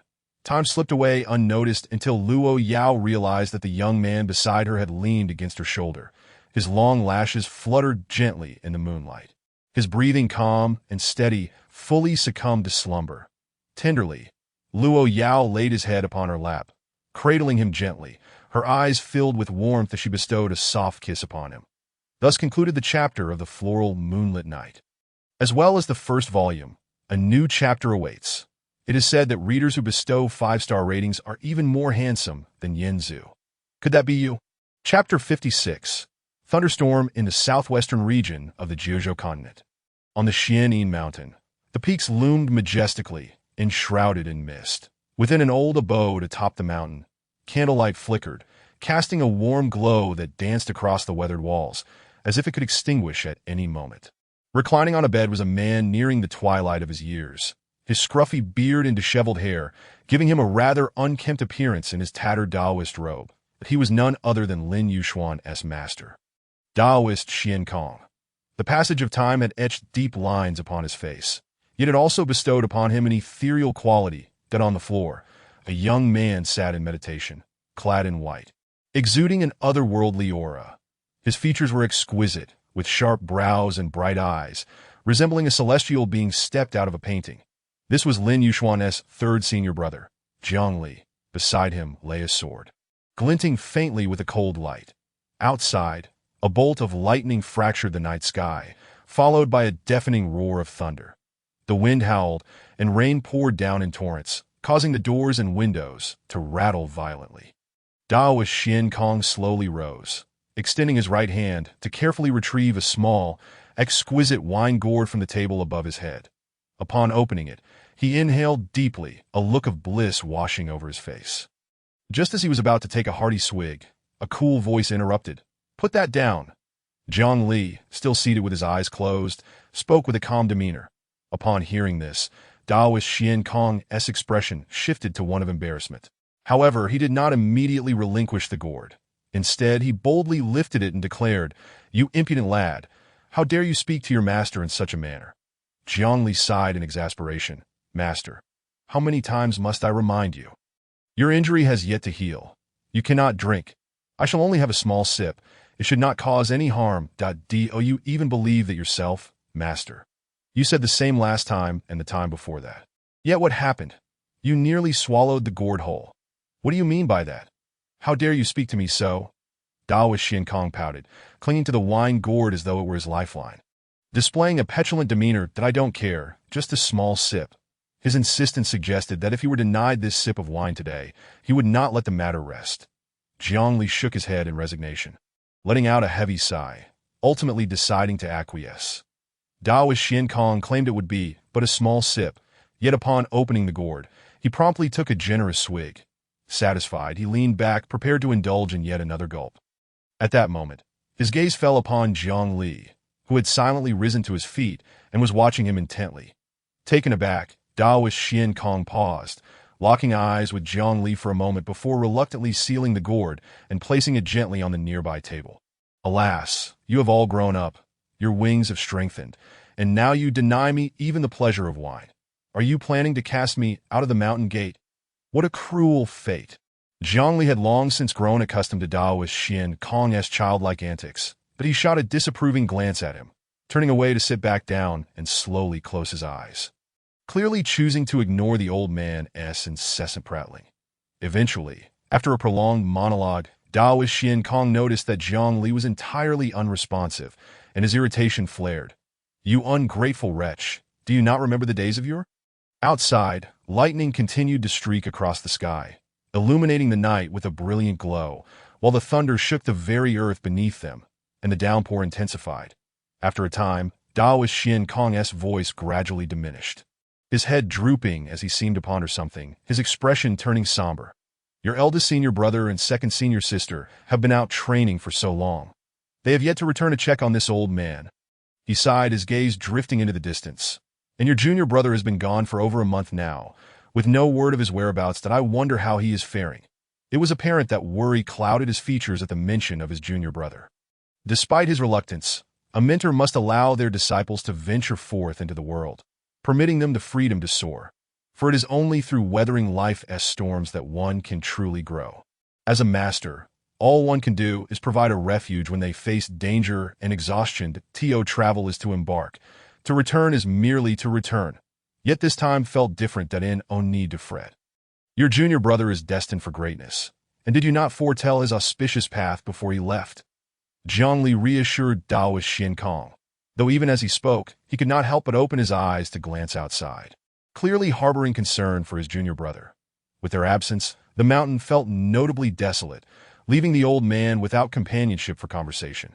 Master, am I not still here? Zhang Li remarked. Daoist Xian Kong, upon hearing this, shot him a disdainful look. You spend all your time toying with that old, broken zither or that rusty sword, like a simpleton. Your presence makes little difference. Zhang Li was suddenly struck by an overwhelming wave of emotional turmoil. To others, he may have appeared aloof and taciturn. Yet this demeanor was merely a reflection of his character. He had never been adept at expressing his feelings, nor could he indulge in the playful antics that his fellow disciples often engaged in with their master. Zhang Li opened his mouth to speak, but found himself at a loss for words, caught in an awkward silence. Daoist Xian Kong paused momentarily, sensing that something was amiss, as if he had overlooked a crucial detail. Yet he could not articulate what it was. After a brief interval, realization dawned upon him, and he exclaimed, By the way, where has that rascal Yuan disappeared to? It has been ages since I last saw him. He wandered off to some dubious place again, has he? The corners of Zhang Li's mouth twitched slightly, and he couldn't help but reflect on the undeniable truth of his master's nature. Among the entire mountain, the most beloved were undoubtedly the little junior brother and the second senior sister, while the eldest brother fared slightly better than he and the fourth junior brother. The two of them were the most downtrodden. Nevertheless, Zhang Li instinctively perceived his standing to be a notch above that of the fourth junior brother. That asked for the reasoning behind this belief. A duel would reveal all, wouldn't it? At that moment, Zhang Li spoke up. Master, if I am not mistaken, the fourth junior brother should currently be with the little junior brother. Outside the window, the thunder rumbled on, and flashes of lightning streaked across the sky as a dark figure suddenly materialized in the air hundreds of miles away. Chapter 57. The Sound of Thunder. Lingzhou Continent, Southwest Region, Xian Yin Mountain. The thunder roared across the horizon, akin to the growl of a colossal beast, resonating deeply within the soul. The howling wind swept past, carrying an unsettling chill, while the lightning sliced through the inky night sky, illuminating the world in fleeting bursts of brilliance that end the skies hundreds of miles away. As bolts of lightning cleaved through the air, a shadowy figure emerged quietly. Each time the lightning briefly illuminated the heavens, the silhouette of the cloaked figure could be discerned, darting through the sky with lightning speed. When the thunder flashed, he was already several dozen miles away. When the light dimmed, he seamlessly melded into the darkness, as if he had never existed. Soon, the enigmatic figure in black appeared above Xian Mountain.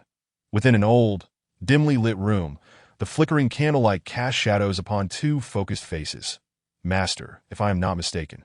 The fourth junior brother should currently be with the little junior brother. That troublesome lad always seemed to vanish without a trace, never allowing anyone a moment's peace. When he returns, he will certainly face a thorough reprimand. Daoist Shinkong furrowed his brow and remarked, however, this is not entirely unfavorable.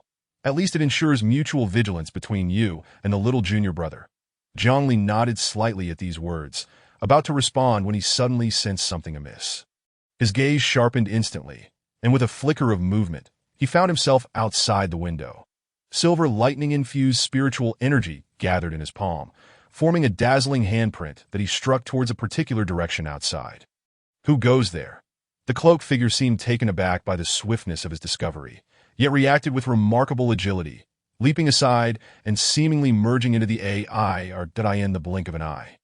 He was already dozens of miles away. You are rather audacious, thinking you can come and go as you please at Xian Mountain. Zhongli scoffed, and before his words had fully escaped his lips, he transformed into a streak of lightning, hot on the heels of the dark figure, slicing through the night sky in pursuit. The thunder rumbled and torrential rain poured, as if even the heavens were rallying for this battle. Lightning split the sky, illuminating the silhouettes of the two as one pursued the other like the most dazzling meteor in the night. Daoist Zhongli sped forward. He conjured spheres of lightning energy, hurling them towards the figure in black. The lightning spheres traced brilliant arcs in the air, ultimately detonating around the cloaked figure with a resounding boom. The figure exhibited remarkable agility, deftly dodging every strike. In a flash, he accelerated, akin to a bolt of black lightning, attempting to widen the distance between them. Nevertheless, Zhongli pursued relentlessly, akin to a specter, refusing to be shaken off regardless of the cloaked figure's efforts. The dark figure was inwardly incredulous. He had not anticipated that, despite his frantic attempts, he could not elude his pursuer. Faced with relentless pursuit and the continuous onslaught of lightning spheres, the cloaked figure could no longer endure and resolved to confront this troublesome assailant. He leapt into the air like a bolt of lightning, his spiritual energy erupting around him, revealing a violet hue. So you finally decided to stop hiding. The clouds above roiled, lightning rending the night sky. And the deafening thunder echoed like a war cry. Raindrops the size of soybeans pelted the ground, splashing into countless droplets in the air. Amidst the thunder, violet and silver energies clashed, producing dazzling sparks. Zhongli, enveloped in shimmering silver lightning, transformed under the enhancement of various spiritual seals into a sword of silver lightning, blazing with fervor. With a swift motion, he pierced through the cloaked figure's form, a mere afterimage. Yet at that moment, a bolt of violet lightning shot towards Zhongli from behind with astonishing speed. Anticipating this, Zhongli summoned a massive column of silver light that erupted around him, resembling a silver dragon soaring skyward, intercepting the incoming bolt of energy. Not only that, the column of silver light swiftly morphed into a lightning cannon, propelled with formidable force towards the figure in black. The cloaked figure, clearly unprepared for this turn of events, hastily formed spiritual seals, rendering himself ethereal and multiplying into countless illusions that simultaneously launched an assault on Zhongli. The skies above continued to rumble with thunder, a deafening cacophony that seemed poised to tear the very fabric of reality asunder. Meanwhile, the torrential rain only added to the mystique and terror of the confrontation. The silhouettes of the two flickered amidst the stormy night, each clash accompanied by flashes of lightning and the roar of thunder. Their movements were as swift as lightning, dazzling to behold. As time wore on, their skirmish intensified, reaching a fever pitch. Their velocities in the downpour became nearly impossible to track. Only fleeting glimmers could be seen darting through the dense flashes of lightning. They would sometimes separate, sometimes intertwine. Each collision reverberated through the surrounding air as if the entire world was trembling. The clouds above grew ever darker, threatening to crush the very earth beneath them. Zhongli and the cloaked figure continued their fierce duel, each confrontation thickening the air with tension, until at last, a blinding bolt of lightning streaked across the sky, illuminating the battlefield. Seizing the moment, Zhongli swung his silver blade towards the cloaked figure's head. In that instant, he caught sight of the figure's white hair, standing erect as though struck by lightning. However, the cloaked figure reacted with remarkable speed, narrowly evading Zhang Li's strike and swiftly increasing the distance between them. At last, the cloaked figure spoke. "What a thrilling encounter! You were quite impressive. Come again next time for some real fun." Haha, with a boisterous laugh, the figure vanished into the lightning, disappearing without a trace. Zhang Li wished to pursue, but was abruptly interrupted by Daoist Xuankong's voice in his mind. "Ali, do not chase after him. Return." Reluctantly, Zhang Li acquiesced, though the vision of the figure's stark white hair was indelibly etched into his memory. Before long, he found himself back in the ancient abode. "Master, who was that person?" Daoist Xuankong had descended from his bed. Remaining silent as he walked toward the window, gazing into the distance where the relentless thunder and lightning raged, he extended his palm, allowing the rain to drench him. "The winds have risen. A change in the weather is imminent. The foul winds have begun to stir. The sinister moon approaches." Chapter 58. The awakening of the fourth senior brother Yunzhou, Central District, that a towering pavilion loomed against the sky, resembling a majestic palace. As Lin Yushuan slowly opened his eyes, he was astonished to find himself in a tranquil and elegant room. The bed was soft and comfortable, akin to lying on a cloud, enveloping him in bliss.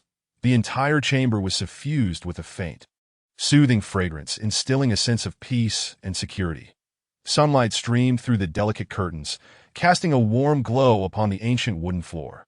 Lin Yushuan couldn't help but stretch lazily, since arriving in Yunzhou City. He had never experienced such restful slumber. With the fourth senior brother rescued, the heavy burden on the young man's heart had finally begun to lift. Recalling the events of the previous night, he remembered enjoying the moonlight with Luo Yao. Yet for some inexplicable reason, he had awakened in this place. Surely, this must be Luo Yao's residence. She must have brought me here. Lin Yushuan swiftly calmed himself. Organizing his thoughts, the side quest of rescuing the fourth senior brother had been accomplished. It was now time to embark on the main quest and fulfill the task of delivering a letter assigned by his master. A month had elapsed since his arrival in Yunzhou City, and the search for the fourth senior brother had temporarily set this mission aside. Now, he needed to return to the primary objective, to locate a person named Si Jingxian and deliver the letter from Xian Kong Daoist into her hands. However, amidst the vast sea of people, how would he begin his search? Lin Yushuan couldn't help but feel a twinge of confusion that he recalled Xianer, wondering how she was faring after their last quarrel with the clan elders. She had not come to see him again. Perhaps she had been confined by her family. This thought stirred a sense of worry within Lin Yushuan. Moreover, he was also being pursued by Mo Shatong, Han Mo, and the followers of the Blood Chase Order. Yet he did not perceive these pursuers as an insurmountable problem. After all, with the awakening of the fourth senior brother Yuan, he now had a formidable ally at the pinnacle of the heavenly realm, greatly enhancing his security. But what if unforeseen circumstances arose? An exquisite visage involuntarily surfaced in his mind. Her ice-blue eyes always remained unfazed, as if nothing in this world could stir her, as long as she was present. It seemed that any mishap could be effortlessly resolved. Just as Lin Yushuan was lost in contemplation, the door to the room was suddenly pushed open and a graceful figure entered, her slender legs taking elegant strides. Her cool visage framed by ice-blue hair, cascading over her shoulders, bathed in the sunlight of the room, radiating like a goddess of light from the heavens. Who else could it be but Luo Yao? "Awake? Did you sleep well last night?" her cold voice inquired. Lin Yushuan nodded, gazing at her with a complex expression. Since last night, he had noticed a decline in his resistance and aversion towards her. Although the overwhelming pressure she once exuded seemed to have lessened, he still felt a sense of trepidation in her presence that he instinctively refrained from opposing her words, not so much out of fear, but rather a realization that resistance was futile. She could easily seal off space, leaving him with no avenue of escape. Faced with such a disparity in power, what was the point of rebellion? Nevertheless, deep within his heart, there lingered a desire to flee. This woman constantly bullied him, indulging in her twisted whims for her professed affections. Lin Yushuan was utterly unconvinced that a woman's words are but a guise. The aura Luo Yao emitted was overwhelmingly potent and enigmatic, times. Lin Yuxuan even suspected she was not human, but rather a fox spirit or some other beast that had cultivated for a millennium. Her flawless beauty, unfathomable strength, and boundless methods were so perfect that it made him feel a sense of unreality. Yet he dared not voice these thoughts. What if he spoke the truth, and she devoured him whole? After all, his master had warned him that women outside were as fierce as wolves and tigers, and he should keep his distance. His master also stated that the more beautiful a woman, the more deceitful she could be. Therefore, escape was imperative. But how should he evade her? Even with the fourth senior brother's presence, he might still be swiftly subdued. Noticing Lin Yuxuan lost in thought, Luo Yao reminded him, "Your senior brother has awakened. Do you wish to see him?" "What? The fourth senior brother has awakened? Wonderful." Lin Yuxuan immediately leapt from the bed and rushed towards Yuwen's room with utmost speed. Luo Yao shook her head with a faint smile and followed closely behind, as the door swung open. Lin Yuxuan hurriedly dashed to Yuwen's bedside, expressing his concern. "Fourth senior brother, you have finally awakened. This is truly splendid. I've been worried sick during this time." The young man on the bed appeared to have regained some vitality, his complexion no longer as pale as before, though he still looked somewhat frail. Upon seeing Lin Yuxuan, he could hardly conceal his excitement. "Junior brother, it is truly a relief to see you safe." Yuwen, overwhelmed with emotion, inadvertently strained his injury, causing him to wince in pain as his face turned pale. That day, Yuwen had sensed Lin Yuxuan was in danger and, in his haste, fell into the trap set by the Tide Demoness. Now, seeing his junior brother not only unharmed but standing before him, allowed the tension in his heart to dissipate. Lin Yuxuan quickly moved to support him, softly reassuring, "For senior brother, I am fine. There is no need for concern. You, however, should be cautious. Your wounds have only just begun to heal." Yuwen took a deep breath, striving to compose himself. He surveyed the surroundings, curiously asking, "By the way, junior brother, where is this place? How did you come to be here?" He vaguely remembered encountering an exceptionally beautiful woman before losing consciousness. Just as Lin Yuxuan was about to respond, Luo Yao gracefully approached, Wai Yuan instantly recognized her. She was indeed the stunning woman he had seen before his feigning spell. It was evident that she had saved his life. What puzzled him was why she was here with his junior brother. Weakly clasping his hands together, Yuan expressed, "Thank you, miss, for saving my life, that I shall remember this great kindness." However, Luo Yao merely cast a fleeting glance at him, offering a slight nod before shifting her gaze back to Lin Yuxuan. The atmosphere grew somewhat awkward.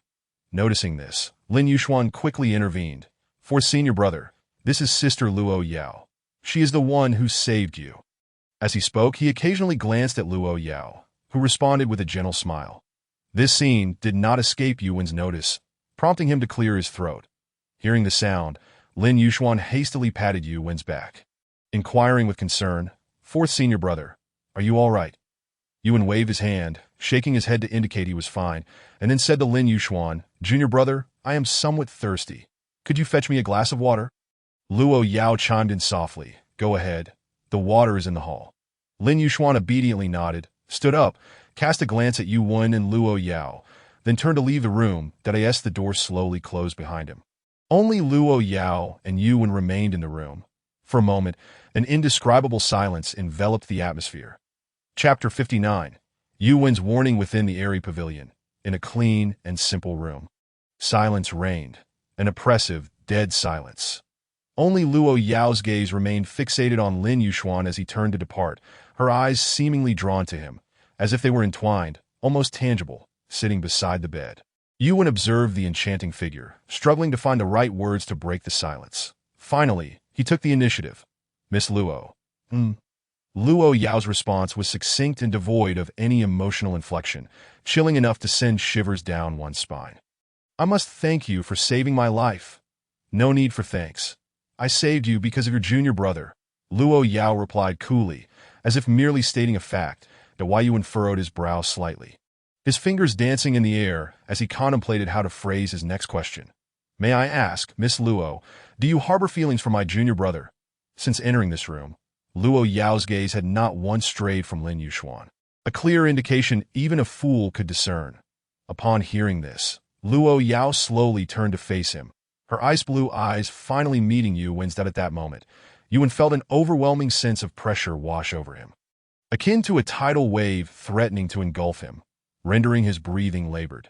Taking a deep breath, he endeavored to steady himself while scrutinizing Luo Yao.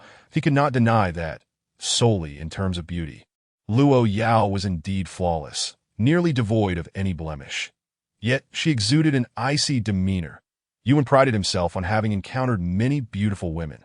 Yet in comparison to Luo Yao, they appeared as mere fireflies against the brilliance of the moon, utterly incomparable.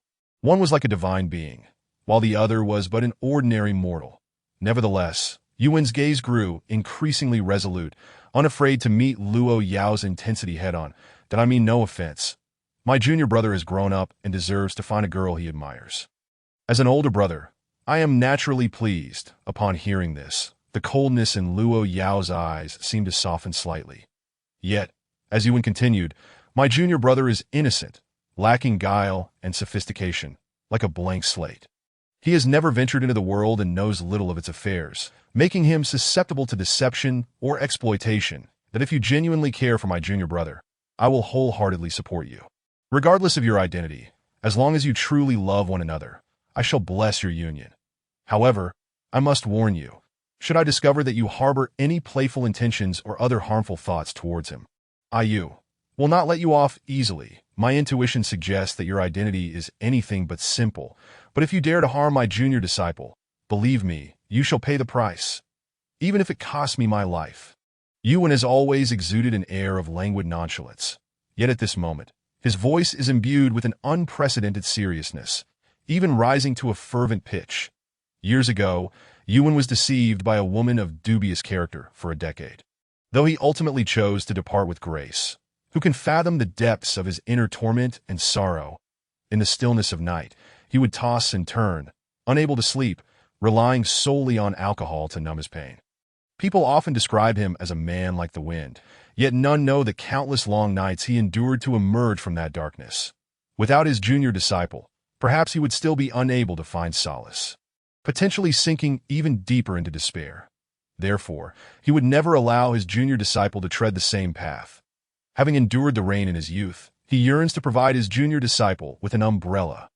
The cold glint in Luo Yao's beautiful eyes has intensified to its peak. How could someone of her stature be threatened by a mere mortal? Yuan stands his ground, returning the gaze with resolute eyes. Unwilling to yield even an inch, the atmosphere in the room brims with tension, to the point where even the porcelain on the shelf shatters under the pressure. Both individuals radiate faint auras of spiritual energy, as if on the brink of erupting into a fierce conflict. Just as the tension reaches its zenith, a familiar voice calls from outside, "Sister, this place is enormous. I've been searching for ages to find the hall." Lin Yuxuan, not yet through the door, begins to complain. Upon hearing Lin Yuxuan's voice, the two quickly retract their aggression, resuming their previous demeanor. Upon entering, Lin Yuxuan notices the shattered porcelain and the somewhat off-kilter atmosphere. Asking, "What happened here?" Yuan hastily replies, "Nothing. Hey, you're here. Quickly bring me some water. I'm almost dying of thirst." Lin Yuxuan, puzzled, steps forward, holding 2 cups of water. As he passes by Luo Yao, he first hands her a cup. Instantly, a sparkle of joy dances in Luo Yao's eyes as she ruffles his hair, exclaiming, "You even brought one for your sister. Such a good boy." The joy on her face starkly contrasts with the earlier coldness. Lin Yuxuan then approaches Yuan, offering him the other cup. Yuan eagerly accepts it, downing it in one go, as if truly parched. Observing the peculiar atmosphere, Lin Yuxuan curiously points to the broken porcelain and inquires, "What happened?" Yuan, with a straight face, responds, "Oh, a mouse came earlier and accidentally broke it." This statement nearly provokes a laugh from Luo Yao, who stands nearby at a mouse. Lin Yuxuan scratches his head, perplexed. "There are mice here? This is an aerial pavilion at least a kilometer away. Where could a mouse come from?" "Indeed, it appeared from nowhere and startled me." Yuan continues that, "Fourth senior brother, when did you start being afraid of mice? Weren't you always helping second senior sister catch them when you were young?" "Oh, is that so? I have no recollection of that at all." Lin Yuxuan turns to Luo Yao, asking if there truly was a mouse. Containing her amusement, Luo Yao nods affirmatively. "Thanks to my sword S flower, user 3360537 flower, and the devoted support of Dai Mu Bai, wishing the boss's eternal vitality and daily joy. Chapter 60. You have chosen your path to death. In the central district of Yunzhou, within a clean and tidy room of the aerial loft, Yuan delicately sips from his cup, which is now empty, that he lifts his gaze, intentionally and unintentionally skimming over Lin Yuxuan and Luo Yao. Lingering a moment longer on Luo Yao, her ice blue eyes remain steadfastly fixed on Lin Yuxuan, filled with warmth and affection, as if he were the sole inhabitant of her world. The stark contrast to her previous cold demeanor is striking. Yuan has encountered many icy beauties, yet the look Luo Yao directed at him was chillingly indifferent, devoid of any emotional fluctuation. It was a detachment so profound it seemed inhuman. At that moment, Yuan suddenly speaks, "Junior disciple, assist me in rising." Upon hearing his voice, Lin Yuxuan rushes forward, cautiously helping his senior brother to his feet. "For senior brother, your injury isn't healed yet. Why are you getting up?" Yuan smiles gently, his handsome face perpetually adorned with a calm and reassuring expression. "Silly boy, we have resided here long enough. It is time to depart." When he says we, it naturally includes Lin Yuxuan. The danger Luo Yao presents is too palpable. He cannot rest easy with his junior disciple in the company of such an icy woman. Yet, can you really leave in your current state? Perhaps it would be better to wait until you've healed. Yuan shakes his head, his gaze resolute. It is not fitting for two grown men to share a dwelling with a lady. Lin Yuxuan shares this sentiment, seizing the opportunity to escape under this pretext, just as he prepares to agree. Suddenly, a frigid voice pierces the air from behind them. "You intend to leave?" At the sound of that voice, Lin Yuxuan feels an overwhelming chill enveloping him, instinctively shivering. The words he was about to utter falter on his lips. Unsure of how to proceed, he glances at Luo Yao, witnessing her previously gentle gaze rapidly descending to a chilling threshold. This leaves Lin Yuxuan even more hesitant to speak. Meanwhile, Yuan's dark eyes lock onto Luo Yao's icy stare once more. "Miss Luo, my apologies for the prolonged disturbance. I shall forever remember your kindness. Should you require anything from me in the future, do not hesitate to ask." Luo Yao offers no reply. Her ice blue eyes are now completely shrouded in frost, exuding an oppressive coldness that Yuan's first impression of her was one of frivolity and instability. And he has no fondness for him. Were it not for Lin Yuxuan, she would hardly acknowledge his presence. Yet now, he dares to take away her little pup? Luo Yao declares, "You have chosen your path to death." Lin Yuxuan lowers his head, unable to meet Luo Yao's gaze, cautiously supporting his fourth senior brother as they prepare to leave. However, Luo Yao blocks their path, showing no signs of retreat. "Are you certain you wish to leave me?" The icy voice echoes again, as piercing as the cold waters of a frozen lake. Lin Yuxuan feels a tingling sensation at the back of his neck, forcing himself to stammer, "Sister, I still need to find someone. Fourth senior brother is injured, and it's quite high here. It would be more convenient within the city. Oh, you do not wish to leave me." Luo Yao presses again. Lin Yuxuan nods repeatedly, his head nearly bobbing off. The chill in Luo Yao's eyes seems to diminish slightly. "This is simple. I possess a tranquil garden in the city, which is currently unoccupied. You may stay there for the time being." But Lin Yuxuan wishes to protest further, yet the coldness in Luo Yao's gaze silences him. Luo Yao narrows her eyes, the frost intensifying. Lin Yuxuan finally dares to raise his gaze, trembling slightly as he cautiously meets her icy stare. He discerns a fierce wrath simmering beneath her cold exterior, clearly exhausting her patience. Lin Yuxuan notices the faint glimmer of cold light flickering on her fingers, the vague outline of an icy prison becoming increasingly distinct. He realizes this must be her final concession. Without acquiescence, he and his fourth senior brother would certainly not escape. "Fine, I shall heed your wishes," he concedes at last. After all, when the time comes, Luo Yao will still reside in the aerial loft. While they remain below, out of sight, there remains the possibility of escape. Luo Yao's demeanor softens considerably, her oppressive aura diminishing significantly. It is not that she feels compelled to keep Lin Yuxuan here.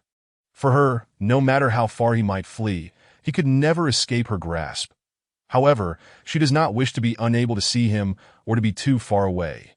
Furthermore, what if he seeks refuge in the city and falls prey to other women? Though the likelihood was nearly non-existent, She did not wish to entertain even the slightest notion of her little puppy being coveted by other women. That Wai Yuan furrowed her brow, about to speak, when Lin Yuxuan hastily shook his head at her, and after a moment's hesitation, he ultimately refrained from saying anything.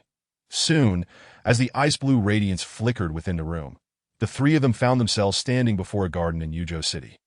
Lin Yuxuan cautiously supported Yuan, following closely in the footsteps of Luo Yao as they entered the secluded courtyard. Upon stepping inside, Lin Yuxuan was instantly awestruck by the breathtaking scenery before him. The garden seemed to have emerged from a painting, exuding an unparalleled elegance, with expansive grounds and pavilions arranged in harmonious disarray, each corner radiating an extraordinary aura. The gentle murmur of flowing water coursed through the courtyard. Akin to soft whispers, the sound of a guqin resonated in the air, reminiscent of celestial melodies. Together, these elements wove an indescribable tapestry of tranquility and harmony. This secluded abode resembled a paradise on earth, offering a reprieve from the clamor of the world. Most importantly, the spiritual essence in this place was incredibly rich, nearly palpable, in such an environment. Even the mere act of breathing or resting could enhance one's abilities. Compared to the elegant courtyard of Si Qin'er, this place exuded a greater sense of luxury and refinement. Curiously, the vast courtyard was completely devoid of any presence, yet the ground was immaculate, clearly maintained by dedicated caretakers. After a brief search within the spacious courtyard, the two finally discovered 2 rooms with relatively pleasant surroundings. After a simple tidying up, they settled in comfortably. Well, you can reside here at ease. Feel free to reach out if you have any concerns. I have other matters to attend to, so I shall take my leave, said Luo Yao. Lin Yuxuan nodded, watching as Luo Yao transformed into a streak of light, vanishing into the horizon. Just as he turned to return to his room, a flash of ice-blue light suddenly darted past him, its speed astonishing. Upon focusing his gaze, Lin Yuxuan realized that Luo Yao had returned. Sister, why are you back again? Chapter 61. The 3 Rules Sister. Why are you back again? I forgot to take something, Luo Yao replied, turning to head inside. Lin Yuxuan followed her in, recalling that she hadn't carried anything with her prior to their arrival. As Lin Yuxuan stepped through the doorway, the door abruptly slammed shut behind him. Before he could react, he felt a pair of icy hands firmly grasp his head. Suddenly, he was face to face with Luo Yao's familiar, yet somewhat domineering visage. Without hesitation, she delivered a fervent kiss, devoid of tenderness, imbued only with an overwhelming, possessive force. Lin Yuxuan's face flushed crimson, feeling as though his breath was stolen away. This marked the 3rd time he had been forcefully kissed. Surprisingly, he did not struggle as fiercely as he had before. He offered a slight resistance before yielding to her fervent advance that he understood that any attempt to resist would be futile, as he could not escape this predicament. It wasn't until he could hardly breathe that he managed to break free. However, before he could take a deep breath, Luo Yao's assertive lips were upon him once more, her beautiful eyes glinting with a wild possessiveness. You belong to your sister. After kissing every part of his face, she finally released him, holding Lin Yuxuan tightly in her embrace that he found himself pressed against her softness, his heart racing uncontrollably. Sister, please let me go. Lin Yuxuan protested, but Luo Yao held him firmly, leaving him no room to struggle. You are mine, and will forever belong solely to me. Do you understand? Lin Yuxuan, pinned down, mumbled a vague agreement, perplexed by this fierce woman's sudden change. You will never leave your sister, and will always belong to her alone. Luo Yao loosened her grip slightly, her beautiful eyes gleaming with an intense desire. Lin Yuxuan felt a tremor in his heart. Something was amiss. Had Luo Yao discerned any intent to escape? Luo Yao gazed deeply at him, and when she noticed his silence, a storm of fury began to brew in her eyes. The young man quickly sensed this and blurted out, I will never leave my sister. I will always belong to her alone. Hearing this, the fury in Luo Yao's eyes gradually subsided, replaced by a gentler warmth. Such a good boy, she exclaimed, leaning in for another kiss, this time tender. Entirely devoid of her earlier possessiveness, after a long moment, their lips parted, yet Lin Yuxuan remained enveloped in her embrace. Sister, didn't you say you forgot something? He murmured, feeling her softness against him. Luo Yao smiled knowingly. Of course, I forgot to reward my obedient puppy, With that, she finally released Lin Yuxuan. He felt as if he were a boiled shrimp, his face burning with embarrassment. He truly did not know how to respond to Luo Yao's unexpected remarks. He quickly lowered his head, unable to meet her gaze. Seeing the young man's shyness return, Luo Yao chose not to tease him further. Lin Yuxuan hoped she would leave soon. If she continued this way, he would surely succumb. However, after a long wait, it became clear that Luo Yao had no intention of departing. Slowly, he raised his head and found her ice-blue eyes fixed intently upon him, filled with affection, adoration, and even a hint of pathological possessiveness. "Sister, why aren't you leaving?" "What? Do you want me to go?" Lin Yuxuan hastily shook his head that no, it's just that you mentioned having other matters to attend to. Luo Yao lifted his chin with her hand, speaking leisurely. "Since you are now residing here with me, you must abide by my rules. Starting today, you must dutifully adhere to the 3 rules I establish. If you fail to comply, I will be quite displeased and you shall face severe consequences." "Huh. 3 rules. What are they?" "First, I want to restrict your freedom, but if you go out, no matter where or for what reason, you must inform me clearly. You are not permitted to venture anywhere without my consent. Secondly, if you go out, you are forbidden from flirting with other women, and absolutely no intimate physical contact is allowed. Moreover, you must not indulge in any debauchery, especially not with that irresponsible senior of yours. Finally, you must return before sunset every day. Oh, and one more thing. You are absolutely not allowed to refer to any other women as sister or little sister. Regarding Si Qin'er, I will overlook your calling her sister this time, but there shall be no next time. Do you understand?" Lin Yuxuan was on the verge of exasperation with this tyrannical decree. What kind of rules were these? They bore the resemblance of a slave contract. Yet, being under her roof, he had no choice but to acquiesce. He knew that if he dared voice even a hint of dissent, Luo Yao would likely explode in fury. Ultimately, he suppressed his dissatisfaction and obediently agreed. After all, she resided in an ethereal realm, and as long as he was out of her sight, he would have countless opportunities to escape. Luo Yao seemed oblivious to the young man's unvoiced thoughts, indifferent to them. After all, she had all the time in the world and plenty of methods at her disposal. The process might be a tad unpleasant, but such outcomes were inevitable on the path of training.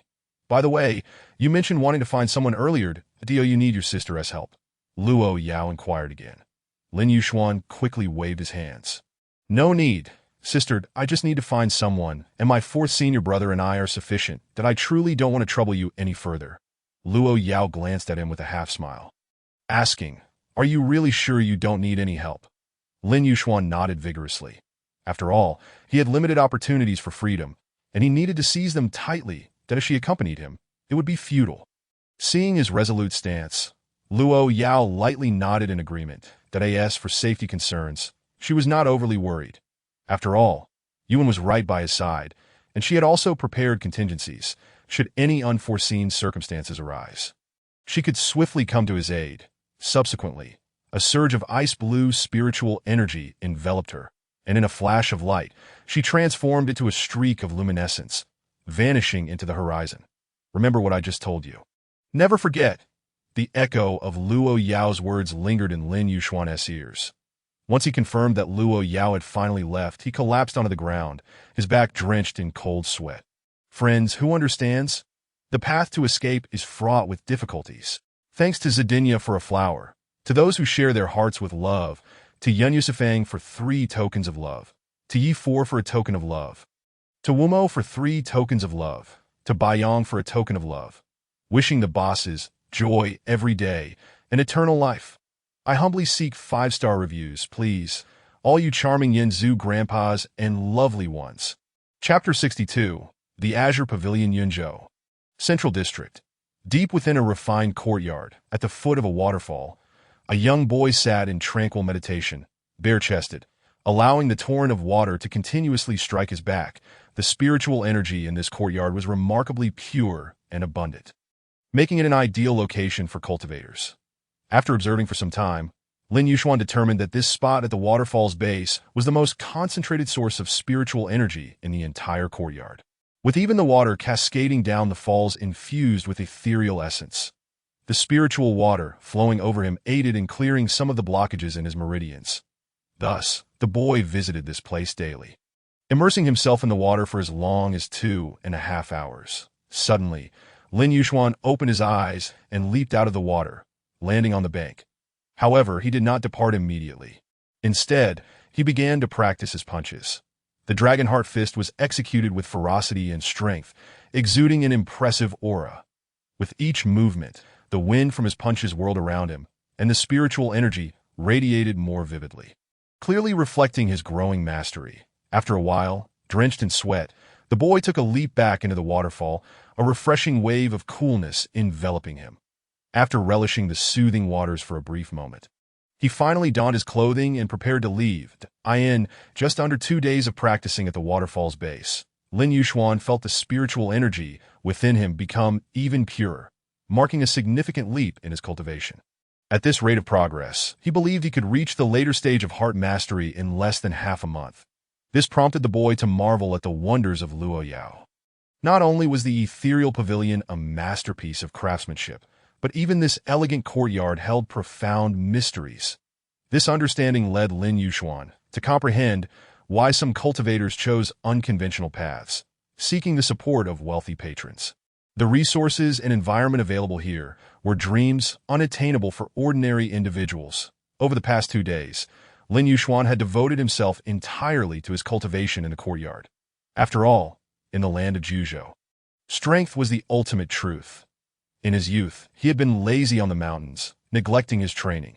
Now, away from home, he recognized the importance of power. Meanwhile, Yuan had been recuperating in his room, absorbing the spiritual energy of this place to hasten his healing.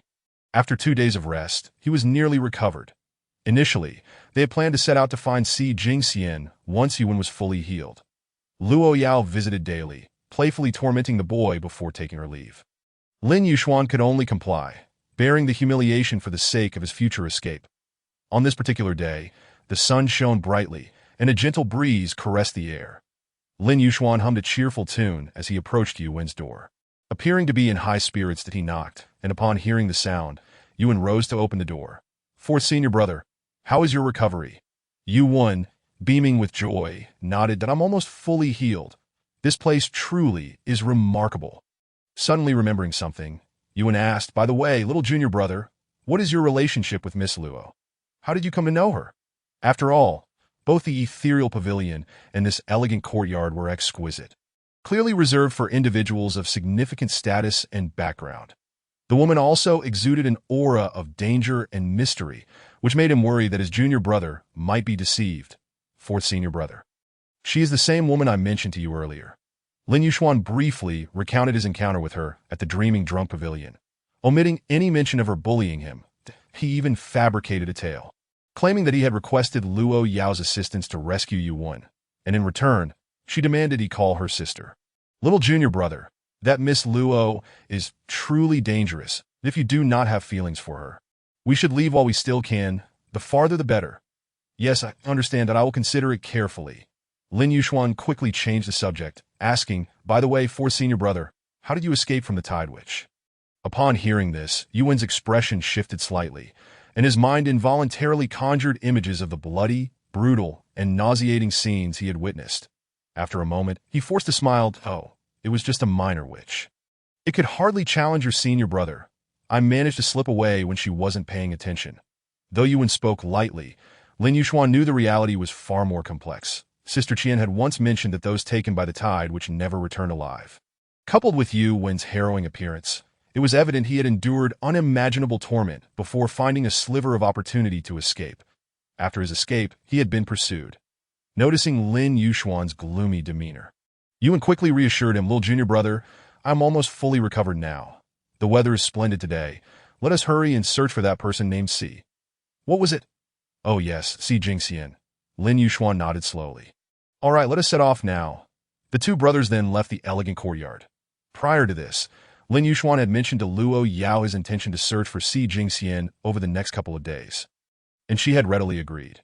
Upon exiting the courtyard, they found the streets of the city wide and bustling, lined with shops showcasing a variety of rare beast sculptures and exotic spiritual herbs and fruits. Overwhelming the senses, the The spacious and lively streets were filled with a continuous flow of pedestrians, some engaged in various trade transactions, creating a scene of extraordinary vivacity. Leisurely, Yuan rested his hands behind his head, his handsome face adorned with a carefree smile that seemed even more pronounced than usual. Being able to bask in the sunlight once again was a source of immense joy. The two brothers shared bouts of laughter, engaging in lighthearted conversation while inquiring about Si Jingxian from passersby. Despite not obtaining any valuable leads during their journey, their faces remained radiant with smiles, undeterred by the lack of results to Tio Lin Yuxuan.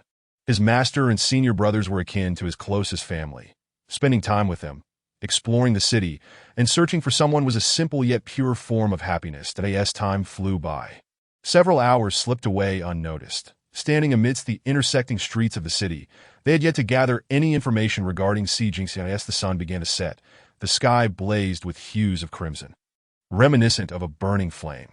The sunset cast a golden veil over every corner of Yunzhou, imbuing the ancient city with a touch of mystery and allured that moment. A melodious tune wafted in from a distance, captivating their hearts like a celestial melody. Upon hearing the enchanting music, Yuan's eyes brightened. Following the sound's direction, his gaze landed on an elegant pavilion named the Azure Pavilion, not far ahead.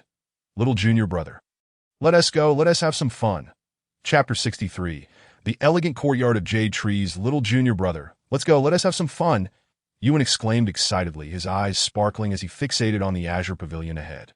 Fourth senior brother. Lin Yuxuan replied with a troubled expression, glancing at the pavilion with unease. Why are you heading to such an unseemly place again? The day is waning. We should return promptly. It's still early. The sun hasn't set yet. Besides, it's not what you think. Come on, you'll see for yourself, Yuan insisted, eager to explore. Since arriving in Yunzhou, I haven't had a proper look around. Let us go. Little junior brother. Despite Yuan's enthusiasm, Lin Yuxuan remained reluctant, his steps heavy as if burdened by a great weight. That wasn't that he didn't want to go.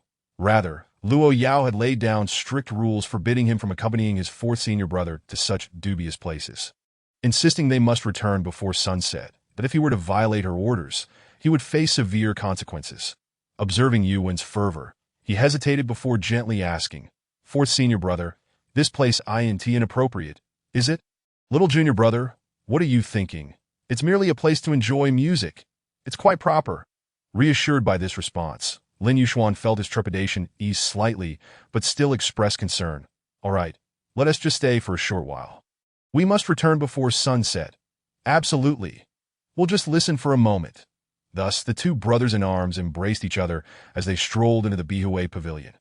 However, they were oblivious to the pair of eyes that were fixated on them from a short distance behind, watching intently until their figures vanished into the pavilion.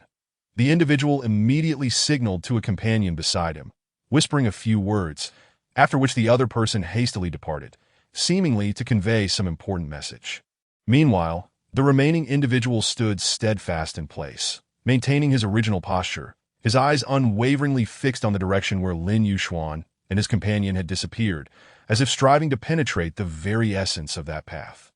As the melodious strains of music grew increasingly distinct, Lin Yuxuan and his companion finally entered the Bihui Pavilion. Upon stepping inside, they were greeted by the sight of a musician delicately plucking the strings of a guqin, producing a series of enchanting and graceful melodies. After passing through the screen ahead, the lake outside sparkled under the sunlight, reflecting the weeping willows along the bank and the distant verdant mountains, creating a picturesque scene. Numerous guests were seated around the tea tables within the pavilion, savoring their tea while listening, their expressions one of rapturous delight.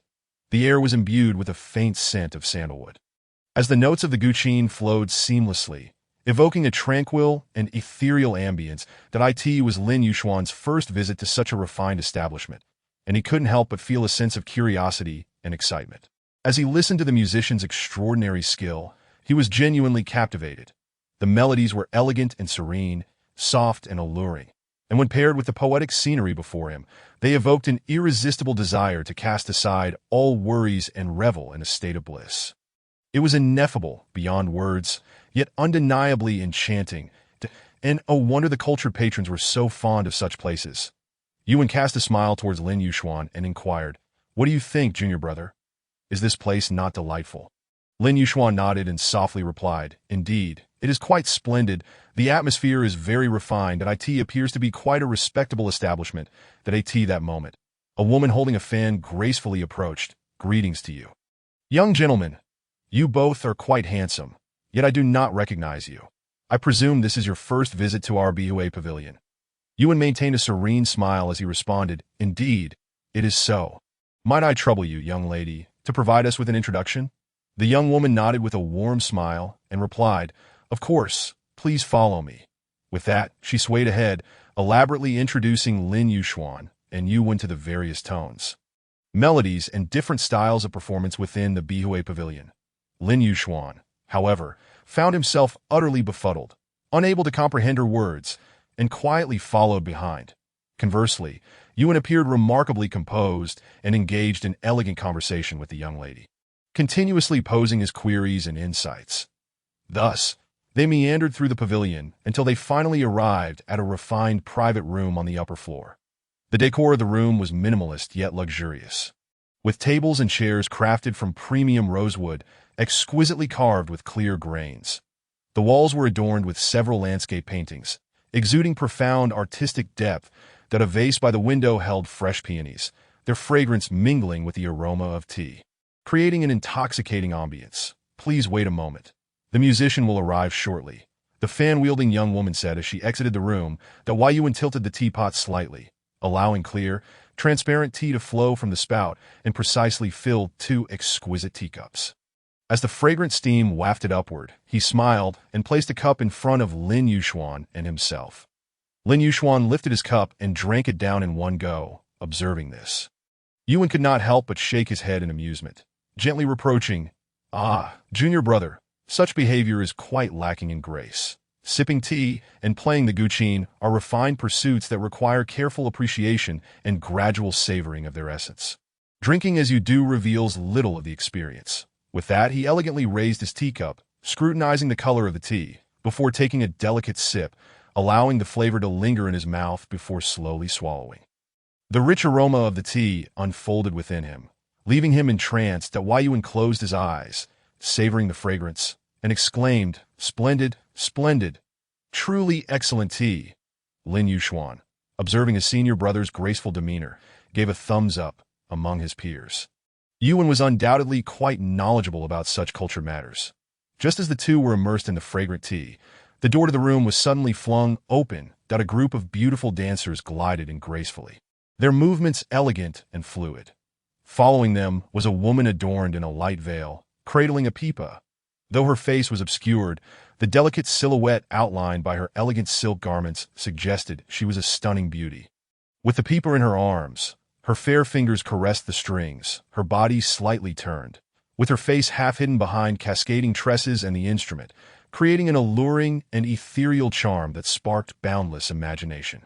As the pipa player's voice resonated, the surrounding dancers began to twirl gracefully, their movements light and refined, complementing the melody of the pipa. Yuan gently closed his eyes, swaying slightly, his expression one of rapture. As if completely absorbed in the music and dance, his fingers occasionally tapped against the table, echoing the pipa's notes. Clearly delighted by the performance. In contrast, Lin Yuxuan appeared somewhat curious, his gaze fixed on the pipa player, listening intently to each note she sang.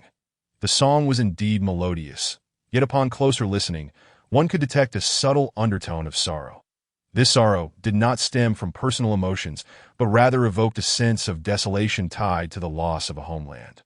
As the performance concluded, Lin Yuxuan, intrigued, inquired of those nearby, only to learn that the piece was titled Yushu Hutinghua.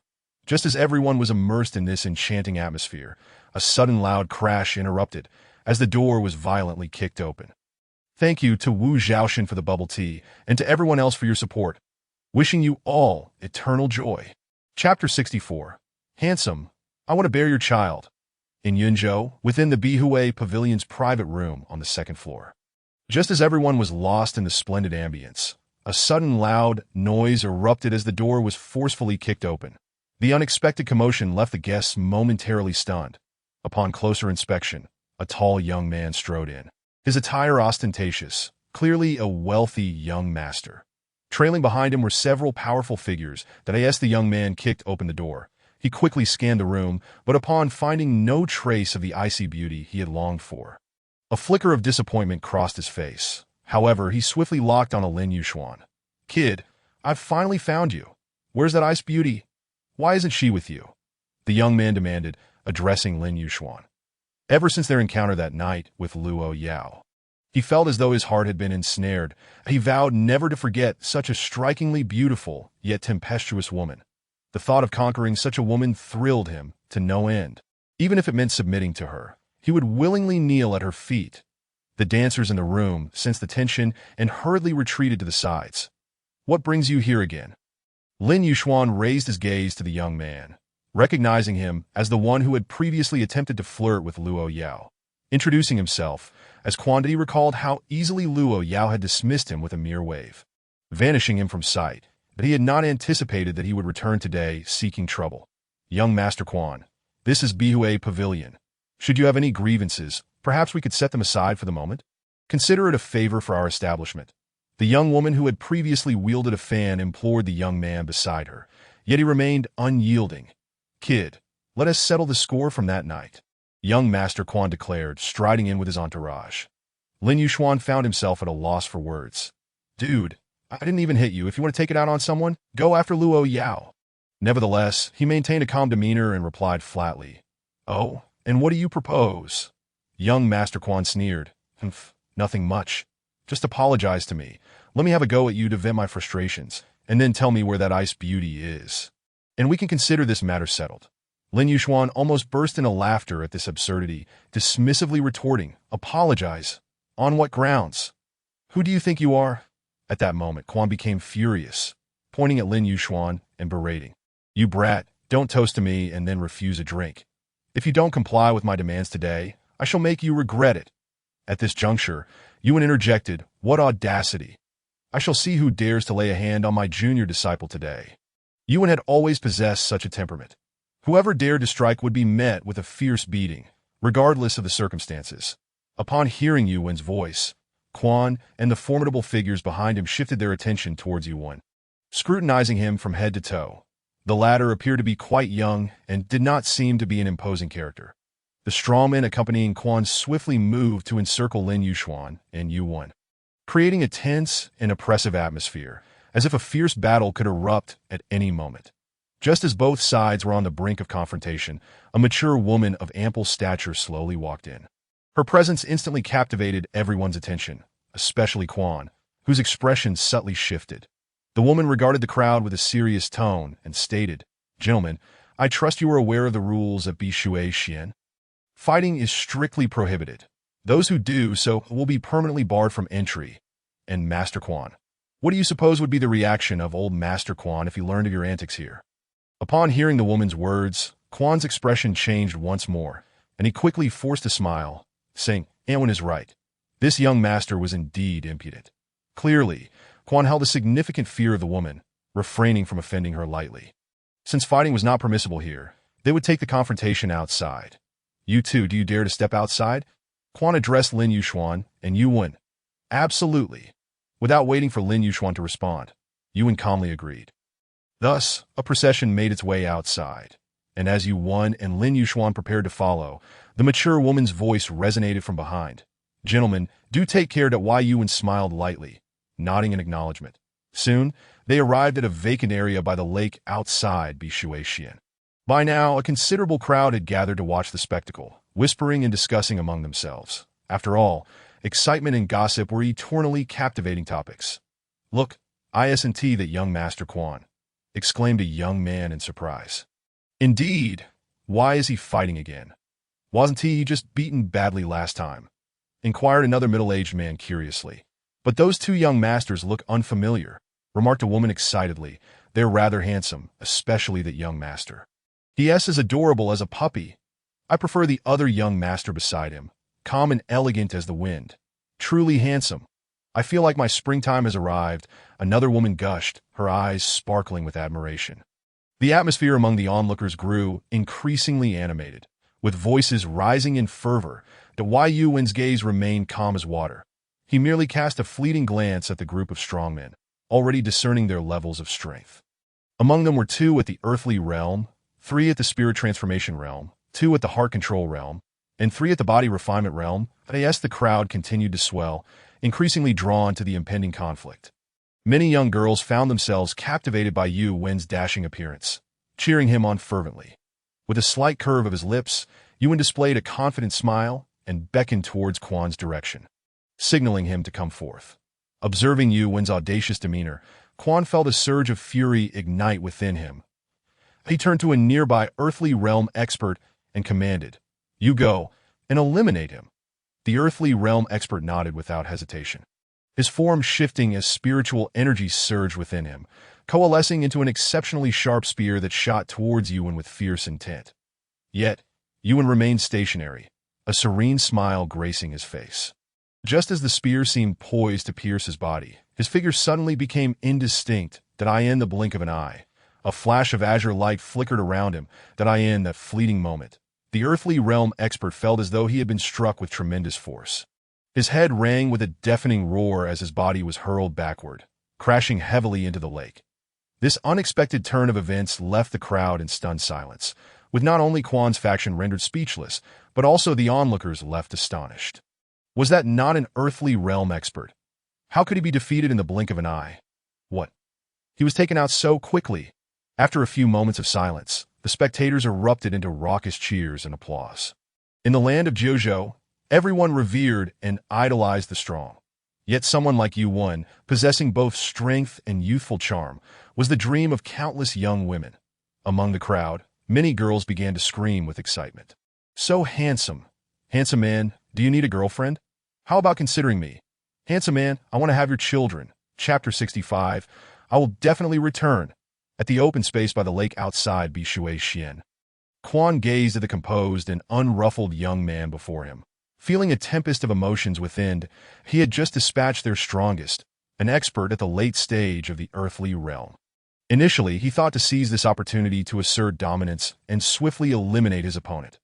Little did he expect to be the one outmatched. Observing the young man's relaxed demeanor, it became clear that his strength likely surpassed the earthly realm, and he might have even entered the celestial realm. If his suspicions were correct, then the individuals he had brought were utterly inadequate. Even if they all charged at once, they would not stand a chance against this one individual. Contemplating this, Quan suddenly raised his voice. "Ladies and gentlemen, I believe you have heard of my identity and reputation. I possess little more than substantial wealth if any hero can defeat that young man. I am willing to offer a handsome reward, be it in gold or precious cultivation resources, that I will strive to fulfill any reasonable requests you make." His declaration reverberated like thunder among the crowd, instantly stirring up a frenzy. Some individuals contemplated action, but ultimately thought better of it. Judging by Yuan's earlier display of effortlessly dispatching an earthly realm expert, he was undoubtedly a celestial realm powerhouse. They would be courting death by stepping forward. Yet not all were deterred. As the saying goes, under heavy rewards, brave men emerge. Just then, a rugged voice boomed from the onlookers. "Young Master Quan, I shall take on the challenge." The crowd turned to see a burly man, a veritable wall of muscle, striding forth from the throng, a massive axe strapped to his back, radiating an imposing aura. Damn it, I have always detested pretty boys like him. Why do women fawn over such fellows? In his eyes, a man ought to be full of virility, relying on strength and resolve rather than mere looks to attract women. "Young Master Quan, allow me to teach this arrogant brat a lesson." "Good," Quan exclaimed, clapping his hands in approval. "Is there anyone else willing to join?" After a brief commotion, another slender man emerged from the crowd, his gaze somewhat shadowed. Very well. Ultimately, only these 2 celestial realm experts stepped forward. Yuan observed the scene with indifference. "Hey, are you still going to fight or not? If not, we'll take our leave," he then added nonchalantly. "Or perhaps you all should come at once to save us the trouble." At that moment, Lin Yushuan suddenly spoke up. "Senior brother, leave those heart control and body refinement fellows to me." Yuan had unwavering confidence in his junior disciple and nodded in agreement without hesitation. Observing both Yuan and Lin Yushuan's calm demeanor, even as they allocated opponents before the fight had begun, Quan was seething with rage, shouting, "Arrogant brats, everyone attack! Beat them to a pulp." A gentle breeze swept through, and the battle was on the verge of erupting. In no time, the battlefield was divided into two, with Yuan standing alone against two formidable experts at the celestial level, one at the earth level, and three at the spirit transformation level. Meanwhile, Lin Yuxuan was tasked with confronting two heart control experts and three body refinement experts. Among the opposing heart control experts, one was in the mid-stage, while the other was in the early stage. Since Lin Yuxuan had broken through to the mid-stage of heart control, he had yet to test his true strength, and these adversaries provided the perfect opportunity for him to hone his skills. With a grave expression, Lin Yuxuan's focus was intensely concentrated, his spiritual energy shimmering continuously, that he braced himself against the frontal assault of the two heart control experts while deftly evading the sudden attacks from the three body refinement experts. On another part of the battlefield, Yuan appeared remarkably unfazed, as if this battle were merely a game to him. The azure wind attribute's spiritual energy flickered occasionally, rendering his form almost ethereal, appearing here one moment and there the next, moving with an astonishing speed, like a playful dragon. Among the onlookers, many young women fervently cheered for Yuan, their excitement palpable. To face so many powerful foes with such ease and composure was nothing short of mesmerizing. Of course, some girls rallied behind Lin Yuxuan, but the majority of eyes were glued to Yuan. After all, he was the main attraction of this battle, and his victory or defeat directly influenced the outcome for both sides. After a period of combat, suddenly, a brilliant azure light burst forth from Yuan's battlefield. This light resembled an azure dragon, swirling and soaring across the battlefield, demolishing all in its path, leaving no one able to withstand its might. In mere moments, all the powerful opponents in that area were sent flying, crashing into the water with a loud splash. The unexpected scene sent the gathered crowd into a frenzy of cheers. Lin Yuxuan, in his own battlefield, keenly sensed this turn of events, reassured by the prowess of his senior brother. The remaining five opponents felt an unprecedented pressure. Should Yuan turn his attention towards them, they would likely be dispatched in an instant.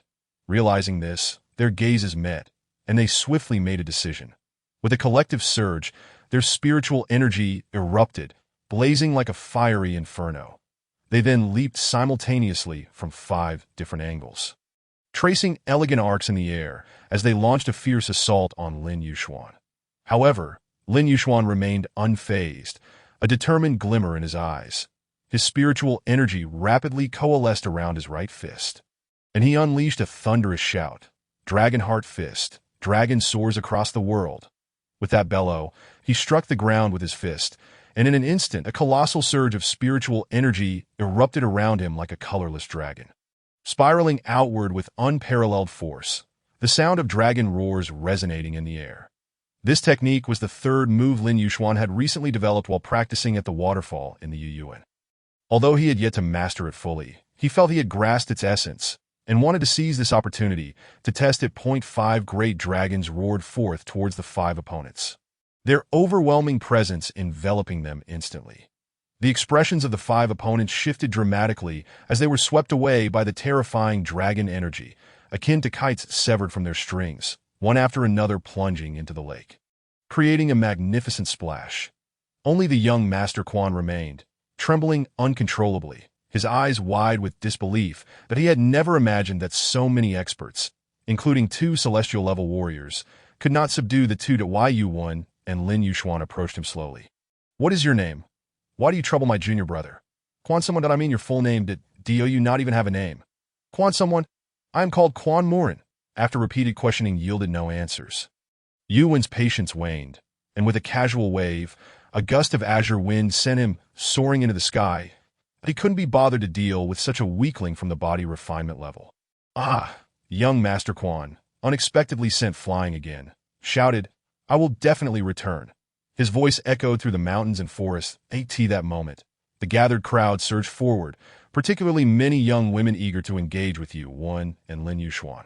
Pressing closely against them, Yuan remained composed, seemingly accustomed to such attention, while Lin Yuxuan felt a bit overwhelmed.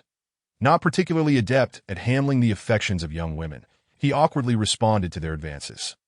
Just then, Lin Yuxuan felt a chilling sensation wash over him, prompting an involuntary shiver. Deng Yixia, something feels amiss. This familiar feeling sent a jolt of recognition through him. Sure enough, through the gaps in the crowd, he spotted a stunning figure in icy blue standing not far away. Oh no! As the sun completely sank beyond the mountains, the evening glow spread a chaotic brilliance across the boundless lake. Showcasing a kaleidoscope of colors, the night descended, with twinkling stars adorning the distant sky. Outside the Bai Shui pavilion, Lin Yuxuan and Yuan were tightly encircled by the onlookers, many young women pressing against them, incessantly striking up conversations. Lin Yuxuan's face flushed red, clearly at a loss with the situation, yet in the eyes of those girls, his bashfulness only added to his charm. Look, this little handsome guy is shy. Wow, so cute, I want to take him home and pamper him. Hey Jime, tone it down, you're drooling. In contrast, Yuan appeared entirely unfazed, handling the situation with grace. Lin Yuxuan felt like a helpless little rabbit amidst a pack of fierce wolves. Visibly uneasy, just then, a sudden wave of intense cold washed over him, making him shiver involuntarily. This is not right, this familiar sensation. Sure enough, through the crowd, he saw the striking figure of Luo Yao standing nearby. Who else could it be but her? No one dared approach her, allowing Lin Yuxuan to recognize her at once. The moment their eyes met, Lin Yuxuan's heart tightened. Luo Yao's icy blue gaze was fixed intently upon him. The frost on her delicate face seemed ready to spill over, and an aura of chill radiated from her. At that moment, Lin Yuxuan realized it was completely dark. Luo Yao had explicitly stated that he must return before sunset. Otherwise, he would face her wrath. Instantly, he cursed the wretched Quan Murin and all his ancestors, thinking, if it weren't for his unnecessary provocations, I would have been back by now. Lin Yuxuan hurriedly pushed through the crowd, darting toward Luo Yao, cautiously looking at her and whispering, "Sister, why are you here?" Luo Yao's voice was as cold as ice, devoid of emotion, as if she could freeze the very air around her. What? Is Lin Gongzi still having fun? Lin Yuxuan recognized this demeanor all too well. She was clearly upset. Sister, please let me explain. At that moment, the surrounding girls turned their gazes toward Lin Yuxuan, noticing the beautiful, icy figure before him. Upon sensing their attention, Luo Yao cast a cold glare at them, causing the girls to flinch and avert their eyes. Her gaze was so fierce that if looks could kill, they would have long since met their demise.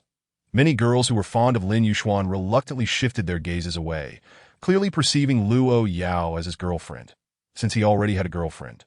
They had no choice but to let go. They turned their attention to Yuan instead. However, not all the girls shared this understanding. Two of them boldly ignored Luo Yao's menacing gaze and approached Lin Yuxuan, saying, "Little brother, let's be friends." Upon hearing this, Lin Yuxuan hastily glanced toward the two girls approaching from the side.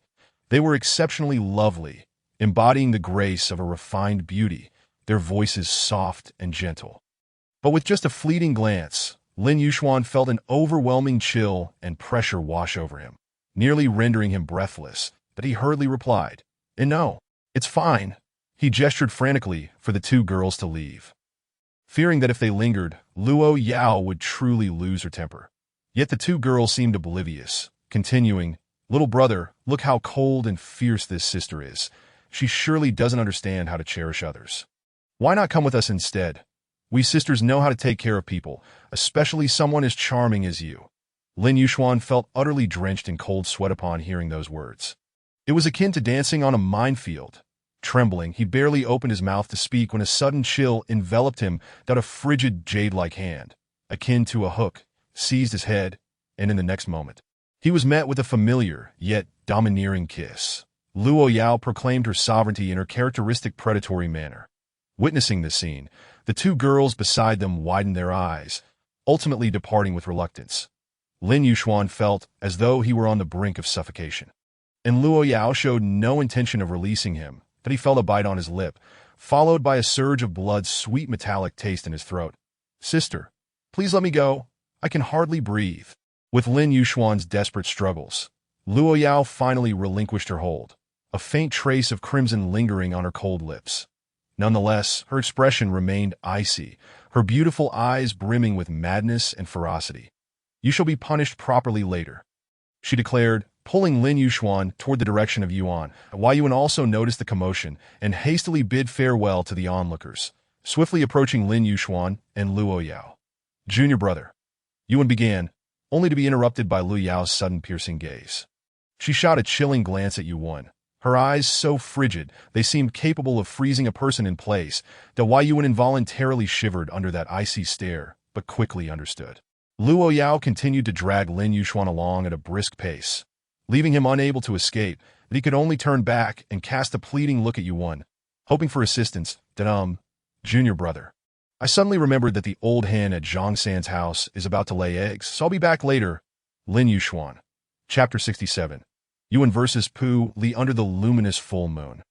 Its silvery light blanketed the entire city, with buildings of varying heights and distances standing in harmonious disarray, while faint starlight swayed in the breeze that Yan Yunzhou on a street surrounding the bustling city center.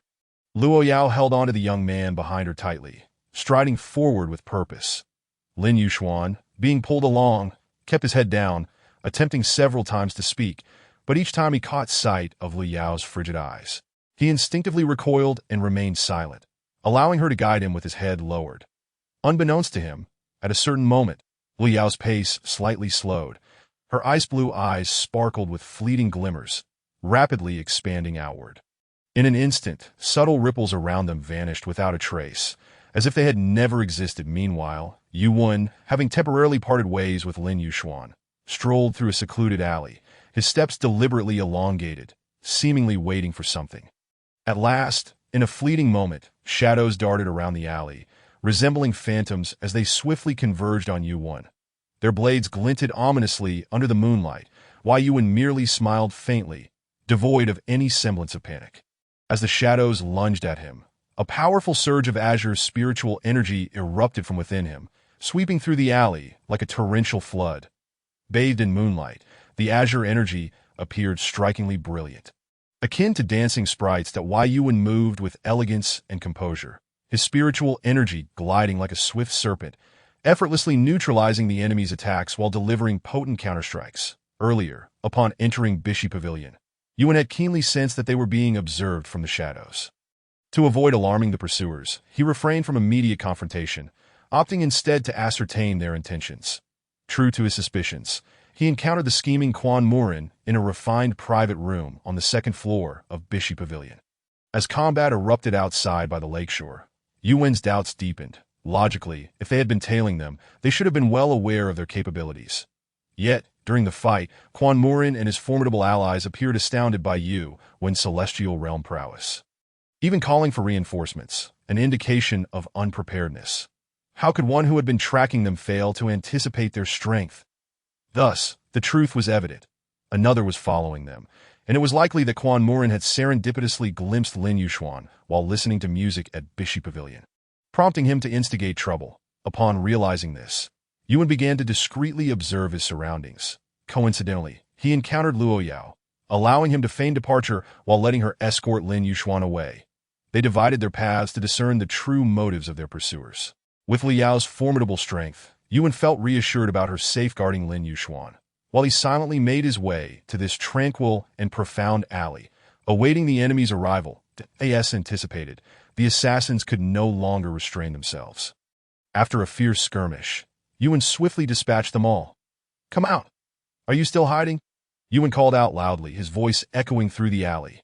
Soon, a figure emerged from the shadows that Wei Yuan fixed his gaze intently upon the newcomer, who donned a silver mask and bore a curved sword on their back. The silver mask glimmered coldly in the moonlight, and Yuan's previously carefree smile was noticeably subdued from the aura. It was clear that this individual was a formidable opponent, a peak celestial realm cultivator like himself. "Your name?" Yuan spoke in a deep tone. Chasing Blood Order, Pu Li, Xianin Mountain. Yuan in the alley. The two strong warriors stood in opposition. A gust of wind swept through, rustling the leaves on the ground. The battle was on the verge of erupting. Pu Li wielded his curved sword, emanating a faint black sheen as he unleashed a barrage of sword chi. Dark spiritual energy swirling around the blade, radiating a chilling aura to Wei Yuan. Undeterred, summoned azure spiritual energy that danced joyfully at his fingertips with rich wind elements. The energy swiftly coalesced into razor-sharp wind blades, colliding fiercely with the ebony sword Q. In an instant, the battlefield was engulfed in a tempest of azure and black energies, dust swirling into the air, while the surrounding flora was uprooted by the overwhelming force. Even the fabric of space warped under the intensity of their clash. Their movements accelerated. Azure wind blades and black sword chi clashed like a torrential downpour in the air, sparking dazzling fireworks. The battle escalated to a fever pitch, both sides employing their full capabilities as the azure wind blades and sword chi grew increasingly sharp, causing the very void around them to tremble. Finally, after a fierce confrontation of equal footing, both combatants leaped back simultaneously. The Yu Wen's eyes sparkled with excitement. Oh, what a thrill! It has been ages since I encountered such a formidable opponent, though Pu Li's silver mask concealed any visible emotion. The relentless surge of sword blades from his hand revealed that his heart was far from calm. Clearly taken aback by Yu Wen's prowess, that in the midst of their exchange, Yu Wen suddenly launched himself into the air. Enshrouded by a powerful azure whirlwind, the ultimate wind elements quickly coalesced into a fearsome azure dragon, its roar echoing through the night, signifying Yu Wen's intent to unleash his full power without further delay. Wind's whisper, thousand leaves descending dragon. The azure dragon transformed into a tempest, radiating brilliance and sweeping toward Pu Li with overwhelming force. The storm tore through the very fabric of space, leaving countless fissures in its wake. Pu Li's expression shifted dramatically. Confronted by this terrifying azure tempest, he felt a long-lost sense of death's threat, that he had never anticipated that this seemingly carefree youth possessed such astonishing strength, with the azure dragon's onslaught being virtually inescapable. He had no choice but to confront it head-on for a slim chance of survival. With a sweep of his dark, curved sword, Pu Li enveloped himself in a shield of black energy. The next moment, the azure dragon tempest collided fiercely with this dark protective barrier. Do you enjoy the character of the fourth senior brother? Personally, I find him quite appealing. Gratitude to Yu Yong for generating power with love. My urging for faster updates with love. Zhao Jinlai, who loves to eat fancy chicken soup, generating power with love. The Lingxiao sect in Qingzhou City, generating power with love. Wu Wei, who adores Ziqian, generating power with love. Batty, who relishes the stuffed water chestnut, generating power with love. Dong Gongzi, who enjoys porridge, generating power with love. Deng Jiejia, in a loving relationship, generating power with love. User 1574126, generating power with love. I am the Stone Man King, generating power with love. Shanzhong, generating power with love. The Evening Breeze at Sea, generating power with love. Wuyin, who loves lotus leaves, generating power with love. YK, generating power with love. The Soul Palace's Soul Shursen, generating power with love. The Leaf Furens, generating power with love, and the Stories with Regrets, generating power with love. Once again, thank you to all the esteemed patrons. Wishing you eternal vitality and endless joy. A brief discussion on the protagonist, non-text, that I apologize for the interruption before we begin today. I would like to share some insights regarding the protagonist Lin Yuxuan's circumstances and character design. Recently, I have received numerous unfavorable reviews, which have somewhat shaken my mindset. Many have labeled the protagonist as a male girl, a giant infant, mindless, excessively weak, and self-deprecating. In summary, various negative critiques that I would like to clarify that initially I intended for the protagonist to be merely 14 years old, but ultimately abandoned that idea after considering age and various factors, that I originally planned to depict a grand and tumultuous martial arts world from the protagonist's youth. Every boy harbors a dream of martial arts, and the protagonist is no exception. That do not mock the youthful dreams of the rivers and lakes, who has not dreamed of wandering the martial world in their youth. Initially, my objective was simply to craft a fantasy novel, wherein some have suggested that starting cultivation at the age of 10 within the martial realm is quite reasonable. However, the protagonist will not be set up in that manner. With the recent addition of a Yandere element, I have made slight alterations as the narrative revolves around love. Some have brought this up in the context of the cultivation world. Please note that the theme of this piece is being infinitely loved by a Yandere, with cultivation being secondary and the timeline for cultivation set relatively later. The protagonist will only exhibit weakness and even shed tears in front of his future wife. I believe this is a part of the interaction between the male and female leads. There is no shame in shedding tears before one's wife. In my understanding, the ultimate union of two individuals must stem from mutual complementarity. For instance, in the early stages, the female lead is strong while the male lead is comparatively weak, both in strength and character. That if both parties are excessively dominant and unwilling to yield, such a relationship is unlikely to endure. The protagonist is an orphan with a tragic backstory. Initially, his master merely hoped for his safe growth. But due to unavoidable circumstances, he was compelled to venture into the martial world, ostensibly for experience, but in reality, it was merely to deliver a letter. As a young man stepping into the martial world, with a warm heart and a sense of justice, he is driven to assist those in need. This is not only a simple persistence, but also a reflection of his naivete. Everyone holds on to their own beliefs, regardless of good or evil. Perhaps the male lead does not align with many people's expectations of how a boy should be portrayed, with some even calling him self-deprecating and cowardly, exhibiting a spectrum of traits. Nevertheless, he ultimately lives out the worst version of himself in his heart. Initially timid, he later ascends to greatness. Regarding cultivation, the protagonist's strength would be considered average, as this is a Yandere narrative with a relatively fast pace, meaning those around the protagonist will be quite strong. However, how can a child who has been well protected learn various wits or strategies? Are not all strong individuals forged through gradual experience? Often, a man's growth occurs in an instant. Perhaps for you personally, due to certain reasons, you have been resolute since childhood, but not everyone in this world shares your experience. Not every boy is born with resilience. It is only through the passage of time and society that they come to understand what growth truly means. Becoming strong only in unavoidable circumstances. How many books have you read to assert that this world is as such? How many people have you encountered to claim that everyone possesses this virtue? A cousin of mine was once very self-conscious and timid in school. During festive occasions, he would not dare to speak to anyone. However, after graduating from university and working in another city, he has returned home exuding confidence, serving tea to elders and engaging with a variety of people. From an introverted youth, he has transformed into a societal elite, embodying the pride of many. The struggles and sacrifices he has endured are perhaps only understood by him alone. Once again, no one is born resolute. The path of the strong is paved with blood and fire. Innate shortcomings in character can be compensated for through later experiences and efforts. I apologize for the lengthy discourse. It is merely a catharsis. I also extend my gratitude to all the dashing patrons who have silently supported and accompanied the author along the way. It is your presence and encouragement that fuels my motivation to continue writing. As this is my first attempt at crafting a novel, I kindly ask for your guidance and understanding regarding any shortcomings that I aspire to portray a martial world imbued with the essence of national culture. In times past, I admired the grand landscapes depicted by Mr. Jean, dreaming of becoming a protagonist in such tales and wandering the martial world. Only later did I realize that the martial world is characterized by comings and goings. And that is the essence of it. One can always find a breeze amidst the mundane, filling countless dreams. Finally, I wish all of you distinguished gentlemen the ability to carve out your own perfect martial realm. And once again, thank you all. Chapter 68. The punishment of Luo Yao. You must grow up well. Do not succumb to the wind, nor to the rain. Do not falter in the heat of summer, nor in the snow of winter. All beautiful things shall eventually arrive, and all painful memories will fade away.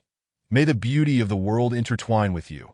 Father, mother, please do not abandon me, all right? I will be a good child. Xian, we will always love you. The familiar silhouettes grow, increasingly distant until their voices are entirely inaudible. Upon awakening, Lin Yuxuan finds himself in tears, haunted by the familiar figures that have lingered in his heart over the years.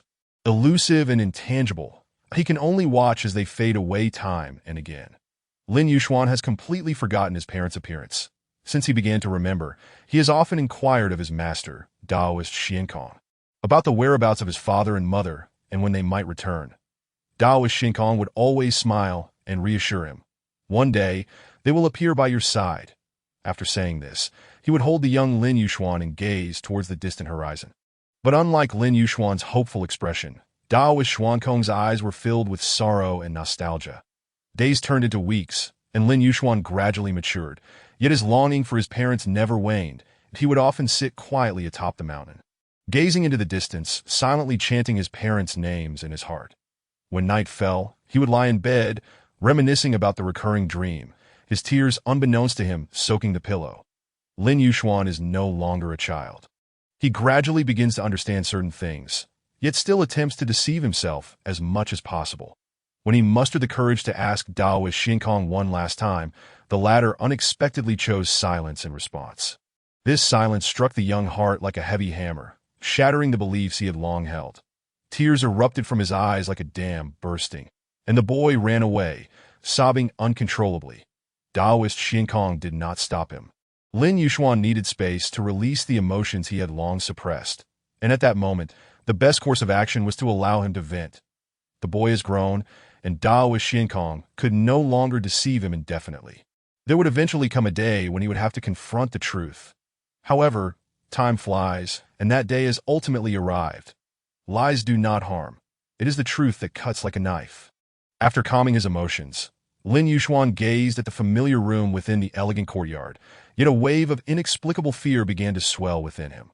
Not long ago, Luo Yao had taken him back to her room, only to turn and leave without hesitation, casting aside a cold remark. "I will return shortly to punish you." What left him in despair was that she had employed spatial confinement, sealing the room entirely, leaving him with no escape. With a heart full of apprehension, Lin Yuxuan inexplicably fell into a deep slumber at this moment. He finally awakened completely, yet his inner tension intensified. Over the years, Lin Yuxuan had never feared anyone as he did in the presence of Luo Yao. It was only when facing her that he experienced this indescribable sense of dread. That woman was fierce, violent, and unreasonable. What kind of punishment could she possibly devise for me? Lin Yuxuan murmured to himself, filled with worry and unease that no, I cannot remain passive. This is too reactive. Just as he racked his brain for a strategy, the door was suddenly thrust open with a dull thud in that moment. A pair of long, delicate jade legs stepped gracefully into the room. From the instant she crossed the threshold, the entire room seemed to be enveloped in an endless chill. Upon witnessing this, Lin Yuxuan's heart tightened, and he hurriedly rose to greet her. "Sister," Luo Yao, with an expressionless demeanor, inquired, "Are you prepared to accept your punishment?" As her words fell, the icy blue, spiritual energy surged within her delicate hands, instantaneously coalescing into a tangible form. In her left palm, she grasped a cold whip, forged from the very essence of the icy blue energy, exuding a bone-chilling aura that seemed capable of freezing the surrounding air. Most strikingly, Lin Yuxuan discerned a prominent character. Xian emblazoned upon the whip, clearly crafted with him in mind. Simultaneously, a crystalline ice cage materialized in the palm of Luo Yao's right hand, almost solidifying into reality, imparting an indomitable sensation. Lin Yuxuan also noted the inscription Xian's love adorning the ice cage, sending a shiver down his spine, prompting him to instinctively retreat several steps. What a jest! Could he possibly endure either of these formidable creations? Previously, those formidable beings of the spirit transformation realm had been effortlessly reduced to naught, while the specter from the heavenly position realm was similarly tormented within the ice cage. With his meager cultivation, he would likely perish 100 times over. Luo Yao, observing the fear flickering in the boy's eyes, spoke in a calm, yet chilling tone. "Choose one. A mistake demands punishment. Or shall I select for you?" Lin Yuxuan felt an involuntary chill creep up his spine, yet he stifled his trepidation. Logically speaking, regardless of his choice, he would be subjected to a thorough reckoning. Thus, the crux of the matter lay not in the selection itself, but in finding a way to placate Luo Yao. He approached her, lowering his head, and softly uttered, "Mistress, I was in the wrong." For reasons unknown, Lin Yuxuan had previously resisted this appellation, yet now it seemed less burdensome. Upon hearing his voice, the frosty tone in Luo Yao's speech diminished significantly. What went wrong? Lin Yuxuan felt a glimmer of hope and hastily acknowledged his fault. Indeed, after she listened, her previously impassive demeanor softened slightly, but he quickly guided her gently into a chair, offering to massage her shoulders and back. After a brief moment, the chill surrounding Luo Yao began to dissipate. "Little one, you've learned to please your sister." "Who taught you this?" No one. It is my honor to serve you, dear sister, in truth. I have longed to do this," Lin Yuxuan proclaimed earnestly, his visage betraying no hint of embarrassment. Luo Yao turned her head, casting a bemused glance in his direction, rendering Lin Yuxuan decidedly uncomfortable. Suddenly, she broke into a smile. "Well, since you have attained such profound awareness, I shall permit you to serve me today, that my feet are somewhat weary." Quickly fetch a basin of water for me to wash my feet. Ah, Lin Yuxuan was momentarily taken aback by her request. His hands, which had been massaging her shoulders, froze in place. Noticing his hesitation, Luo Yao furrowed her brow and inquired, "What is this? Are you unwilling? Or were your earlier words mere fabrications?" "Of course not. How could that be? It is my privilege to serve you, dear sister, and I shall not shirk my duty. I'll go at once." With that, he dashed out like a startled rabbit. Lin Yuxuan inwardly chastised himself for his reckless chatter, cursing his own impudence for not knowing when to retreat. Meanwhile, Luo Yao gazed at the boy's retreating figure, unable to suppress a chuckle. This little fellow was rather amusing. Before long, Lin Yuxuan returned, carrying a steaming basin of water. Muttering under his breath, "Just you wait. I'll show you." He carefully placed the basin before Luo Yao and obediently resumed his position behind her, preparing to continue his ministrations to At that moment. Luo Yao unexpectedly commanded, "You shall wash my feet." Ah, Lin Yuxuan was utterly unprepared for her request for him to wash her feet, and he froze, momentarily at a loss. Hurry up. Hearing her impatient urging, he dared not hesitate any longer. Having finally appeased her, he could not allow his efforts to go to waste. Thus, he steeled himself and stepped forward that as he crouched down. Lin Yuxuan found himself at a loss, unsure of what to do next. Just then, Luo Yao's delicate, porcelain-like foot extended toward him. Exquisite and flawless, it resembled a meticulously crafted work of art. Soft and round, akin to two lustrous pearls. Lin Yuxuan was taken aback by Luo Yao's abrupt gesture. Hastily swallowing hard, he glanced up at her, only to find her smiling down at him, seemingly encouraging him to begin.